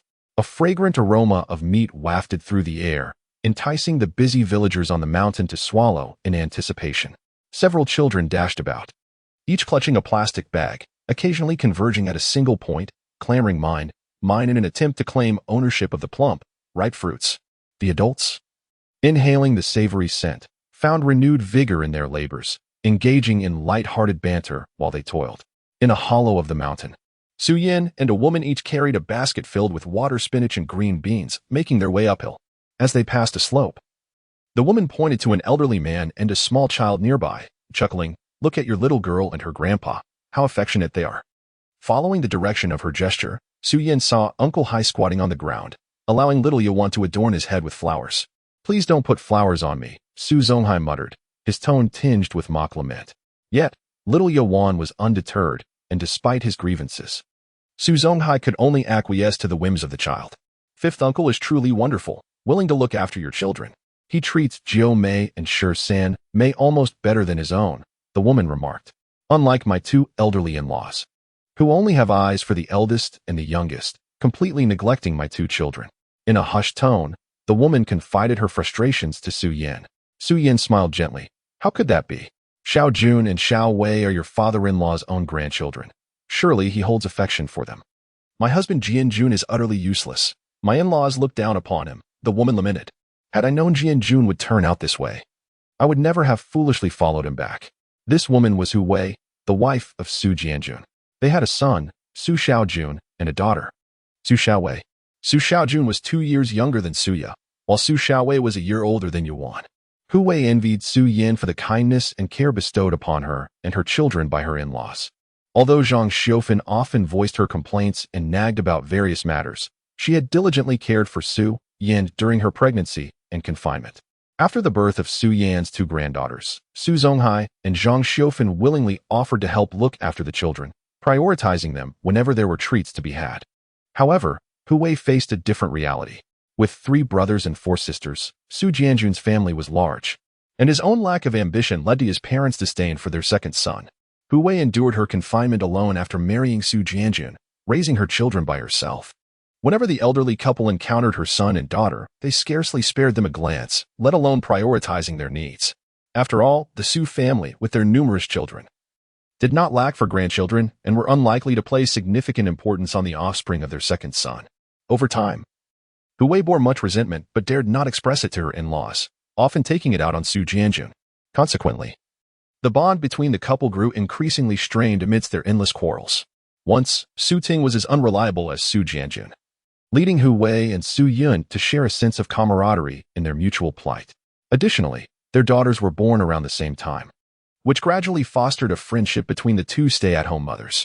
Presently, Su Ting exudes a revitalized spirit, and the Su family has moved into an apartment building, deepening Hu Wei's disappointment and resentment towards her husband.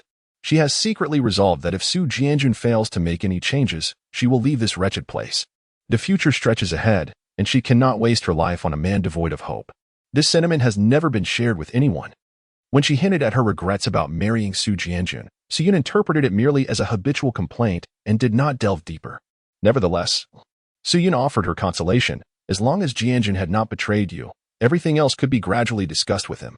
She believed that one day Jianjun would come to understand her heartfelt concerns. Discuss how?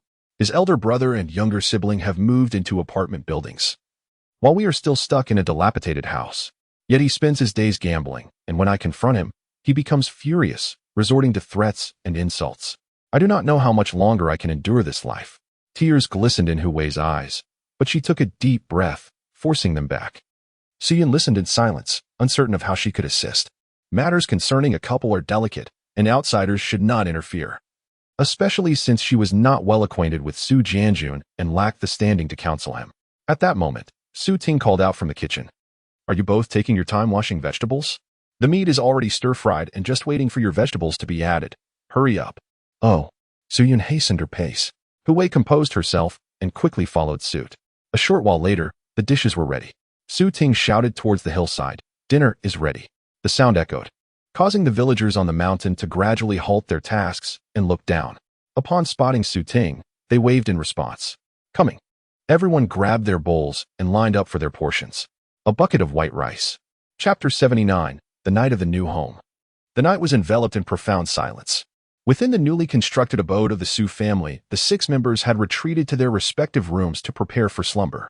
Both the first and second floors boasted 4 bedrooms, a bathroom, and a living room, yet only 2 rooms were currently occupied. Su Zonghai and Zhang Xiufan resided on the first floor along with Su Yaling, while Su Ting, Su Yin, and their youngest daughter occupied the second floor. The beds were newly purchased by Su Ting from the town, as the old wooden beds had been discarded. He procured 3 new beds, 2 wooden frame beds, and 1 spring mattress. This arrangement was made because Su Zonghai and Zhang Xiufan were unaccustomed to soft beds and had requested Su Ting to buy wooden frame beds. The additional wooden frame bed was prepared for the daughters. Uncle Hai insisted that young children should not sleep on soft beds, as it could lead to misaligned bones. Su Ting was unsure of the validity of this claim, yet he chose to trust the wisdom of the older generation. Besides, the children had grown accustomed to sleeping on wooden frame beds, so there was no pressing need to replace them. As for Su Ting himself, he opted for the spring mattress to facilitate intimate moments with his wife at night. The wooden frame beds were rather rickety, creaking at the slightest movement. During the months spent at his uncle's house, he had to restrain his vigor, which was quite unsatisfactory. Now that their home was completed, he seized the opportunity to acquire a more discreet bed. However, he never anticipated that. Ever since moving into the new house, Su Yaling and the little one had insisted on sleeping with their parents. Previously, Su Ting could use the excuse of the bed size to deny his eldest daughter a spot beside them. But now, the spacious and comfortable spring mattress left him devoid of reasons to refuse the little girl. Thus, he found himself reluctantly enduring a fortnight of restraint. Finally, on one fateful night, Su Ting, unable to bear it any longer, resorted to a combination of persuasion and coercion to send the 2 children away. Once the 2 little Buddhas were dispatched, Su Ting lunged toward his fragrant wife, akin to a famished tiger pouncing on its prey after she had bathed. The moonlight streamed through the window, illuminating the dimly lit room, and under its glow, whispers of intimacy filled the air, with heavy breaths growing increasingly profound. The following morning, Su Yaling awoke and promptly knocked on her parents' door. Su Ting and Su Yin were still in a slumber. Their late-night activities had kept them awake until 1 or 2 o'clock, causing Su Ting, normally an early riser, to miss his usual waking hour. Fortunately, he had anticipated this scenario the previous night and wisely locked the door, preventing the little girl from entering. Otherwise, the consequences of her unexpected intrusion upon witnessing the scene inside were unfathomable. "Daddy, didn't you say you would take me to Shaoyuan town today? Hurry up, you lazy pig." The little girl's voice echoed through the door, gradually rousing Su Ting. "Daddy, have you changed your mind?" Su Yaling squatted at the door, drawing circles on the wall with her finger, her expression a mix of concern and curiosity. Upon hearing his daughter's voice, Su Ting hurriedly dressed. As he moved, Su Yin stirred as well. Rubbing her eyes, she yawned, feeling quite drowsy. "You may sleep a little longer. I will come to wake you when it's time to eat," Su Ting said, handing her clothes to her with a smile. "But before that, you'd better put them on. Otherwise, when Yiling comes in." Su Yin emerged from beneath the summer quilt, revealing her smooth skin. Su Ting stole a couple of glances before discreetly averting his gaze. "Dad, when are you getting up?" Yiling persistently called out. Su Ting replied, "I'm coming." Once they were both dressed, they concealed the evidence of the previous night in a plastic bag, and Su Ting proceeded to open the door. "Dad." As soon as the door swung open, Yiling rushed forward to embrace her father, her eyes sparkling with hope as she asked, "Are we going to Shinetown today?" The previous night, to send his troublesome daughter away, Su Ting had promised to take her to Shinetown the next day. Initially, he had made the suggestion with a sense of desperation, not expecting Yiling to be so eager about the trip, readily agreeing to it. One must strive to fulfill promises made to children, otherwise they might regard one's words as mere empty rhetoric in the future. Oh, just like in the past life. A father devoid of credibility does not deserve to regain trust. "Yes, we have our own car, so we can leave whenever we please," Su Ting replied cheerfully. "Yay." The little girl jumped with joy, exclaiming, "I'll go tell Grandpa." She turned and dashed down the stairs, eager to share the news with her grandparents. The new house had tiled floors, which were slippery, and Su Ting cautioned her, "Slow down. Be careful not to fall." The little girl hurried down the stairs, offering only a perfunctory acknowledgement of her father's warning. Su Ting shook his head helplessly, feeling that he could no longer maintain any semblance of authority in front of his daughter. After washing up in the bathroom, Su Ting stepped onto the balcony. The large, curved balcony he had designed initially was quite spacious, but it only housed a single lounge chair at the moment. He had envisioned cultivating flowers and plants there when he had more leisure time. Living in the countryside also afforded the joy of nurturing flowers. Chapter 80. Off to the market today marks the bustling market day in Shaoyuan town, coinciding with Saturday, which explains Su Yaling's palpable excitement. Shaoyuan town. Larger and livelier than Wangfu Town, rarely offers the opportunity for Su Yaling and her sister to indulge in its charms. Throughout the year, their parents have been tirelessly occupied, akin to spinning tops, leaving no time for market excursions. Finally, with a rare moment of respite, Su Ting pedaled his bicycle, carrying his wife and daughters toward Shaoyuan Town. The journey from Dagua Village to Shaoyuan Town is not a short one. It requires over an hour of strenuous pedaling, which is no small feat. Sitting on the rear seat of the bicycle, Su Yin observed her husband's neck glistening with sweat and suddenly suggested, "Darling, why don't you teach me how to ride a bicycle?" Amidst the sweltering sun, Su Ting, caught off guard by her proposal, responded, "You want to learn? No problem. I'll teach you when we get home." Yes, if I could ride, we could take turns, and you wouldn't have to bear the burden alone, Su Yin thought. Realizing that the round trip from Shaoyuan Town to Dagua Village would take over 2 hours, making it a veritable ordeal for Su Ting. "I shouldn't have come," Su Yin sighed. Had Su Ting merely taken the 2 children to Shaoyuan Town, the journey would not have been so arduous. In truth, Su Ting felt a twinge of regret. Accustomed to riding motorcycles in his past life, he had naively assumed that taking his wife and children to Shaoyuan Town would be a leisurely affair. However, upon Su Yan's reminder, he felt a pang of unease. Yet, a man must uphold his pride. He couldn't show weakness. Su Ting feigned nonchalance, declaring, "It's nothing. I've been exercising these past few months, so I have plenty of strength." Despite his words, he anticipated that by evening, his legs would be sore and aching. It seemed he wouldn't need to coax his daughter down for the evening stroll, for after this exertion, he would likely be too exhausted to accomplish anything. While Su Ting masked his inner turmoil with bravado, Su Yin wisely dismounted to alleviate his burden. Whenever Su Ting grew weary, Su Yin would take the children's hands and walk alongside him, pushing the bicycle for a stretch. As they approached Shaoyuan Town, the throngs of people increased, and the 2 little girls grew increasingly animated. "We're here. How wonderful!" Su Yaling exclaimed, spotting the lively market ahead, concerned that Su Yaling might wander off. Su Ting earnestly cautioned, "Stay close to your mother, Yaling. Don't run off, or bad people might take you away and force you to beg on the streets." The little girl, frightened by her father's words, nodded vigorously. "Yes, Mommy, I want to hold your hand the whole time. You can't let go of me." "Okay," Su Yan replied, as she dismounted with little Yuan. Su Ting then lifted his eldest daughter from the front of the bicycle and said to his wife, "Let Yuan sit on the bike. I'll push her along." Su Yin felt a tinge of unease. She was not quite stable. However, the short distance posed no issue, and with me pushing the bicycle, I would certainly keep a watchful eye on her. Su Ting's words provided some reassurance to Su Yin as she gently seated Xiaoyawan on the soft cushion of the bicycle's front bar. Su Yin cautioned her little daughter, "Yuan, hold tightly to the handlebars and do not let go. Understand?" At that moment, the small child was brimming with excitement, glancing around and seemingly oblivious to her mother's admonition. Freshly made rice cake. The vendor's call rang out, instantly invigorating Su Yaling, who tugged at her mother's hand, exclaiming, "Mom, over there, they're selling rice cakes. Let us go buy some." The rice cake, a renowned local delicacy, was cherished by both children and adults alike. It was crafted from glutinous rice mixed with a variety of fillings. Locals typically prepared the rice cake filling with ingredients such as eggs, bamboo shoots, wood ear mushrooms, and minced garlic, while those who were willing to splurge would substitute pork for eggs. The rice was ground into a paste, which was then layered in a steamer set with a wooden frame and a tin cover. A layer of rice paste was spread, steamed until cooked, followed by a layer of filling, then more rice paste, and so forth, repeating the process until 6 or 8 layers were formed, with the topmost layer generously laden with filling. Traditionally, rice cakes were only made during the Ghost Festival on the 15th day of the 7th lunar month. Yet street vendors in town, eager to profit, prepared them year-round.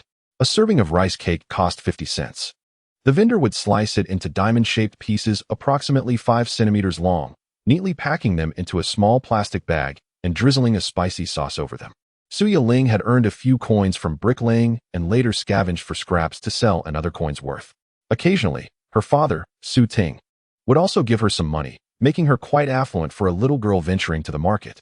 She purchased a piece of rice cake for 1 yuan, dividing it into 2 portions, one for herself and the other for her father to place in the bicycle basket. Su Ting, perplexed, asked, "Why put it in the basket? That little bit isn't enough for you to eat, is it?" "I need to take this back for Grandpa and Grandma," Su Yaling replied. She picked up the first piece of rice cake and held it to her mother's lips, saying, "Mom, try this, it's delicious." Ting, observing this, felt a pang of jealousy and remarked, "I knew you would only feed your mother. After all, I have toiled hard all the way here." Chapter 81. No kissing. Upon returning home that evening, Ting, after pedaling for 3 hours, found her legs painfully sore. "Dad, is this how it should be done?" In the second-floor room of the Su couple, Ting leaned against the headboard, engrossed in a martial arts novel, while Su Yaling and Xiao Yuan sat on either side, diligently massaging their father's legs. As Su Yan ascended the stairs after washing the family's clothes, she was met with this scene, instantly feeling as though she had traveled back to ancient times. "You look like a feudal lord, with your 2 daughters serving as your maidens," she remarked with a playful smirk. Ting raised an eyebrow. After a long day of toil, is it too much to indulge in their service for a while? "You vain creature," Su Yan chuckled while applying facial cream at her vanity. Typically, she relied on a single bottle of a basic skincare product. Despite the summer heat, she still felt compelled to apply some, if only for the psychological comfort it provided. "Alas, this bottle is nearly empty," she sighed, glancing at the dwindling supply of face wash and skincare items on the table. Ting's gaze drifted back to Xiaobao, and casually he inquired, "The basic cream is finished? Why didn't you mention it when we went to town today?" "There is no basic cream in town. This was brought back from Longgang," Su Yan replied with a hint of disappointment, realizing she would need to ration her remaining supply. Only then did Ting turn his attention to her. "My dear wife, would you like to visit the county?" Taken aback by the question, Su Yan responded, "Why? There are no motorcycle shops in town, and I wish to buy a motorcycle in the county. Additionally, it would be a chance for you and the girls to explore and purchase some necessities," Ting explained, glancing at his daughters who were attentively massaging him. "Yaling and Yuan's summer clothing is quite worn. I intend to buy them a couple of new outfits." "I don't want any," Su Yaling interjected, her little brows furrowing. Both Ting and Su Yan were momentarily taken aback. Curious, Su Yan asked her elder daughter, "Your father wishes to buy you new clothes. Why would you refuse?"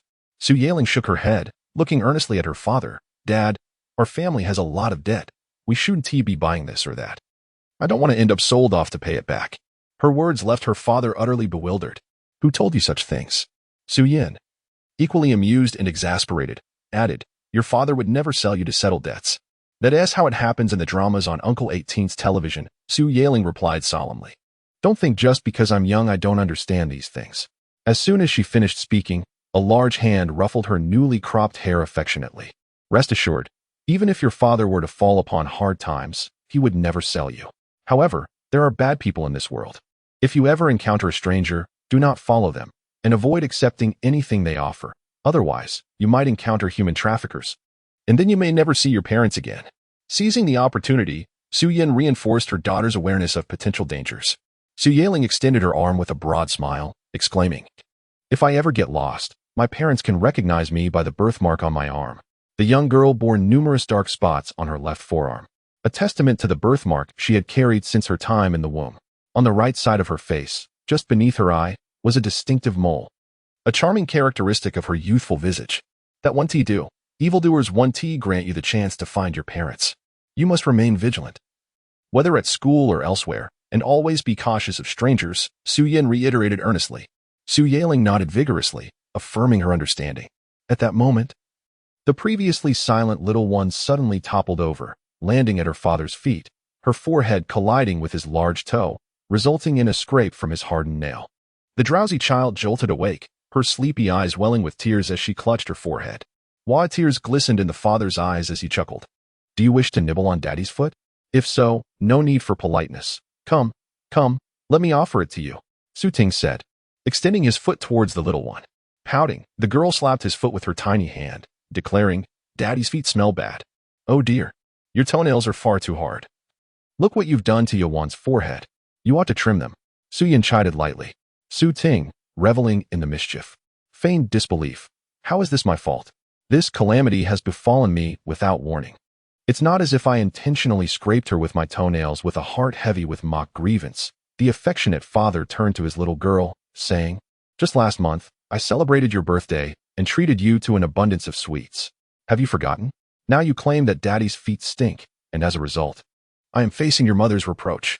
Little Yuan's birthday was on the 23rd of August, while Su Yaling's was approaching on the 22nd of September. Although their small town lacked a bakery, Ting nonetheless organized a humble birthday celebration for his daughter, bringing home candies and steamed buns to mark her third birthday. This was the first time Ting, as a father, took the initiative to celebrate his daughter's special day. Children, in their innocence, often do not grasp the significance of birthdays, as long as there are delightful treats and joyful activities, accompanied by the warmth of loved ones. They find immense happiness in the festivities. Thus, on that day, little Yuan. Chapter 82, Making Steamed Rice Cakes at the Break of Dawn. Ting rose to prepare the rice paste. During the agricultural off-season, Ting was seldom required to cook. Each day, Sowing took on the task of preparing meals and feeding the pigs, while Zhang Xiufan tended to the vegetables and chickens. The family's laundry was managed by Su Yin after everyone bathed in the evening. In the summer, the clothing was light, and as long as they were not excessively soiled from farm work, it could be washed at home using well water. Ting found himself with little to occupy his time. Even the herding of cattle was solely the responsibility of Sowing, who would not permit Ting to tend to them. However, unlike the systematic approach of Ting, Sowing and his wife were preoccupied with the family's lack of economic resources. Currently, Sowing was inquiring with air about any available work opportunities. Ting remained blissfully unaware of these matters. After rising and freshening up, he set up the family's stone mill and commenced the preparation of rice paste. Unfortunately, Ting was utterly inexperienced in this endeavor and had to seek guidance from Uncle Hai. As Ting enlisted Sowing's help for the rice paste, Sowing delegated the responsibility of feeding the pigs to his daughter-in-law. The pig feed is ready, Xiao Yin. You may take it directly to the pig pen, he instructed. Understood, Uncle, Su Yin replied without complaint, as she lifted the bucket of pig feed and headed to the pig pen. Typically, the daughters would accompany her, but today, due to the preparation for the rice cakes, the little girls and the baby had forgotten about their mother, instead clustering around their father and grandfather. Sowing was a genuine farmer. He skillfully ground soybeans for milk, made tofu, and fried bean sprouts. Thus, grinding rice paste for the rice cakes was a simple task for him. Moreover, the rice paste he produced was exceptionally fine, resulting in a delightful texture for the steamed rice cakes. The ratio of water to rice was also perfect. Otherwise, the finished cakes would turn out too hard. After grinding the rice paste, he proceeded to prepare the filling. With breakfast time approaching, the family first sought water spinach with pork for their morning meal. After breakfast, Zhang Xiufan prepared to take the cattle out to pasture. Today, the fifth child would remain at home to help make rice cakes. So the task of herding the cattle fell solely to her. Grandma, where are you going? Asked Xiao Yuan, following closely behind her grandmother as she walked towards the cattle shed. To herd the cattle, Zhang Xiufan replied, opening the shed door, with Xiao Yuan trailing closely behind. Stay back a bit. You don't want to get kicked by the cows, Zhang Xiufan warned. Xiao Yuan obediently moved back a little, just a small step. Barely half a meter away, Zhang Xiufan called out for her to move further back, and Xiao Yuan, looking somewhat bewildered, stepped outside the cattle shed, gazing blankly at her grandmother. Noticing her grandmother leading the cow away, Xiao Yuan quickly scampered after her. Like a shadow, she followed Zhang Xiufan all the way to the village entrance. As Zhang Xiufan walked ahead, she was unaware that Xiao Yuan was hidden behind the cow. Upon reaching the village entrance, Zhang Xiufan encountered a villager and greeted her. Auntie, your 13th daughter is following behind. Be careful she doesn't get stepped on by the cow. Only when someone alerted Zhang Xiufan did she turn around to see her granddaughter. Startled, she exclaimed, silly girl. Why did you follow me? Little Yuan gazed innocently at her grandmother and exclaimed, I want to go herd the cattle. You, at such a tender age, wish to tend to the cattle? It seems you shall become a great help to your grandparents in the future. Little Yuan grinned widely, her eyes narrowing in delight. Zhang Xiufan called her back home, saying, when you grow up, even if you don't want to herd the cattle, I will still have to call you. For now, go home and play. However, little Yuan was disobedient. She yearned to play with her grandmother, having not spent time with her in quite a while. Seeing that she could not persuade the little one, Zhang Xiufan raised her voice, Xiao Yun, come quickly and bring little 13 back home. At that moment, Su Yun, who was searching for the little girl, heard Aunt Xiufan's call and was startled, hastily running towards the village entrance. The Sowing family was not far from the village entrance. Behind their kitchen lay a slope that served as a shortcut to the village. Thus, it took Su Yun merely a minute to reach the entrance. Yuan, how did you end up here? Spotting the little one standing at the door of Su Zonggong's house, Su Yun smiled wryly and said, I searched for you for ages. I thought you had gone to play at Uncle's house. Su Jichuan's home was not far from Su Ting's, separated only by the threshing ground, which made it a favorite play spot for Su Yaling and little Yuan. Little 13 came down with Aunt Xiaofan. She said she wanted to go herd the cattle. Haha. Su Zonggong chuckled as he stepped out of the house. Having overheard the little one's words earlier, he found it amusing and came out to see for himself. Uncle Gong, have you had breakfast yet? Su Yun inquired warmly, lifting her daughter. Over the past few months, as she worked alongside her husband in the fruit orchard, Su Yun had grown more familiar with the villagers and was no longer as reserved as she once was. Now, when she encountered acquaintances, she was able to engage in friendly banter with ease. I have. We cooked a bit of meat this morning. Did you eat? Su Zonggong kindly asked. Su Yun gently shook her head. We have eaten. We are making rice dumplings at home. Please come over later, Uncle Gong. Oh, making rice dumplings? Splendid. It has been ages since I've had rice dumplings. I shall come by your home shortly, Su Zonggong said, intrigued. Meanwhile, Zhang Xiaofan took the opportunity to lead the cattle away. In her mother's embrace, little Yuan suddenly realized her grandmother was gone, and her expression quickly fell. Chapter 83. The interactions among villagers. Su Ting carried a large basin of filling, ready to brush it onto the steamed rice paste once it was cooked. Layer by layer, she applied the filling, ultimately creating 4 layers of rice paste and 4 layers of filling, the topmost layer heaped high. Once the upper layer of filling was steamed, that was complete. Since they needed to prepare, they decided to make an ample amount at once. After the first batch was ready, Su Zonghai fetched another tin lid to place in the pot, as there was enough material to make 3 large. As Su Zonghai steamed it, Su Ting tended to the fire. The 2 curious children, upon seeing the emerge from the pot, clamored to have some. Su Yan, however, forbade them from eating, insisting they wait until it cooled a bit. Old Fifth, I heard your family is steaming, so I came to take a look, Su Zonggong announced, carrying his little grandson to visit Su Zonghai's home. The enticing aroma wafting from the kitchen drew him to the door with a smile. Third brother, just in time. The freshly steamed is ready for a taste. Su Zonghai greeted warmly. Greetings, Uncle Gong, Su Yaling said sweetly, her demeanor noticeably more reserved in front of others. Little Yuan, however, was quite lively, exclaiming, Grandpa Gong, look at the... She eagerly tugged Su Zonggong's hand, pulling him into the kitchen and proudly pointing to the steaming on the table, boasting, look how many there are. Su Yan, having washed a knife, approached with a steel basin, preparing to cut the for them.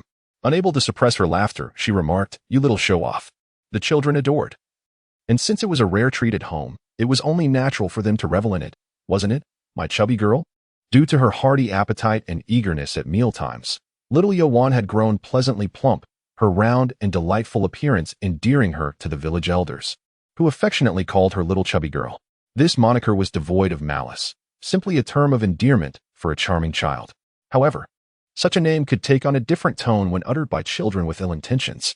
At that moment, little Yuan had yet to attend school and had not encountered many unkind children who might call her chubby girl in a derogatory manner.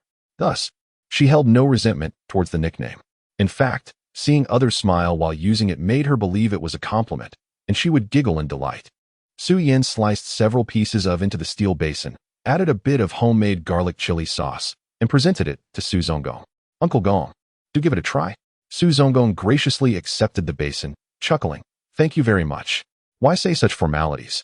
Su Zonghai was not pleased to hear such distant words. Seated on the courtyard steps, Su Zonggong enjoyed the while feeding his grandson, occasionally exchanging a few words with Su Zonghai or Su Ting. Su Yan then brought out 3 more steel basins, filled them with the sliced, and distributed them, one to Su Ting, another to Su Yaling, and kept a portion for little Yuan. Su Yaling, cradling a steel basin filled with rice dumplings, dashed to the stove and offered a piece to her perspiring grandfather. Grandpa, here. Su Zonghai wiped the sweat from his brow and replied, You eat. I am busy. Just have a piece, Grandpa. Please. The little girl insisted fervently.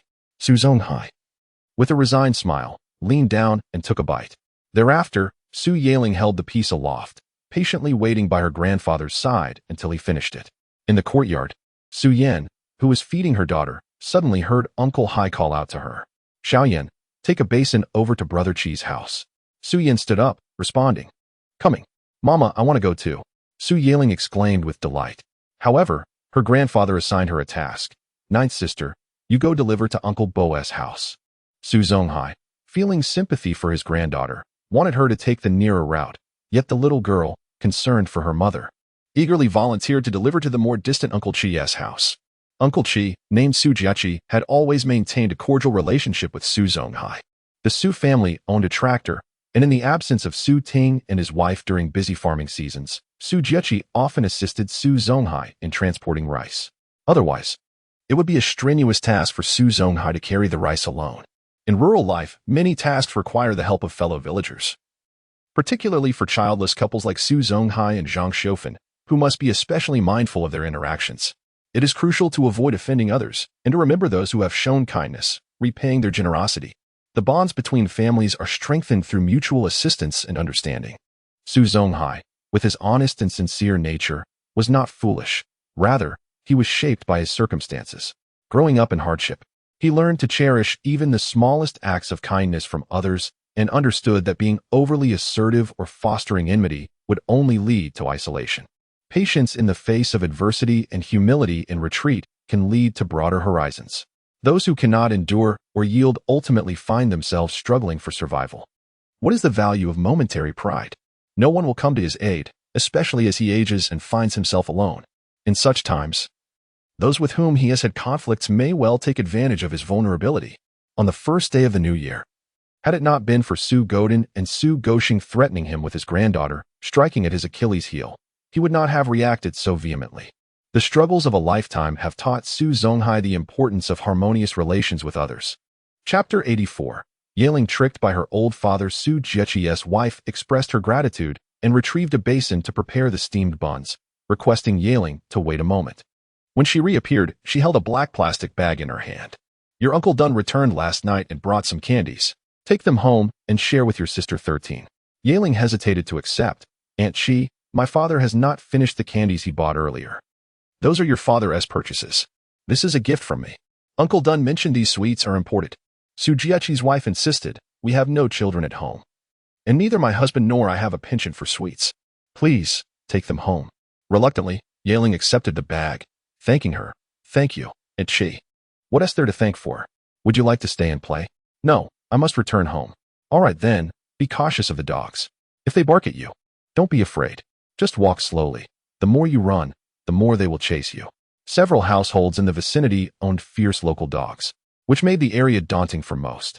Thus, it was remarkable that a young girl like Yaling was willing to visit the Su family, prompting Su Jiechi's wife to cherish her and gift her the imported candies brought by her brother-in-law. As Yaling walked halfway home, she glanced around, ensuring no one was watching, and cautiously opened the bag. Wow, so many candies. Inside were some familiar treats, like the famous white rabbit milk candy that her mother used to bring home during the new year, alongside some she had never seen before, inscribed with unfamiliar characters. Cradling the bag of foreign sweets as if it were a treasure, Yaling treaded home with great care, anxious that someone might inquire about her bounty and expect her to share. Such delightful candies were too precious to divide. They scarcely sufficed for her and her grandparents, let alone her parents. Oh, and silly girl.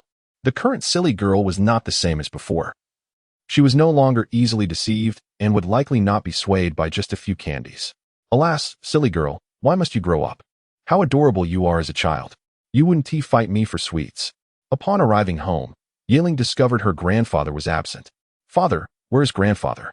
In the kitchen, the steamed buns had been completely prepared, and Su Ting was tidying up.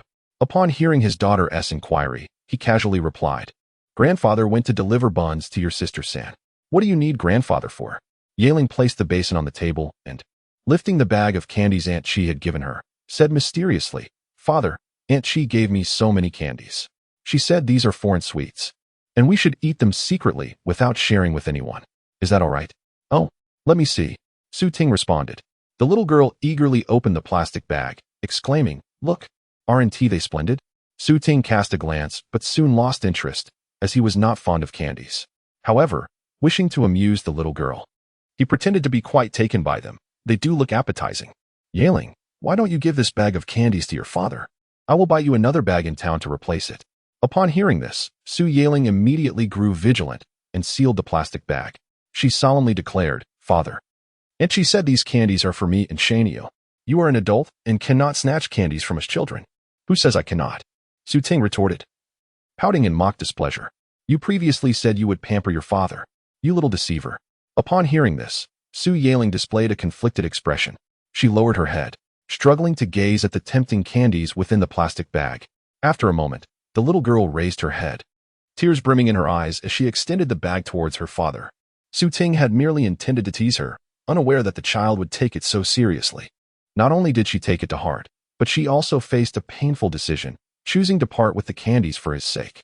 Although the actions of his eldest daughter filled the father's heart with happiness and even a hint of pride, seeing her eyes glistening with unshed tears made Su Ting feel a twinge of guilt.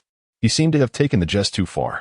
Just as he contemplated confessing, the little girl suddenly said, her eyes brimming with tears, "Father, Grandma said that eating too many candies will lead to tooth decay. I have not yet finished losing my baby teeth, so if my teeth are eaten by worms, it's not a big deal. But you are an adult, and one teeth grow new teeth. If worms devour your teeth, you would become a toothless, hideous creature. Perhaps you should refrain from eating candies?" In that instant, the father nearly choked on his own blood. Noticing her father's poor complexion, the little girl thought her request must have been too unreasonable. Tentatively, she proposed, "How about this? We can share these candies, half for you and the other half for Grandpa and Grandma." The little girl reasoned that since her father wished to pamper her mother, if he took half, he would surely share with her as well. Grandpa and Grandma adored her and Shaniu, so they would undoubtedly share their portion with them. Mother also cared for them, and she would surely divide her candies too. All in all, she and Shaniu would still end up with a considerable amount of sweets. Regrettably, the little girl's clever calculations were easily seen through by her father, who had lived 2 lifetimes. He found himself bemused, unable to believe he was outsmarted by a mere child. Thus, he decided. Chapter 85, Treating the Adopted Son as One's Own. Today, while preparing a rice cake, Su Ting realized that there were numerous business opportunities available to him. What he truly lacked was not money, but rather a justification for spending it. After being reminded by his eldest daughter, Su Ting became aware that if he continued to spend without earning, it would surely raise suspicions. After all, a motorcycle now costs over 1,000 yuan, which is no trifling amount in the eyes of Uncle Hai and the others. Thus, during dinner that evening, Su Ting announced to his family that he would start a business the following day. The fruit trees had already been planted, and there was nothing pressing at the orchard, so he wanted to engage and trade for a while to earn some money to support the household. As Su Ting spoke, he could distinctly sense the attention of Su Zonghai and Zhang Xiufen focused on him. The family's stone mill would come in handy. He planned to sell tofu and rice cakes. This was no easy task. When he previously sold tofu, he barely made any profit and was exhausted from the daily hustle. Su Zonghai kindly advised him. Su Ting was unconcerned, stating that he would give it a try, for if he intended to develop at home, he could not merely wait for opportunities to fall from the sky. "If you wait, the heavens may not provide," Zhang Xiufen chimed in. Nevertheless, both of them internally supported Su Ting. In the past, Su Zonghai struggled to profit from selling tofu, but perhaps Su Ting could succeed. After all, the living conditions had significantly improved compared to before, and families were no longer so impoverished that they could not afford tofu or bean sprouts. To grind tofu, the yellow soybeans needed to be shelled and soaked for 4 to 5 hours. The entire process was somewhat tedious. However, producing the tofu was merely the first step in the business. The crucial part lay ahead, selling the tofu. Although Su Ting had no experience in making tofu, he did not consider this initial step to be a challenge, as Su Zonghai could assist him with most of the work. Yet, to sell the first batch of tofu before breakfast, Su Ting would have to rise early to grind it. This task was arduous and exhausting. He would have to toil from dawn till dusk, and there was no guarantee of recouping his investment. If the tofu was made but not sold, it would be deemed a failure, Su Zonghai solemnly warned him. The more Su Ting listened, the more anxious he became. "Uncle Hai, isn't that a bit exaggerated? He doesn't rely solely on selling tofu for income, so there's no need to exert himself to such an extent. If you are lazy, you will earn nothing. I advise you to abandon this notion," Su Zonghai bluntly stated, sensing Su Ting's wavering resolve. "I inquired with a air today. There's a boss cutting wood over at the earth slope. You should join me. They provide lunch and pay 15 yuan a day, which could amount to several hundred yuan a month." Upon hearing that there was a daily wage of 15 yuan, Zhang Xiufen was immediately invigorated. "That sounds promising. If one person earns 15 yuan a day, then together we would make 30 yuan. Hearing this, Su Ting quickly replied, "Uncle Hai, I think I'll stick to selling tofu for now. Upon hearing this, Su Zonghai and Zhang Xiufan regarded him merely as someone who feared hardship and exertion, thus opting for a more leisurely task. Both of them sighed in unison, reflecting on how much has changed in Shizi over the past half-year. He no longer indulged in mahjong or languished in bed, rising early each day to assist with household chores and nurturing a fruitful orchard. They ought to be content. And it was unreasonable to harbor excessive expectations for Shizi. At the very least, his actions demonstrated a genuine intent to remain in Dagua village and develop there. Previously, they harbored concerns that Su Ting would, along with his family, secretly abandon them to return to his hometown. Hence, the affectionate bond they shared was, in truth, quite fragile. Su Zonghai and Zhang Xiufan's apprehensions led to a sense of resistance, fostering an environment of vigilance. This was certainly not the mindset one would expect from a family. Compared to all other intimate relationships, the parent-child bond seemed the most steadfast. People generally reserve their utmost trust and selfless dedication for their biological offspring. Su Zonghai and his wife, with Su Ting, initially shared a relationship akin to that of adoptive parents and child. If they could dispel their mutual suspicions, they could genuinely become a family. This year, the actions of Su Ting, along with the couple's voluntary disclosure of their savings book, which stirred familial commotion, were actually propelling them closer together. Consequently, they found themselves more tightly knit than before. Su Zonghai and his wife gradually began to view Su Ting as their own son, the kind that requires no guarding. In such circumstances, as long as Su Ting did not overstep, they would naturally exhibit immense tolerance towards this hard-won son. Thus, while Su Zonghai verbally dissuaded Su Ting from pursuing business as a slothful endeavor, he was, in reality, more diligent than anyone in preparing the groundwork for his son post-meal. Likewise, Zhang Xiufan no longer resorted to subtle complaints and accusations regarding Su Ting's choice of less strenuous, albeit unprofitable, tasks. Chapter 86. Taking the first step as a vendor in an effort to prove his diligence, Su Ting Yuan intended to rise at 3 in the morning to grind tofu. Yet, reality had other plans. 24. It's time to prepare the tofu. Su Zonghai called out repeatedly at the door of Su Ting's room. After a prolonged silence, Su Ting's voice finally emerged from within. Su Zonghai assumed he had heard a response. I'll head down to get ready. You should hurry up. Su Ting mumbled in acknowledgement. However, when he finally awakened again, 3 hours had already slipped by. As consciousness returned, Su Ting abruptly sat up in bed. Glancing at his watch in horror, goodness, it's 6 o'clock. He hastily descended the stairs, only to discover that Su Zonghai had already prepared the tofu. At that moment, Su Zonghai was in the kitchen cooking, while the sleepily blinking Su Yaling rubbed her eyes, preparing for school. Uncle, why didn't you wake me? You've already made the tofu. Su Ting, having forgotten his previous calls, confidently shifted the blame onto Su Zonghai. Su Zonghai replied with a sigh. I called for you many times, but you simply wouldn't come down. What could I do? Su Ting chuckled awkwardly. Is that so? I don't remember. He quickly shifted gears. Let us get to selling the tofu. Su Zonghai let out a resigned breath.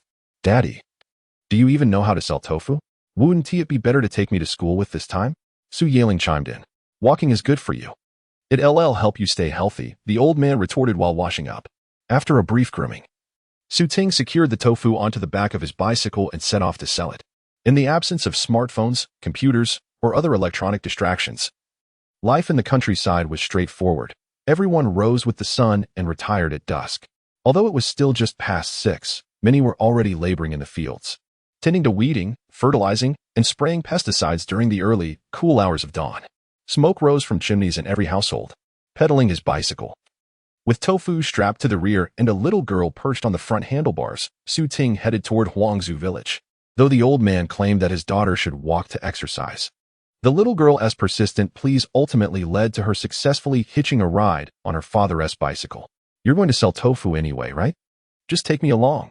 We can stop by Huangzhou village first and then circle back. It'll be delightful, won't it? The little girl articulated her argument well, leaving her father with no choice but to acquiesce. Upon arriving at Huangzhou village, they were near the school. Aside from a small convenience store, there were no residences in the vicinity, rendering it an unsuitable place for business. Su Yaling, being a sensible girl, understood the necessity of not hindering her father's earnings and proactively requested to get off and walk to school. All right, I'll head off first. Just be careful on your way to school, Su Ting advised, watching as his daughter nodded while adjusting her little backpack. Just as Su Ting prepared to depart, the little girl suddenly called out, Daddy, Wait. Su Ting looked down. What is it? The young girl waved her hand, speaking in a tone imbued with mystery. Bend down. I have something to tell you. Su Ting complied and leaned closer, urging her to speak. With a quick peck on her father's cheek, the little girl exclaimed, This is your good-night kiss from last night. Goodbye, Daddy, I'm off to school. Indeed. Su Yaling had kept her word and had not bestowed a good-night kiss upon her father the previous evening. However, Su Ting did not hold it against her. Despite his daughter's neglect to say goodnight, he adhered to the routine they had cultivated over the past few months and kissed her goodnight. Having fostered such a harmonious and affectionate father-daughter relationship was something Su Ting deeply cherished. To his surprise, the young girl had remembered the previous night's events and had taken the initiative to offer her father a goodnight kiss. This unexpected gesture elevated his already pleasant mood even further. After bidding farewell to his daughter, he hummed a tune and rode his bicycle to sell tofu. Whenever he spotted smoke rising from a rooftop, he pedaled over to inquire if they wished to purchase tofu.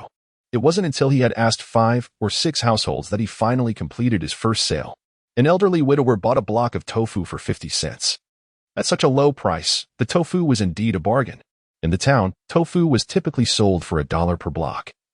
Had it not been for the necessity of selling his wares to justify his efforts upon returning home, Su Ting would not have resorted to such a low price.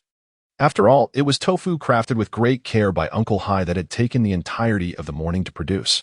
Yet, as Uncle Hai had remarked, conducting business was not as straightforward as it seemed. Many people, upon noticing his unfamiliar face, displayed no inclination even to inquire about the price, promptly declining his offer. Su Ting, still somewhat timid in the realm of commerce, would simply walk away upon being turned down, lacking even the resolve to attempt persuasion. It was only when the elderly widower purchased Su Ting's first block of tofu that he recognized the shortcoming. Young man, he said, selling goods isn't done like that. When someone says no, you should at least ask a few more questions and engage in a bit more conversation. Chapter 87. The Incident in the Morning.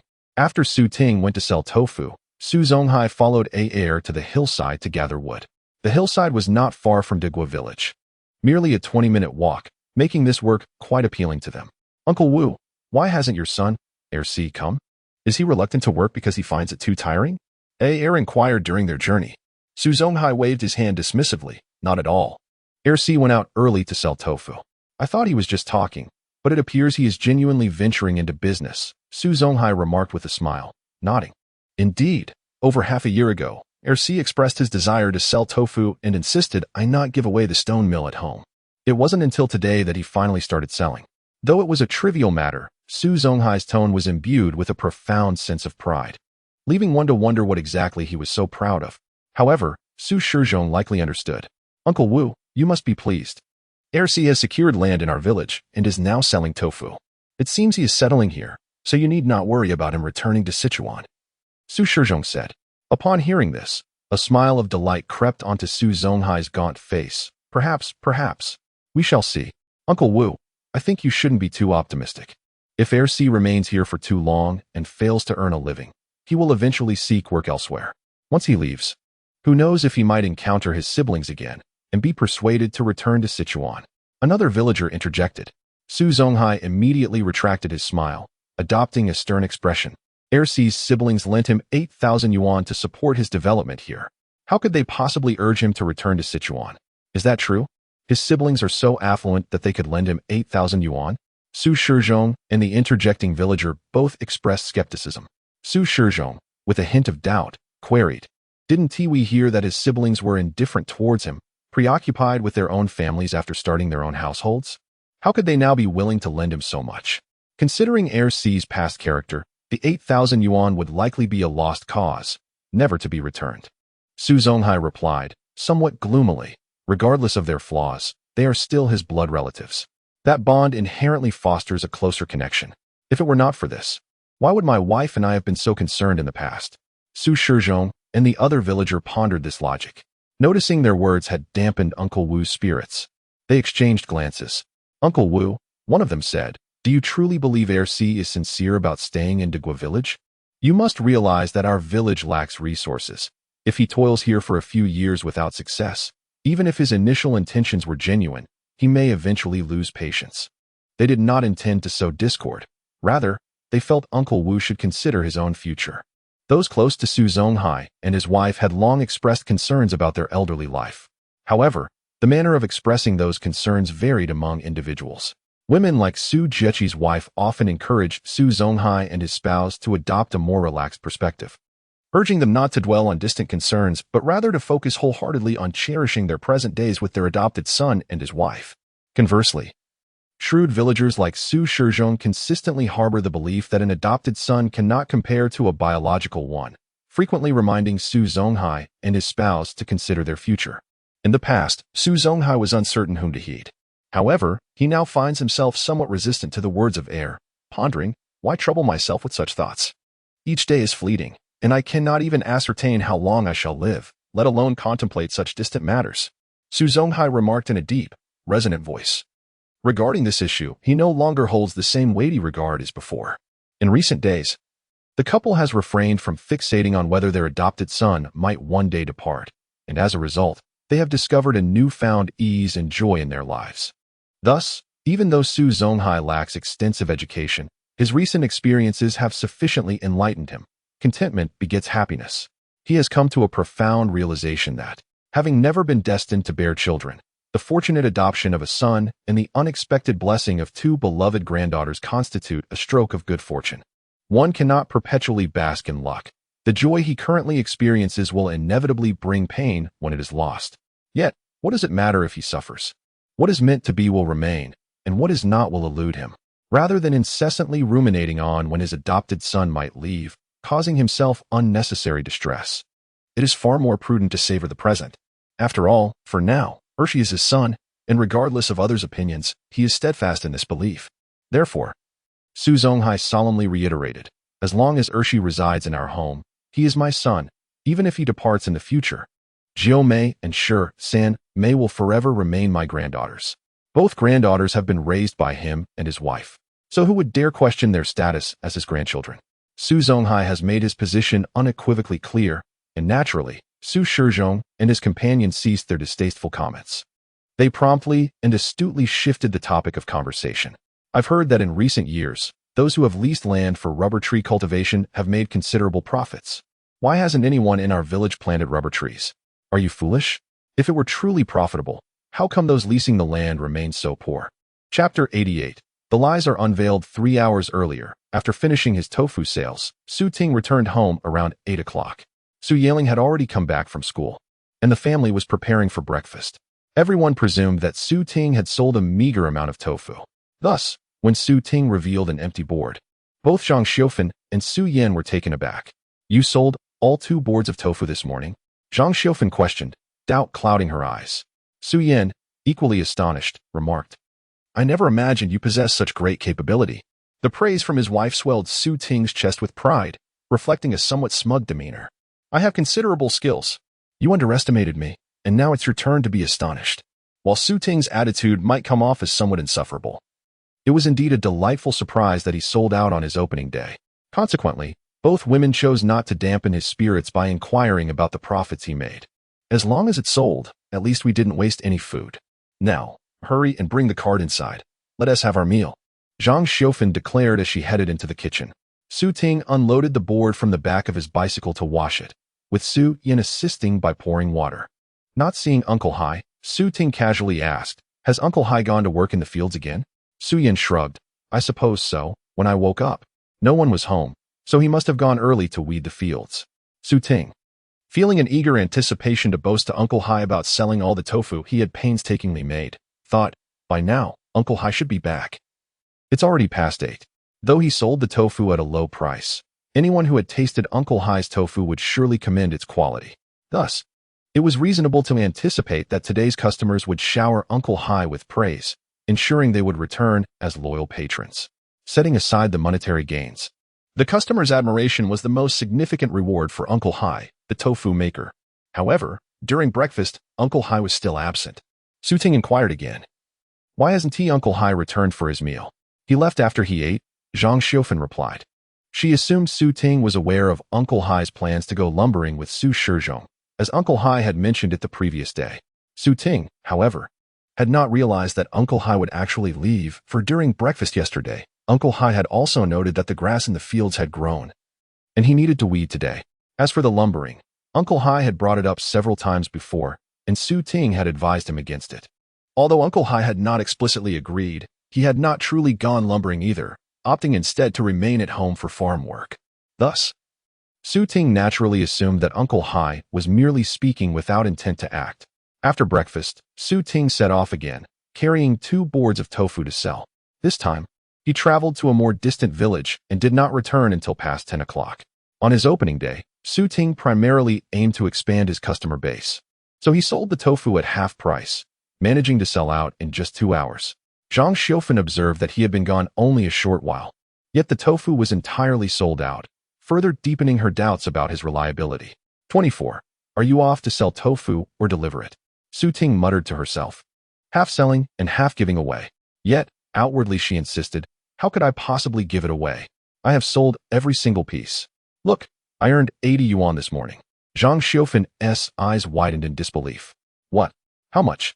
Su Ting then extracted a handful of cash from her pocket, revealing 5 10 yuan notes, 5 5 yuan notes, and 5 1 yuan notes. These were merely her leftover change. The actual earnings from selling tofu were cleverly concealed.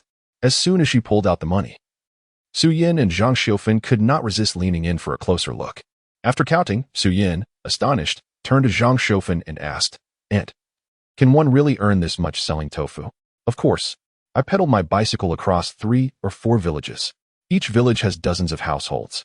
And a single block of tofu can be cut into 20 pieces, each sold for 1 yuan. That means selling 1 block brings in 20 yuan. And I sold 4 blocks today. Su Ting hastily reinforced the credibility of her tale. Su Yin's mind buzzed with confusion. She felt utterly dazed. We earn barely over 400 yuan a month working in Longgang, and here you are making 80 yuan in a single day selling tofu? Zhang Xiaofan, equally stunned, felt her heart racing from the shock. I've never heard of anyone earning 80 yuan in a day selling tofu. Generally, selling just over a block in a day is considered good. Selling 4 blocks in a morning would only happen if you were giving them away or selling them at an incredibly low price. 1 yuan for a piece of tofu is a price that would deter many farmers from buying. After all, tofu isn't like meat. Many families can make it themselves. When they crave tofu, they simply gather to grind soybeans and make it. Though it is time-consuming, it costs nothing. Fortunately, Su Ting had devised a rationale before returning home. It's because the price of pork has skyrocketed this year. A pound of pork has risen to 5 yuan. Who would be willing to spend that much?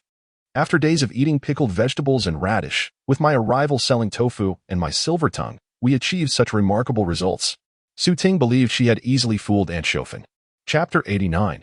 A misunderstanding. Unlike Su Ting, who had returned from a rebirth filled with trepidation, Zhang Xiaofan harbored no such concerns in her subconscious. With so many people cutting wood, what could possibly happen to old Wu? She remarked dismissively. Who can say for certain? Su Ting interjected immediately. Zhang Xiaofan shrugged. If you're so worried, why don't you go with them tomorrow? Upon hearing this, Su Ting's intuition was piqued, and he swiftly inquired, Aunt, is it true that Uncle Hai went to cut wood today? Of course he did. Didn't he mention it at dinner last night? He was going with Air to cut wood, and you refused to join, insisting on selling tofu instead.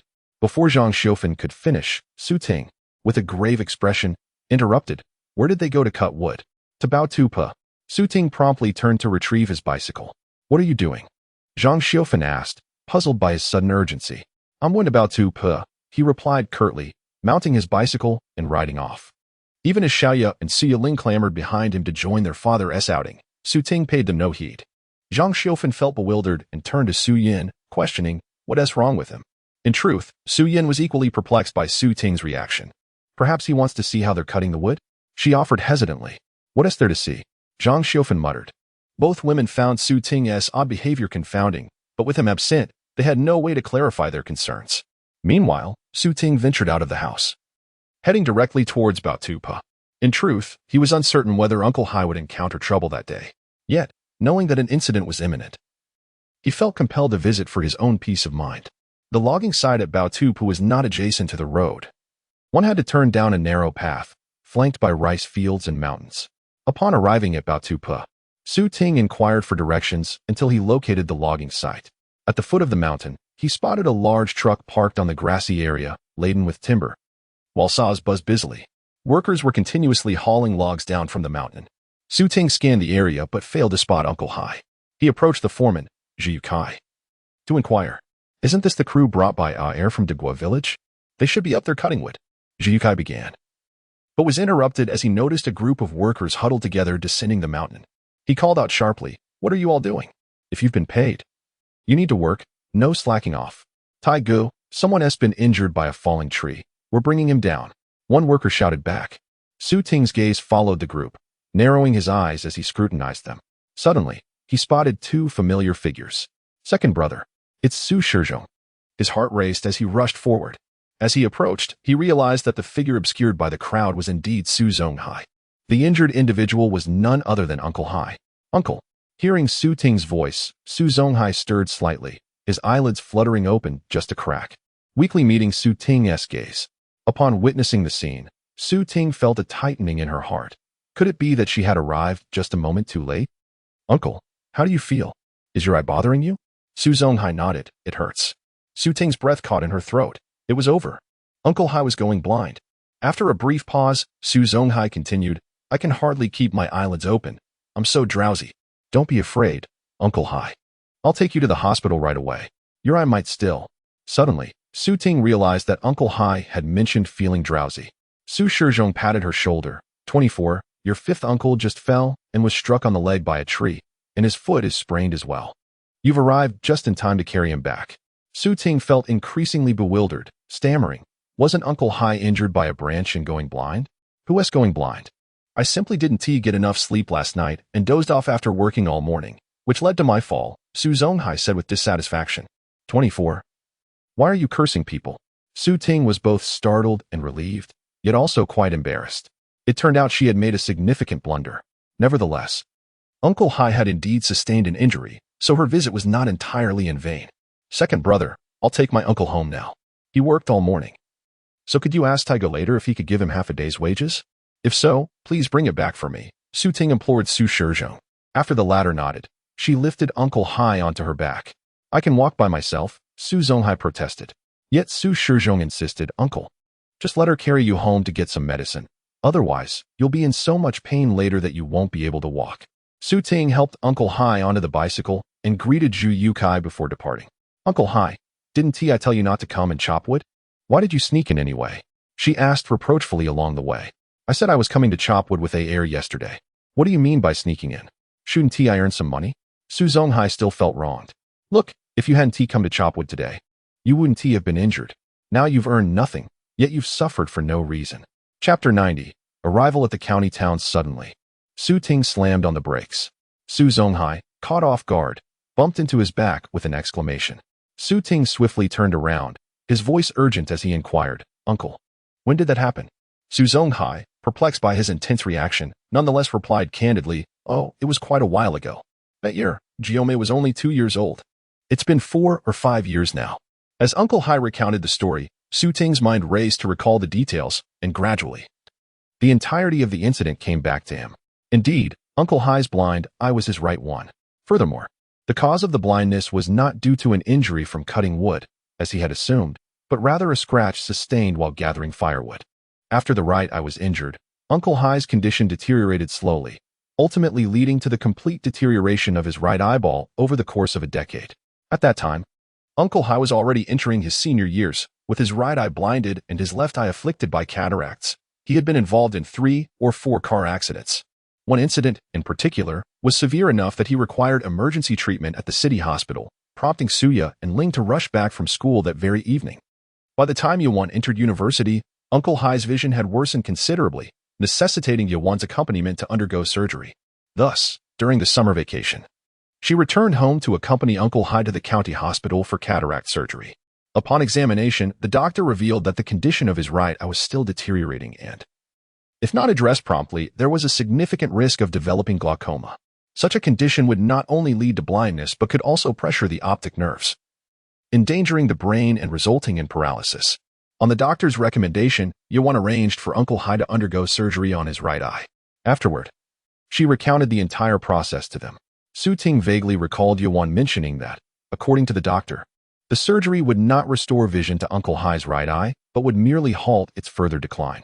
However, had the surgery been performed a decade earlier, there might have been a chance for the right eye to regain its sight. With this thought in mind, Ting suddenly understood what he needed to do. Uncle, tomorrow I will take you to the county hospital for an eye examination. Without hesitation, upon returning home, Ting resolutely insisted on going to the county hospital.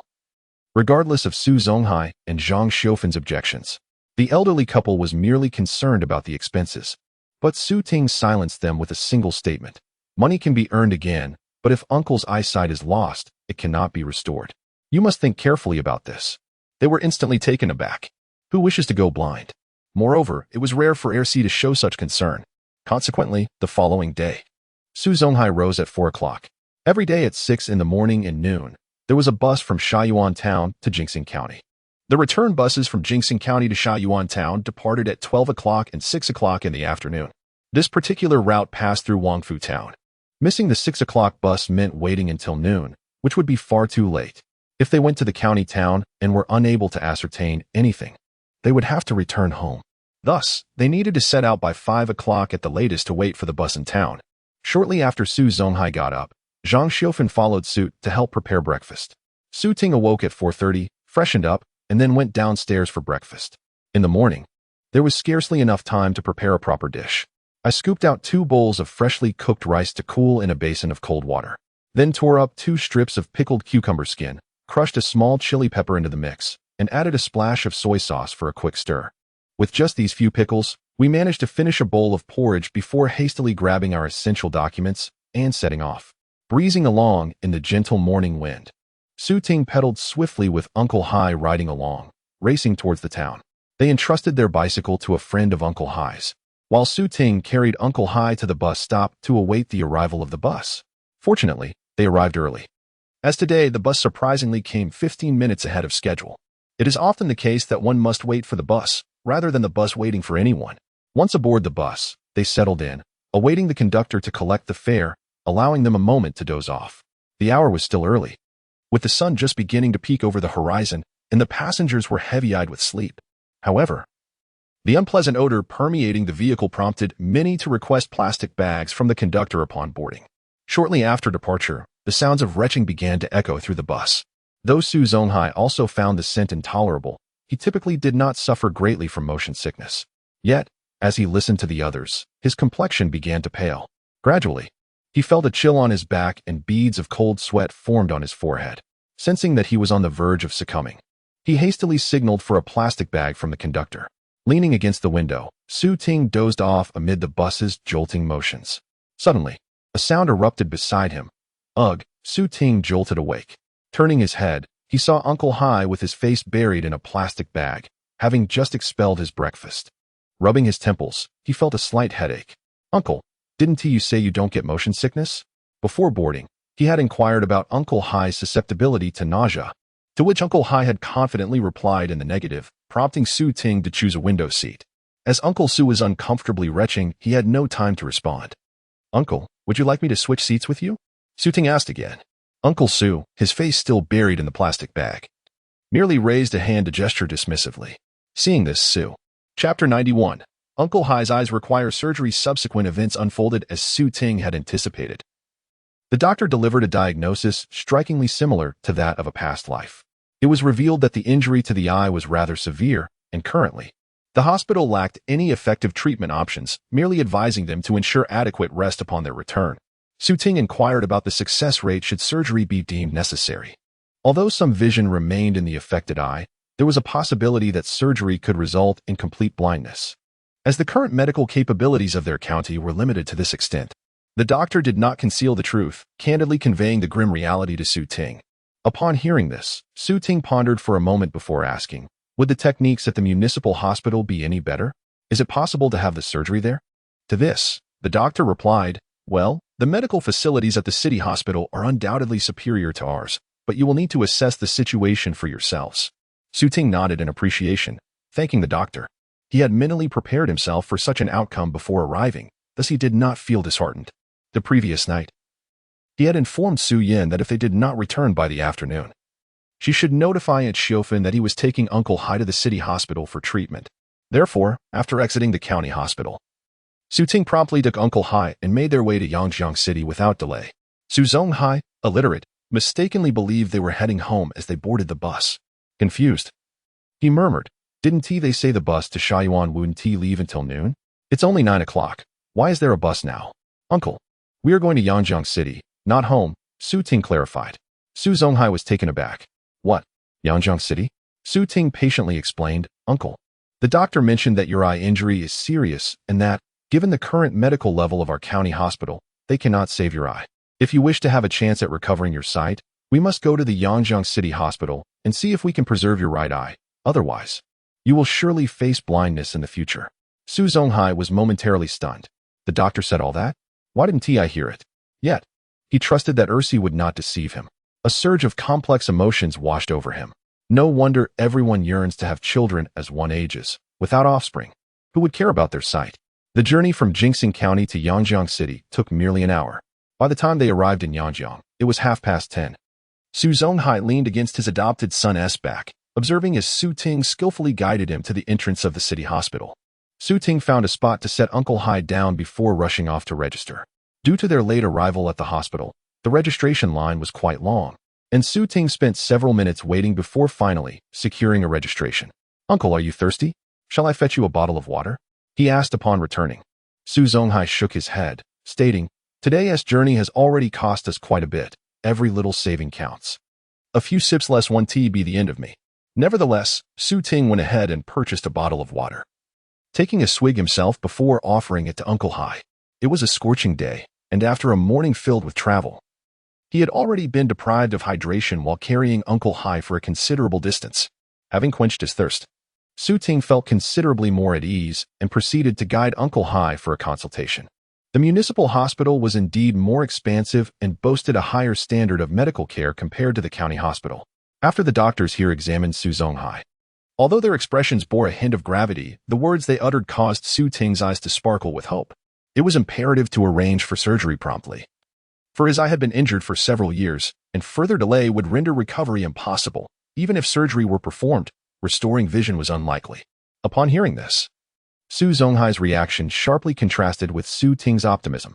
He was immediately alarmed. "Just moments ago at the county hospital, the doctor assured me that I was fine and that I merely needed to rest at home. How can the situation be so dire here?" Su Ting, at a loss for words, replied, "Uncle, you only heard what you wanted to.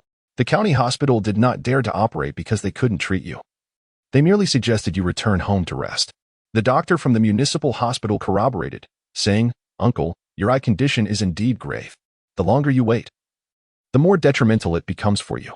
It is advisable for you to be hospitalized and undergo surgery as soon as possible."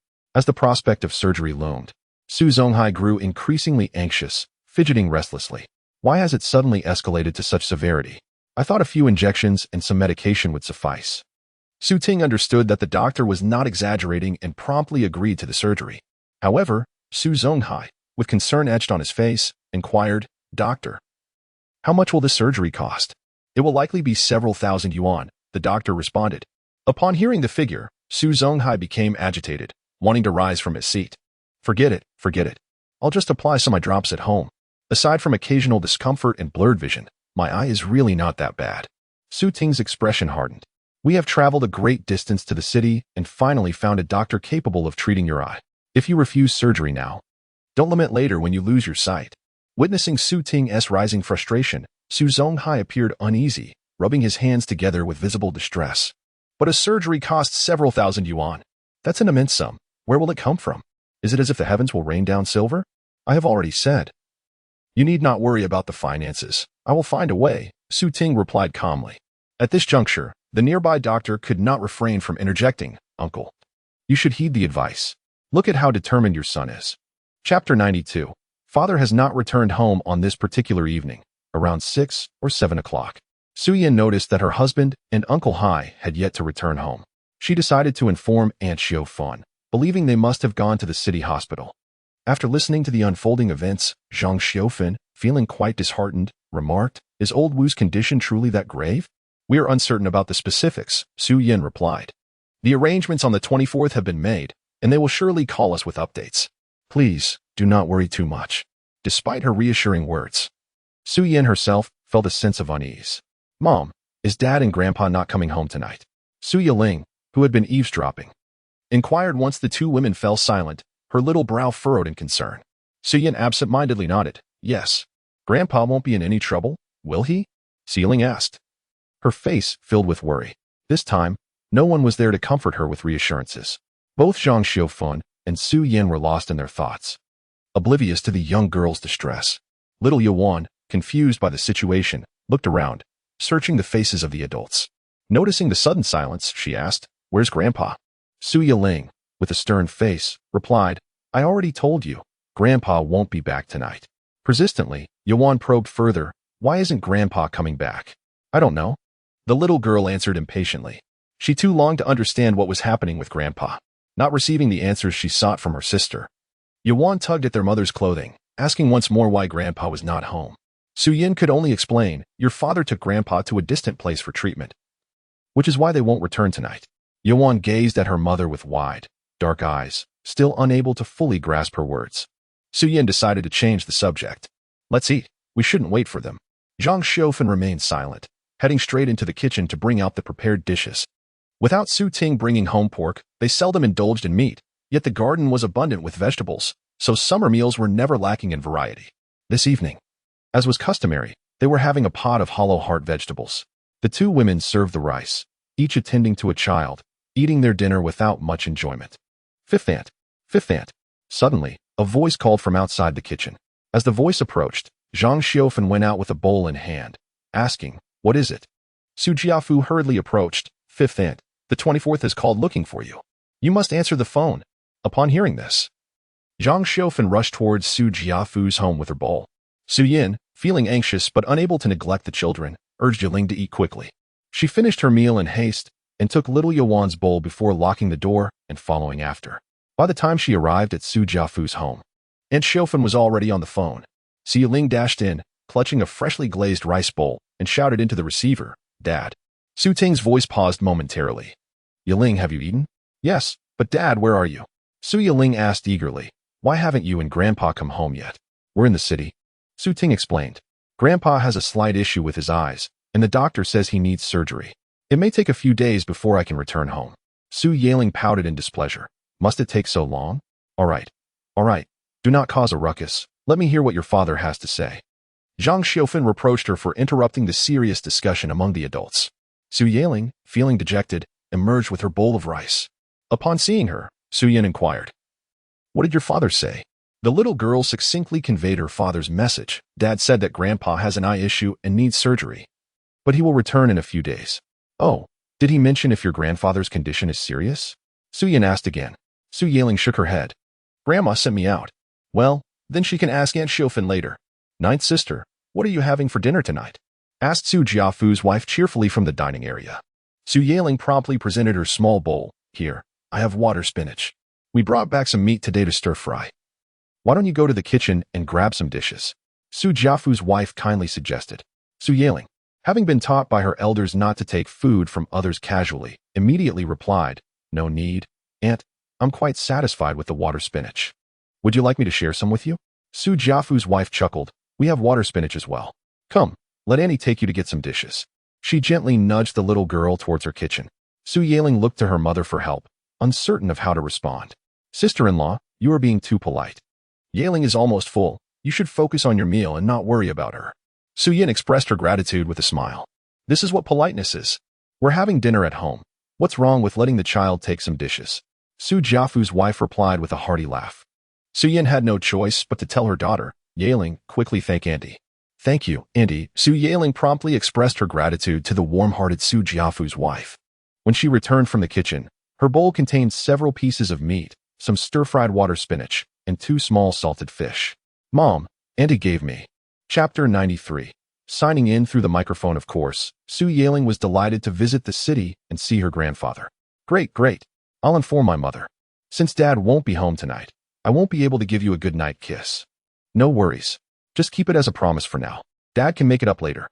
"All right. Make sure to remember that. Let Mom take the phone." Su Yiling handed the receiver to her mother. Su Yin took the phone and first inquired about Uncle Hai's health. Su Ting relayed the doctor's words to her accurately. Fortunately, the doctors at the city hospital can perform the surgery. Otherwise, Uncle Hai's eyesight would have been at risk. The doctor mentioned that the operation might take place tomorrow afternoon. After the surgery, he will stay in the hospital for a few days for observation. You can decide when it's convenient for you to bring the children to the city. I don't have anything pressing. Once Yaling is on break this weekend, we can visit Uncle Hai. All right. Today is Wednesday. You can come up the day after tomorrow. Bring clothes for the three of you. We'll stay in the city for 2 days. By then, Uncle Hai will be discharged, and we can all return together. Suyin was slightly taken aback. Aren't we going to return the same day? Why rush? We can enjoy a couple of days in the city. Once Uncle Hai is discharged, we can take the kids around and buy them some things. Didn't you mention that your skincare products are running low? It's the perfect opportunity to purchase some in the city.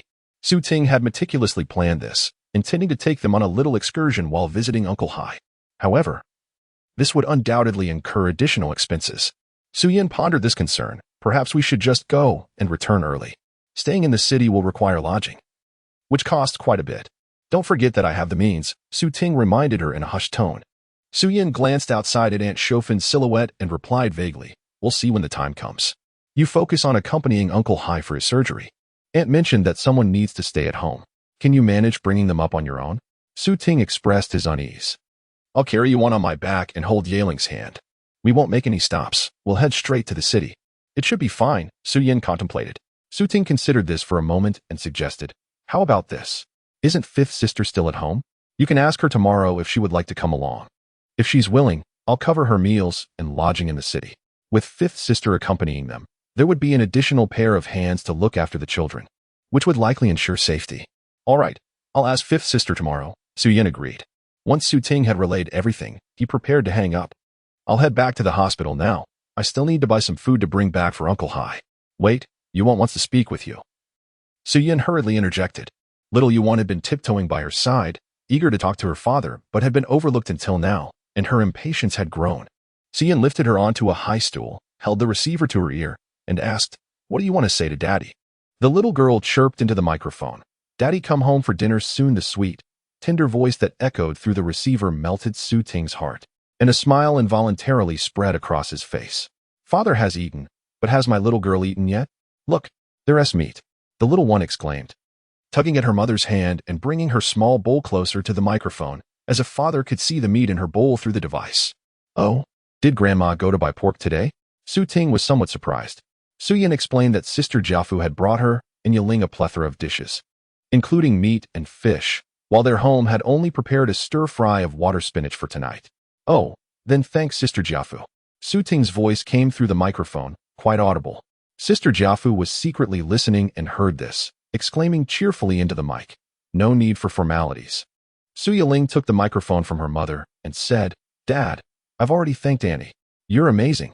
Make sure to study well tomorrow and the day after. On Saturday, ask your mother to take you to the market, and I will take you to explore the Grand Mall in Yanjiang. Upon hearing this, the little girl was overjoyed and kissed the microphone, saying, Moi, Daddy, you're so wonderful. I love you. Papa love you. Mua, the little one, chimed in to join the fun. After both daughters showered their father with affection through the microphone, Su Ting was unexpectedly greeted with a chime. Today, a sign-in condition has been met, and a random reward of 666 yuan has been granted. Suddenly, Su Ting felt a weight in his pocket. This astonished him, leaving him momentarily stunned.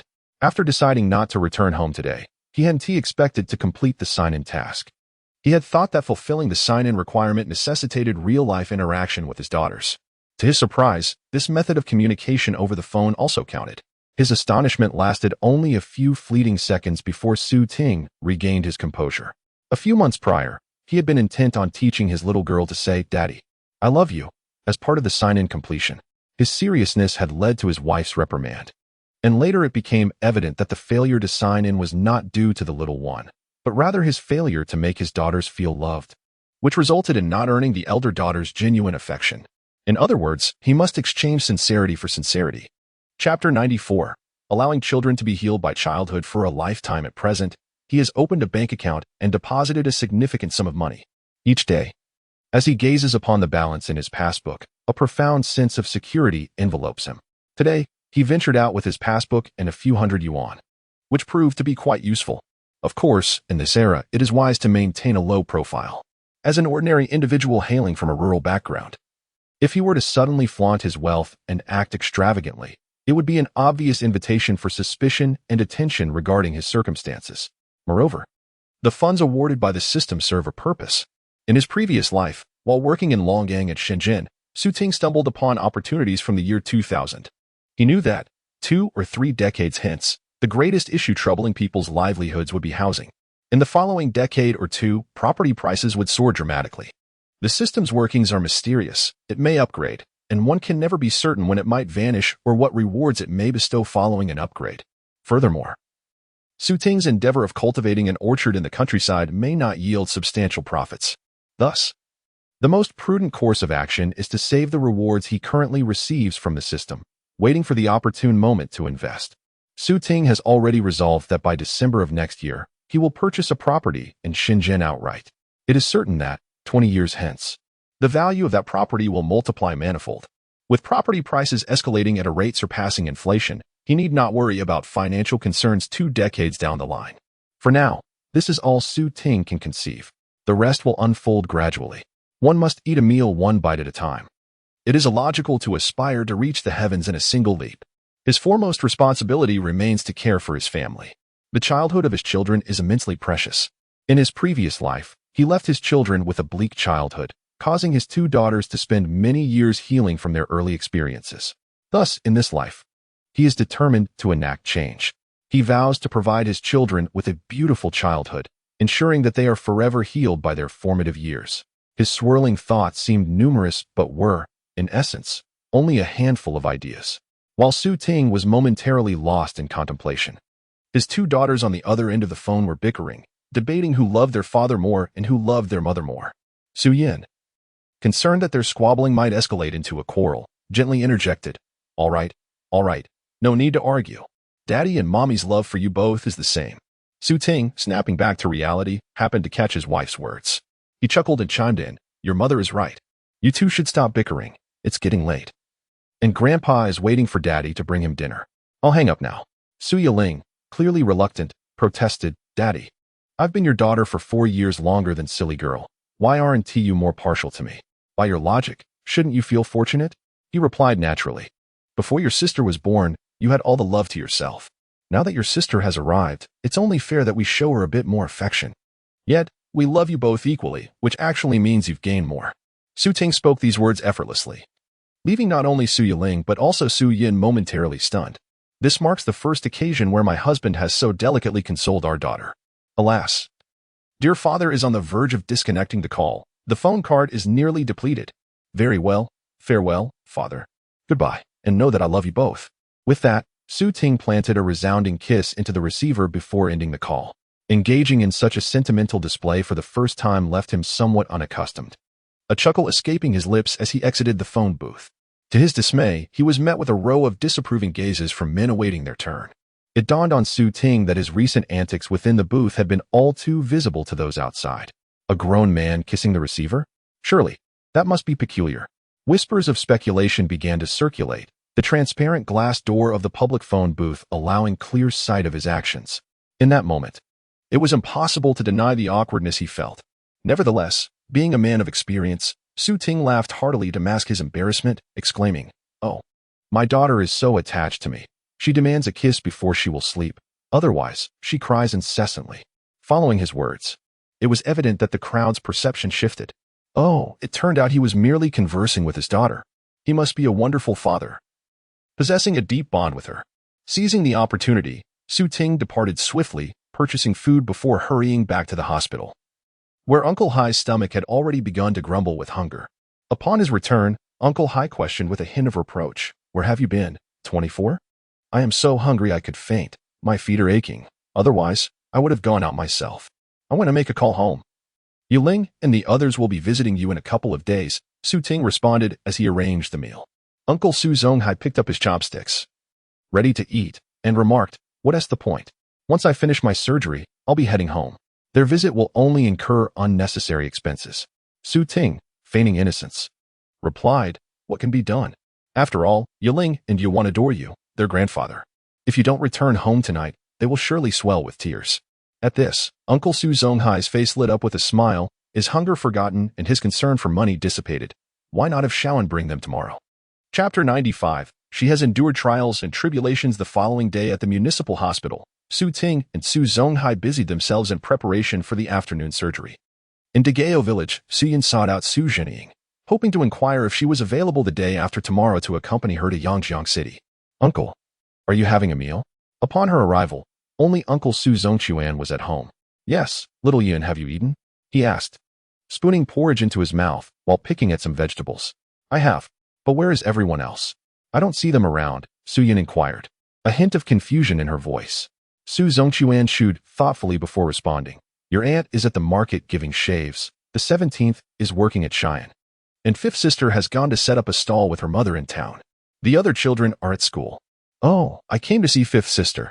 If she is not here, then that is that," Su Yun replied with a touch of resignation. Su Zongquan clicked his tongue. "What do you need fifth sister for? Didn't she fail to get into high school? She has been lounging around at home these days. I wanted to ask her if she could accompany me to the city," Su Yun answered candidly. With a sigh, Su Zongquan remarked, "These past few days, her mother has been urging her to work. When you both were in Longgang, fifth sister could come to you for support. But now that you're both back, she is uncertain about who she should go with." Su Zhenying had not performed well in her high school entrance exams, failing to secure a place even in the least prestigious school, which led the family to consider sending her to work. However, they had yet to find a suitable opportunity, hence her delay in leaving. Su Yun, however, felt no cause for concern. "Uncle, Chanchuan and Zhaoping are still in Longgang. If fifth sister wishes to go there, I can call Zhaoping and ask her to help fifth sister get a position at her workplace." Su Zongquan's face brightened at this suggestion. "That would be splendid. When fifth sister returns, you can discuss it with her mother." Of course, Su Yun readily agreed. "By the way, what brings you to the city?" With her concerns momentarily alleviated, Su Zongquan's attention turned to other matters, prompting him to ask. Su Yun then relayed the news of Uncle Hai's impending surgery. Upon hearing this, Su Zongquan dismissed it nonchalantly. "What is the fuss about? Why go all the way to the hospital for a surgery? It's not only a waste of money, but also a source of suffering." To Su Zongquan, a traditional farmer, enduring minor ailments was commonplace, and every penny was hard-earned. He believed that one should avoid hospitals unless absolutely necessary, viewing it as a futile expenditure. For him, money held greater significance than health, a sentiment echoed by many in rural areas. Countless impoverished individuals, tormented by illness, often chose to forego treatment in a bid to save money, tragically succumbing to their ailments at home. Thus, Su Zongquan disapproved of Su Ting's decision to spend money on medical treatment, even going so far as to criticize it. Su Yun found it unwise to argue with her elder and could only respond with a light-hearted laugh to brush it off. "Well then, uncle, I shall head home now and return to find fifth sister in the evening." Su Zongquan, seemingly oblivious to her departure, continued to impart his earnest advice. "Dear Shaoan, it is imperative for the youth to cultivate a sense of frugality. Spending money is effortless, yet earning it is a formidable challenge. If it is not a grave ailment, what compels one to seek the hospital? Over the past few months, you have spent an exorbitant amount, thus it is essential to contemplate your future, rather than merely indulging in fleeting pleasures." The existence of the attendance system is known solely to Su Ting. Consequently, in the eyes of outsiders, Su Ting appears to be one who possesses no source of income and has a penchant for lavish spending. Fortunately, Su Ting had previously concocted an excuse to pacify his wife, convincing her that his elder brother would consistently provide him with financial support. Otherwise, Su Yin would not be so supportive of him. "Rest assured, uncle, we will be mindful of this. Thank you for your reminder. Now, please enjoy your meal." "As Yuan is still at home, and I must return to check on her," said Su Yin. Without waiting for Su Zongquan to respond, she hastily departed, as she found herself ill-equipped to navigate such social situations.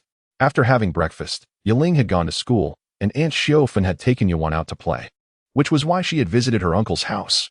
Consequently, her own home was currently devoid of inhabitants. Nevertheless, she felt uncomfortable in her uncle's company. With thoughts of her impending trip to the city in 2 days, Su Yin decided to begin packing her clothes. She was also uncertain whether Uncle Hai had undergone surgery yet. As she gathered her belongings, Su Yin glanced at the clock, which indicated that it was already 11 o'clock. Unbeknownst to her, Uncle Hai was scheduled for surgery at 2:30 that afternoon. She silently prayed that regardless of when the surgery took place, it would proceed smoothly. Once she finished packing, and as Aunt Xiaofan and Yuan had yet to return, Su Yin ascended to the second floor. Retrieving some stationery from the drawer, she began to compose a letter. She had long desired to write to her family, yet each time she picked up her pen, She found herself at a loss for words. So much had transpired over the past 6 months. However, none of it compared to the significant changes in her husband. Ting. Seated before her vanity, Su Yin grasped the pen and gradually settled her mind. The tangled thoughts within her head began to untangle with the tranquility of her spirit. Chapter 96. A humbling fall. Su Yin elegantly filled several sheets of letter paper, losing track of her thoughts as she wrote. After sealing the letter, she placed it in her bag, intending to send it at the post office when she traveled to Yanjiang the day after tomorrow. The letter took her an hour to compose, with pauses for reflection and revisions requiring considerable effort. By the time she finished, it was already noon. Su Yaling had returned from school. "Mom," the little girl exclaimed, drenched in sweat as she rushed into the house, just as her mother descended from the second floor. "What is with all the sweat?" Su Yin asked, handing her a handkerchief to wipe her brow. The girl chuckled, raising a test paper high. "Mom, look. Our Chinese test for Monday has been graded. And I scored 90 points. Surprised, Su Yin took the paper. Really? Given that the girl's grades had been poor last semester. This news about her scoring 90 in Chinese naturally piqued Su Yin's interest. Upon reading through the paper, however, she discovered it was merely a small quiz, the difficulty of which was relatively low. Nevertheless, Su Yin chose not to dampen her child's spirits, instead acknowledging her effort. She gently ruffled the girl's hair and smiled, saying, "Yaling, your diligent completion of homework every day since the start of this semester has led to such significant progress. But remember, do not become complacent. You can achieve even more." Su Yaling's eyes sparkled with delight. "Mom, I want to call Dad." In her heart, her father had become her beloved dad, and she wished to share her joy with him. In the past, when he was stern, she had not been so eager to seek his attention. "How can Dad take your call while he is in the city?" Su Yin replied. "Anyway, we'll be visiting Grandpa in the city the day after tomorrow. So you can bring the test paper along to show both Grandpa and Dad your progress." Su Yaling, though excited, was sensible and did not throw a tantrum. She nodded, saying, "Okay, Mom, please help me keep the test paper safe. I'm afraid I might forget to take it when we leave the day after tomorrow." Su Yin helped her tuck the paper into the bag with her clothes. Seeing her mother secure the paper brought Su Yaling a sense of relief. "I wonder what Dad and Grandpa are doing right now," the little girl asked curiously. Su Yin was unsure, speculating. They are probably waiting for the surgery. And indeed, as Su Yin had mentioned, the surgery was scheduled for 2:30 in the afternoon, and at noon, a nurse arrived to prepare Su Zonghai for the procedure. Su Ting could do nothing but watch anxiously from the side. At 2:15, Su Zonghai was wheeled into the operating room. According to Dr. Du, this was merely a minor surgery, which typically posed no significant risk. Nevertheless, Su Ting could not shake his worries. After all, the doctors at the county hospital had stated that the current medical standards were insufficient to treat Uncle Hai's eyesight. Even if the city hospital could perform the surgery, Dr. Du had clearly warned him that it was not without its risks. There was a possibility that Uncle Hai's right eye could deteriorate more rapidly post-surgery. After approximately half an hour, Uncle Hai was finally brought out of the operating room. Su Ting hurriedly approached. "Dr. Du, how did the surgery go?" Dr. Du, wearing a mask, nodded and replied, "The procedure was quite successful. We will need to observe for a few more days to make a further assessment." "Thank you for your hard work, Dr. Du." Su Ting sighed with relief. Su Zonghai had received a mild anesthetic and was awake, though his right eye was bandaged. Fortunately, he had not yet developed cataracts in his left eye, which allowed him to see clearly and remain relatively calm. For the next couple of days, Dr. Du would periodically check on Su Zonghai's condition, inquiring if he experienced any discomfort. Thankfully, Su Zonghai did not encounter any significant issues. On Saturday, Su Ting estimated the time and arrived at the station to wait. A bus to Jingsing County departed from Shaoyuan Town at 6, and from Jingsing County, a bus to Yanjiang City would leave every hour. Therefore, Su Yin and the others were expected to arrive at the Yanjiang bus station around 9:30. "Mom, I feel so unwell," a short-haired girl lamented, her head resting on a beautiful young woman's lap, her voice weak. Su Yin tenderly reassured her. "Just hold on a little longer, we'll be there soon." Turning her gaze to the back seat, she asked, "Fifth sister, are you all right?" Sitting behind were Su Zhenying and Xiao Yuan. At that moment, Su Zhenying's complexion was as pale as a sheet of paper. Compared to Su Yiling, she was experiencing a more severe case of motion sickness. This was understandable. Children often adapt better to the jolting of a vehicle, leading them to be less prone to nausea when they are young, only to struggle with it as they grow older. Little Xiao Yuan, still young, was unaffected by motion sickness but had risen too early that morning and was now fast asleep. Su Jinying had already expelled her breakfast, nearly on the verge of losing last night's dinner as well. Hearing her aunt's inquiry, the young girl shook her head, unwilling to speak. She felt utterly miserable. Had it not been for her grandmother insisting she accompany her aunt to the city to help care for the children, she would never have agreed to come. For the journey was far too uncomfortable. Su Yan, understanding her feelings, refrained from saying anything further. After another 20 minutes, the bus finally came to a halt. Weavey arrived. Chapter 97. The little one cries, and the tooth flies away. Su Yaling, before uttering a word, was already shedding tears, and as she opened her mouth, a milk tooth fell out. She turned to her father, sobbing, "Daddy, my tooth fell out. Whoa." This tooth had been loose for quite some time, but unexpectedly, it had come out after a fall. "Let me see." Su Ting gestured for her to open her mouth wide. After wiping the blood from his daughter's lips, Su Ting frowned. How could losing a tooth cause so much bleeding? Su Yan also came over, cradling little Yuan, and examined Yaling's mouth, reassuring it should be fine. The little one, who had been dozing off, was now fully awake, rubbing her sleepy eyes and recognizing that her father stood before her. "Daddy." The little one reached out her arms, wanting to be held. Despite Yaling's tear-streaked face, looking pitiful, she too sought her father's embrace, leaving Su Ting in a quandary. He pinched the little one's cheek and said, "Sister is bleeding. Let us take her to wash up first. You and Mama wait here." Little Yuan glanced down at her sister, making a sound of understanding. Su Ting found a spot for them to sit while he led his eldest daughter to the public restroom at the station.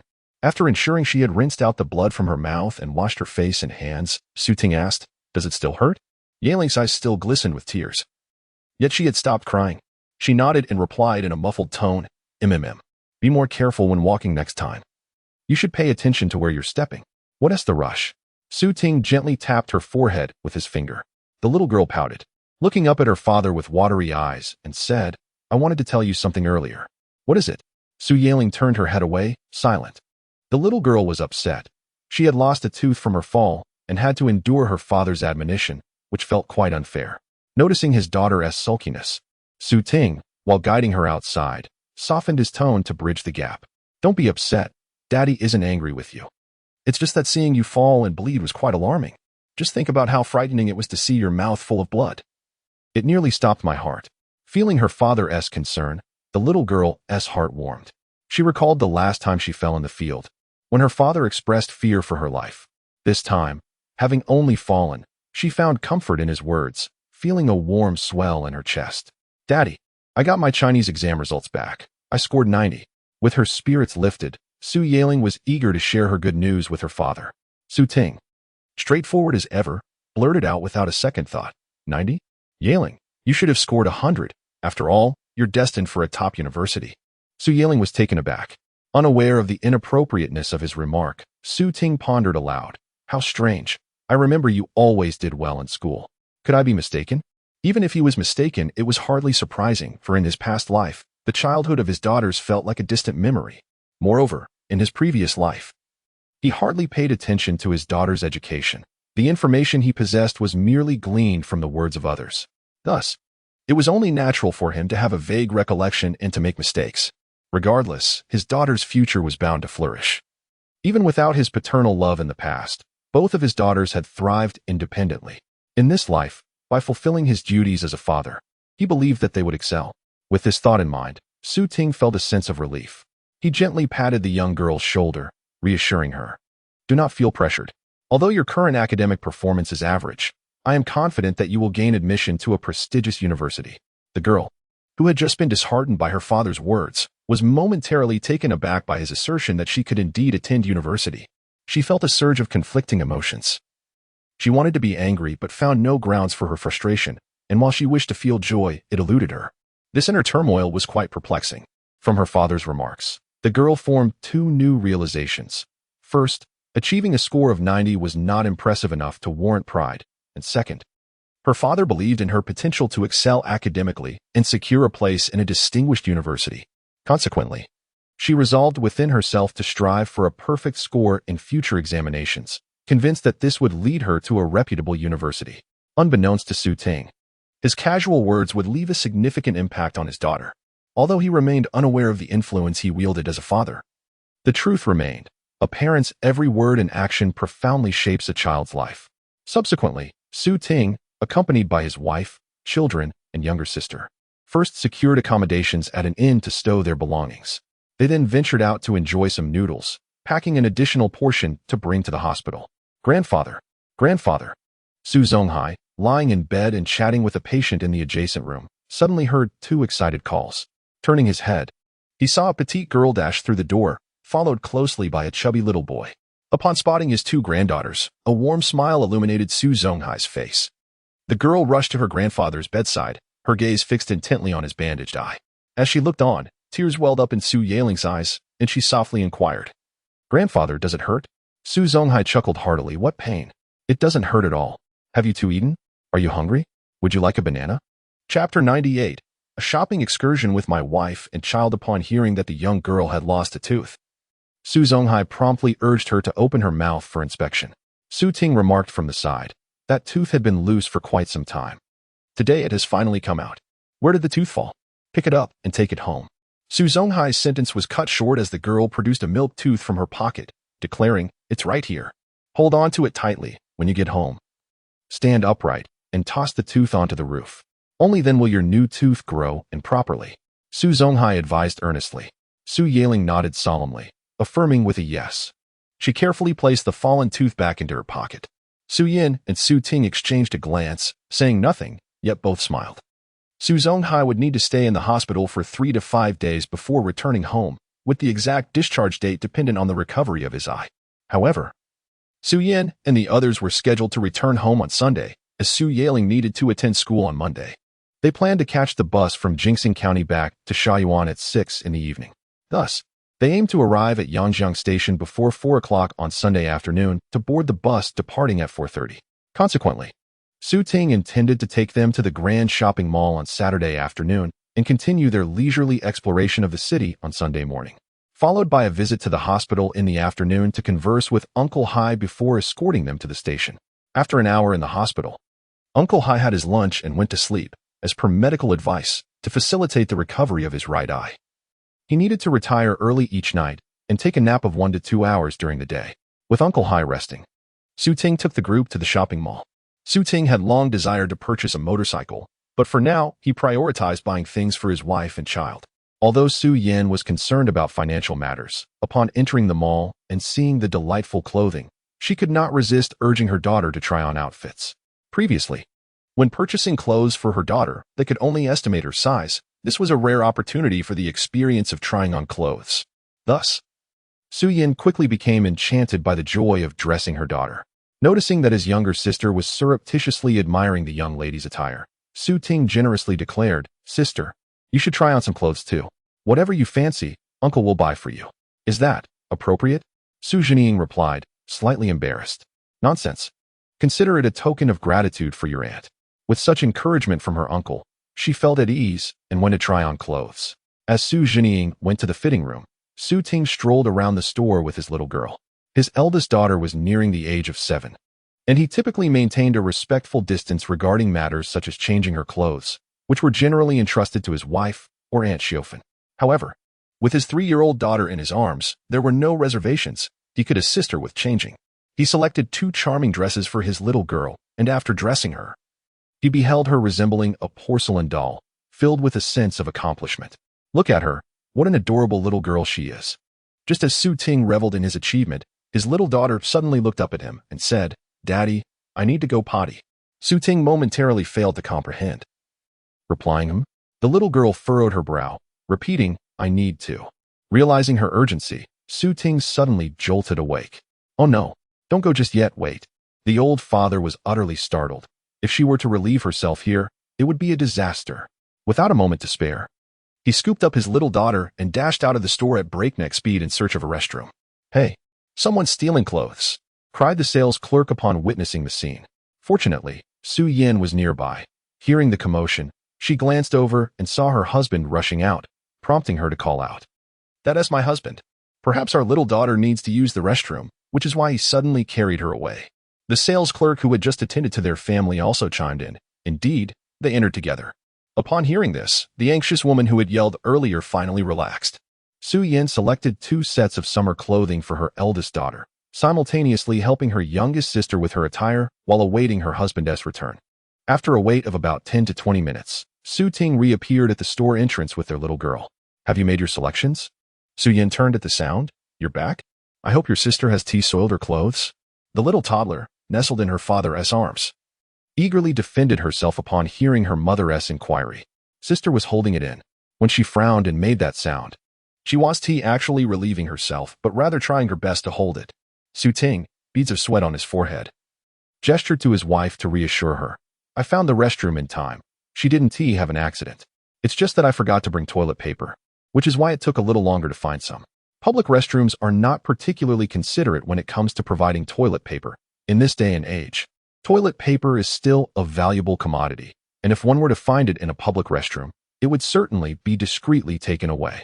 Fortunately, Su Ting encountered a kind soul who handed him a piece of toilet paper, thus resolving his daughter's predicament. Hearing this, Su Yin smiled warmly and praised her little girl. Yuan, you were so good. You remembered what mommy said and didn't soil your clothes. Anticipating such a scenario before their departure, she had admonished her children early on that if they felt the urge to go to the restroom, they must inform their parents immediately and not to have an accident, as it would lead to considerable trouble. Though the little one was merely 3 years old and her speech was not fully developed, she understood the importance of communication in such matters. Chapter 99, 2,000 yuan. If you are willing to sell, I shall buy. In the previous life. During this period, Su Ting would not have ridden a motorcycle. However, learning to ride a motorcycle is not particularly difficult. It is akin to riding a bicycle, and one can quickly grasp it. Upon expressing his interest in purchasing a motorcycle, the shop owner enthusiastically invited him to take a test ride. Su Yin, standing nearby, anxiously queried, "Can you manage it? I have never seen you ride a motorcycle before." "It's not that difficult. Long Chuan has a motorcycle. I have ridden before," Su Ting replied dismissively. The shop owner reassured her, saying, "Oh, don't worry, sister-in-law. It is in a man's nature to ride." Su Yin. Yet, as soon as Su Ting mounted the motorcycle, he effortlessly started it. He took a lap around the shop, leaving Su Yin utterly astonished. How did he learn to ride so quickly? How much is this motorcycle? Su Ting inquired. Turning to the shop owner, the proprietor, smiling broadly, replied, "This is a new model from Jialing, priced at 2,800. Su Ting glanced down and remarked, "New model? That cannot be. I recall this motorcycle was released in 1996. It has been 3 years since then. Moreover, when it first launched, it cost just over 2,000. How can it still be priced at 2,800 now?" His words caused a flicker of discomfort on the shop owner's face. "Brother, I am sincerely interested in purchasing the motorcycle. Let us be reasonable. Sell it to me for 2,000, and we both benefit," Su Ting proposed, slashing nearly a third off the price. He estimated that the current market price for this motorcycle was around 2,000 yuan. If the market price is 2,000, the cost price is likely just over 1,000. The slow pace of motorcycle upgrades in this underdeveloped area explained why the owner was using a price from 3 years ago. However, adhering to the principles of commerce, it was unlikely the owner would readily agree to sell at such a low price. 2,000? Are you joking? I spent more than 2,000 just to acquire it. The shop owner swiftly rejected. Then what price do you propose? Su Ting displayed patience and engaged in the art of negotiation. Unlike commodities like fruit trees, which are sold at thin margins, a motorcycle is a substantial item. Selling one yields a profit of several hundred or even 1,000 yuan, thus necessitating negotiation. 2,500, the shop owner countered. Su Ting shook his head. "Brother, this Jialing model is an outdated version from 3 years ago. Why would I spend 2,500 on an old model when I could purchase a different one?" He pointed to the motorcycle, brushing off a layer of dust. "Look, it has accumulated quite a thick layer of dust, evidently indicating it has been sitting in your shop for quite some time. If you are not willing to sell it to me today, then you may as well keep it for yourself." Dismounting, Su Ting walked away with his hands behind his back. The entirety of Yangjiang City was not limited to just this one motorcycle shop, and Su Ting did not feel compelled to buy a motorcycle that day. Therefore, he had no intention of continuing the conversation with the shop owner. Seeing Su Ting's decisive departure, the shop owner lowered his stance, smiling as he said, "Ah, this is how business works. As long as the item meets your desires, we can negotiate on the price. What do you believe is a fair price?" The shopkeeper's demeanor shifted abruptly. For the truth was, as Su Ting had stated, this motorcycle was indeed a model from 3 years prior and held considerably less value. Initially, the shopkeeper had perceived Su Ting as an unassuming individual, seemingly hailing from the countryside without much discernment, and had contemplated the possibility of taking advantage of him. However, he found himself mistaken. Su Ting remarked, "My friend, let me be candid with you. My visit to the city is to accompany a family member undergoing surgery. Purchasing a motorcycle is not my sole objective, nor am I particularly fixated on acquiring one. If the price does not meet my expectations, I certainly shall not part with such a substantial sum." His earnest words revealed his sincerity, prompting the shopkeeper to nod in understanding. "Oh, I see. Such is the nature of fate." Su Ting, disinterested in further verbal exchanges, stated, 2,000 yuan. "If you are willing to sell at that price, I shall purchase it. For my family member's surgery will incur additional expenses, and this is the extent of my budget." Upon hearing this, the shopkeeper's expression grew conflicted. 2,000 yuan offered him meager profit. The motorcycle had been displayed in the shop for a year, and he had previously refused to sell it for that price. Steadfastly holding out until now, would he truly concede? The shopkeeper felt a sense of reluctance. Yet, Su Ting's earlier remark had struck a chord. The motorcycle would merely gather dust in the shop. Furthermore, the longer it remained unsold, the more its value diminished. A year ago, someone might have been willing to pay 2,300 yuan for it. Now, it was worth only 2,000.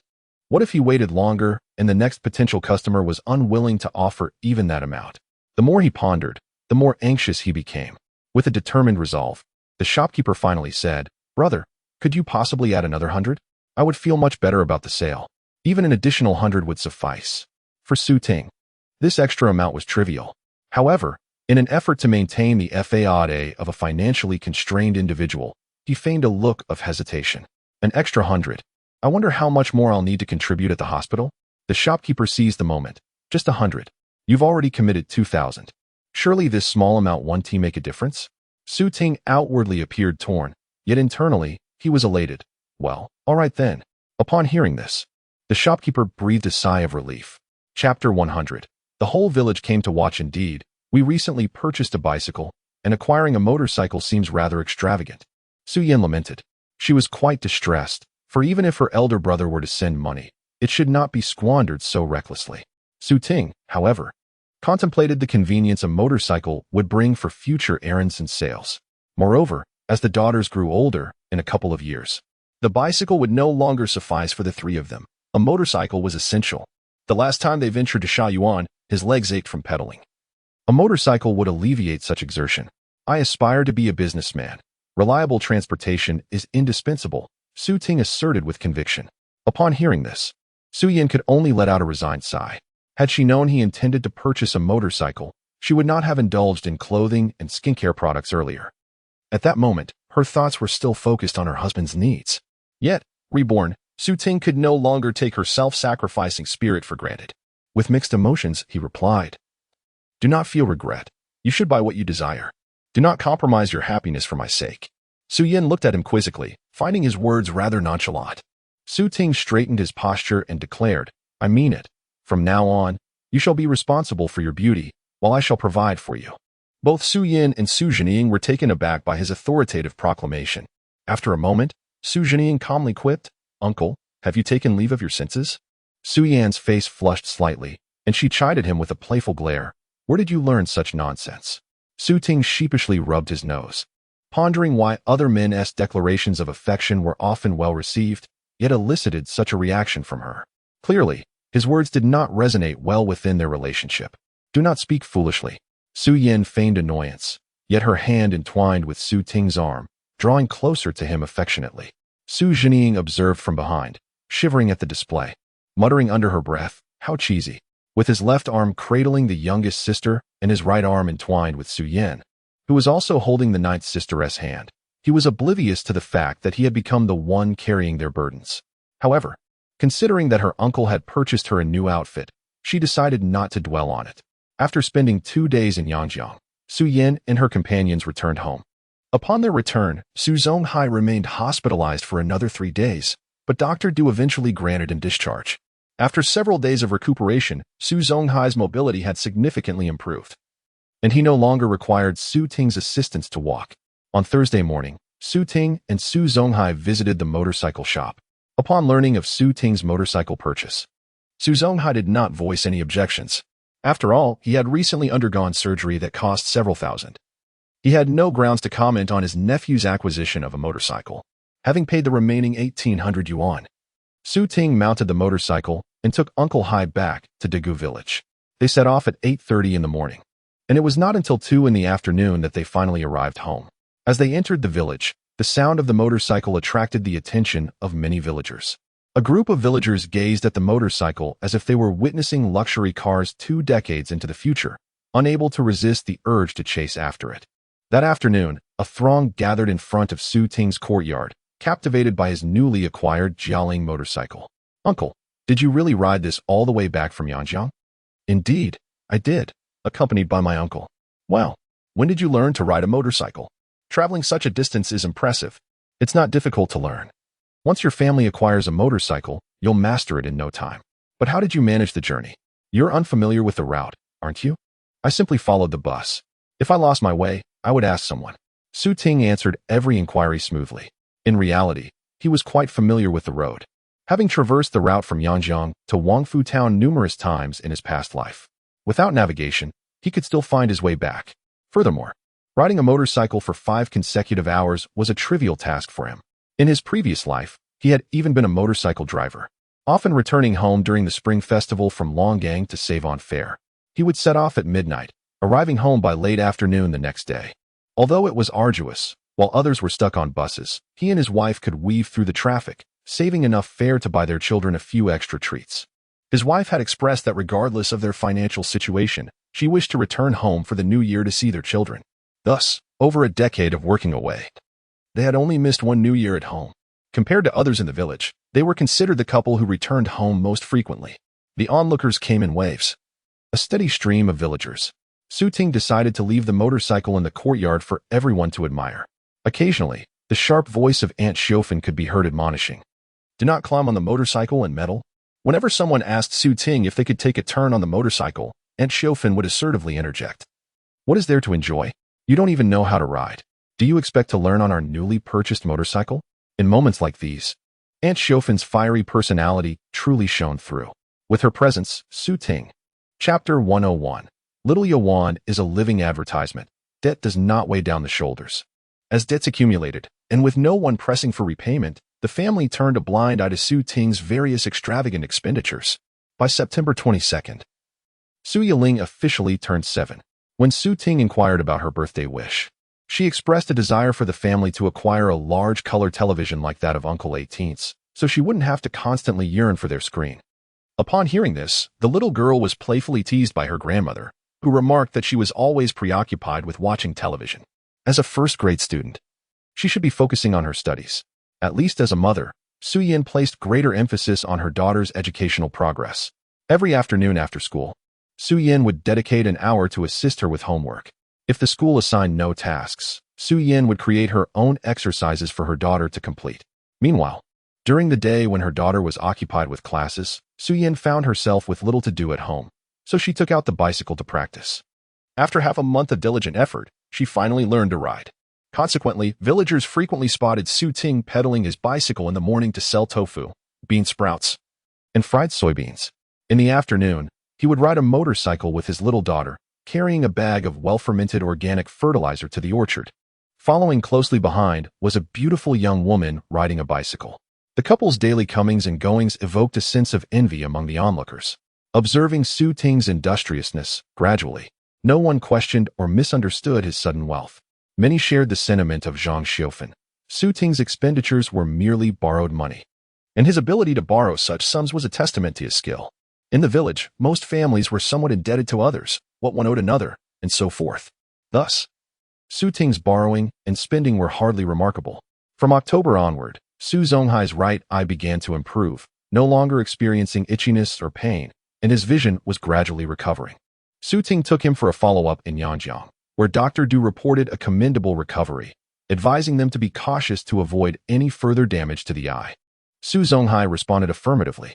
After leaving the hospital, Su Ting reiterated the importance of this matter. Remember Dr. Du's words. To prevent a recurrence of such an issue, you must not engage in logging. Is the money you earn worth a day's stay in the hospital? Su Zonghai muttered. It wasn't logging that injured my eye. Su Ting jested. It appears that last time you fell while logging wasn't painful enough, or perhaps you've developed a fondness for being carried. In any case, he was adamant about not supporting Uncle Hai in logging. If you have that time, it would be better spent helping me tend to the orchard. Otherwise, I will have to hire assistants, which seems unnecessary. Ultimately, Su Zonghai was persuaded to focus on supporting Su Ting. By the end of October, the villagers of Degua village began harvesting rice in succession. The rice from Su Zonghai's family was also ready for harvest, marking the commencement of an autumnal harvest battle. Golden rice ears blanketed the fields, and as the wind blew, the rice plants swayed gracefully, producing a melodious rustling sound. The individuals who gathered for the autumn harvest stood at the edge of the fields, relishing the refreshing breeze that swept towards them, which instantly lifted their spirits. With the acquisition of a motorcycle, Su Ting significantly enhanced the efficiency of transporting rice, allowing him to single-handedly return all the harvested rice in just one day. Consequently, Su Zonghai no longer had to toil as he once did, dividing his efforts between cutting the rice and carrying it home. Now, he could devote his attention solely to harvesting the rice.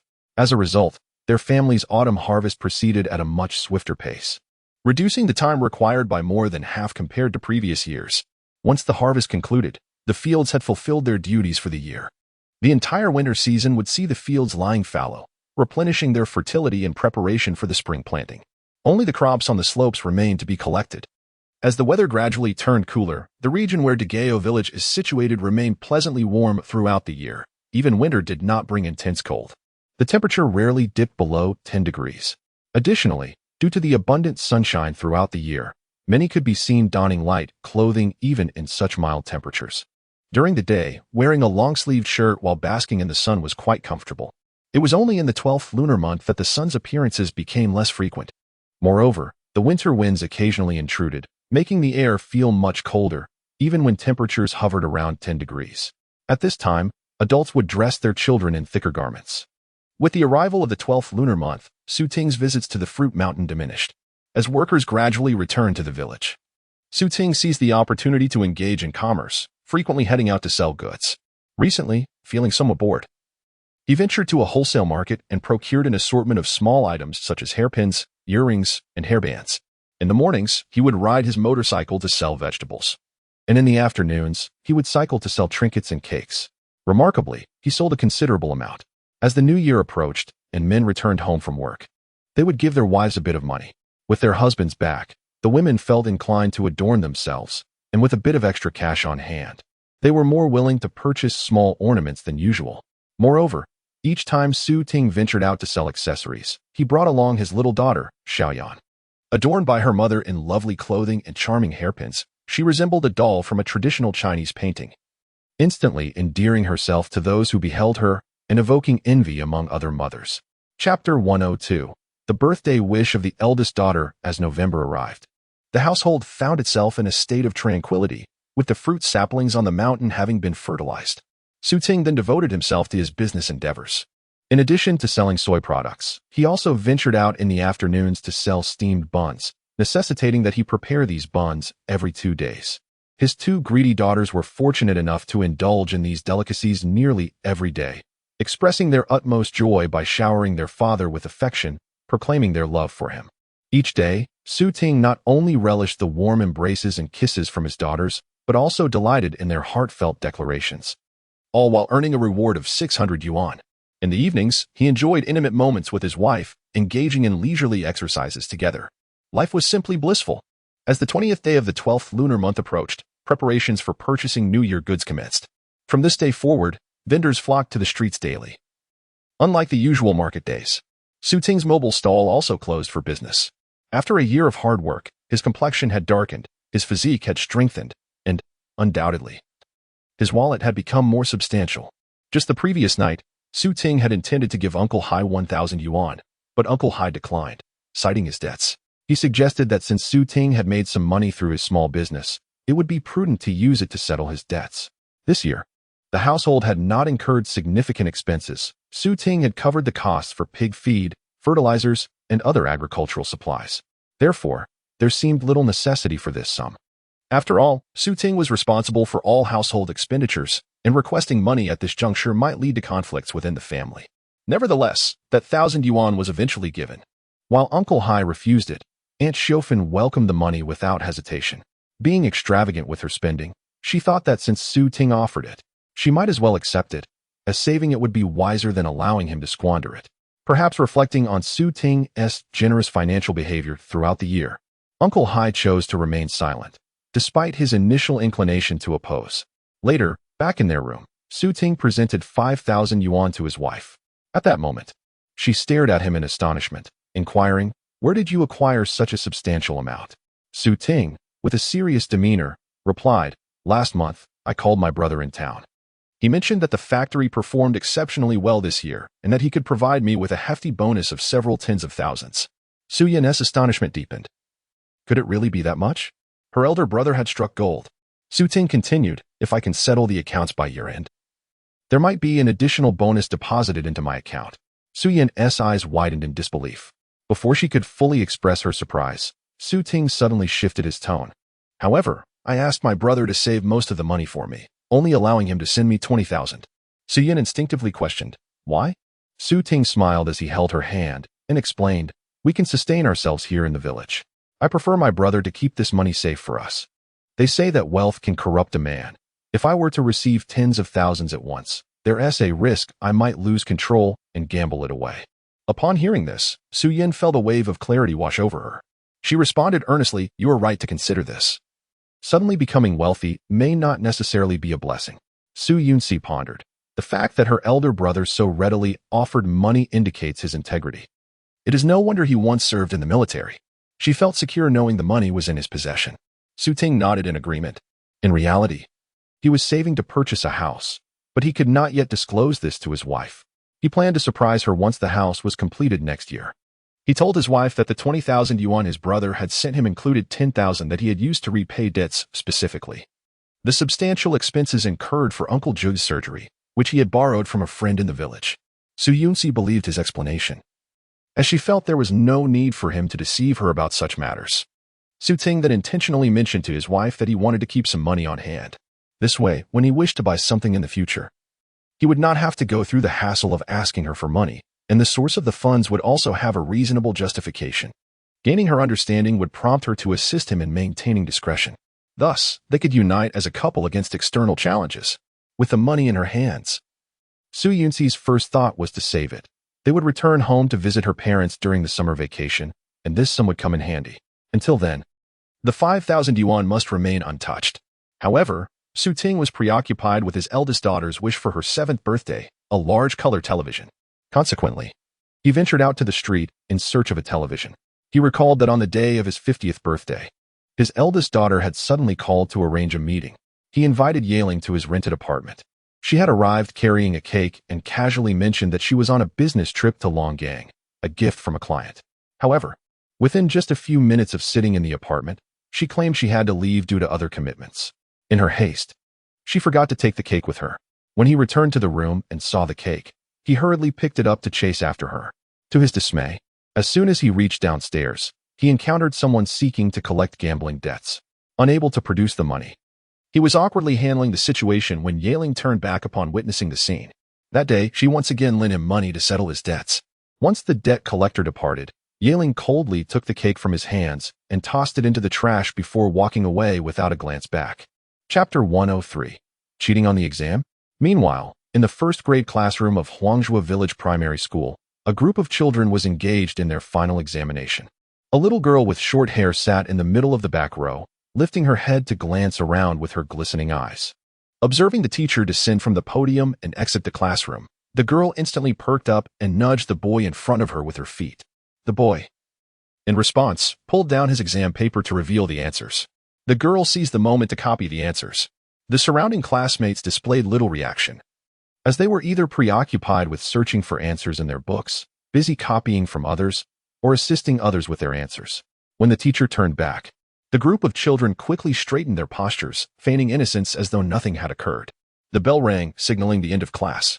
Teacher Zhang Jiawang entered, adjusting his glasses, and announced, "Time to hand in your papers." The students promptly rose to submit their exams.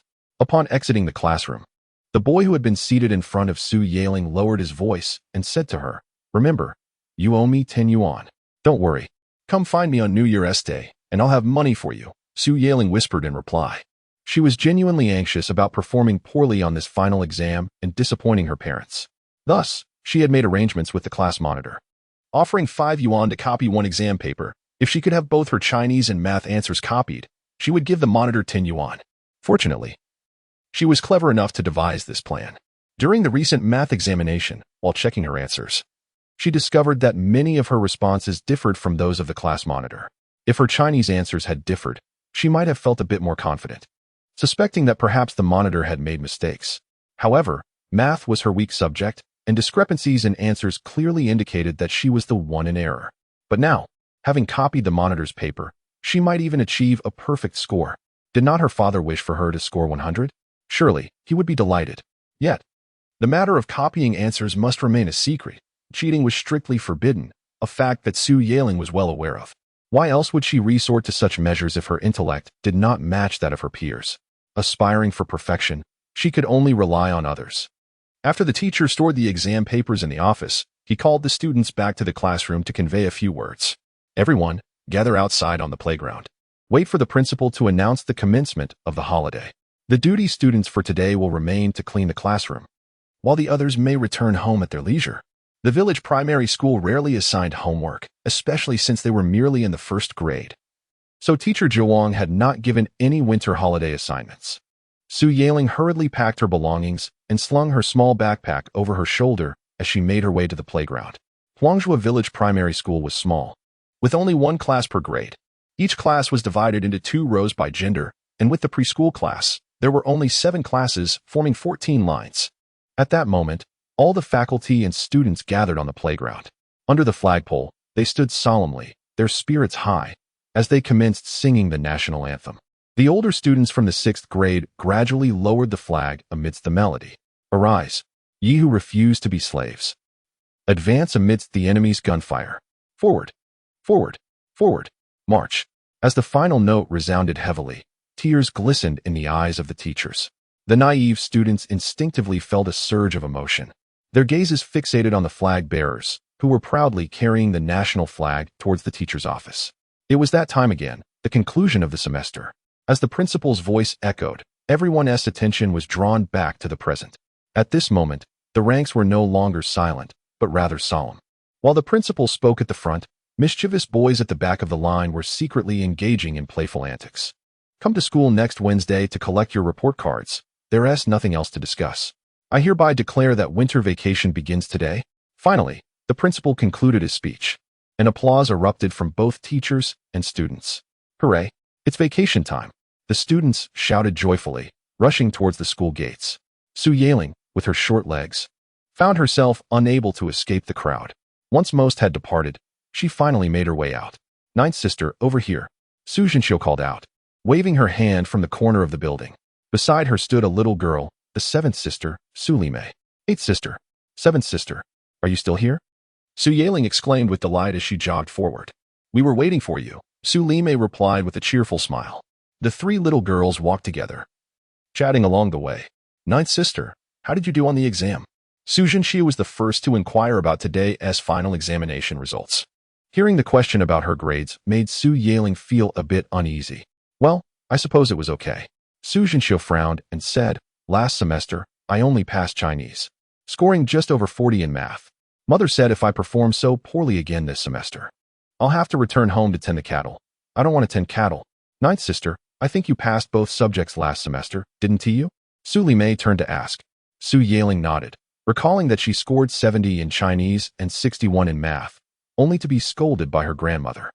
"When I was in preschool, I could also score in the 60s and 70s, but since entering 1st grade, my scores have been declining." Su Zhenxiu lamented. Chapter 104, Grandma. "This is the grand television you desired the most," the young girl exclaimed, and without hesitation, she dashed forward. Su Zhenxiu hurriedly followed suit. The 2 of them raced to the village entrance, taking a shortcut past Su Zonggong's house, and in the blink of an eye, they returned home. Upon their arrival, Su Ting had just reached the grain-drying area on his motorcycle. "Dad," Su Yaling joyfully called out, not pausing in her stride as she rushed to the side of the motorcycle. Yaling, you're back from school. Su Ting greeted his daughter with a cheerful smile. Su Jinxiu, trailing behind, curiously inquired, "What is it, uncle?" Su Ting glanced at his eldest daughter, revealing a mysterious smile. "You will find out shortly." Upstairs. Su Yan heard the commotion and stepped onto the balcony. Seeing the two, she beamed. "Oh, you both are back. Wife, come down and help me open the door." Su Ting urged. "I'm coming." Su Yaling scampered to the entrance, pulling open the half-height bamboo fence that kept the chickens and ducks at bay. 10 minutes later, a brand new color television made its grand appearance in the Su household's living room. At that moment, it felt as though firecrackers had exploded before Su Yaling's eyes. Leaving her in a daze, she stood there, staring at the grand television like a statue. Su Ting gently nudged the young girl. "Is she stunned?" Su Yan's reaction was more measured. Although surprised, she was somewhat prepared, knowing that Su Ting had the means. Their old black and white television was on the verge of breaking down, so she was quite pleased with the new addition. Yet, unable to contain her curiosity, Su Yan asked, "How much did this television cost?" 1,800. "This is the best television in town," Su Ting said, patting the television.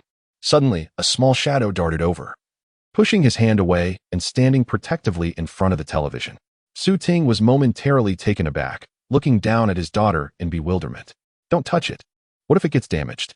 The scene made Su Ting momentarily regret his purchase of the television. He gazed at his eldest daughter and asked softly, "Now that we have this grand television, am I still your favorite?" Observing her husband's jealousy over the television, Su Yan found it hard to watch. She quietly turned away and began chatting with Bame. "Bame, didn't T-School start its winter break today?" "Bame? Bame?" Su Yan called out repeatedly, but Su Jinxiu was oblivious, her mind entirely consumed by the grand television at her uncle's house. With her eyes wide open, she gazed at the television, wishing she could poke holes into it. Meanwhile, Su Yaling earnestly answered her father's question, "Of course not. Without you, there would be no television. I love you more than the television." Su Ting felt a sense of relief wash over him. However, the little girl continued, "But my favorite person is still Mom. Then it's Grandpa, followed by Grandma, then the silly girl and Dad, and only after that comes the television." With each word, Su Ting's expression darkened. It seemed he was ranked second to last, merely a step above the television. Before long, a merchant from the town arrived on his bicycle to install a color television at Su Ting's home. Initially, the appliance store had planned to deliver the television via motorcycle, but the delivery was not scheduled until the afternoon. Eager for his daughter to see the grand television upon her return from school, Su Ting decided to bring it home himself. The process of setting up the antenna and the television took 2 to 3 hours. During this time, Zhang Xiufen, who had been tending to the cattle, returned. As she approached the threshing ground, she noticed a crowd gathered around her doorstep. Wei Ju, the wife of Su Zongquan, stood at the periphery and turned to glance back when she heard footsteps. "Fun, you're back," she called out. "Aunt, what brings you all to my doorstep?" Zhang Xiufen asked, puzzled. With a beaming face, Wei Ju joyfully replied, "Nianxi has brought home a large color television. Hurry and take a look." "What?" Zhang Xiufen exclaimed in shock, quickening her pace to squeeze through the crowd at the door. The villagers who had come to join in the excitement made way for her as she arrived. "Aunt," Su Yan greeted her, quickly inviting her inside. The large television purchased by Su Ting was prominently displayed in the center of the modest living room, where a simple, old table stood. Upon witnessing this scene, Zhang Xiufen's eyes sparkled with delight. "It truly is a magnificent television," she thought, a dream she had long cherished. Yu Yaling, who had been enamored with the television and reluctant to leave its side, noticed her grandmother had returned.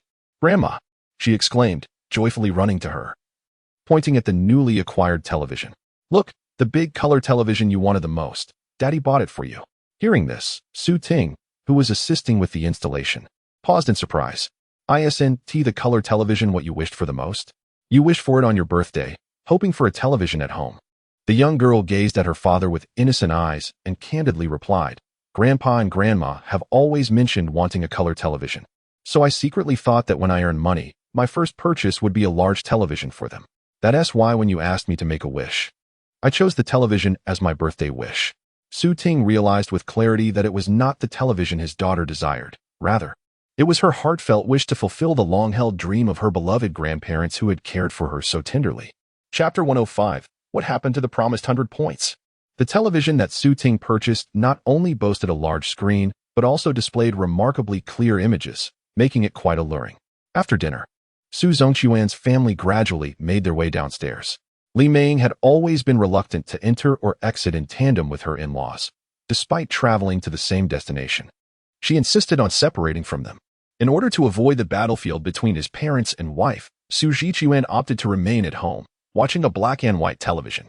In addition to Su Zhongquan's family, several villagers who typically socialized with Su Zhonghai and his wife arrived, wielding flashlights. Even Su Shizhong, who lived far away, brought his young daughter to watch television. The atmosphere at Su Ting's home became lively, filled with both adults and children. As the crowd grew, the inquiries became varied. Some praised Su Ting for his burgeoning capabilities, noting that within a year, he had built a new house, acquired land to cultivate fruit trees, bought new bicycles, and even a motorcycle, now culminating in the purchase of a large color television. 24. Tell us honestly, have you struck it rich? How else could you accomplish so many significant feats? Indeed, I must have found money on the ground. One day, as a plane flew overhead, 2 large crates of cash fell from the sky, and I quickly picked them up. Su Ting's humorous retort elicited laughter from the crowd. Naturally, no one believed his jest. The notion of money falling from the sky was fantastical. Such occurrences were simply not grounded in reality. Seriously, 24. Have you been deceiving us all these years? Have you secretly amassed a fortune while claiming your family is destitute? Indeed, thanks to my uncle and aunt's impressive acting. Last year, when I owed Wang Nan 200 yuan for medical expenses, it was only when he came to collect that I had to face the music. So please, do not let this information slip. If Wang Nan finds out, I shall be in dire trouble. Regardless of the probing questions, Su Ting maintained a jovial demeanor. With his expression, even the most serious inquiries seemed dubious. At that moment, Zhang Shofan interjected, if you need to borrow money, just admit it. Stop being coy. When the time comes for repayment, we shall see what you intend to give. Su Ting chuckled. What is there to fear? I made it clear when borrowing that I would repay when I had the means. My friends and I share a strong bond. They would not come knocking for repayment. This exchange effectively dispelled any doubts the onlookers had regarding Su Ting's financial sources. Consequently, the conversation shifted to the children's examination results. The children responded, we just finished today. How would we know the outcomes? The parents pressed further. Did the teacher mention when we could collect the report cards? The principal said we can collect them next Wednesday. Su Ting glanced at his eldest daughter, who was engrossed in the television. Dear girl. Su Yaling, hearing her name, turned her head toward her father. Her eyes still glued to the screen. What is it? Noticing how close she was to the television, as if she might dive into it. He approached her from behind and lifted her away, admonishing, you mustn't sit so close. At your tender age, you might end up with nearsightedness.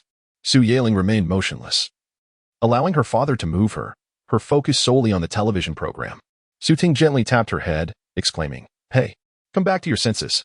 It was only then that Su Yaling withdrew her gaze and turned to look at her father, her face a canvas of confusion.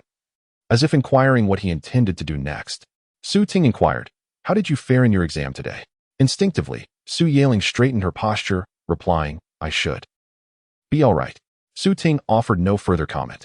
He settled down beside her, engaging in conversation with the villagers who had come to watch television.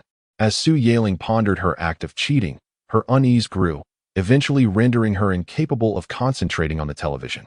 She rushed over to her father, insisting on squeezing between his legs to perch on his lap. Faced with his daughter's unexpected display of affection, Su Ting cast a sidelong glance before comfortably embracing her and continuing their light-hearted chatter. Leaning against her father's chest, Su Yaling mused that he was not as stern as he used to be and was kinder to her now. Hence, even if he discovered her dishonesty, he likely would not explode in anger, right? Little did she realize that her mother, Su Yan, also cared deeply about her academic integrity, emphasizing the importance of honesty and the gravity of lying, let alone cheating. Regrettably, the girl had grown too accustomed to her carefree and joyful days, leading her to forget the sight of her mother's anger. In the ensuing days, families busied themselves with dismantling mosquito nets, washing bed linens, and conducting thorough cleanups. By the 25th day of the 12th lunar month, villagers began to bring out the pigs they had raised for the year to be slaughtered. Su Zhonghai had worked in a pig slaughterhouse during his youth, and thus often received invitations to assist with the butchering. Naturally, if he needed help with his own pig, he would extend invitations to others as well. Consequently, there were no expectations of reciprocation. Whenever someone called out for assistance, others would readily respond. On the morning of the 27th day of the 12th lunar month, after breakfast, Su Ting took his daughter and her sister, Su Limei, on a motorcycle to school to collect their report cards. The three young girls sat on the motorcycle, exuding an air of pride, especially as they arrived at the school gate, where most other students either walked or were dropped off by family members on bicycles. The three of them arrived on a motorcycle, making them feel quite formidable. Among them, Sowing's spirits soared the highest. After all, the driver was her own father, and this brand new, stylish motorcycle belonged to their family. Chapter 106. The Truth Unveiled. Consequences await. An hour later, in the teacher's office, Zhang Jiawang sat at his desk, facing two dejected students. They were Su Yaling, the class monitor, and Zhang Fei, a first-year student. Su Ting stood behind her daughter, his expression grim. Just an hour prior, Zhang Jiawang had inadvertently overheard their conversation, prompting him to ask Su Yaling to inform her father that he wished to speak with them, leading to an hour of waiting. It was not until he had finished distributing the notification letters to the other students that teacher Jiawang could address the matter at hand.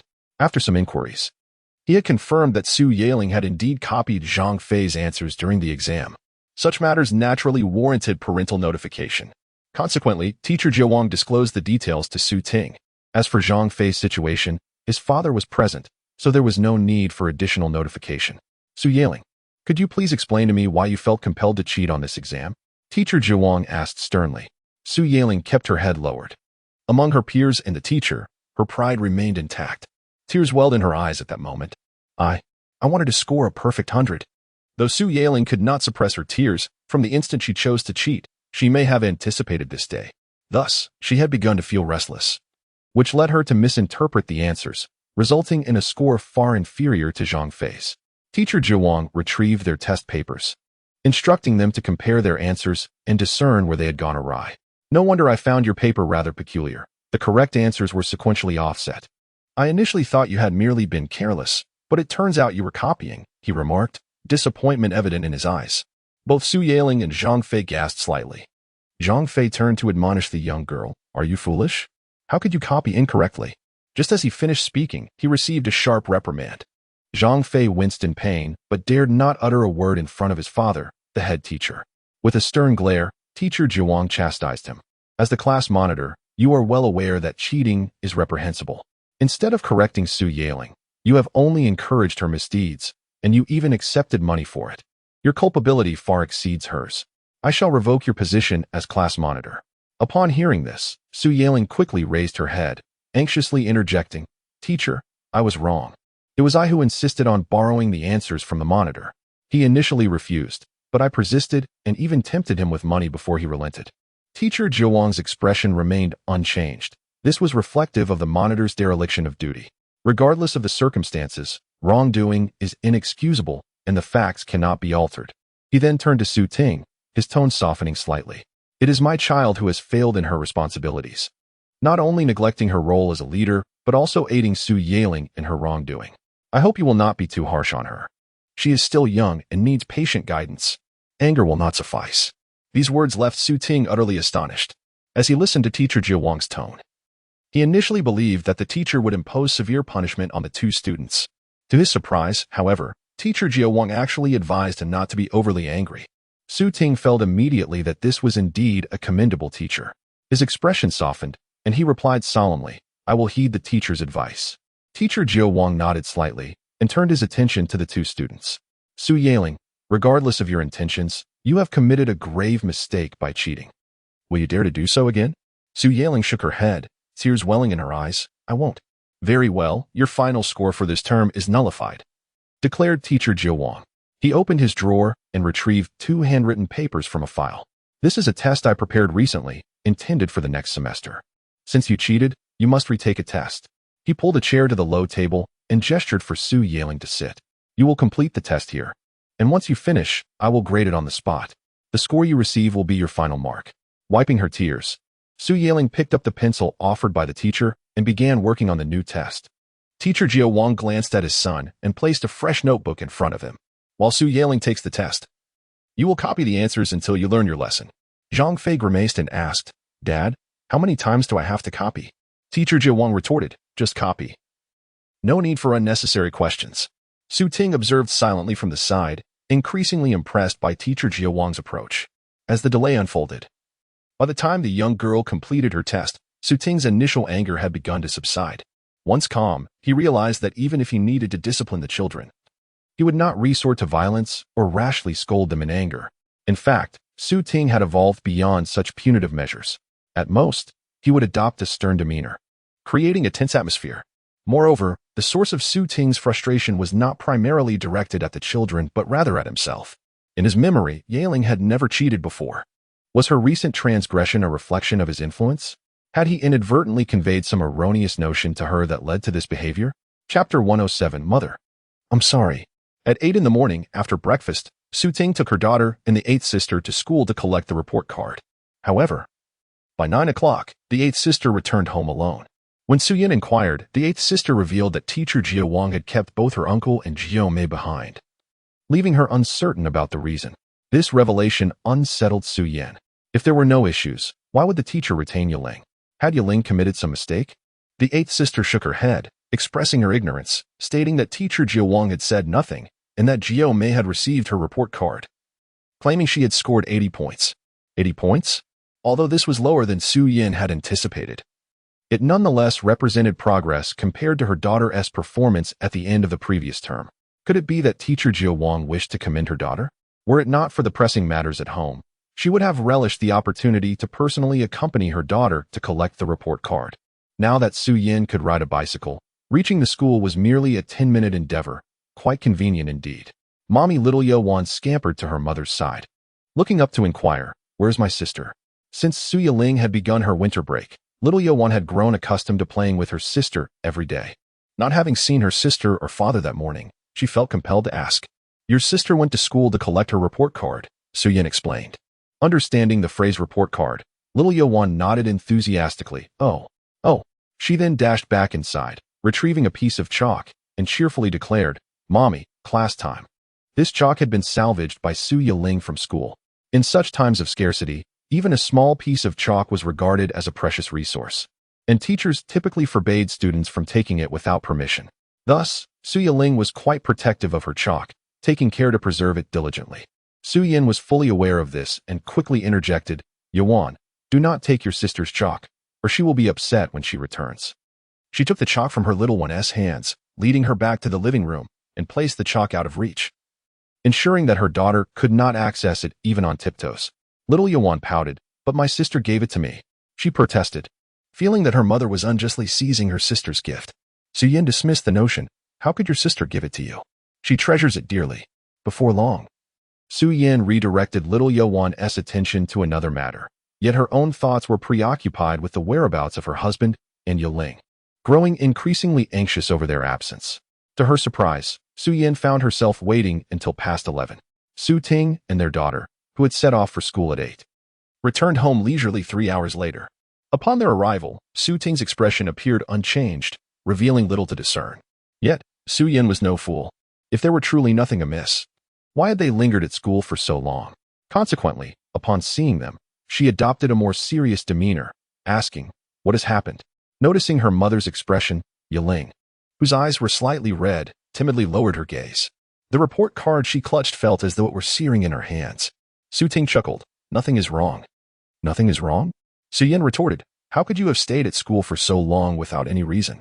Doubts clouded her mind as her gaze shifted to her eldest daughter, intensifying her sense of unease. "Yiling, what troubles you?"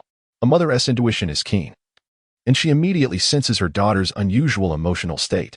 "Don't fret. It's as if we're interrogating a criminal.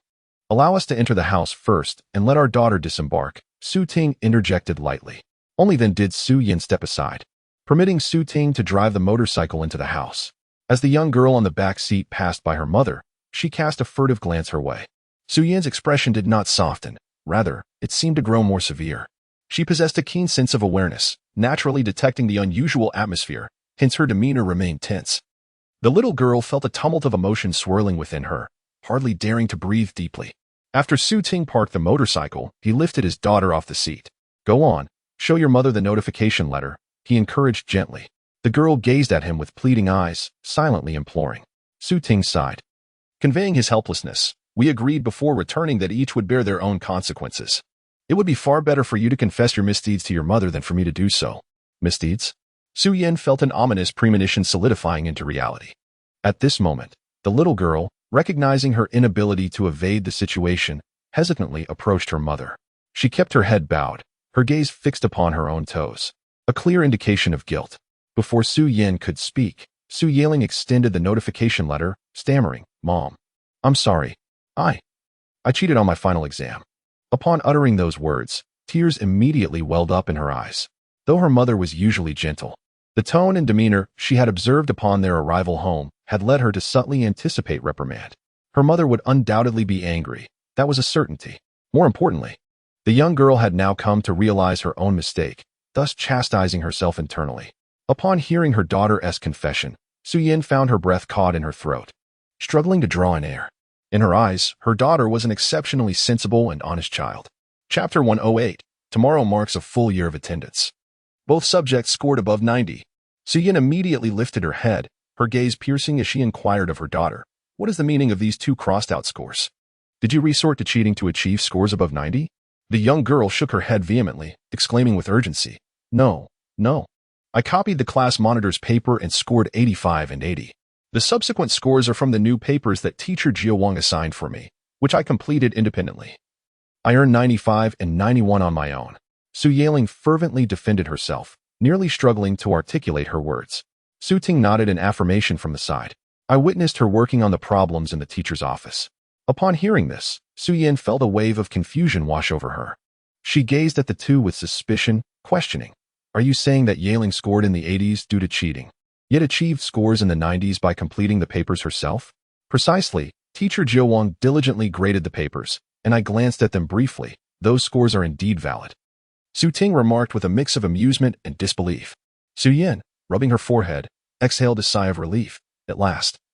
My daily tutoring efforts have not been in vain. Clearly, she was quite pleased that her daughter had managed to score above 90 in both subjects. However, one matter must not overshadow another. It was time to address the significant issue of her daughter's cheating. Aware of her misstep, Su Yaling obediently stood before her mother, bracing for a reprimand. She stood upright, her hands neatly at her sides, her head bowed in deference. "Did I not tell you countless times that even if you cannot achieve excellent grades, you must not resort to cheating?" "Yes. Then, did you cheat this time because you disregarded my words, or because you believe that cheating is inconsequential?" "No. I just wanted so much to score 100.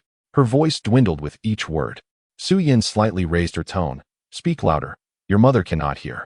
Su Yaling swallowed hard, amplifying her voice to repeat her earlier statement. "Everyone desires a perfect score, yet the 100 you obtain through copying is not genuinely yours. Achieving 100 is not merely for the sake of having a pleasing paper, but for demonstrating your commitment to learning, allowing your teachers and parents to recognize your diligent efforts. Do you believe you have truly studied earnestly this semester?" Su Yaling pouted and nodded. This is indeed true. Su Yin has been diligently guiding her through her studies. It is important to note that she is only 7 years old. For a 7-year-old girl, particularly in a village where education is not held in high regard, to study and complete assignments daily while often in tears is no small feat surely. Su Yin acknowledges her daughter's efforts.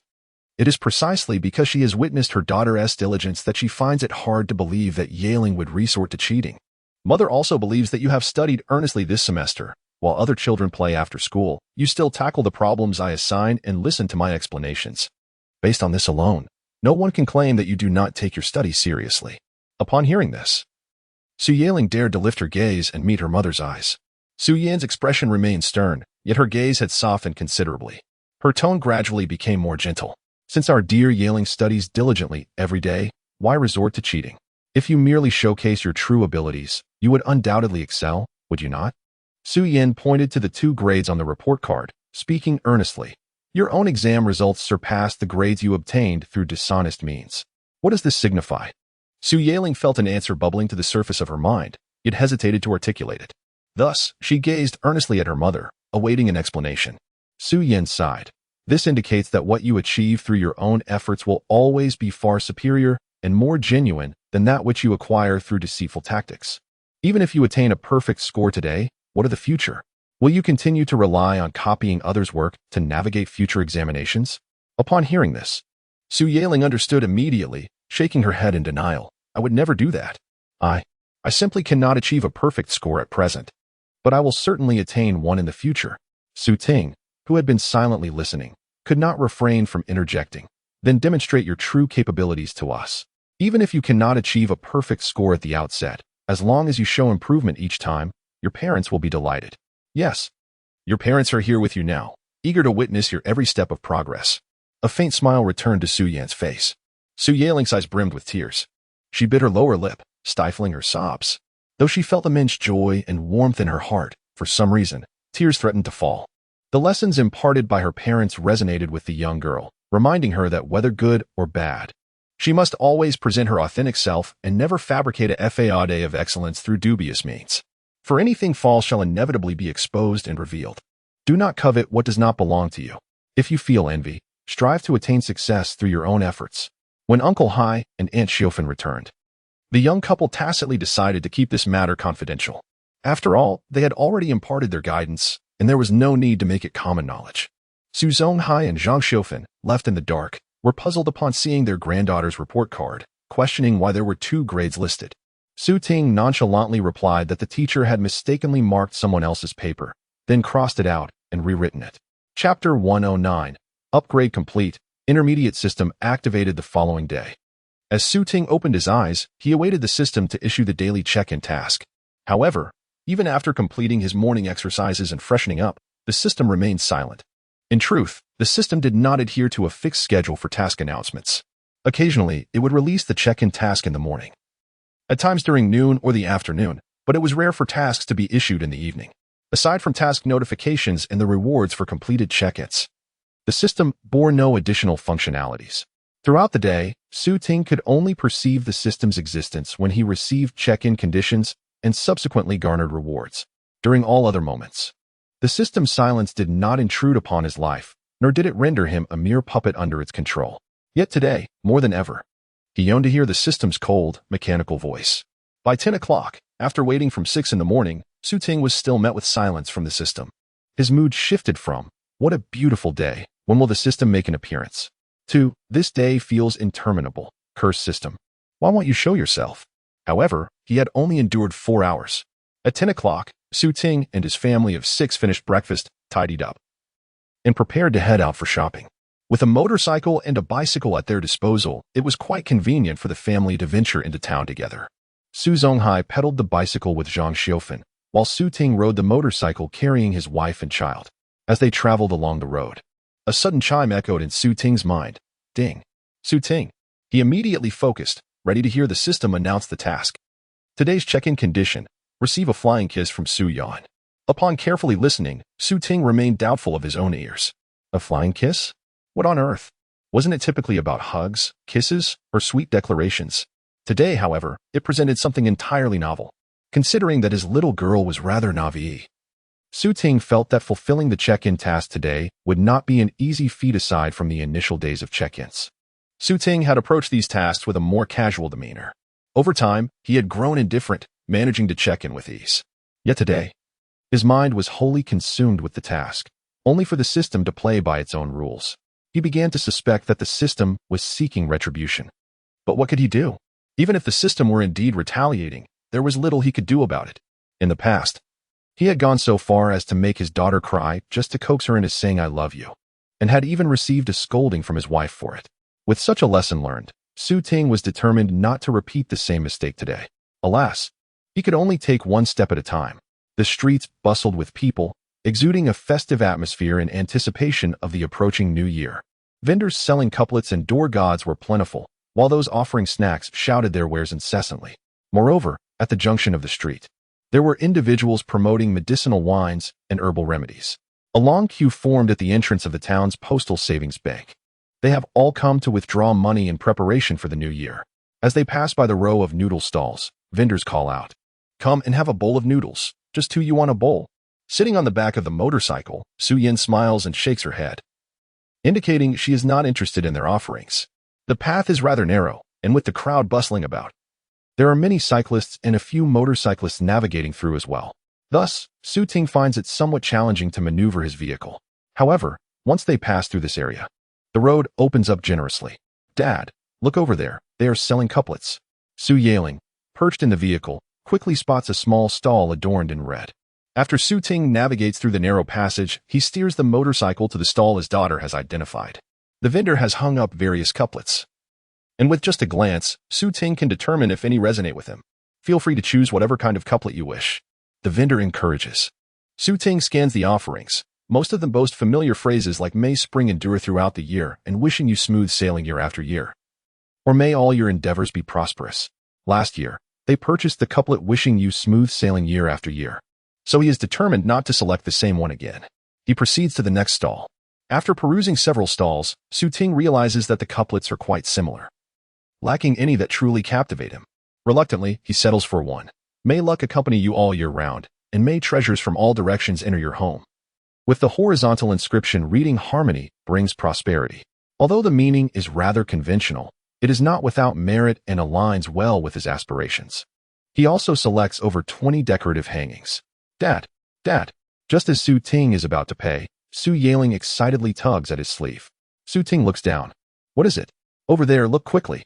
The little girl points in a certain direction, her face flushed with excitement. Ting glances over and sees a newly opened stall selling fireworks. "What is so thrilling about that?" The seasoned father murmurs in confusion. "Those are fireworks," she exclaims, as the television displays vibrant scenes of fireworks bursting in the night sky. Chapter 110. Innovation of check-in rewards. With each completion of a check-in in the intermediate system, one may receive a random reward of 999 yuan in cash, a portion of marine biological cultivation liquid, a package of soil fertilization liquid, a bag of mutated seeds, or a fresh-keeping protective shield. After a decade of diligent check-ins, one may upgrade the system. As the system evolves, not only do the conditions for check-ins alter, but the rewards also become increasingly generous. In the past year, Ting could only acquire cash rewards ranging from 99 to 999 yuan. Now, in addition to monetary gains, several previously unheard-of items have emerged. Ting is eager to discern the functions of these novel items. At that moment, the host can opt to view the functional descriptions and usage methods of the reward items. The system's voice echoed once more in Ting's mind. As the system prompted, an interface materialized in his mind, as if he were gazing upon a system display. Marine biological cultivation liquid. This liquid enables freshwater lakes to adapt to the growth of marine organisms, allowing for the cultivation of marine life in terrestrial freshwater. Note: one portion of marine biological cultivation liquid is effective for a lake area of up to 600 square meters, with effects lasting for 1 year. Usage: pour the cultivation liquid into the freshwater lake. If the lake exceeds 600 square meters, 2 portions are required for efficacy, and so forth. After 1 year, the efficacy of the cultivation liquid ceases, necessitating the addition of new cultivation liquid. Soil fertilization liquid. This liquid enhances soil fertility, rendering it suitable for various plants and crops, while reducing growth cycles and elevating nutritional value. Note: one portion of soil fertilization liquid is effective for up to 50 acres, with effects lasting for 1 year.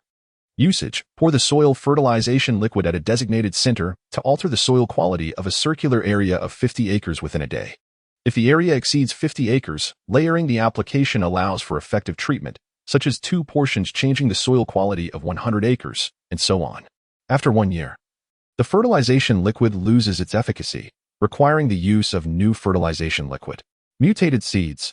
Each bag contains 100 seeds, including varieties such as mountain ginseng, Reishi mushroom, golden thread orchid, dendrobium, and gastrodia. Note: each bag can only contain one type of medicinal herb, with the specific type being randomly generated. Usage: evenly scatter the seeds over land treated with soil fertilization liquid. The seeds will sprout and grow autonomously. 36 days equate to a year of growth, and 1 year is equivalent to 10 years, and so forth. Fresh keeping protective shield. Upon activation, this shield preserves food with 3 adjustable functionalities. The first preserves up to 1,000 pounds of food for a decade. The second, up to 5,000 pounds for 2 years. And the third, up to 10,000 pounds for 1 year. Note: the shield is not a physical object, but an energy form, applicable to grains, fruits, vegetables, seafood, and meats, but not to living organisms. Usage: the host must issue a clear command, such as, "I wish to preserve 1,000 pounds of fruit in warehouse A for 10 years. And the system will execute the instruction. The more Ting comprehends the newly presented rewards, the more exhilarated he becomes. Each item, in its own right, holds the potential for significant accomplishments. It appears that the hill he possesses is indeed a treasure. At the foot of the mountain, there are several marshy areas. Transforming them into a lake would allow him to cultivate seafood within the mountains. Just the thought of it is delightful. Ting's smile nearly reached the back of his head. While he was engrossed in reviewing the information on the system interface, Yin had already dashed over to the fireworks stand to admire the pyrotechnics. Yin stood beside the motorcycle, keeping an eye on their youngest daughter while also watching over their eldest. Noticing that Ting remained motionless for quite some time, she couldn't help but urge him, "Darling, haven't you settled the bill yet?" Just then, Ting had finished reviewing all the items. Coming back to his senses, he grinned and replied, "All done." After receiving his change from the vendor, Ting returned with a bag of goods in hand. This little episode filled him with exuberance, and he strode with a spring in his step, even feeling as if an exhilarating soundtrack was playing in his ears. For her husband, lost in his own world, Yan's first instinct was to tease him. "Why do you seem like a child? It's almost New Year, and you are this excited?" Ting chuckled heartily, unable to share the true reason for his joy with his wife, and thus accepted her misunderstanding with a smile. "Well, after a year of hard work, it is all for the sake of celebrating the new year." "Indeed," Yin replied, a smile creeping onto her lips. Ting invited her to hop onto the bike and drove over to the fireworks stand. "Dear, have you chosen your fireworks yet?" Yin, mesmerized by the fireworks display, turned around upon hearing her father's voice, her face lighting up as she pointed at the fireworks on the television. "Daddy, I want that one." Ting took a glance and confidently replied, "Sure. How many can I pick, Daddy?" The little girl blinked her sparkling eyes, eagerly awaiting her father's response. Yin quietly reminded Ting, "Just one will suffice. If we buy too many, Uncle and Aunt might not be pleased." "That doesn't matter. I'm not asking them for money," Ting replied nonchalantly. As he noticed the fireworks vendor approaching, he pointed to the large firework his daughter had her eyes set on and inquired, "Excuse me, do you have this kind of firework?" The vendor nodded eagerly. Yes, this one is." He gestured towards the largest firework on the stand. Upon seeing it, Yin immediately remarked, "It's so big, it must be quite expensive." Chapter 111. A joyful gathering. Yaling's understanding nature elicited praise even from the firework vendor, who remarked, "If only my little one were as obedient." Ting, filled with pride, responded, "Isn't it often said that daughters are like a warm quilt for their parents?" The vendor chuckled, aware that he had not encountered such sentiments before, as he was accustomed to hearing that daughters were a financial burden. However, he dared not voice such thoughts, merely offering flattery in response. "Indeed, you have two little quilts at home." Ting, indifferent to the sincerity behind the words, completed his purchase of fireworks and moved on, without the need for further conversation. With the fireworks, spring couplets, and door gods secured, they were free to explore. "Daddy, I want soup noodles," little Yuan exclaimed, pointing to a row of stalls selling noodle soup, her mouth watering as she playfully pleaded. Ting gazed down at the small figure before him. "You just had breakfast. Are you already hungry?" "I want some," she replied, leaning back and conveying her yearning for delicious food through her expressive eyes. Thanks to a year of her father's indulgence, the once pudgy toddler now had a rosy complexion, her skin appearing even more delicate. If it weren't for the sun's exposure, she would resemble a finely crafted doll from a traditional painting. Few could resist the charm of such an adorable child, and Ting found himself utterly enchanted, nodding eagerly. Eat, buy. Whatever you wish for, Dad will get it."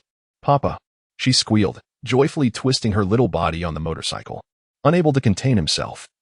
Ting gently pinched her plump cheeks before finding a suitable spot to park the motorcycle.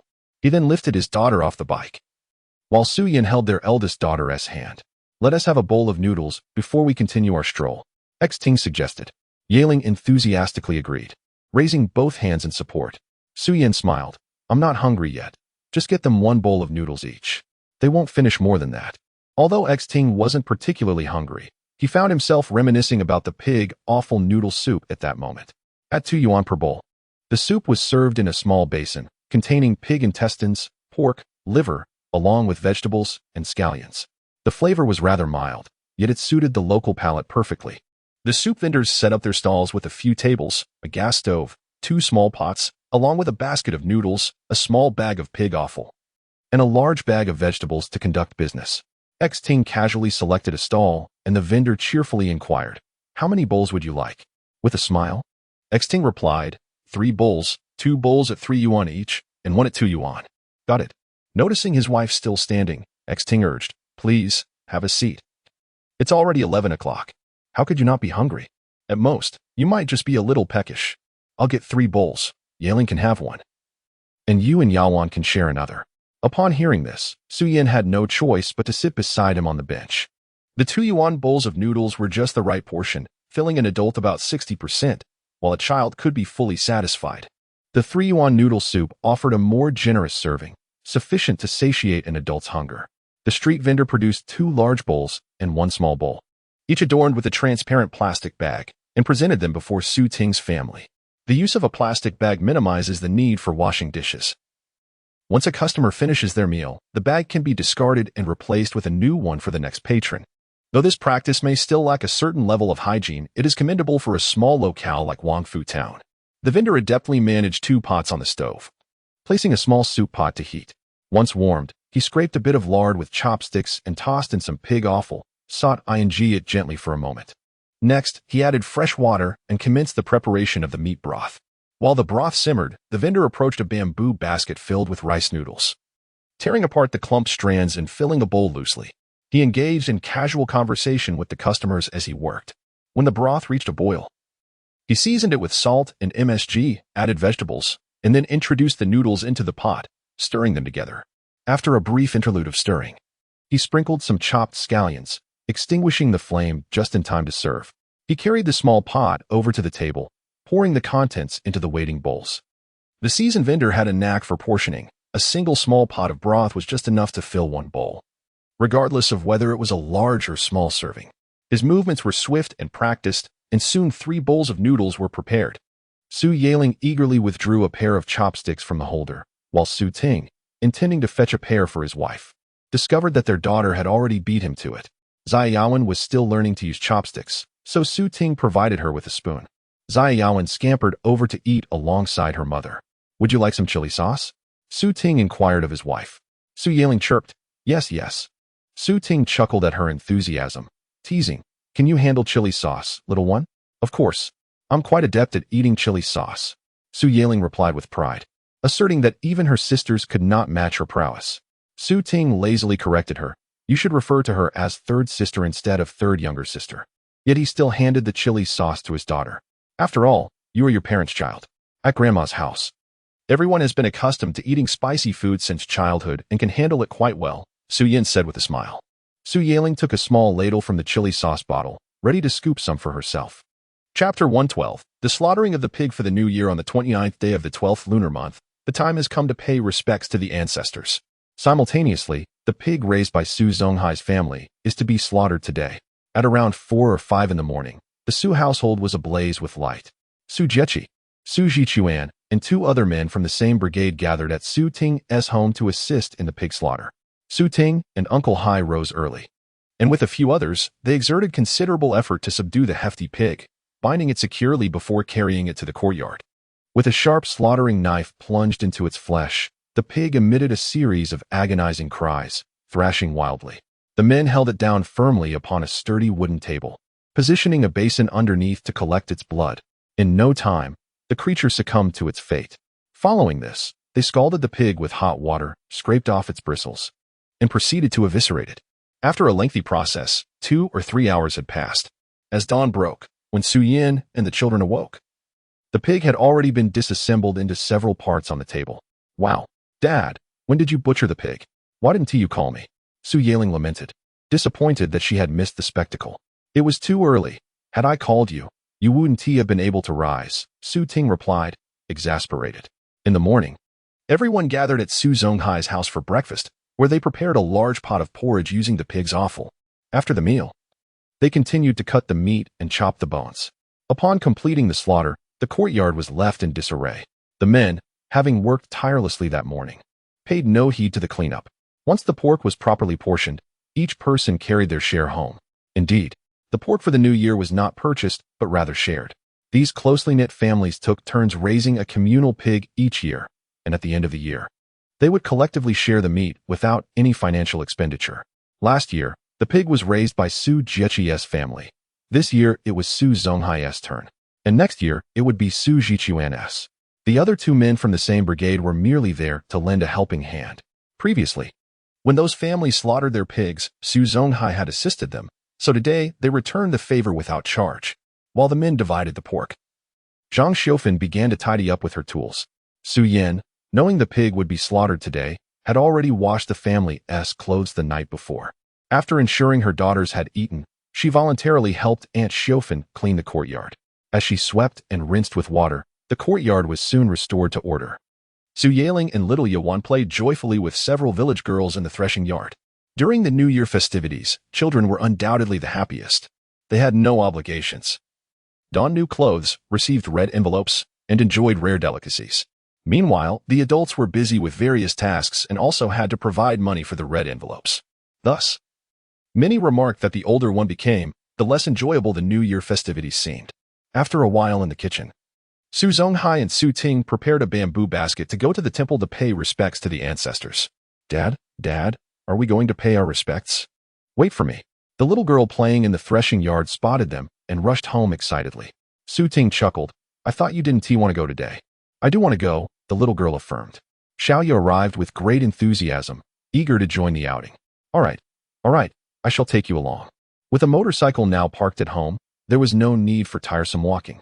Su Ting secured the belongings onto the motorcycle's rear seat and effortlessly set off with the two girls. Upon reaching the temple, familiar faces exchanged greetings. Uncle Ursi, you came directly by motorcycle to pay respects today, not concerned about the fuel expenses, I see. Just like the previous year, Su Ting encountered Su Guki. Although Su Guki's tongue remained sharp, his demeanor was markedly different from last year. What is there to fear? My family has plenty of oil, Su Ting replied nonchalantly. Su Guki chuckled and inquired, is it the oil that is plentiful or the money? Su Ting shot him a sidelong glance. What do you think? Uncle Ursi. Surely it's the money, Su Guki exclaimed. This past year has seen you building new houses, purchasing bicycles, motorcycles, and televisions. No family in the village is as affluent as yours. Su Guki expressed with genuine admiration, almost envious of the wealth that reached even to his grandmother's household. Curious villagers gathered upon hearing this exchange, eager to identify themselves. Consequently, a considerable number present addressed Su Ting as Grandfather Su, while a smaller faction referred to him as Uncle Su, with only a few being of his generation. Uncle Ursi, where did you amass your fortune last year? How much did you earn for your family to be so prosperous? Me? I sell tofu at home. What? Tofu? Indeed. What about you all? Where did you find your fortune last year? I worked in Dongguan. I worked in Zhongshan. I moved bricks at a construction site in Longgang. The younger generation had all sought work outside, much like Su Ting and his wife did in the past. For them, earning a living at home was daunting. Thus, upon hearing that Su Ting could build a new house and make various purchases merely by selling tofu, disbelief swept through the crowd. Su Ting smiled. In fact, I don't just sell tofu. I also sell bean sprouts, fried tofu, snacks, and ornaments, among other things. While I may not earn a fortune, it suffices for a living, although we still carry quite a bit of debt. Upon hearing this, the crowd began to accept his explanation. I know this young man. He began selling vegetables in our village last year. Initially, he rode a bicycle, but later upgraded to a motorcycle. His tofu is delicious and affordable. Everyone in the vicinity loves buying his produce. At that moment, an elderly gentleman interjected. Su Ting scrutinized him for a moment and recognized him, promptly approaching the elder to engage in pleasantries. Chapter 113. The stubborn little one in the village of Degua. The villagers joyfully welcomed the eve of the new year. As was customary, they arose early to immerse themselves in the preparations for the festivities. This year marked the first occasion that Su Zonghai's family would celebrate the new year in their newly constructed home. In the days leading up to this moment, Zhang Xiufan and Su Yan had tirelessly endured clouds of dust to ensure the house was spotless. The pristine abode, abundant provisions of meat, and the presence of a complete family filled the air with a comforting yet profound sense of happiness. Daddy, the chicken has run over here. I've got it blocked, cheered the daughters as Su Ting enacted the familiar scene of catching a chicken. Su Yan called out to her daughters, be careful not to let the rooster catch you. Just as she finished speaking, Su Ting adeptly seized the rooster. Having spent a year laboring at home, Su Ting had grown more agile and skilled at this task, no longer needing bait to lure the rooster. Meanwhile, Su Zonghai was busily engaged in the kitchen. As Su Ting dispatched the chicken, he called out, Uncle, prompting Su Zonghai to prepare hot water for scalding the feathers. Amidst the bustling activity, Su Yin appeared somewhat distracted. Observing this, Su Ting remarked, I mentioned taking you to the city to buy clothes, but you insisted on waiting for Xiao Ping, who promised to pick out new outfits for you both. Who knows when she will return? Xiao Ping had good intentions, and I couldn't refuse her. Besides, the clothes from Longgang are indeed more appealing than those here. Su Yin mumbled. Yet, as it was New Year's Eve, Xiao Ping and her husband Chang Chuan had yet to arrive, likely caught in heavy traffic. Mom, are the new clothes Auntie Xiao Ping bought for us pretty? Asked Su Yaling, curious about her parents' conversation. Su Yin hesitated. They should be beautiful. In previous years, when she selected new clothes for her daughters, it was always with Xiao Ping by her side, who understood her taste well. Since Xiao Ping had chosen the new outfits, they were likely to be to their liking. As Su Ting plucked the chicken feathers, he teased, if Annie Xiao Ping doesn't return in time today, you two might not have new clothes to wear this year. It's all right. We bought new clothes in the city before, so we can wear those, right? Yaling and Yuan? Su Yin replied, intentionally downplaying the situation to prevent her daughters from feeling disappointed. After all, she had always bought new clothes for them each year. No worries, Dad has already purchased many things for the family this year.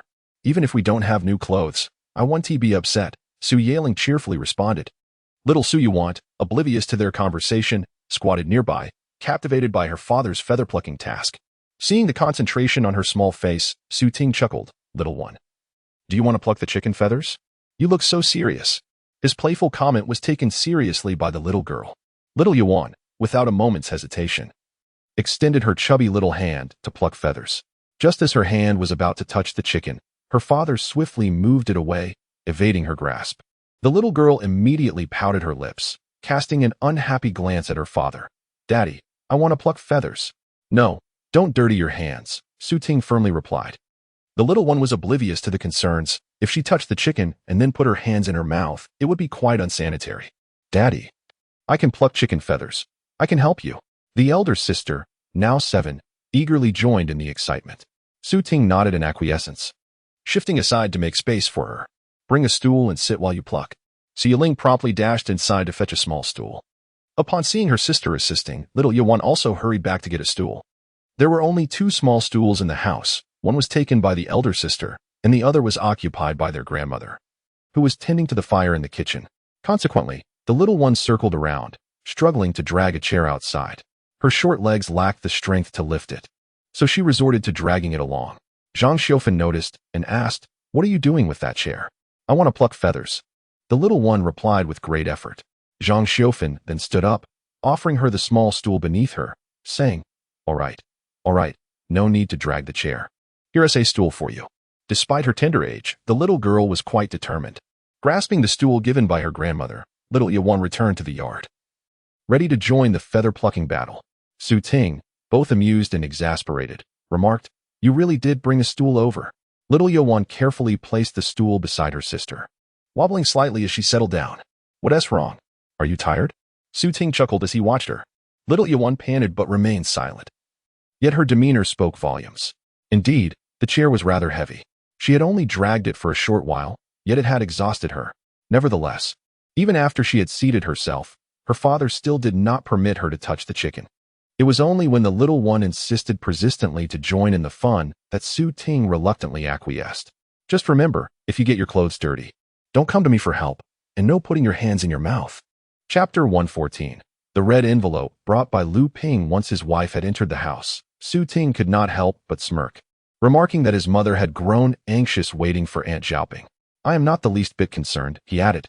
Su Yaling, however, continued to lower her head, engrossed in observing her father as he skillfully prepared a chicken. Noticing his daughter's keen interest, Su Ting resumed his lesson. Just as he finished, Uncle Su Zonghai in the kitchen inquired, Is the chicken ready yet? Su Ting responded affirmatively, quickly tidying up before carrying the chicken into the kitchen. Suddenly, a notification resonated in his mind. Today's sign-in conditions fulfilled. The host receives a reward, 999 yuan in cash. Upon reaching the kitchen door, he felt the weight of his pockets, a sensation he had grown accustomed to. However, he was perplexed, as he had not yet commenced any tasks that day. Earlier that morning, while exercising, the system had issued a sign-in task to teach his daughter a certain life skill. Su Ting had yet to determine which skill to impart. Deep in thought, he handed the chicken to Uncle Hai. The upgraded system still held many mysteries for Su Ting, to unravel. For instance, aside from the soil fertilizer, he had yet to comprehend how to utilize the other reward items. Nevertheless, he believed that everything would fall into place in due time. Xiaoping. Suddenly, a delighted voice broke through from outside, belonging to Su Yaling. Su Ting turned around and, peering through the kitchen window, spotted Lu Ping, looking weary yet spirited. Xiaoping, you and Chanchuan have arrived. Su Ting greeted her with a smile. Lu Ping was tall and possessed a striking appearance, distinct from Su Yin's delicate beauty. While Su Yin was petite and charming, Lu Ping exuded a more vibrant allure. If Su Ting and his wife represented the perfect balance of height difference, then Lu Ping and Su Chanchuan were equally matched in stature. We just got home. Chanchuan is busy tidying up, and I brought some clothes for Su Yin. Where is she? Despite Lu Ping's height, her demeanor was gentle, and her voice was not at all harsh. It was no wonder she and Su Yin got along so well. Xiaoping, I'm upstairs.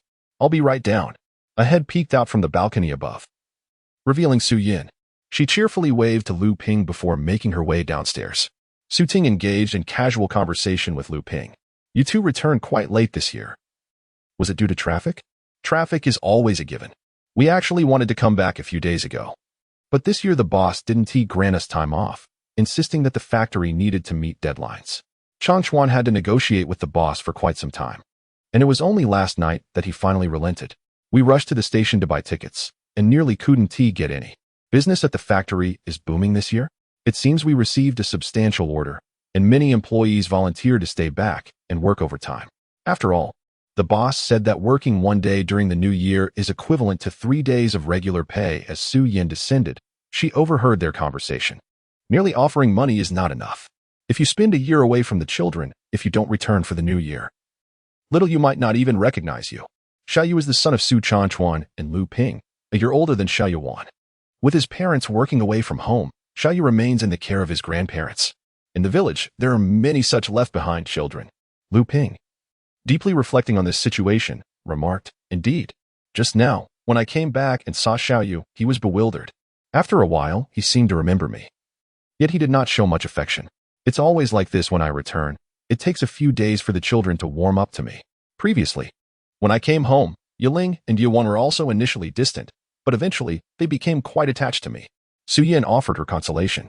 However, Lu Ping felt even more sorrowful. Just when the children finally grow close and enjoy clinging to us, we have to leave for work again. Alas, Su Yin, holding Xiaoyuan, found herself at a loss for words. The couple had not managed to earn any money at home. This year, they relied entirely on the support from Su Ting's elder brother in Sichuan. Otherwise, they would likely have sought work in Longgang within 6 months. Thus, Su Yin could not suggest simply staying home to find some work. By the way, you two have managed to build a new house and buy a new car this year. Where did all that money come from? Lu Ping suddenly inquired. Having made several calls home, she learned from her in-laws that the Su family was living quite prosperously this year, which puzzled her greatly. On this matter, Su Ting and his wife had long ago reached an understanding. Su Yin hesitantly replied, It's all borrowed from Sichuan, and it will need to be repaid in a few years. She was not one to lie, especially not to a close friend, and found it increasingly uncomfortable. Fortunately, Lu Ping did not suspect anything and instead displayed an expression of realization. No wonder. I had heard that Su Ting has many siblings back home, and being the youngest, they must have wanted to help him. Noticing his wife's unusual demeanor, Su Ting quickly interjected, The little money I earned was barely enough for my own expenses. Xiao Yin and I had quite a few arguments over this. My elder sister is aware of it, as she has met Xiao Yin in Longgang. So when they heard I wanted to start a small business at home, they pulled together and lent me some capital. The fact that his sister was willing to lend money to support her brother's small business indicated her satisfaction with Su Yin as a sister-in-law. Lu Ping smiled. That's wonderful. She glanced at the clock on the wall and exclaimed, Oh dear, it's already 10 o'clock. I must hurry back. As Lu Ping stood up, Su Yin quickly urged her to stay. Why the rush? Stay a little longer. After all, your family has plenty of help. And you won't be needed for preparing the New Year's Eve dinner. No, I still need to clean the room where Chanchuan and I are staying. And I must hurry back to give Xiaoyu a bath. Chapter 115. A call from distant lands. In truth, my father did not coerce me into marrying that man. He merely arranged for us to meet, hoping to bring us together, Su Yin awkwardly explained. In any case, you need not blame yourself too harshly. Even if there is fault, It is not solely yours, Lu Ping insisted on her perspective. Su Yin nodded gratefully, acknowledging her words. Once Lu Ping departed, Su Yin turned to express her thoughts to Su Ting. However, Su Ting preempted her, saying, after we enjoy the New Year's Eve dinner, let us call our parents from Brother Jiafu's place, allowing the two daughters to extend New Year greetings to Grandma and Grandpa. Su Yin was just about to mention this very matter, surprised that the once capricious and immature man had now learned to anticipate her desires. The disappointment that had shadowed her countenance vanished instantly, replaced by a radiant smile. All right. By 3 o'clock in the afternoon, families began to gather for their New Year's Eve feasts. The crackling sound of firecrackers assaulted the eardrums, ushering in a unique celebratory atmosphere. When it was time for Su Ting's family to dine, it was already past 4 o'clock. Su Ting took a string of firecrackers to the drying yard, arranging them on the ground. Su Yaling crouched at the entrance of the new house, covering her ears as she watched her father ignite the firecrackers. Su Ting approached the fuse with a lighter, igniting it before swiftly retreating. Bang! The firecrackers erupted, enveloping the area in thick smoke, with the acrid scent of gunpowder wafting through the air. Despite covering her ears, the little girl was startled, leaping up and scampering back into the house. After setting off the firecrackers, the family of 6 gathered around the newly replaced round dining table to savor the array of delectable dishes. The New Year's menu remained largely unchanged each year, featuring white-cut chicken and stir-fried cabbage with pork vermicelli as staples. Su Zonghai also prepared egg rolls and 5 spiced meatballs. This year, Su Ting had purchased a fresh grass carp, transforming it into sauerkraut fish, symbolizing the auspicious wish for abundance year after year. Last year, due to financial constraints, Su Zonghai and his wife had opted for salted fish instead, as they were not particularly fond of it. Su Ting's culinary skills were commendable, his cooking style leaning towards the bold flavors typical of Sichuan cuisine. While the older generation was not fond of it, the younger ones relished it.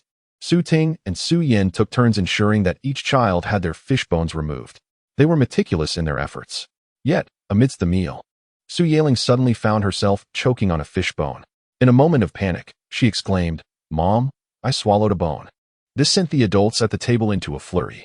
"Quick, swallow some rice to push it down," urged Zhang Xiufan, offering advice to her granddaughter. Su Ting promptly intervened. "No, you mustn't eat. That could push the bone deeper."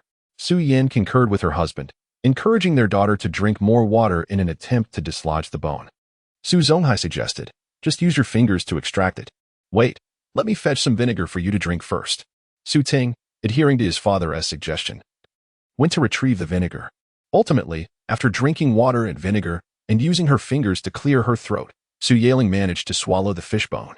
She crouched at the kitchen door, her gaze vacant, as if her spirit had momentarily wandered far beyond. After a lengthy pause, she expressed her grievance, saying, "I no longer wish to eat fish." Su Ting felt a twinge of awkwardness upon hearing this. Hadn't he already helped her pick out the bones? How could there still be bones present?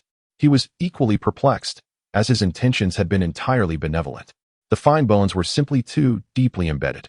Su Yin, still somewhat unsettled, contemplated the implications of her eldest daughter's predicament with the fish bone, which left her hesitant to offer fish to her younger daughter. A child of 3 or 4 years, should she encounter a fish bone, would undoubtedly pose a greater dilemma. She might struggle to articulate her discomfort, leaving the adults unaware of her predicament. With this thought in mind, Su Yin hurriedly examined Xiao Yuan's mouth, checking for any remnants of fish bones while inquiring if she felt unwell. Xiao Yuan shook her head, pointing to the fish meat in her bowl with a cheerful grin, exclaiming, "Delicious. Don't eat. Mama will feed you." Su Yin took away her bowl and began to share her own rice with the little one. Xiao Yuan was not particular about her food. She accepted whatever her mother offered. After a couple of bites, Su Zonghai presented her with a large chicken drumstick, asking, "Would you like some?" Xiao Yuan eagerly nodded, her small head bobbing. Su Zonghai then meticulously tore the chicken meat into small pieces, placing them in Su Yan's bowl for her to feed the little girl. Given her tender age, the infant could not manage the drumstick on her own. Thus it was customary for either Su Zonghai or Zhang Xiufan to assist her in this manner. Eventually, only the bone remained, which Su Zonghai proceeded to gnaw on. This was the household custom. Anything the children could not consume or disliked, such as fatty meat and bones, fell to Su Zonghai to resolve. Although the household's resources were currently modest, the children appeared innately averse to fatty meat, only consenting to it during rare occasions when meat was scarce. After the meal, The Su couple took a bath before leading the child to Su Jiafu's home to make a phone call. Su Yan's family had a relatively better situation, having installed a telephone a few years prior. Typically, when Su Yin called home, if her father answered, the call would be abruptly terminated as soon as she spoke. If her mother picked up. Chapter 116. A deeply stirred heart in the 10 minutes preceding Su Yan's phone call home.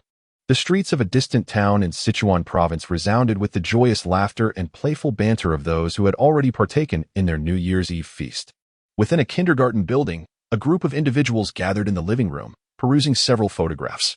One image depicted a little girl, aged 4 or 5, standing beside a bed where an infant lay.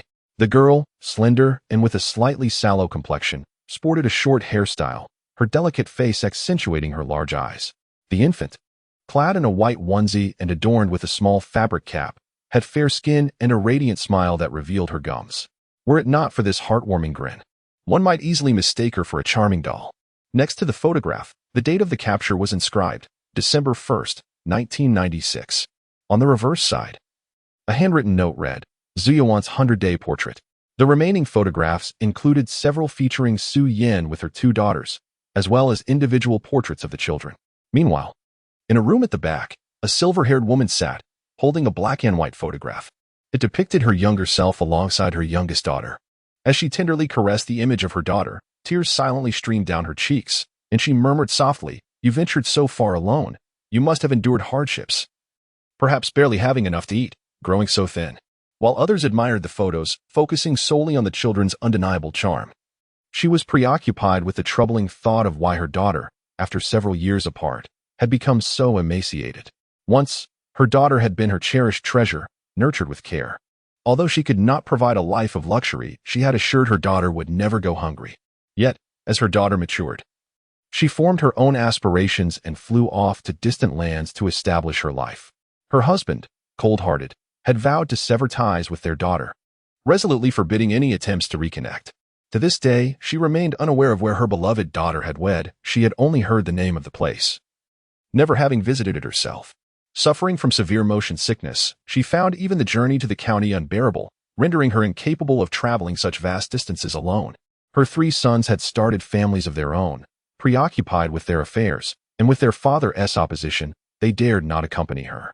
Consequently, she could only maintain contact with her daughter through letters, which offered her some solace. However, this year, upon learning from her second daughter-in-law that her daughter and son-in-law were not working, her mind began to wander. Tales of ill-fated marriages in impoverished rural areas had reached her ears, and she could not help but worry whether her daughter was suffering in her husband's household. 2 months prior, she had received a handwritten letter from her daughter, which alleviated her concerns. It was after reading that letter that her husband's demeanor had softened significantly, although he had previously begun to shift his stance without openly acknowledging it. As the Lunar New Year approached, she pondered the reality that her daughter and son-in-law likely had little money to spare while residing in the countryside.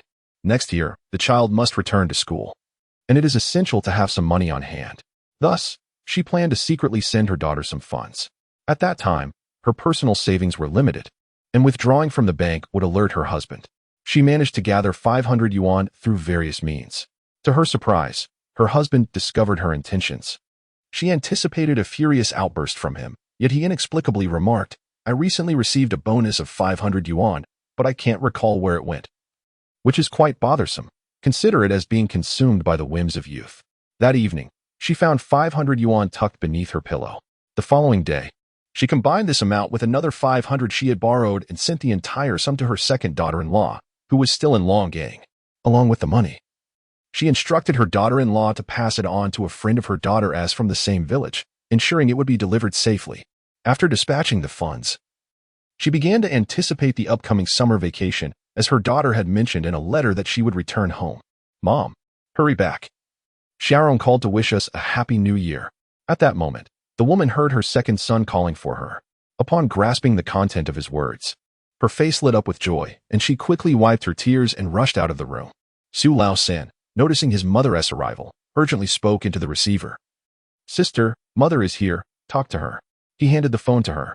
Su mother's hands trembled as she took the receiver, her face unable to conceal her joy. "Hello? Sharon? Mom?" On the other end, Su Yin could hardly contain her excitement.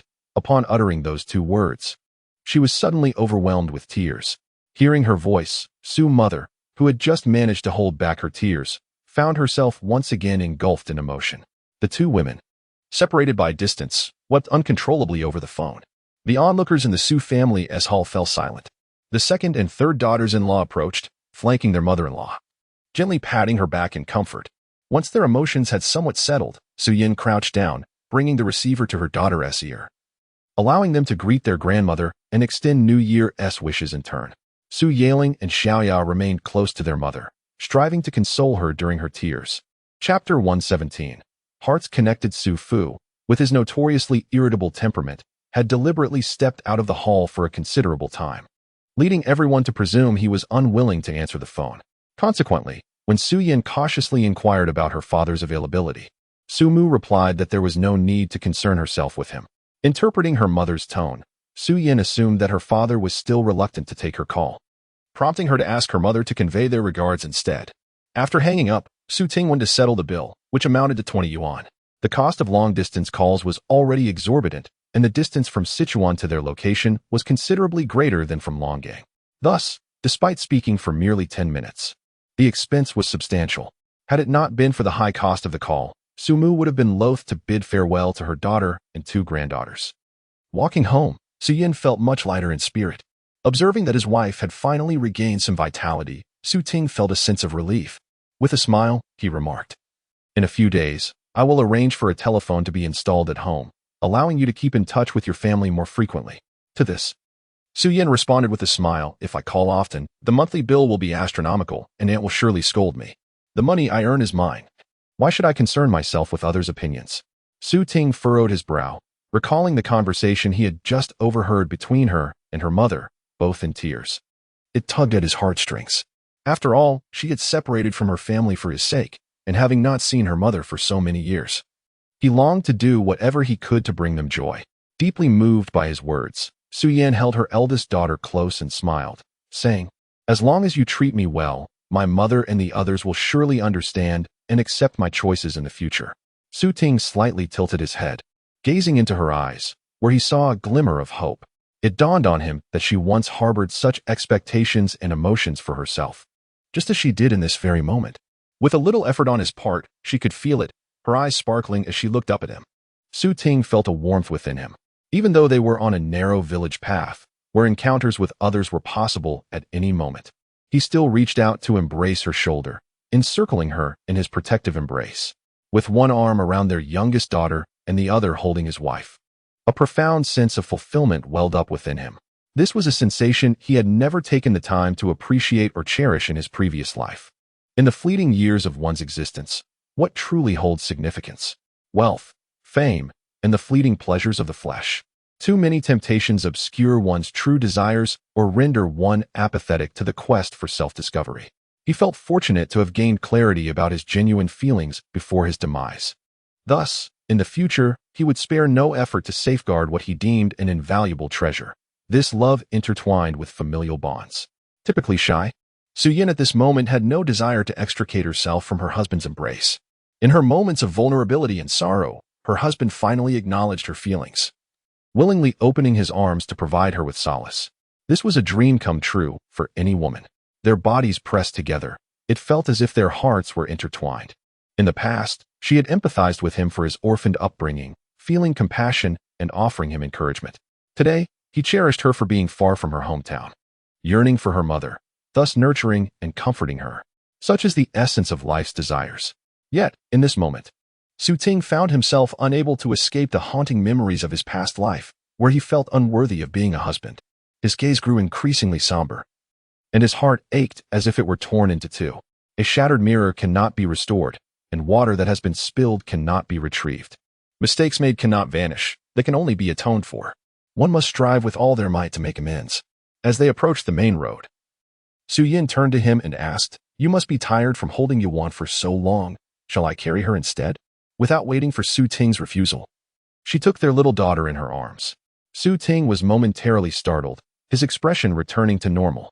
Su Yin placed the child on the ground and playfully poked the little one's round belly, saying, "Let our Yuan walk for a while. Look at that belly of yours, so plump. A little walk will aid digestion." Little Yuan hurriedly covered her belly, anxious as she exclaimed, "Don't poke. It will burst." Su Yin chuckled lightly. "Who told you it would burst?" The little one looked earnestly at her mother. "It will burst when the watermelon is ripe. Just a poke and it will explode." The innocent words of the child instantly dispelled the gloom in Su Ting's heart. A smile unconsciously spread across his face as he stood by, delighting in the amusing interaction between mother and daughter.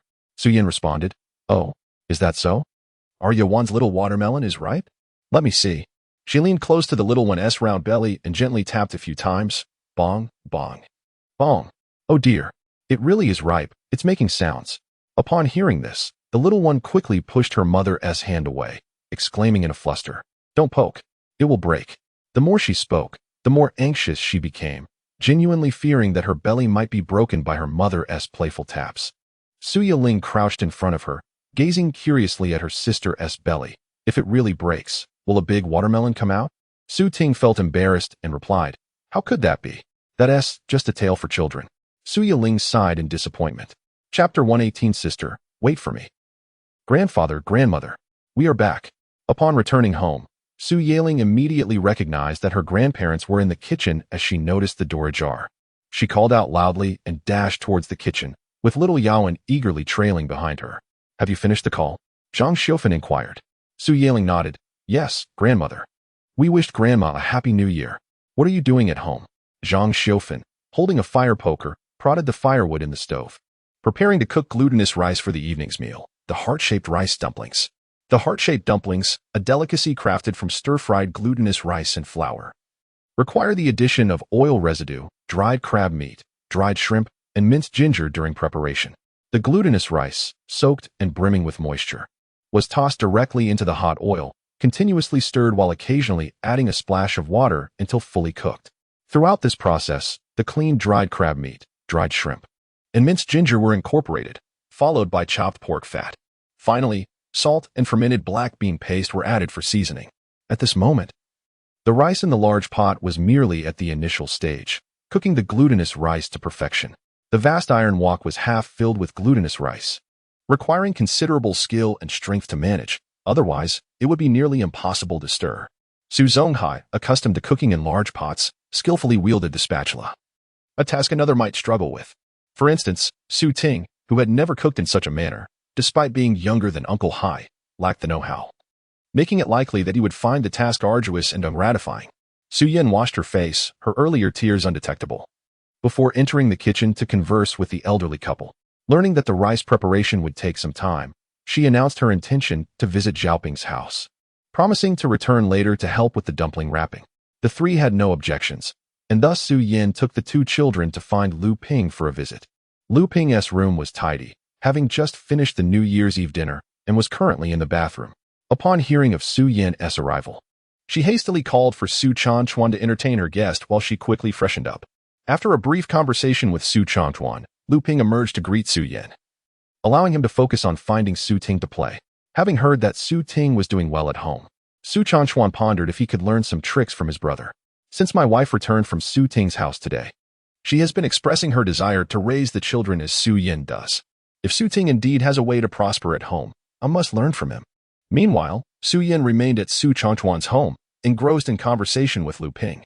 The two had not seen each other for a year, and there was much to discuss among friends. Naturally, the topic that dominated their conversation was Su Ting's transformation over the past year. Lu Ping's initial response was disbelief. People seldom change. How could someone suddenly become so different? Su Yin harbored her own doubts, yet as her husband's confidant, how could she fail to discern the truth of whether he had genuinely changed for the better or was merely concealing his struggles?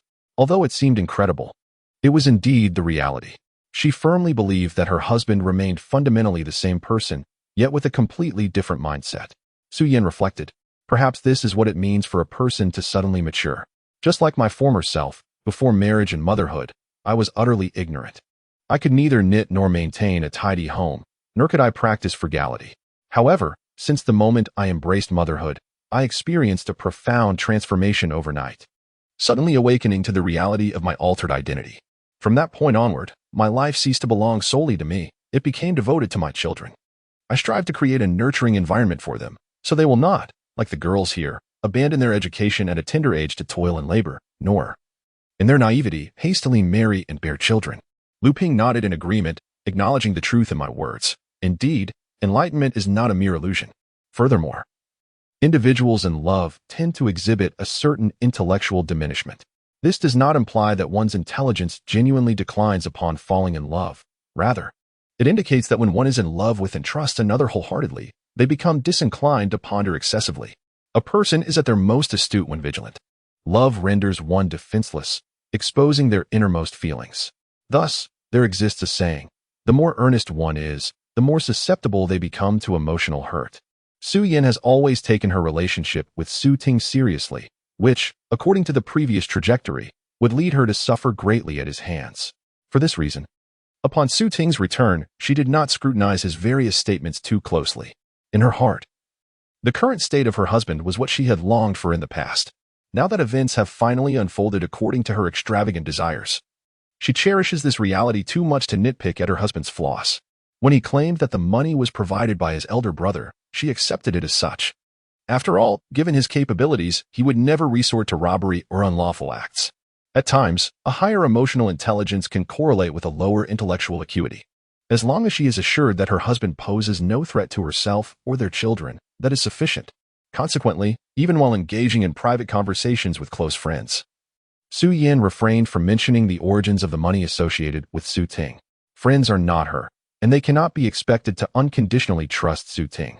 Moreover, there is no necessity for her to divulge her private matters with her husband to her friends.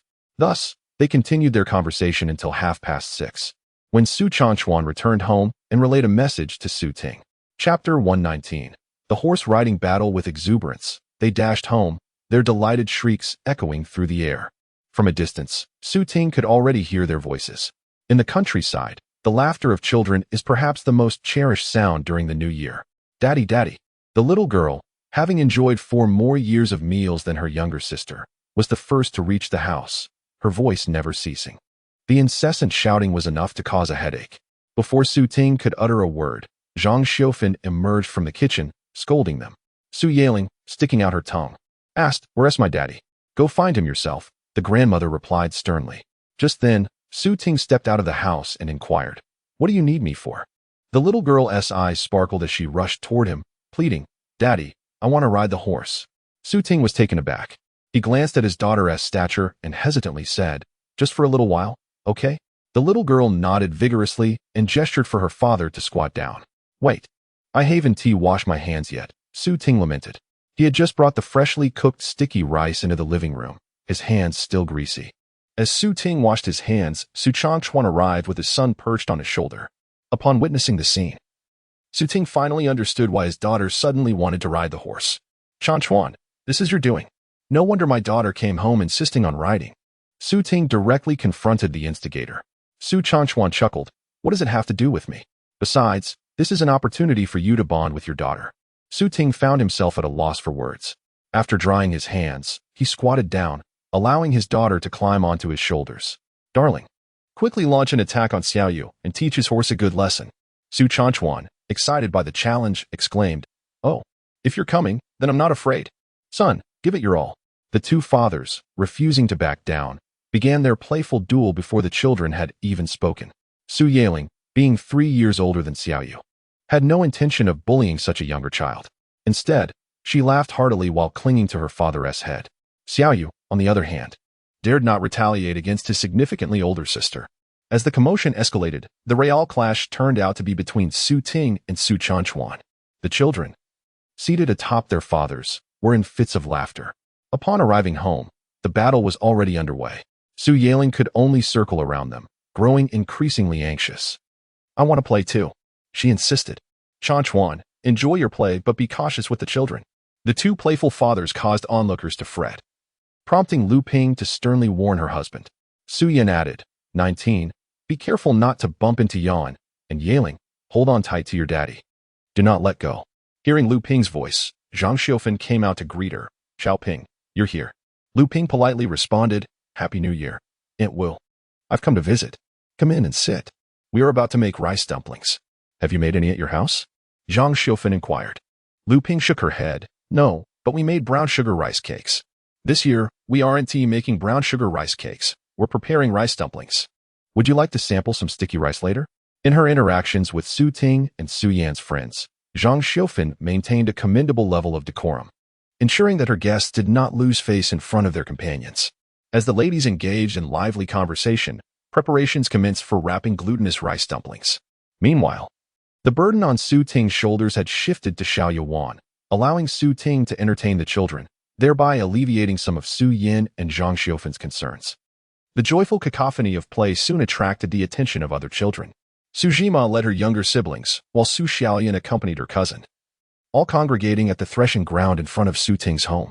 As the number of children swelled, the atmosphere grew even more boisterous. Su Xiaoyan's cousin was Su Jianjun, and Hu Wei's daughter, Su Yuan, the seventh in line, thus belonging to a younger generation than Su Yaling. Jiugu, what are you all playing? Su Xiaoyan signaled to Su Yaling, hoping for a friendly invitation. Unfortunately, Su Yaling, engrossed in her play, inadvertently blocked the signal. Undeterred, Su Xiaoyan and her companions stood by, finding sufficient amusement in the spectacle, occasionally bursting into laughter. Why aren't you catching Xiao Yu, Jiugu? He just kicked you. Su Jima sided with Xiao Yu, asserting, Xiao Yu is just a little one. It wouldn't be fun for Jiugu to win. That would be bullying. Despite the playful disputes, the two factions remained amicable, while the spectators took sides, becoming increasingly invested in the unfolding drama. Su Jima and Su Xiaoyan were equally stubborn, their faces flushed with the fervor of their argument. After tiring of the game, Su Yaling stepped down to let her sister take her place. Observing the quarrel, she returned home to fetch a handful of candies. These treats had been brought back by Lu Ping from Longgang earlier that day, when she delivered clothes and red envelopes. She had also included a bag of sweets. Given the close rapport between Su Yin and Lu Ping, a simple thank you felt rather formal, as they frequently exchanged gifts. For instance, that afternoon, when she visited Lu Ping, she had also taken something from her home. The candies from the big city, of course, far surpassed those bought locally. Thus, the appearance of Su Yaling's candies quickly quelled the commotion among the children. Chapter 120. The intensifying conflict in the Su family with a resounding bang. Su Ting and Su Changchuan's hearts raced in alarm. Fearing that something was amiss, Su Ting hurriedly ran towards the door. As he approached, he encountered Li Meiying, who stormed out of the house, her face twisted with fury. She stiffly nodded in Su Ting's direction. He awkwardly greeted her, sister-in-law. Where are you off to? I'm going out for a stroll. Staying in this house is increasingly vexing. Li Meiying retorted, turning her back to shout into the house. Su Ting chuckled nervously, sister-in-law. It's a new year. There's no need to be so irate. Let's talk it over calmly. With a grim expression, Li Meiying replied, there is nothing to discuss. Without another word, she departed. Upon entering the house, Su Ting was taken aback to find a room full of children stunned by the earlier commotion. Seeing her father, Su Yaling rushed to his side, clutching the hem of his shirt, feeling a sense of safety return. Su Jichuan, squatting in the courtyard, looked up and murmured, the 24th has arrived. Su Ting approached him, intending to inquire about the situation, but was suddenly met with the sound of crying emanating from his uncle and aunt's room. Uncle Su Zongchuan stood at the kitchen door, his face a mask of anger as he scolded, crying. All you do is cry. What good does it do? Your son lacks the ability to marry a virtuous woman, so you must accept your fate. Your daughter has been gone for years. Why bring that up now? Who do you think Li Meiying is that you dare to speak of her? Every child in this room is from her womb. You are bound to live with her. And in your old age, you will rely on her care. Do you not realize that opposing her only invites trouble? The more Su Zongchuan spoke, the more agitated he became. As his words hung in the air, a pained scream from Wei Ju pierced through. You need not lay a hand on me. I shall meet my demise when the time comes. Su Ting's heart lurched at this declaration. He quickly set his daughter down and urged Yaling to take her sister outside to play. Then, he approached the room's entrance, speaking gently, Aunt, please do not act impulsively. There is no issue that cannot be resolved in life. Inside, only the sounds of weeping echoed back, met with silence. At this moment, Su Jichuan had begun to argue with his father. What do you mean by that? Meiying was chosen for me by you. You claimed she was capable and would bring prosperity to our family. Now, you blame me? Do you not understand my intentions? Were we not deceived by the matchmaker? She promised that Meiying was competent, but failed to mention her fiery temperament. How long has it been since she married? And already she has driven my sister to despair. What family does not have quarrels between sisters-in-law? It was my sister who, in her stubbornness, chose to frighten others with poison, but she miscalculated and truly perished. We cannot hold Maying solely responsible. 22. Are you even human? Is it not enough for you to drive your sister and parents to death over a woman? What does it mean that your younger sister stubbornly resorted to drinking pesticide to intimidate others? If it weren't for Li Maying's venomous tongue and unpleasant words, would your sister have taken such drastic measures? Su Zongquan also wept, his voice hoarse with anger. Years ago, your sister had already settled on a fiancé and was on the brink of marriage. Even if she had offended Li Maying in some way, once married, she would no longer be a thorn in Li Maying's side. Yet, Li Maying insisted on uttering such repulsive remarks, branding her as promiscuous, a nearly wed young woman. Branded with such a label, how could she have a future in her husband's family? How could she bear to face the world? Su Zhichuan hung his head, appearing despondent. Perhaps in his heart, he was not oblivious to right and wrong. After a prolonged silence, he hoarsely remarked, "What is the point of discussing this now? My sister is dead. Should I divorce Maying for a deceased person? What would happen to the children?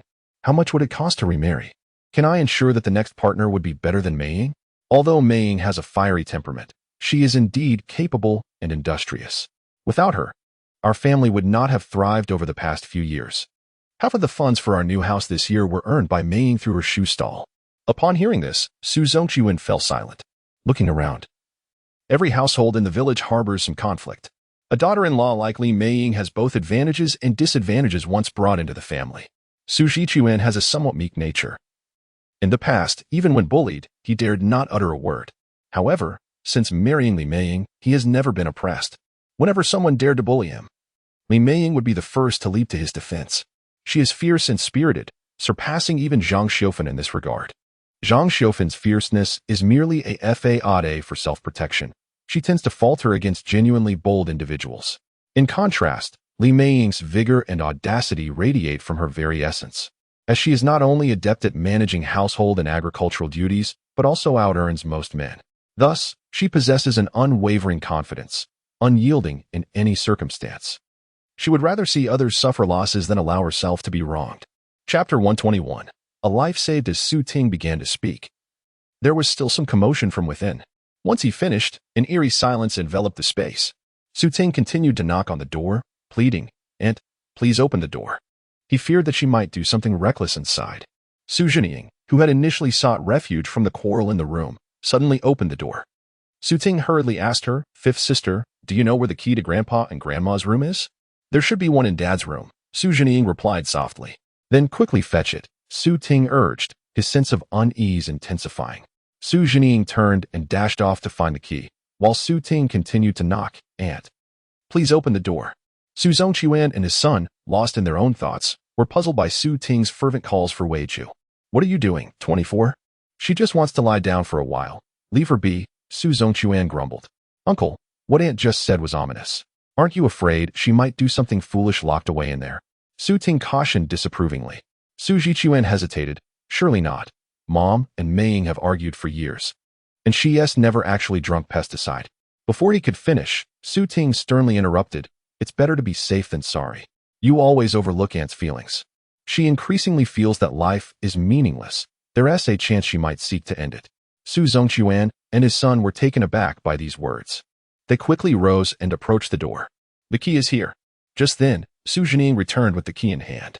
As Su Ting snatched the key and inserted it into the lock, he realized that this was the type of lock that could be locked from the inside but opened from the outside with a key. With a twist, the lock clicked open. The door creaked as it swung open, revealing a dimly lit interior. Su Ting's gaze immediately landed on Weiju, who was holding a bottle of some substance. In an instant, alarm coursed through him. Before anyone could react, he lunged forward, striking the bottle from Weiju's grasp. The unopened liquid cascaded onto the floor. Su Zongquan and Su Zhichuan, peering closer, recognized the bottle as a pesticide, dichlorvos. At that moment, they finally heard Weiju's voice. 24, let go. I don't want to live anymore. Life has lost its meaning."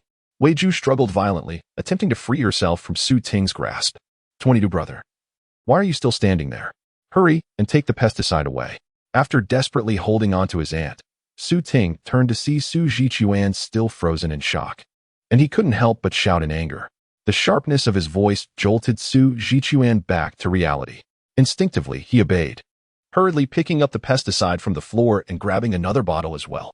At this moment, Su Zhongquan began to grasp what was unfolding, or rather, what had nearly transpired. Anger surged onto his face. In such a critical moment, as a husband, he should have comforted his wife who was longing for death. Yet, Su Zhongquan failed to do so. Instead, he yelled in fury, "If you want to die, at least choose a better day. Today is New Year's Eve. Do you wish to condemn your family to a lifetime of unrest?" Upon hearing these words, Su Ting could scarcely believe his ears. His heart plummeted. In that instant, the behavior of his uncle and brother Jichuan brought him to a startling realization. It was not solely his sister-in-law, Li Meiying, who had driven his aunt to her demise in a previous life. Every member of the household was either a perpetrator or an accomplice. Even the children, including Su Zhenying and Su Changlong, were complicit. For instance, they stood at the doorway, dazed and speechless, offering no comfort to their grandmother. They had grown accustomed to witnessing her mistreatment. Perhaps only upon confronting their grandmother's lifeless body would they recognize the wrongness of their parents' actions. Su Zhongquan continued his tirade. The aunt Su Ting held trembled, her face ashen. Yet, Su Jichuan, who ought to have been a dutiful son, displayed no sign of remorse after such a calamity. He had taken away the pesticide but had yet to utter a single word to his own mother. Su Ting's temples throbbed with indignation. "Enough, uncle, cease your reproaches," he exclaimed, unable to contain himself any longer. Su Zhongquan's voice faltered under his outburst, and he glared at him in fury. Meeting his uncle's displeased gaze, Su Ting coldly retorted, "Your wife, after all, has been by your side for decades. Do you truly wish for her demise?" Su Zhongquan's chest heaved rapidly. "She chose to die. What good would it do for me to stop her?" Su Ting pressed on, "You claim my sister-in-law has a sharp tongue. Yet is your own mouth not equally foul? Rather than seeking to console your wife and avenge her grievances, you blame her for not choosing a better life, lamenting that her death would bring misfortune upon the family." The more he spoke, the more he found the situation absurd. It appeared that the world harbored more than just one despicable man, with memories of his past life vividly intact. Su Ting could not hold back his disdain for Su Zhongquan. He was acutely aware of the bleakness that awaited this uncle in his twilight years. Following the death of his aunt, he would endure daily scorn from Li Meiying, with the burden of her wrath falling upon him. Within a few years, he had suffered a leg injury while working. Initially, he could manage with a cane, but as Li Meiying grew increasingly intolerant of his eating habits, their conflicts escalated. In the midst of poor nourishment and discomfort, his condition deteriorated swiftly until he could no longer rise from his seat. Chapter 122. Has rebirth triggered the butterfly effect? What should have been a joyous new year nearly turned tragic. Su Ting did not intend to disrupt anyone's family, but given the current circumstances, it was prudent to bring his aunt to stay at his home for a few days. With daughters and daughters-in-law in the household, his aunt would surely find solace in their company, and her spirits would gradually improve. Noticing his two daughters peering through the door, the elder wore a look of deep concern while the younger appeared on the verge of tears. Su Ting softened his expression and said, "My dear, let us invite aunt to stay with us for a few days. Come, take her hand." Only then did Su Yaling muster the courage to enter the room. She approached her aunt cautiously, gently taking her hand, and whispered, "Aunt, don't cry. Come stay at my new house. The second floor is tiled, and we have a big television for you to watch all by yourself." The clumsy words of comfort from the little girl seemed to infuse warmth into Wei Ju's despairing heart. With teary eyes, Wei Ju gazed at the small girl and embraced her tightly, unable to suppress her sobs any longer. It was as if all her pent-up grievances were released through her cries. Su Yaling found herself enveloped in her aunt's embrace, feeling the tremors of her body, as if transmitting some unnameable emotion. The sound of her aunt's weeping inexplicably stirred tears within her own eyes. The innocent girl, still naive to the complexities of the world, could not fathom how even the closest of kin could inflict such despair. Yet, her childlike sensitivity allowed her to perceive her aunt's profound sorrow.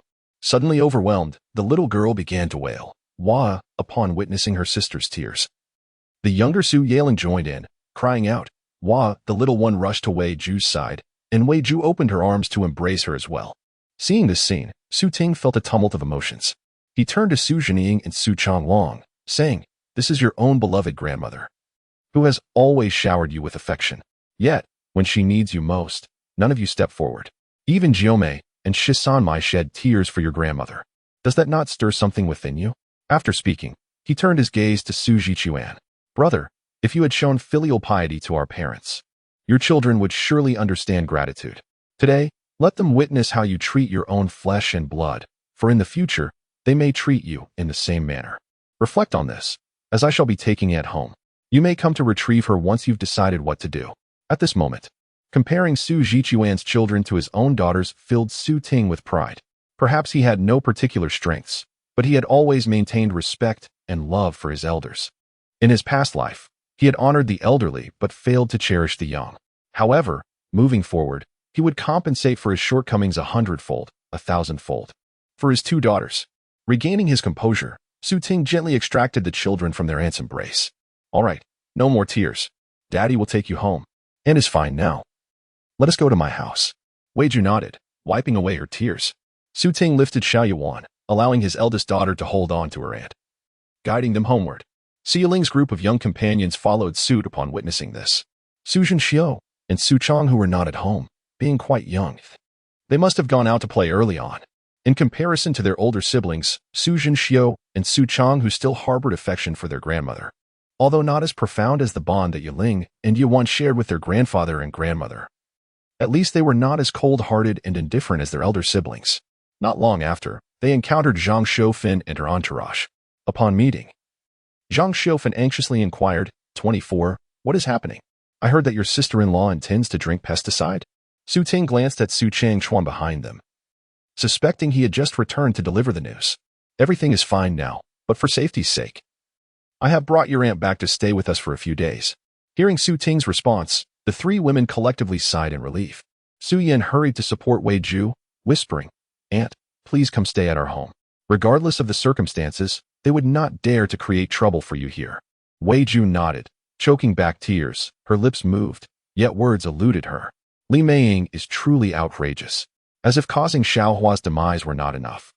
Now she wishes to push the elder sister-in-law to her end as well?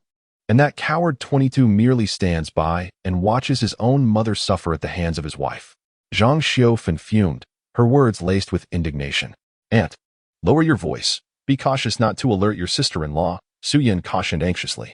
Zhang Xiufan, consumed by her anger, paid no heed to the warning. It is precisely her, Li Meiying, who seeks to drive others to despair, and now she expects to silence us? I would gladly invite the entire village to judge. Is there a daughter-in-law so intent on pushing her mother-in-law to seek death? Zhang Xiufan's voice was anything but quiet. Had it not been for the festive New Year celebrations and the surrounding cacophony of firecrackers, she might have drawn a crowd eager to witness the commotion. Aunt, let us refrain from such discussions now. It is the New Year, a time for auspicious beginnings, and quarrels would be unbecoming, Su Ting interjected. Only then did Zhang Xiufan reluctantly cease her tirade. She turned to Wei Ju, reassuringly stating, Do not fear, my brother 24 has made something of himself. Having built a grand house, you will find greater comfort staying with us. Our home welcomes additional guests. Stay as long as you wish. Zhang Xiufan and Wei Ju were sisters-in-law, yet they harbored no animosity toward one another. In the past, when Zhang Xiufan faced the village's scorn for her inability to bear children, it was Wei Ju who consoled and encouraged her. If anyone dared to mock Zhang Xiufan in Wei Ju's presence, they would have faced her fierce defense.